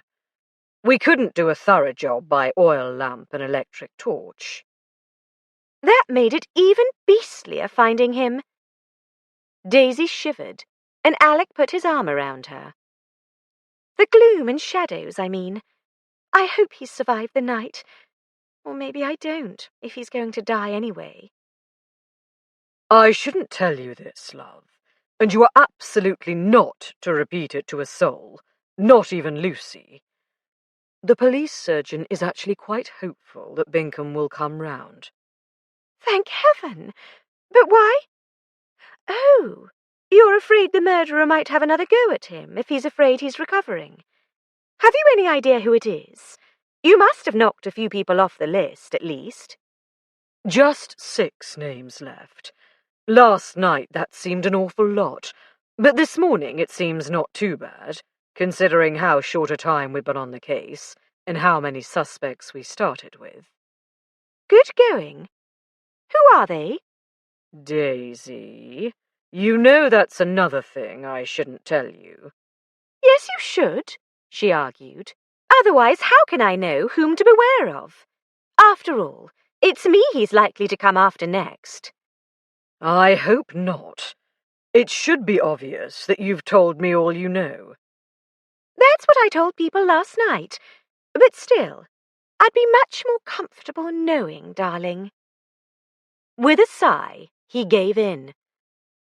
Lord Carlton, Sir James and Lady Devenish, and Teddy, at least for Lady Eva's murder, assuming conspiracy, and Montague Fotheringay and John Woolstorff. Not John Woolstorff. I was alone with him long before I had a chance to tell you everything. In fact, he could easily have read my note to you saying I had things to tell you. He wasn't even one of the people who came up here and insisted on talking to me. No? Who was? Tom only told me about Montague. Jennifer? Oh. Oh, indeed, Alec said grimly. Don't write off John Woolstorff yet. She left a bromide for me, in case I couldn't sleep. What did you do with it? Come to think of it, she actually brought it for Lucy, who didn't want it. But she left it on the little table by the door. Daisy sat up. Yes, it's still there. Are you going to have it analysed? Most definitely. Jennifer may not have known anything about anything John did. She snuggled down again. I suppose Lady Eva knew something about him? Yes, and I'm not telling you what. I wonder if it had anything to do with his letter. His letter? Daisy, what have you been keeping from me now? Nothing, really. I keep forgetting about it. Only when I went to the library first thing to call the doctor and police about Lady Eva, he was already there and writing something. He shoved it under the blotter when he saw me. Then, this evening, after I found Gerald, Ernie Piper gave me the blotter to lean on when I wrote you that note. When I put it back on the desk, I saw Waldorf's letter lying there. Did you read it? Alec demanded. Darling, one simply doesn't read other people's letters. Great Scott, Daisy! This is a murder investigation. Actually, it was in a foreign language, Daisy confessed. I can't see what it could possibly have to do with the murders. We can't tell unless we read it. Alec swung his legs out of bed running his fingers through the crisp dark hair that never looked ruffled. He rubbed a hand over his chin. I'll have to shave. And dress, darling. You don't look very official in your pyjamas. No, he said in mock disappointment. I thought you got me the dark blue for when I'm called out in the middle of the night. Belle chose them, remember? You look very handsome in them, but not official. I'll dig out your clothes while you wash and shave. Thanks, love. A maid had unpacked his bag, the one that was kept in constant readiness at the yard, and tucked the clean shirts and underwear and the large supply of handkerchiefs away in the chest of drawers. Even before they were married, Daisy had learnt that he always carried extra hankies for weeping witnesses and sobbing suspects. She ferreted out vest, pants, socks, and shirt. Finding his tie where he had discarded it the night before, she rolled it up tightly in an attempt to smooth it, as she didn't want to waste time summoning a maid to iron it. He always wore his Royal Flying Corps tie when dealing with the upper classes. Not having a public school or club tie, it was the best he could do to put himself on a level with those who cared about such things, and it often helped. He had hung up his suit neatly in the wardrobe, and the tie came out of its roll looking quite respectable, though the narrow end had a tendency to curl inward. Thanks, love, said Alec, coming through the bathroom to find all his clothes neatly laid out for him. I think I'll keep you. What a relief! I assume all the people left on your list are on Lady Eva's, too. Yes, but I really am not going to tell you what for. No, but you can tell me whether they've admitted to knowing she knew. Some have. Let me think. Montague and Sir James. Oh, and Teddy. Lady Devonish equivocated, but I'm pretty sure of her. Woolstorff and Carlton adamantly deny Lady Eva ever spoke to them. That's interesting. Her son, daughter-in-law and brother on one side, and distant relatives by marriage on the other. It wouldn't surprise me if they were telling the truth. Why should she care if Woolstorff and Carlton misbehaved? The others might bring scandal on her family. Alec stopped buttoning his shirt and stared. You may have a point there, Daisy. If I can just remember which of the others... Teddy Devonish, her grandson, had been spoken to severely. Lady Ione, you know about. She was her niece. There you are, then. If she hadn't spoken to Woolstorff and Carlton, they had no motive to do her in. It's only a theory, but I must say it's quite persuasive. I'll keep it in mind. By the way, there's one other suspect I forgot to mention. Tom thinks we ought to add Baines to the list. Tom thinks the butler did it? Daisy asked in astonishment. No, but he is the only servant with a key to the connecting door. He might have had a chance to poison Lord Fotheringay's tea, too. But I bet he was in the housekeeper's room after dinner, drinking port and discussing the shocking doings. The coffee was in a thermos. Servants expect to have time off in the evenings these days, even when people are being murdered right, left and centre. Gosh, I do hope Dr. Philpotts is right about Gerald. No more fervently than I do.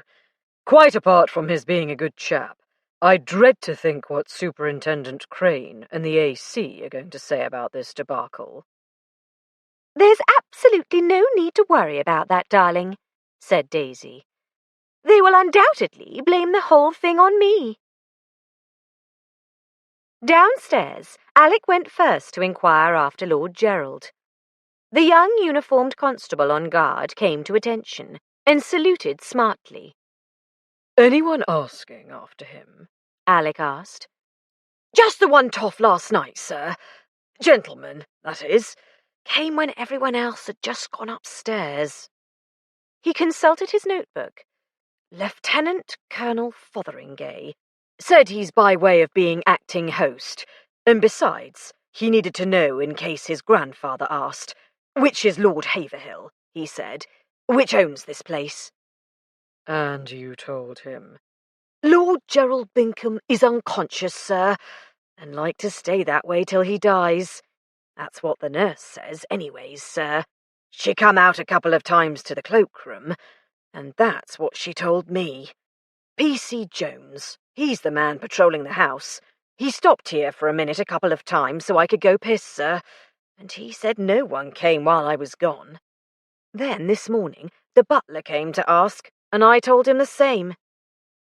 Both entirely natural inquiries, Alec thought. "And D.S. Tring, he came by too, an hour ago maybe. Said to tell you he'd be talking to the servants, and D.C. Piper was in the conservatory." All right. I'll arrange for someone to take over here as soon as I can.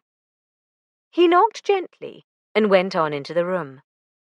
Mrs. Maple had provided a Chinese-painted rattan screen to keep draughts from the door off the patient.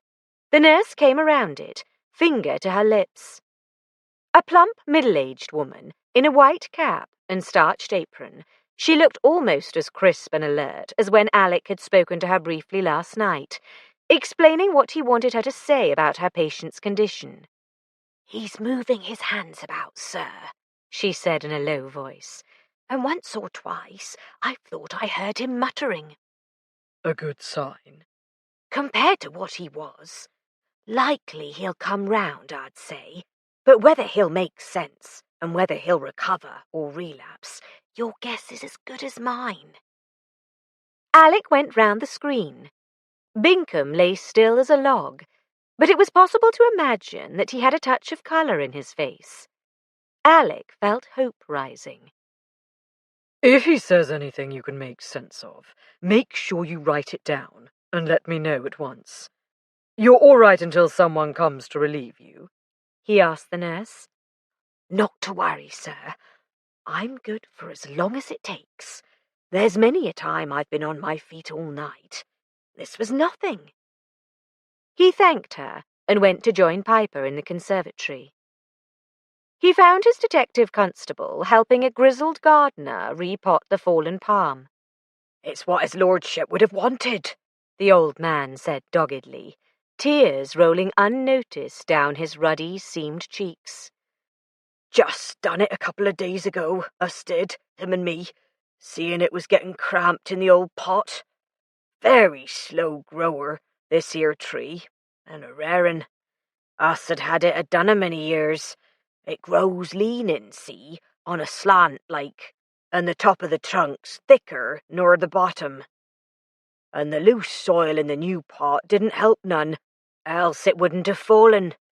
The rest of the palms, the root ball gets that tight and heavy, they'd just go on standing there, was you to break their pots. Maybe you can tell me, sir, seeing this young fella can't, who killed his lordship, that never did none any harm?" We don't know yet, but we will. Have you finished with my young fella? "Aye, sir, I can manage now. My thanks to you, lad, and there'll be more when you lay hands on who killed his lordship." Well, Alec asked as they moved away. "I finished going over the place," Ernie said, "before I lent the old chap a hand. It was a washout. I know a lot more about growing palms than I used to, though. And he confirmed what Miss Lucy said, that children visiting are warned about the poisonous plants over and over." I'd forgotten that, but it would add weight to Daisy's latest theory. "What's that, Chief?" That Lady Eva was more likely to speak to close relatives about their misdeeds than to those who wouldn't bring scandal on her immediate family. I don't for a moment believe she never spoke to Lady Devonish about the snapping up of unconsidered trifles. Walsdorf and Carlton also both denied she'd mentioned her discoveries to them, remember, and I'm more inclined to believe them. Neither would have visited as a child. It's not definitive, of course. Either might happen to know about poisonous plants, or Lord Fotheringay might have pointed them out. Damn it! Nothing is definitive. I assume the gardener wasn't anywhere near here at the crucial times. No, he was working in the kitchen garden in the afternoon, and he'd gone home to his cottage before the nob's dinner time. And I asked him if Lord F had mentioned anything odd he'd noticed about anyone staying here, which he hadn't. Seems all they ever talked about was potting soil mixes and fertilisers, and watering schedules and such. The only thing I can think of is that he might have seen a man with a stocking, or pair of stockings, the day before Lady Eva's murder. If it was a married man, he wouldn't think much of it, until he heard how she was killed. If he heard. We'll have to find out whether it's general knowledge. Daisy saw her, and Mrs. Reverend Timothy, but neither would have talked about the details. Who else? The 2 maids, Chief. If they talked, all the servants would have heard, and Tom will know about it. Let's hope he has come up with something useful. But the only remotely useful information Tom had was an alibi for the butler. As Daisy had surmised, Baines had been in the housekeeper's room when Binkham was attacked, taking a glass of port, which Mr. Tring would kindly not mention to them, as might object, and discussing the murders. The 2 maids had noticed only Lady Eva's horrifying face, not what was around her neck. The murderer'd know it would come out once we started asking questions, though, Chief. I reckon Woolsdorf's be the most likely to have been seen by Lord F, seeing he lives in the house. But Mr. Montague'd be the one that'd look oddest carrying stockings, Ernie argued, seeing he's not married. What about the artificial silk end, Tom? Any of the ladies wear them? Miss Angela, Mrs. Reverend, Mrs. Lieutenant Colonel, Mrs. Woolsdorf. Just who you'd expect from what we found out about their financial situations. They all had an odd stocking or two, but they ladder so easy that's not surprising. The colour didn't help. It's the most popular shade at Woolworth's, and most of the maids have a pair for their days out. So it doesn't really mean anything. Anyone could get a hold of them easy enough. Woolsdorf, Sir James, Lady Devonish, Lord Carlton, Montague, said Alec, or conceivably Teddy Devonish, with his mother covering up for him. Maybe someone will have an explanation for his whereabouts that we can disprove. That would seem to be our only remaining hope. 24. John Woolsdorf was the first of the remaining suspects to come down. Alec had already looked under the blotter on the desk in the library and failed to find there the letter in a foreign language. He couldn't see what bearing it could possibly have on the case, but he asked about it first. It is a letter to my mother in Luxembourg, Woolsdorf said calmly. I can show, if you wish, but you will not understand. It is in Letzebuesh. I forgot about it yesterday, because I was very busy. When I went to the letterbox, I remembered, and I came to get it, after I gave Mrs. Fletcher's note to you. Why did you hide it in the first place? Some tell me, since I wish to be English, I must give up my family in Luxembourg. It is better that they do not know I write, but it is no crime, I think. No crime at all. Where were you at tea time and after dinner? Writing letters. Yesterday I wrote many letters to all those who were to come to the wedding. Even those I reached by telegraph or telephone, they must have a letter also. It is etiquette. Because you were using this room, I wrote in Lord Haverhill's study. He can tell you I gave him many, many letters to sign, but he did not watch me write them. I have no alibi, as you say. You don't seem worried about it. I am not. I have killed no one, and I trust the British system of law. It is fairer, I believe, than the Code Napoleon, though everywhere justice is better for the rich than the poor. Alec was not inclined to argue. As further questioning elicited no new information, John Woolsdorf remained on his list. As he was leaving, Alec said, Oh, by the way, I need to send a constable into Cambridge with something to be analysed by a chemist. Do you think Lord Haverhill's chauffeur would give him a lift?" If Woolsdorf knew of the powder his wife had offered Lucy and left for Daisy, his face showed no sign of it. "His lordship wishes every effort to be made to assist you. I shall tell Baines to send the chauffeur to you immediately," he said. By the time he left, Lord Carlton was up and about. He was perfectly prepared to account for his late arrival at tea and absence after dinner. He never drank tea, he said, disliking the beverage, and he felt no need to eat between luncheon and dinner. "Having written a letter and not wishing my wife to see the name and the address on the envelope," he continued blandly, "I decided to walk down to the letterbox at the end of the drive. I'm sure the constable stationed there can confirm seeing me." "We'll ask him." Whether the constable had been bright enough to note the time was another matter. The postman might remember Carlton's letter, and when he had picked it up from the box. It would all have to be checked. "But you did, in the end, turn up at tea in the drawing-room." "When I returned, I found Adela and my daughter still in the bedroom, where I had counted on a half-hour of peace and quiet. Adela did not want to go down. Ursula was complaining bitterly of being deprived of cake, and I was irritated enough to insist on their making an appearance. Adela refused to go without my protection, so down we all went. When you came in from the post, you crossed the hall to the stairs. Did you see anyone?" "Not that I recall. Oh, wait a minute.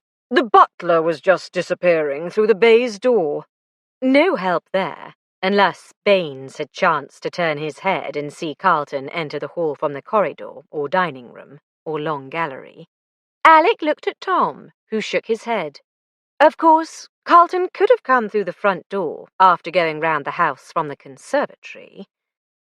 His explanation of his whereabouts after dinner was equally impossible to prove or disprove. Going out to the terrace to smoke a cigar, he had seen Angela crossing the lawn below with her dog, her back to him. Even if she had seen him, and she said she had seen no one, he could easily have gone from the terrace to the conservatory by way of the long gallery and dining room, and returned before Daisy reached the conservatory. People had kept stopping her to talk, and several minutes had passed between Gerald's appearance in the drawing-room to summon her and her escape. Long enough, at any rate, for the murderer to assault him and make himself scarce. Like Woolsdorf, Carlton again denied that Lady Eva had taxed him with her discovery of his secret. When he left the library, the chauffeur came in. "Mr. Baines said to tell you, sir, Lord and Lady Tiverton are here. They had a peep at Lord Gerald, and they've gone up to see his lordship, Lord Haverhill, that is, and then they want to talk to you." A complication he didn't need, Alec thought, though an inevitable one. He had impressed upon the day nurse that everyone was to be told Bincom's condition was unchanged. He could only hope she had managed to convince the Marquis and Marchioness of the wisdom of this course. He had Piper telephone the Cambridge Police Headquarters to ask what chemists they used to analyse evidence, and to request that the postman and the constable who had been stationed at the gate yesterday evening should be questioned. The chauffeur went off with the paper of supposed bromide. Meanwhile, Tom went out to the flower bed below the terrace outside the drawing-room, where he found the stub of a cigar of the make Carlton said he smoked. "Course," Tom said gloomily. "It don't prove he spent long enough out there last night to smoke the whole thing. Could be one he smoked earlier and saved." A footman came in to report that Sir James Devenish had just returned from a fishing expedition to the stream in the park, and was willing to be interviewed while his catch was cooked for his breakfast. "Bad form," the baronet said guiltily. "With Mother just popped off yesterday, but a morning like this is irresistible. I sneaked out before Josephine woke up. What can I tell you?" "Tea time yesterday. You weren't there." An extraordinarily furtive look crossed Sir James's ruddy, open face. He even glanced behind him before saying confidentially, "Fact of the matter is, I popped down to the village shop. There's a footpath across the park. No, you fellows said no one was to leave, but I just went to get the pink 'un." "Buying the Sporting Times is not a crime, sir, though it might have been a good idea to let us know before you went. No doubt the shopkeeper will be able to tell us when you were there." "Fact is, I didn't get there till nearly 6, just before they closed. I went for a walk through the woods." "You don't care for tea, perhaps?" "Nothing against tea, though I'd rather have a whiskey and soda any day." He glanced back again. "What I don't care for is these demmed family gatherings. Mean to say, at home everyone knows Ruby and wants to hear about her latest litter.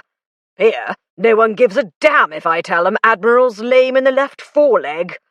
What am I supposed to talk to people about?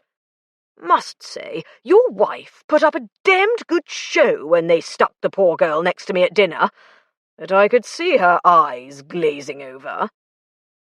"Why did you come to Haverhill, then?" "Oh, Mother insisted. Big family wedding. Duty to turn out and all that twaddle.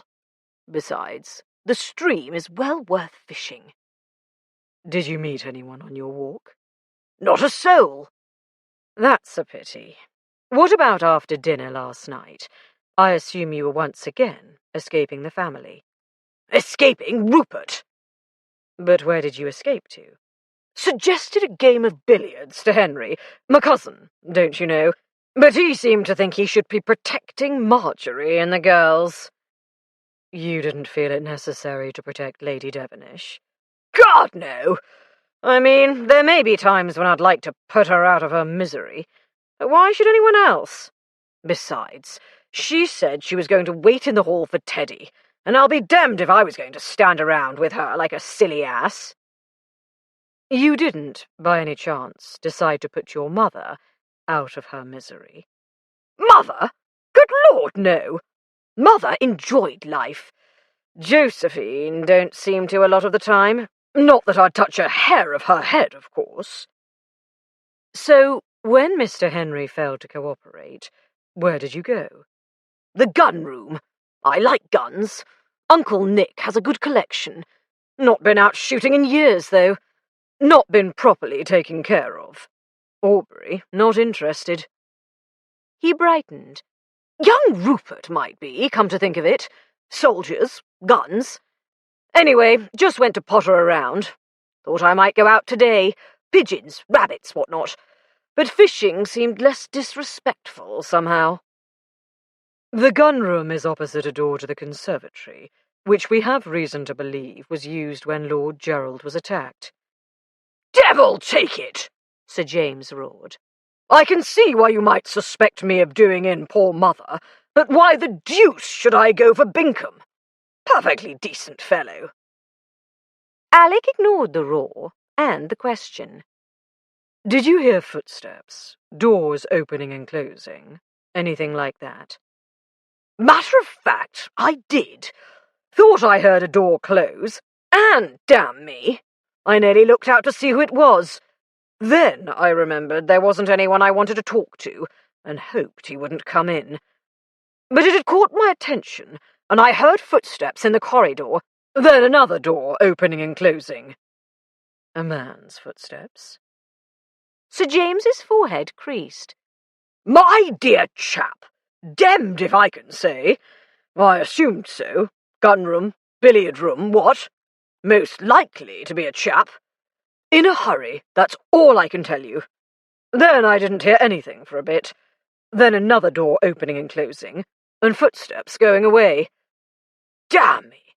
You mean if I'd stuck me head out the door, I'd have caught the murderer practically red-handed?" "I would say it's a great pity you didn't, except that you would have undoubtedly been attacked too." "Dare say I can give as good an account of myself as anyone." "Who knew you were going to the gun room?" "No one. Stands to reason, don't it? If you want a bit of peace and quiet, you don't tell people where you're going." "If your wife was in the hall, she'd have seen you turn down the passage." nipped along while she was in the cloakroom," Sir James said in a tone of self-congratulation. "Not a soul saw me." And equally, he had seen no one. Alec found it hard to believe that the baronet was capable of making up such a story and presenting it in a credible manner. "Ah," said Tom. "Seems a pretty straightforward chap. But remember how Mrs. Fletcher thought he's under the cat's paw, while all the time it's him that holds the whip hand. And Mrs. Fletcher isn't easily fooled." You're right, in spite of the mixed metaphors. We'll have to dig into his financial situation, find out how badly he needed the London house, and whatever the estate was paying out to Lady Eva. Ring the Yard, will you, Tom, and get them going on that. Strictly speaking, it's not fraud squad territory, but see if you can get Fielding. I'd better go and find Lord and Lady Tiverton, and find out if they're after my blood. Daisy and Lucy went downstairs together and headed straight for Gerald's room. The constable on duty refused point-blank to let them go in, and could not be budged. His lordship's condition was unchanged, he said. Lucy unhappily believed the statement. Daisy rather doubted, but she didn't dare reassure Lucy after Alec's absolute prohibition. "Breakfast," said Daisy. "I'm not hungry." "Come on, darling. It won't help Gerald if you fade away." "It's nothing to do with Gerald. I'm just not hungry." "Come and keep me company, then. I don't expect anyone will be there. Alec kept them up very late last night." "Did it help?" Lucy listlessly accompanied her breakfastward. "He's narrowed it down to 5 people who had motives to murder Lady Eva, and no alibis for tea time or after dinner." "Who?" Lucy demanded. "Darling, Alec would kill me if I told you. What's more, he'd never again tell me anything." Lucy didn't argue, and that, more than anything, worried Daisy. Angela was the only person already at breakfast. "Awfully sorry, Lucy," she said gruffly. "Wish I'd arrived just a couple of minutes earlier and nabbed the brute, or even stopped him. Any news?" Lucy shook her head. Going to the sideboard, she poured herself a cup of coffee. Her back to Angela, she said, "Daisy says you saved his life." Angela flushed. "Oh, it was really Nancy, and that big detective, Sergeant Tring. All I did was stop the bleeding. Anyone could have done it." "I couldn't." Daisy was filling a plate with scrambled eggs, 2 sausages, and 2 triangles of toast. "I've never been so glad to see anyone in my life." That was somewhat of an exaggeration, considering she hadn't been at all sure Angela wouldn't finish Gerald off as soon as she left. But she had to make up for Lucy's ungraciousness. At least Lucy sat down at the same end of the table as Angela, though she just stared into her coffee, stirring it. "Someone had to go for help," Angela said. "Daisy was jolly efficient. Lots of people would have just broken down in tears." "I waited to do that until after I'd summoned help," said Daisy, joining them. "Are you going to take Tiddler for a walk this morning, Angela? A stroll down to the lake is just what I need." "Yes, right after breakfast." "Why don't you come, Lucy?"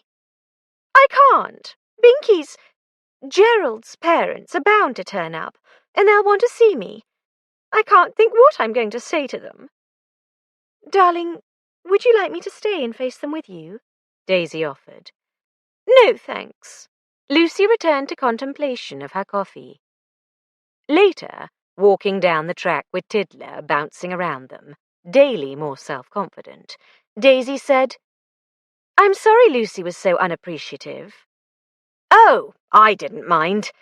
Just saying what she did was as much as she could manage in the way of gratitude at present. She's too confused to know how to respond, like a dog that's been hurt or abandoned and doesn't quite dare trust anyone. They're usually snappish to start with, you know, until they learn what to expect." Angela hesitated. "I sort of know how she feels." "Daisy, does your husband still suspect Teddy?" He couldn't have.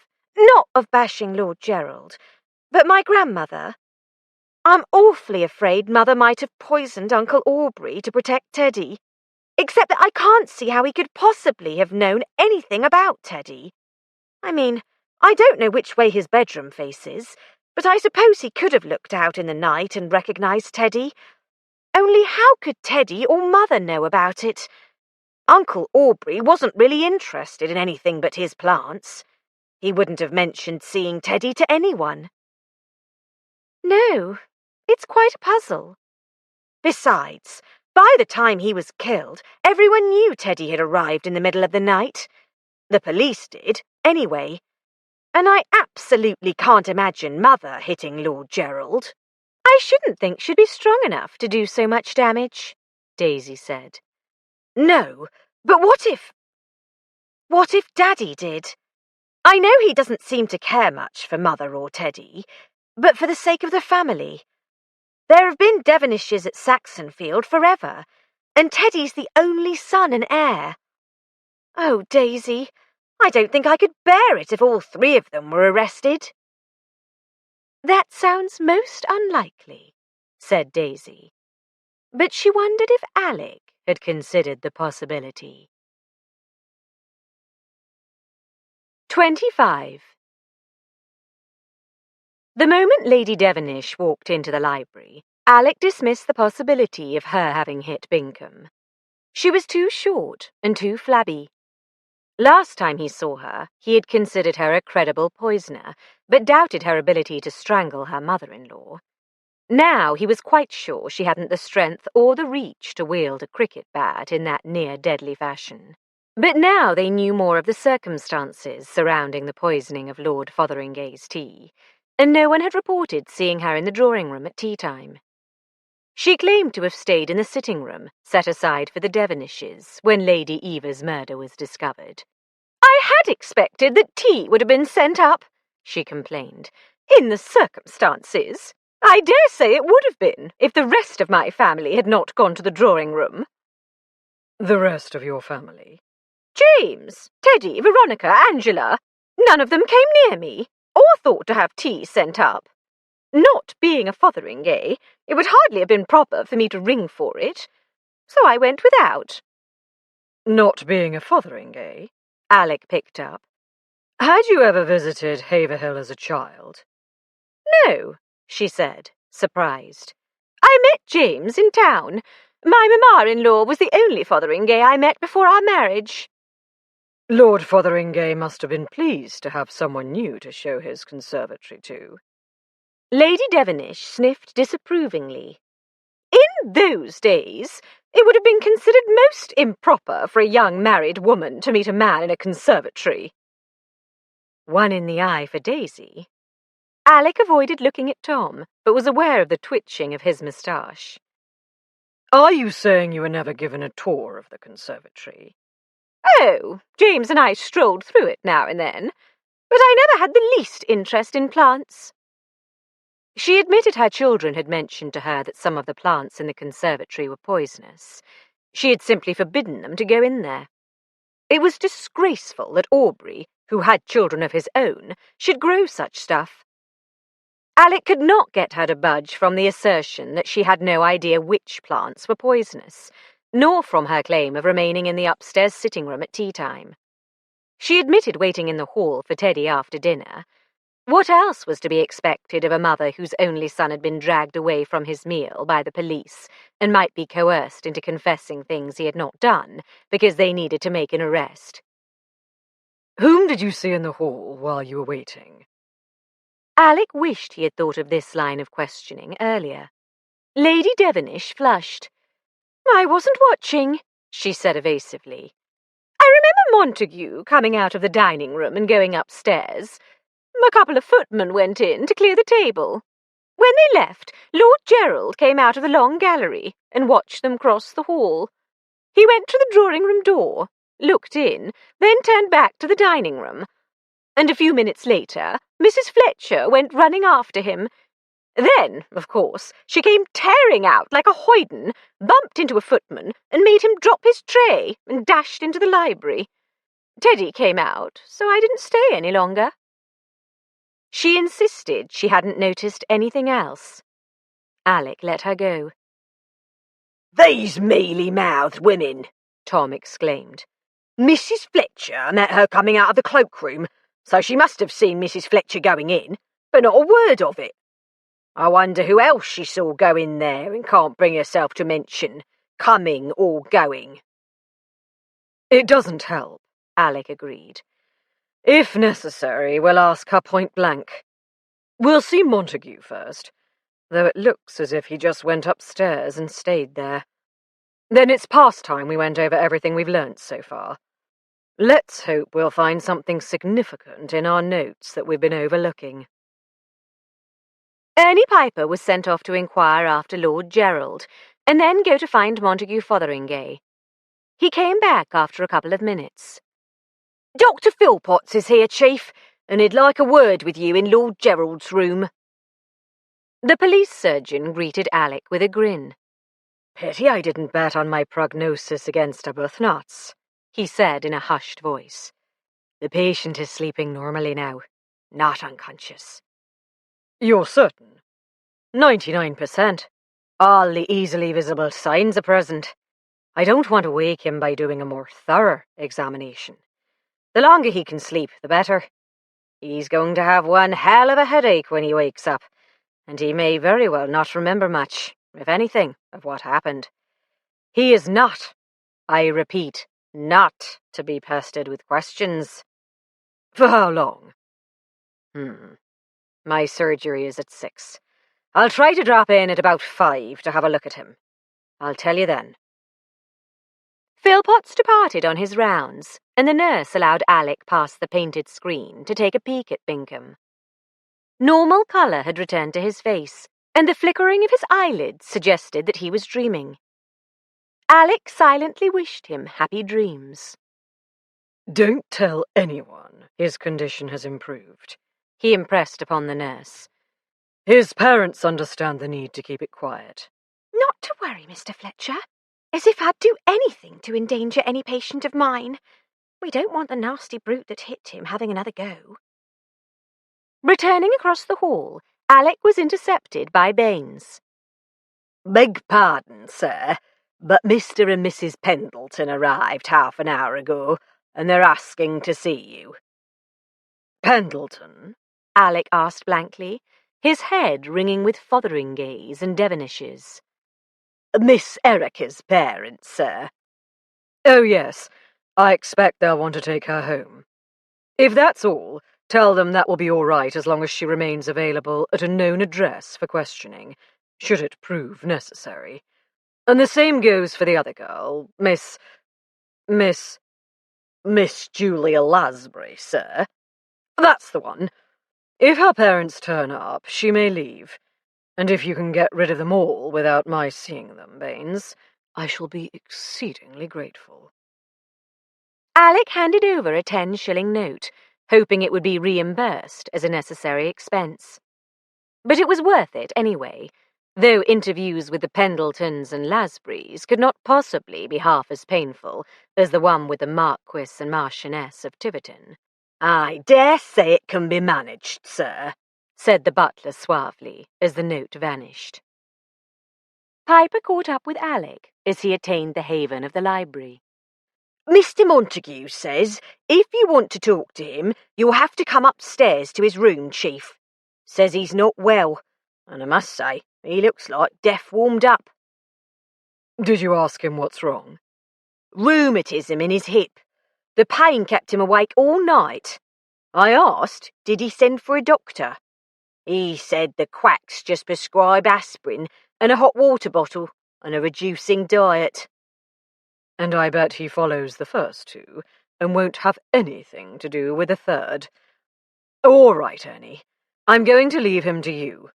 If he tells you anything other than that he was in his room at the relevant times, come and get me.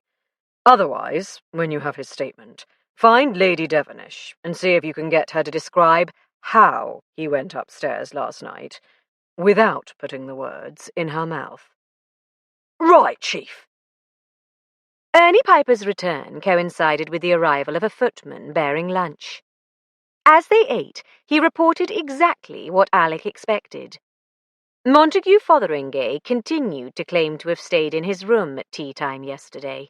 He was still upset about Lady Eva, like he told us, and he felt an attack of rheumatism coming on, so he thought he'd better try slimming.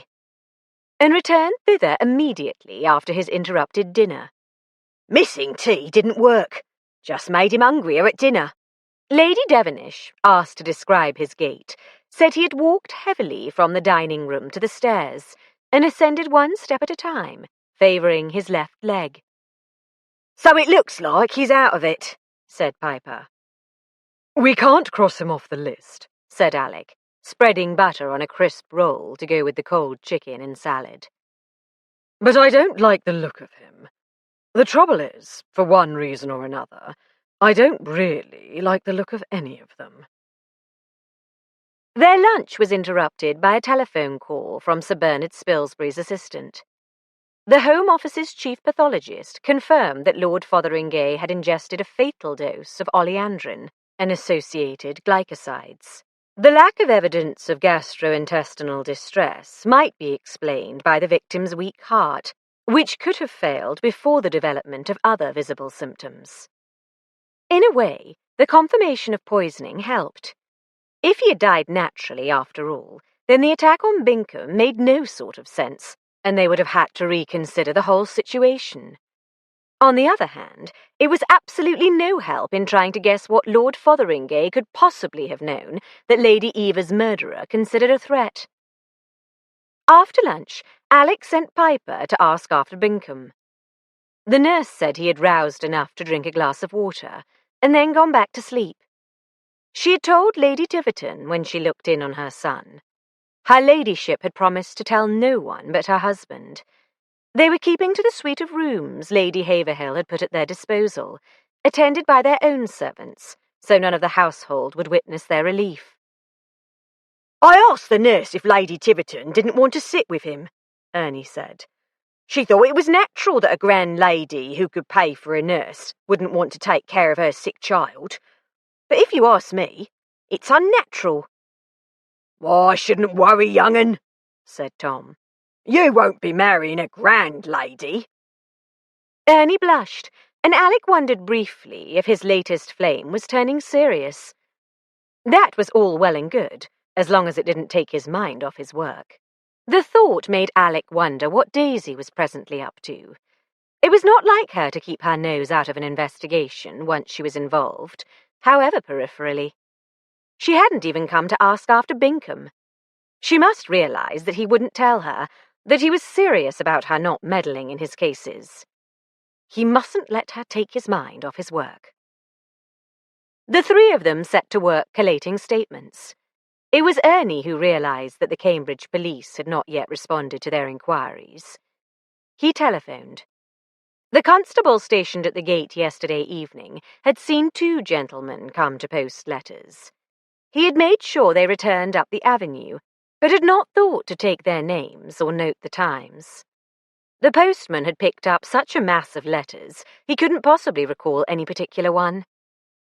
The collating went on. They made out schedules of the reported movements of all the suspects, which mightily impressed Sir Leonard when he came to check on their progress, but which by no means added to their progress. When a footman brought a tea tray into the library, they were still stuck with the same list of unsatisfactory suspects. Daisy arrived 5 minutes after the tea tray. "I've been thinking," she announced, perching on a corner of the long table and helping herself to a chocolate biscuit. Alec sat back with a sigh. What have you been thinking? Well, tell me first how you're doing. We don't know who the murderer is, or who the murderers are. We still have 6 names on the list. We still have no idea what Lord Fotheringay could have observed, unless he saw a man wandering about with a stocking hanging out of his pocket, in which case, why the deuce didn't he come to us as soon as he heard of his aunt's murder? Well, he was the vaguest of men, except where his plants were concerned. But I don't believe that need worry you. What? Daisy, what do you know? What have you been doing? I've been talking to people, and, as I told you, I've been thinking. And I think we've been looking at everything backwards. What if... Dr. Philpotts came in. You can talk to him now, he announced. No more than 10 minutes. You can leave at the least sign of agitation. You obey the nurse implicitly. He helped himself to a chocolate biscuit. I've got to run. Daisy stared after him. You mean Gerald is all right? You beast, Alec! You might have let me know. Could you have kept it from Lucy? Of course. Probably. I think so. I haven't told her Dr. Philpotts was hopeful. Good for you, Alec said ironically. Now, what's this about looking at everything backwards? 26. The walk with Angela and Tiddler had sparked Daisy's reappraisal of the murders, or rather, Angela's comment when they reached the gazebo, ruins, and turned to look back at the house. It's so enormous. It must cost a fortune to run. Just think of all the animals I could save with all that money. Lucy had said something similar when Daisy arrived at Haverhill, just 2 days ago. Rescuing dogs had not come into it, but she had mentioned her grandfather's enormous expenses and the pots of money which allowed him to pay for Lucy's wedding as well. Daisy was sure Lucy had said something else, even more significant, but she couldn't quite pin it down. When Angela and I got back to the house, she told Alec, people were practically queuing up to talk to me. Everyone was sure I must know what you were up to and what you'd found out. I didn't have to go looking for people, honestly. All I did was sit in the sun in the long gallery, and they came to me. I could do without the rest of the house, but I really do covet the long gallery. It's a wonderful room. Great Scott, Daisy! If you have something to say, get on with it. Sorry, darling. You haven't had a chance yet to appreciate it. Anyway, people asked me what was going on, and of course I didn't tell them, even what very little I know. But they also wanted to tell me their own ideas. Lucy was right. Some of her relatives really are poisonous. The one thing that puzzled just about all of them was what Lord Fotheringay could have discovered that threatened Lady Eva's murderer. I hope you weren't asking questions, Alec said ominously. Oh, no, darling. I may have just sort of nudged 1 or 2 people in that direction, but mostly I just looked at them. Daisy widened what Alec persisted in referring to as her misleadingly guileless blue eyes. And out it came. Oh, rumbled Tom. So you see Lord F's murder as a stumbling block, Mrs. Fletcher? The more I learn about him, the more it doesn't make sense. His only interest was his plants, and he went through life blissfully unaware of anything else. I started to wonder what other motive Lady Eva's murderer could have had for killing him. And that was when I started to think we'd got it all backwards. Alec, Tom, and Ernie all sat up straight and looked at her. It was most satisfactory. Go on, said Alec. Suppose the original plan was to murder Lord Fotheringay, and Lady Eva had information that would give away the murderer. After all, she was in the business of nosing about, so to speak. It's far more likely than the other way round. It would have to be some clue that was meaningless at the time, but which would have become significant after Lord F's death. Yet it had to be something the person she saw knew she knew. Sometimes the English language is most inadequate. We know what you mean, Daisy. Get on with it. Then I remembered that she went to the conservatory at tea time the day before, the day I arrived. Incidentally, darling, may I have some tea in your cup? I'm parched. While Alec passed his cup and saucer to Tom, who presided over the pot, she continued, Lady Eva realised Lord F hadn't turned up to tea on the terrace, and she decided he ought to be more sociable on such a grand family occasion. She marched off round the side of the house to fetch him. Thanks. Daisy took a long draught of tea. You think she saw? Alex started. Wait, let me tell this in order, or I'll get muddled and miss things out.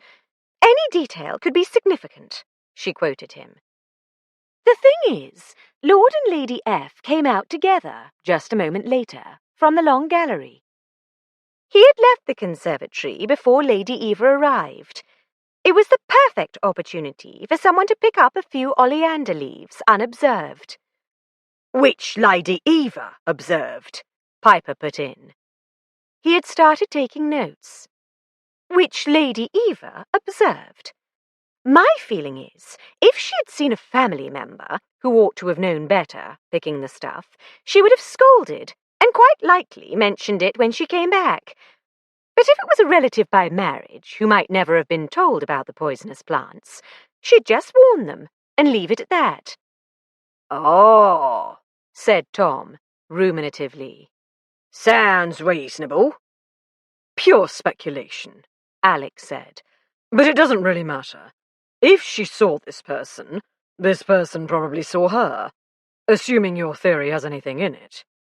Well, I think it's logically consistent. This person, can I call him or her X? Do. Righto. X has to dispose of Lady Eva before he... I can't go on saying he or she, so I'll stick to he. Before he can safely administer the oleander to Lord F. So there's the motive for her murder. Nothing to do with her collection of scandal. And it also served very nicely to muddy the waters, said Alec. But we come back to the question of who had a motive for killing Lord F. As far as I've gathered, he had very little at his disposal before succeeding to the estate on Lord Haverhill's death. Precisely, said Daisy triumphantly. And that's where what Lucy said comes in. Death duties. Great Scott! Alec exclaimed, properly impressed. You may have something there. Tom and Ernie looked puzzled. Death duties were not of compelling interest to anyone on the salary of a detective sergeant or constable. Alec let Daisy explain. She thought it very noble of him, since he deplored anything which reinforced Ernie Piper's belief in her infallibility. Aubrey Fotheringay had had a weak heart for years. His father, on the contrary, was an exceptionally healthy, vigorous man. In the normal course of things, Lord Haverhill might have been expected to outlive his son. But Lord Haverhill reached the ripe old age of 80, and there was still no sign of Aubrey popping off. Instead, Lord Haverhill started to go downhill. It began to look as if he would be the first to go. A very natural course of things, Tom observed in a rather disapproving voice. Yes, indeed, but very much more to the government's advantage than the estate's. Lord Haverhill dies. Enormous death duties are levied on his enormous estate. What remains goes to his son, who becomes Earl of Haverhill. The new Lord Haverhill dies. Somewhat less enormous death duties are levied on his no longer quite so enormous estate. The much reduced residue goes to his son in turn. Piper was quick to grasp the implication. But if Lord Fotheringay dies first, he has no estate, so no death duties. So when the present Lord Haverhill dies and death duties are paid, the estate is still pretty enormous. And it goes to Rupert, said Tom. He wasn't here. No, Daisy agreed. But his wife was. Alec let Daisy stay while they discussed her new theory, which was only fair, she considered. She was quite surprised, though, that he didn't even once remind her it was pure speculation. We didn't even consider them, he said in self-disgust. The lieutenant colonel was vouched for by his senior officer. We didn't find anything in Lady Eva's papers that suggested he or Sally had anything to hide. I don't think they did, Daisy said. I heard that he was expensive, and she had to scrape and save. She wears artificial silk stockings, Tom put in. That's what Lady Eva was strangled with.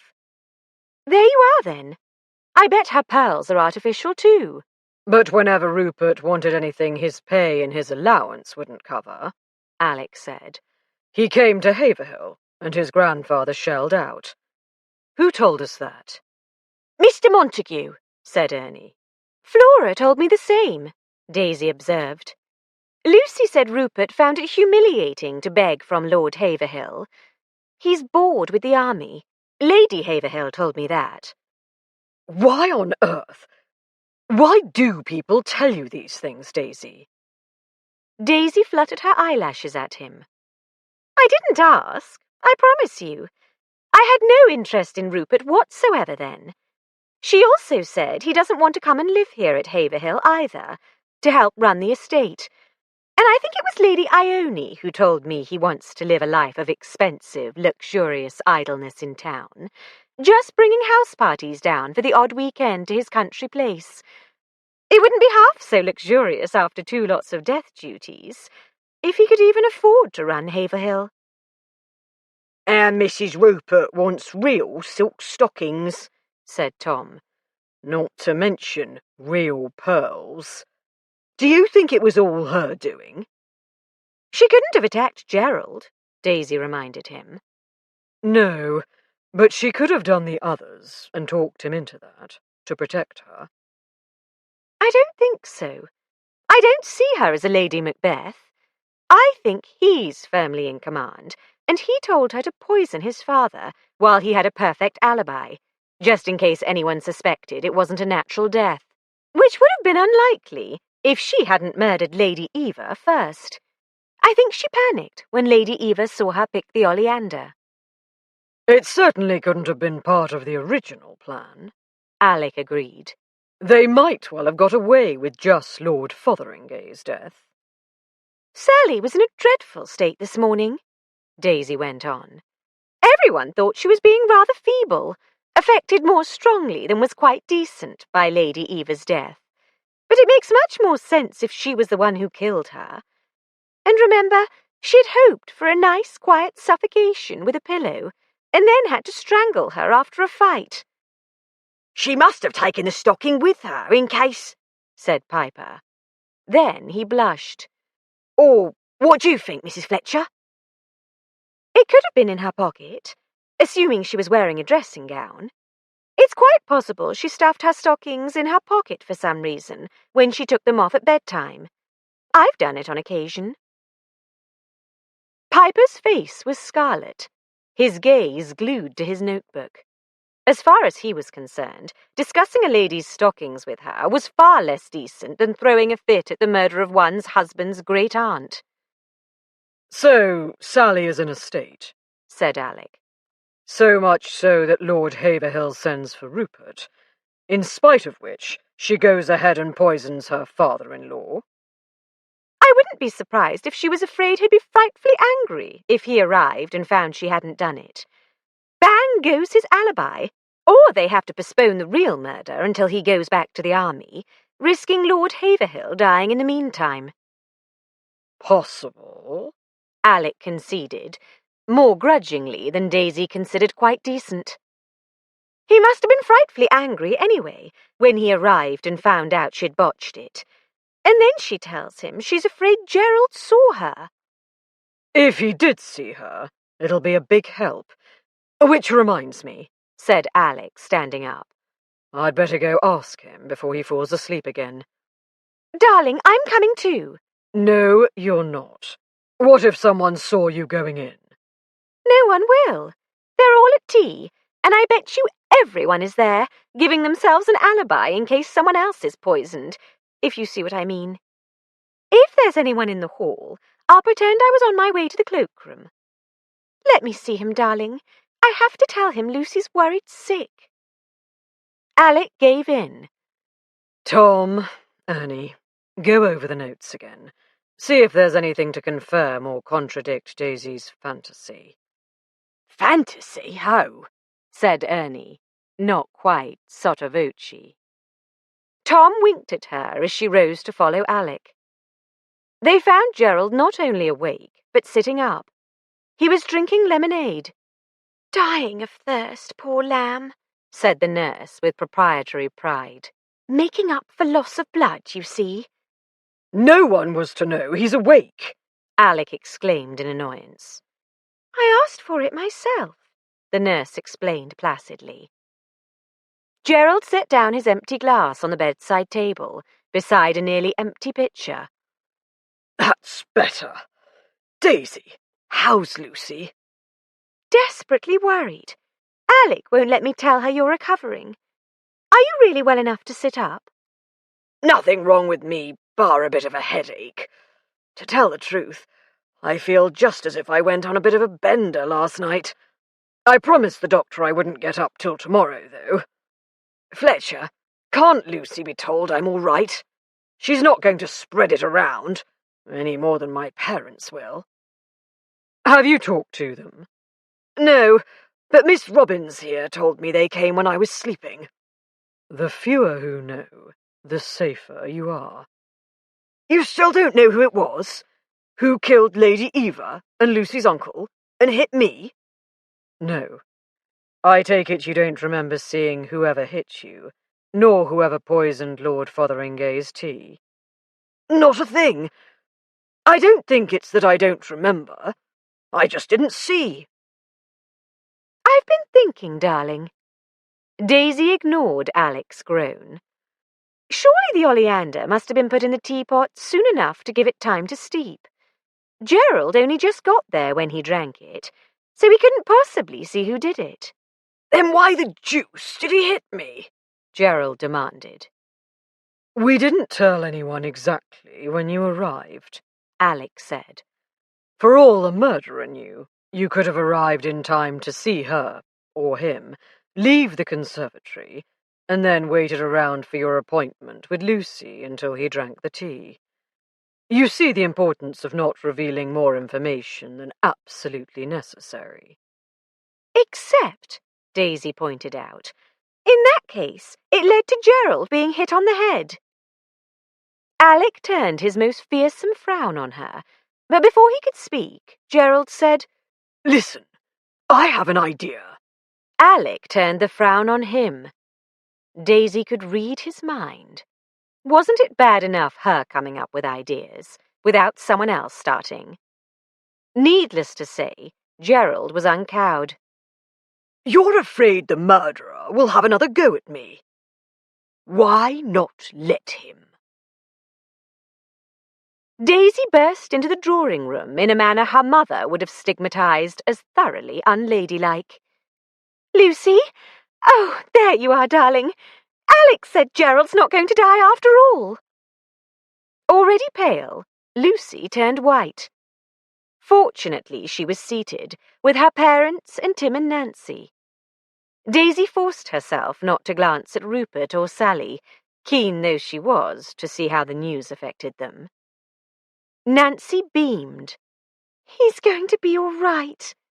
Well, Daisy temporized, a little more loudly than was strictly necessary, as she had by now crossed the room to the group.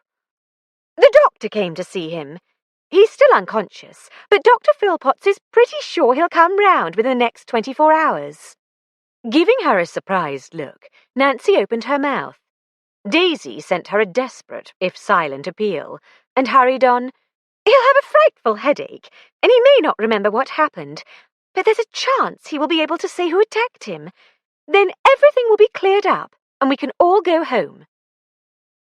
Daisy, dear, do the Tivertons know? Lucy's mother asked anxiously.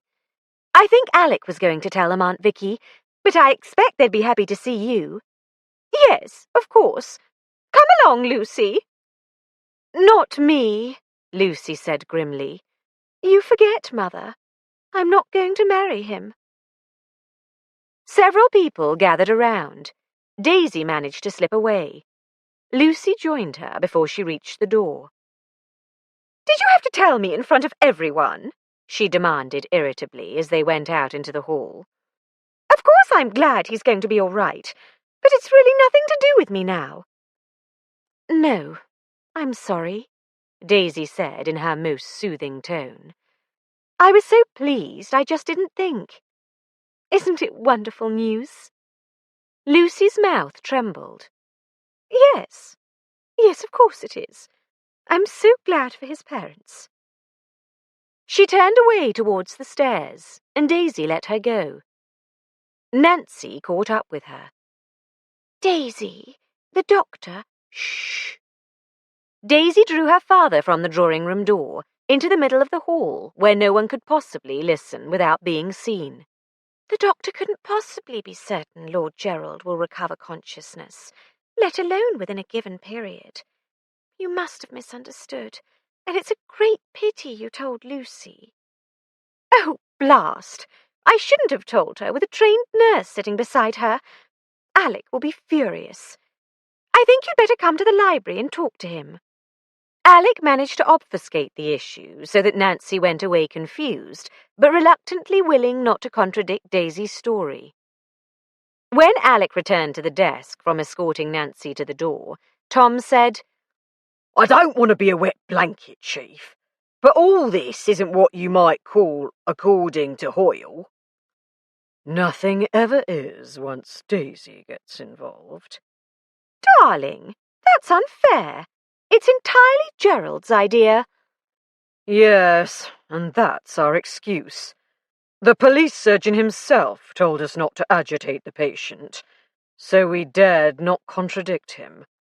All the same, Piper, make a note of Tom's objection, please. If anything goes wrong, it's my responsibility. You two are following orders. Nothing's going to go wrong, Chief, said Ernie. Not with Mrs. Fletcher involved.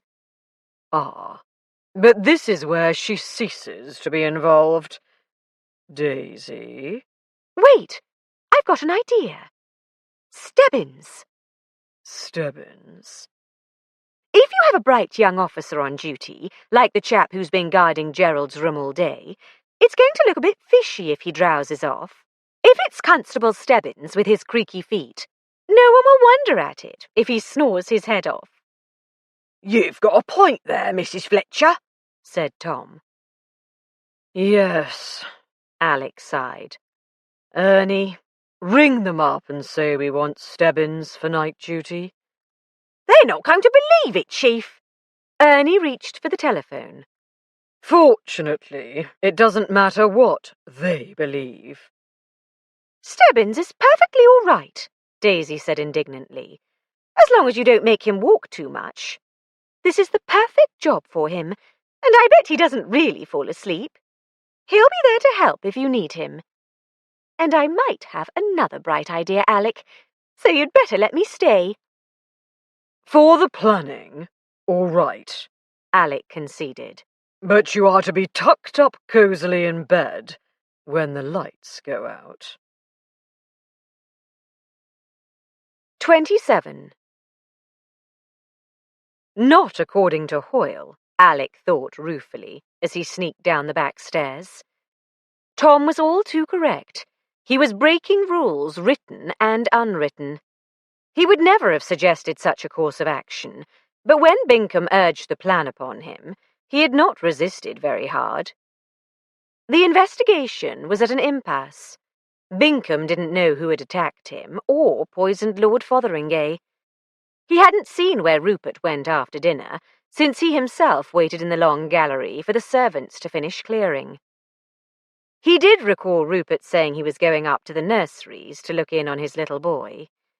So late in the evening, the child would have been asleep, the nursemaid on duty within call, but not within sight. That Lady Devenish said she had not seen Rupert in the hall proved nothing. While she was watching Montague go up the main stairs, Rupert could have cut through behind the pillars to the very service staircase Alec was now making use of, which debouched in the corridor between conservatory and library. Or he could claim to have done so while actually going to the conservatory. Daisy's theory was attractive, more so than the other possibilities, but they had no proof, only possibilities. An attempt by the murderer, or one of the murderers, to eliminate Gerald tonight, would settle the matter. If no attempt took place, they would be no worse off. At the bottom of the stairs, Alec turned off his electric torch. Feeling his way along the dark corridor was easy, and his rubber-soled shoes made no sound on the parquet floor. The first step he took on the hall's marble squeaked. He froze. Not a sound reached his ears. Across the hall, a dim light was visible near the door to Gerald's room, and there was another at the head of the main stairs, but they only made the great space seem darker. Shoes in hand, Alec crept around behind the pillars and into the blackness under the stairs, where he stopped again to listen. Tom and Ernie had had it easy. Baines gave Tom the key to the servants' wing door, close to Gerald's door. They had only to wait until all the residents had gone upstairs to nip around the corner. Alec had to pretend to retire with Daisy and come down again, hoping the murderer had not preceded him, was not already lurking, watching for an opportunity. Tom suggested leaving the ambush to him and young Piper, but Alec wouldn't let his men break the rules unless he was there breaking them too. The murderer wouldn't go down until Stebbins had had time to drift off to sleep, Alec reassured himself. He went on from pillar to pillar, approaching that dim electric light. One last glance around, and he slipped past the elderly constable into the room. Stebbins, alert at present, though seated on a hard chair, winked at Alec as he turned to close the door gently behind him. Here a light glowed behind the screen sheltering the bed from the entrance, where the night nurse, persuaded into cooperation, was waiting anxiously. The electric lamp was turned away from Gerald, who lay on his back, arms laid neatly at his sides on top of the bedclothes. With his eyes closed, he would look as if he was still unconscious, if it weren't for the fresh colour in his cheeks. As it was, he looked fit enough to tackle any number of murderers, especially when he grinned at Alec. "Have you any white face powder?" Alec whispered to the nurse. She produced a compact from her handbag and, lips pursed, toned down Gerald's bloom, while Alec moved the lamp to a table further off, beside a sofa. He looked down behind the sofa to see Ernie lounging on a couple of cushions. "Don't you dare fall asleep." "I wouldn't, Chief." Tom was seated behind the second screen, intended to shield the patient from the window's daylight and drafts. Beside him, a chair awaited Alec. "Most comfortable vigil I've ever kept," Tom whispered. "Better than a street corner in Whitechapel," Alec agreed. Settling down to wait, he wondered who was lurking out there in the shadowy hall, hoping for a chance to find Binkham unattended. Daisy's latest theory was credible, but Alec still favoured the Devonishes, one, two, or all of them in league, though for Daisy's sake he hoped Angela was not involved. Or would John Worsdorf creep through the door, bent on murder? Somehow he couldn't picture Montague either lurking or creeping. There was simply too much of him. Alec looked at his watch. An hour to go before Stebbins was to start snoring, and another quarter before the nurse would hurry to the cloakroom, clutching her belly as if she had eaten something that disagreed with her. With luck, the watching murderer would expect her to stay there for a while. The whole thing depended entirely on luck. But then, one way or another, most investigations did. Daisy undressed, but she was wakeful. It was useless trying to go to sleep while Alec and Gerald and Tom and Ernie were downstairs waiting for a murderous attack. Not to mention Constable Stebbins with his tortured feet. She put on her dressing gown, went to the writing table, and started a letter to Belinda, telling her about Angela's tiddler. Then she wrote to her mother, who would be furious if she found out from Daisy's sister, Violet, that Daisy was staying at Haverhill. She wouldn't write to Alec's mother until she got home, in case Mrs. Fletcher decided to return to St. John's Wood to look after poor, deserted Belle. The article she'd hoped to offer her American editor, describing an aristocratic English wedding, had gone down the drain, but she could make a start on planning one about Angela's work. That kept her occupied for some time, until her eyelids began to droop. Maybe she would sleep after all. She went to brush her teeth. Indistinct sounds from Lucy's room suggested she hadn't been able to fall asleep either. Then a door clicked shut. Daisy dropped her toothbrush, spat foam into the basin, and flung open the connecting door. The bedside lamp was on. No Lucy. Had she got it all wrong? Was the murderer, for some obscure reason, aiming at Lucy and Gerald all along?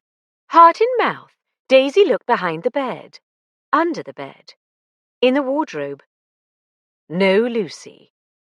There seemed no conceivable reason to remove her body. Perhaps she had been stunned and carried away to be murdered at leisure. Daisy hurried to the door and cautiously peered out. She was just in time to see Lucy's peacock kimono turning the corner of the passage towards the stairs. Lucy was on her way to where her erstwhile fiancé lay supposedly helpless. She didn't want to marry him. Her family were pressing her to relent. In her state of mental disturbance, could some aberration have made her believe her only way out was to kill him? What if she had killed Lady Eva for the money which would enable her to live comfortably without him? Creeping barefoot along the passage after her dearest friend, Daisy tried to bring logic to bear. Lucy couldn't have poisoned Lord Fotheringay. Someone else had done that. But her great-aunt? She could have pretended to swallow the powder her mother gave her that night. Aunt Vicky was not difficult to deceive, and Lucy had not been in the drawing-room after dinner last night, when Gerald was attacked. Lucy strangling Lady Eva and whacking Gerald over the head? The idea was ludicrous. Wasn't it? Daisy peeked around the corner. Lucy was standing at the balustrade, separating the gallery from the vast, murky gulf of the hall, gazing down. From below came the hurried tap-tap of heels on marble. The nurse must be on her way to the cloakroom, as arranged. The tapping ended with the firm closing of a door. For a couple of minutes, Lucy stood still.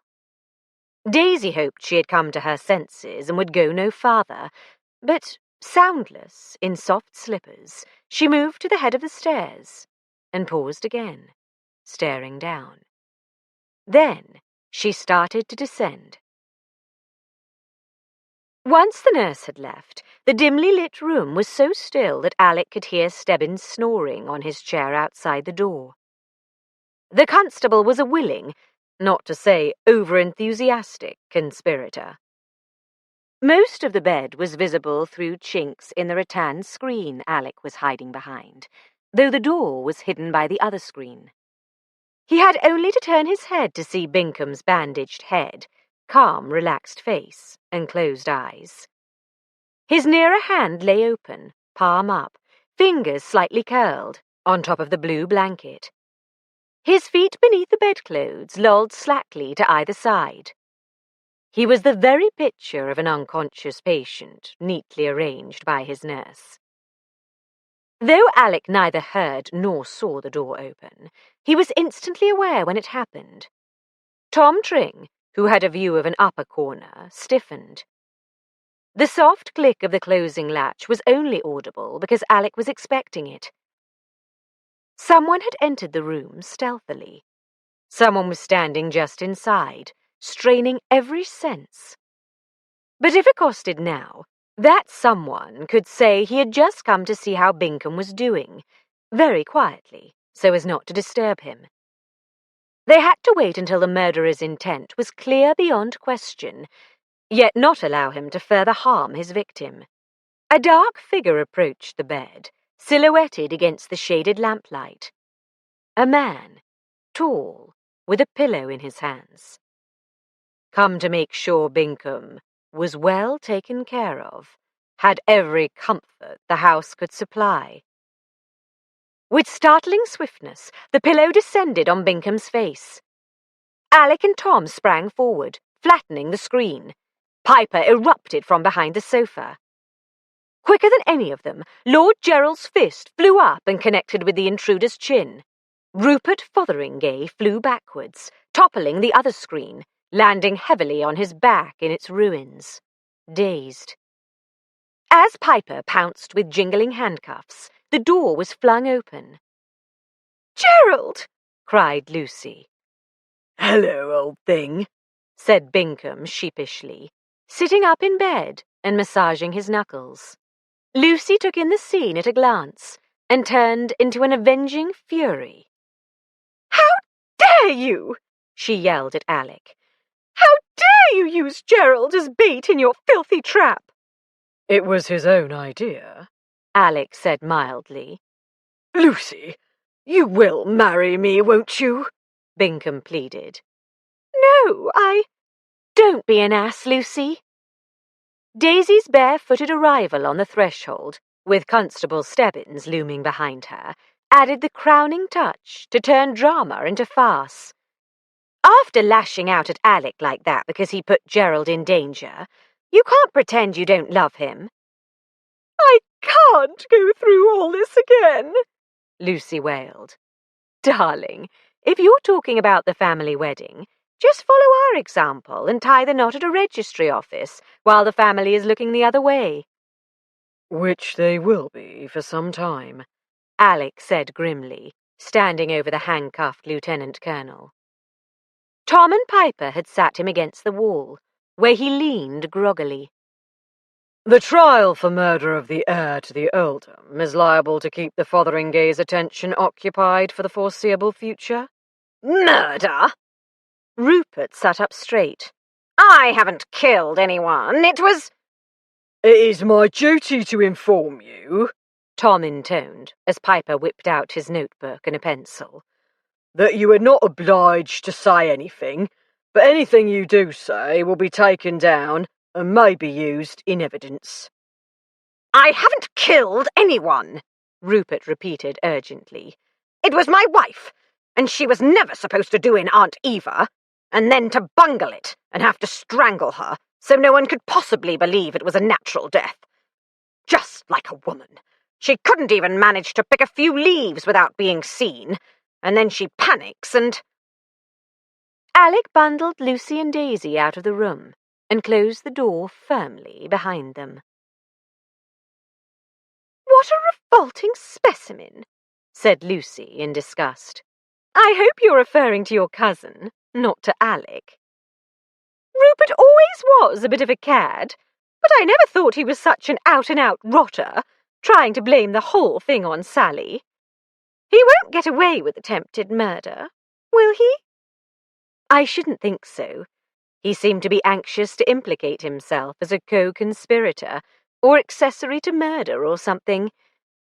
Lucy, you are going to marry Gerald, aren't you? Lucy sighed. "I suppose so. I really do love him, but I don't know what sort of wife I'll make. A shrewish one, I expect. If we settle for a registrar, will you and Alec be our witnesses?" Then all is forgiven, said Daisy. We'll be delighted. This concludes the reading of A Mourning Wedding, a Daisy Dalrymple mystery by Carola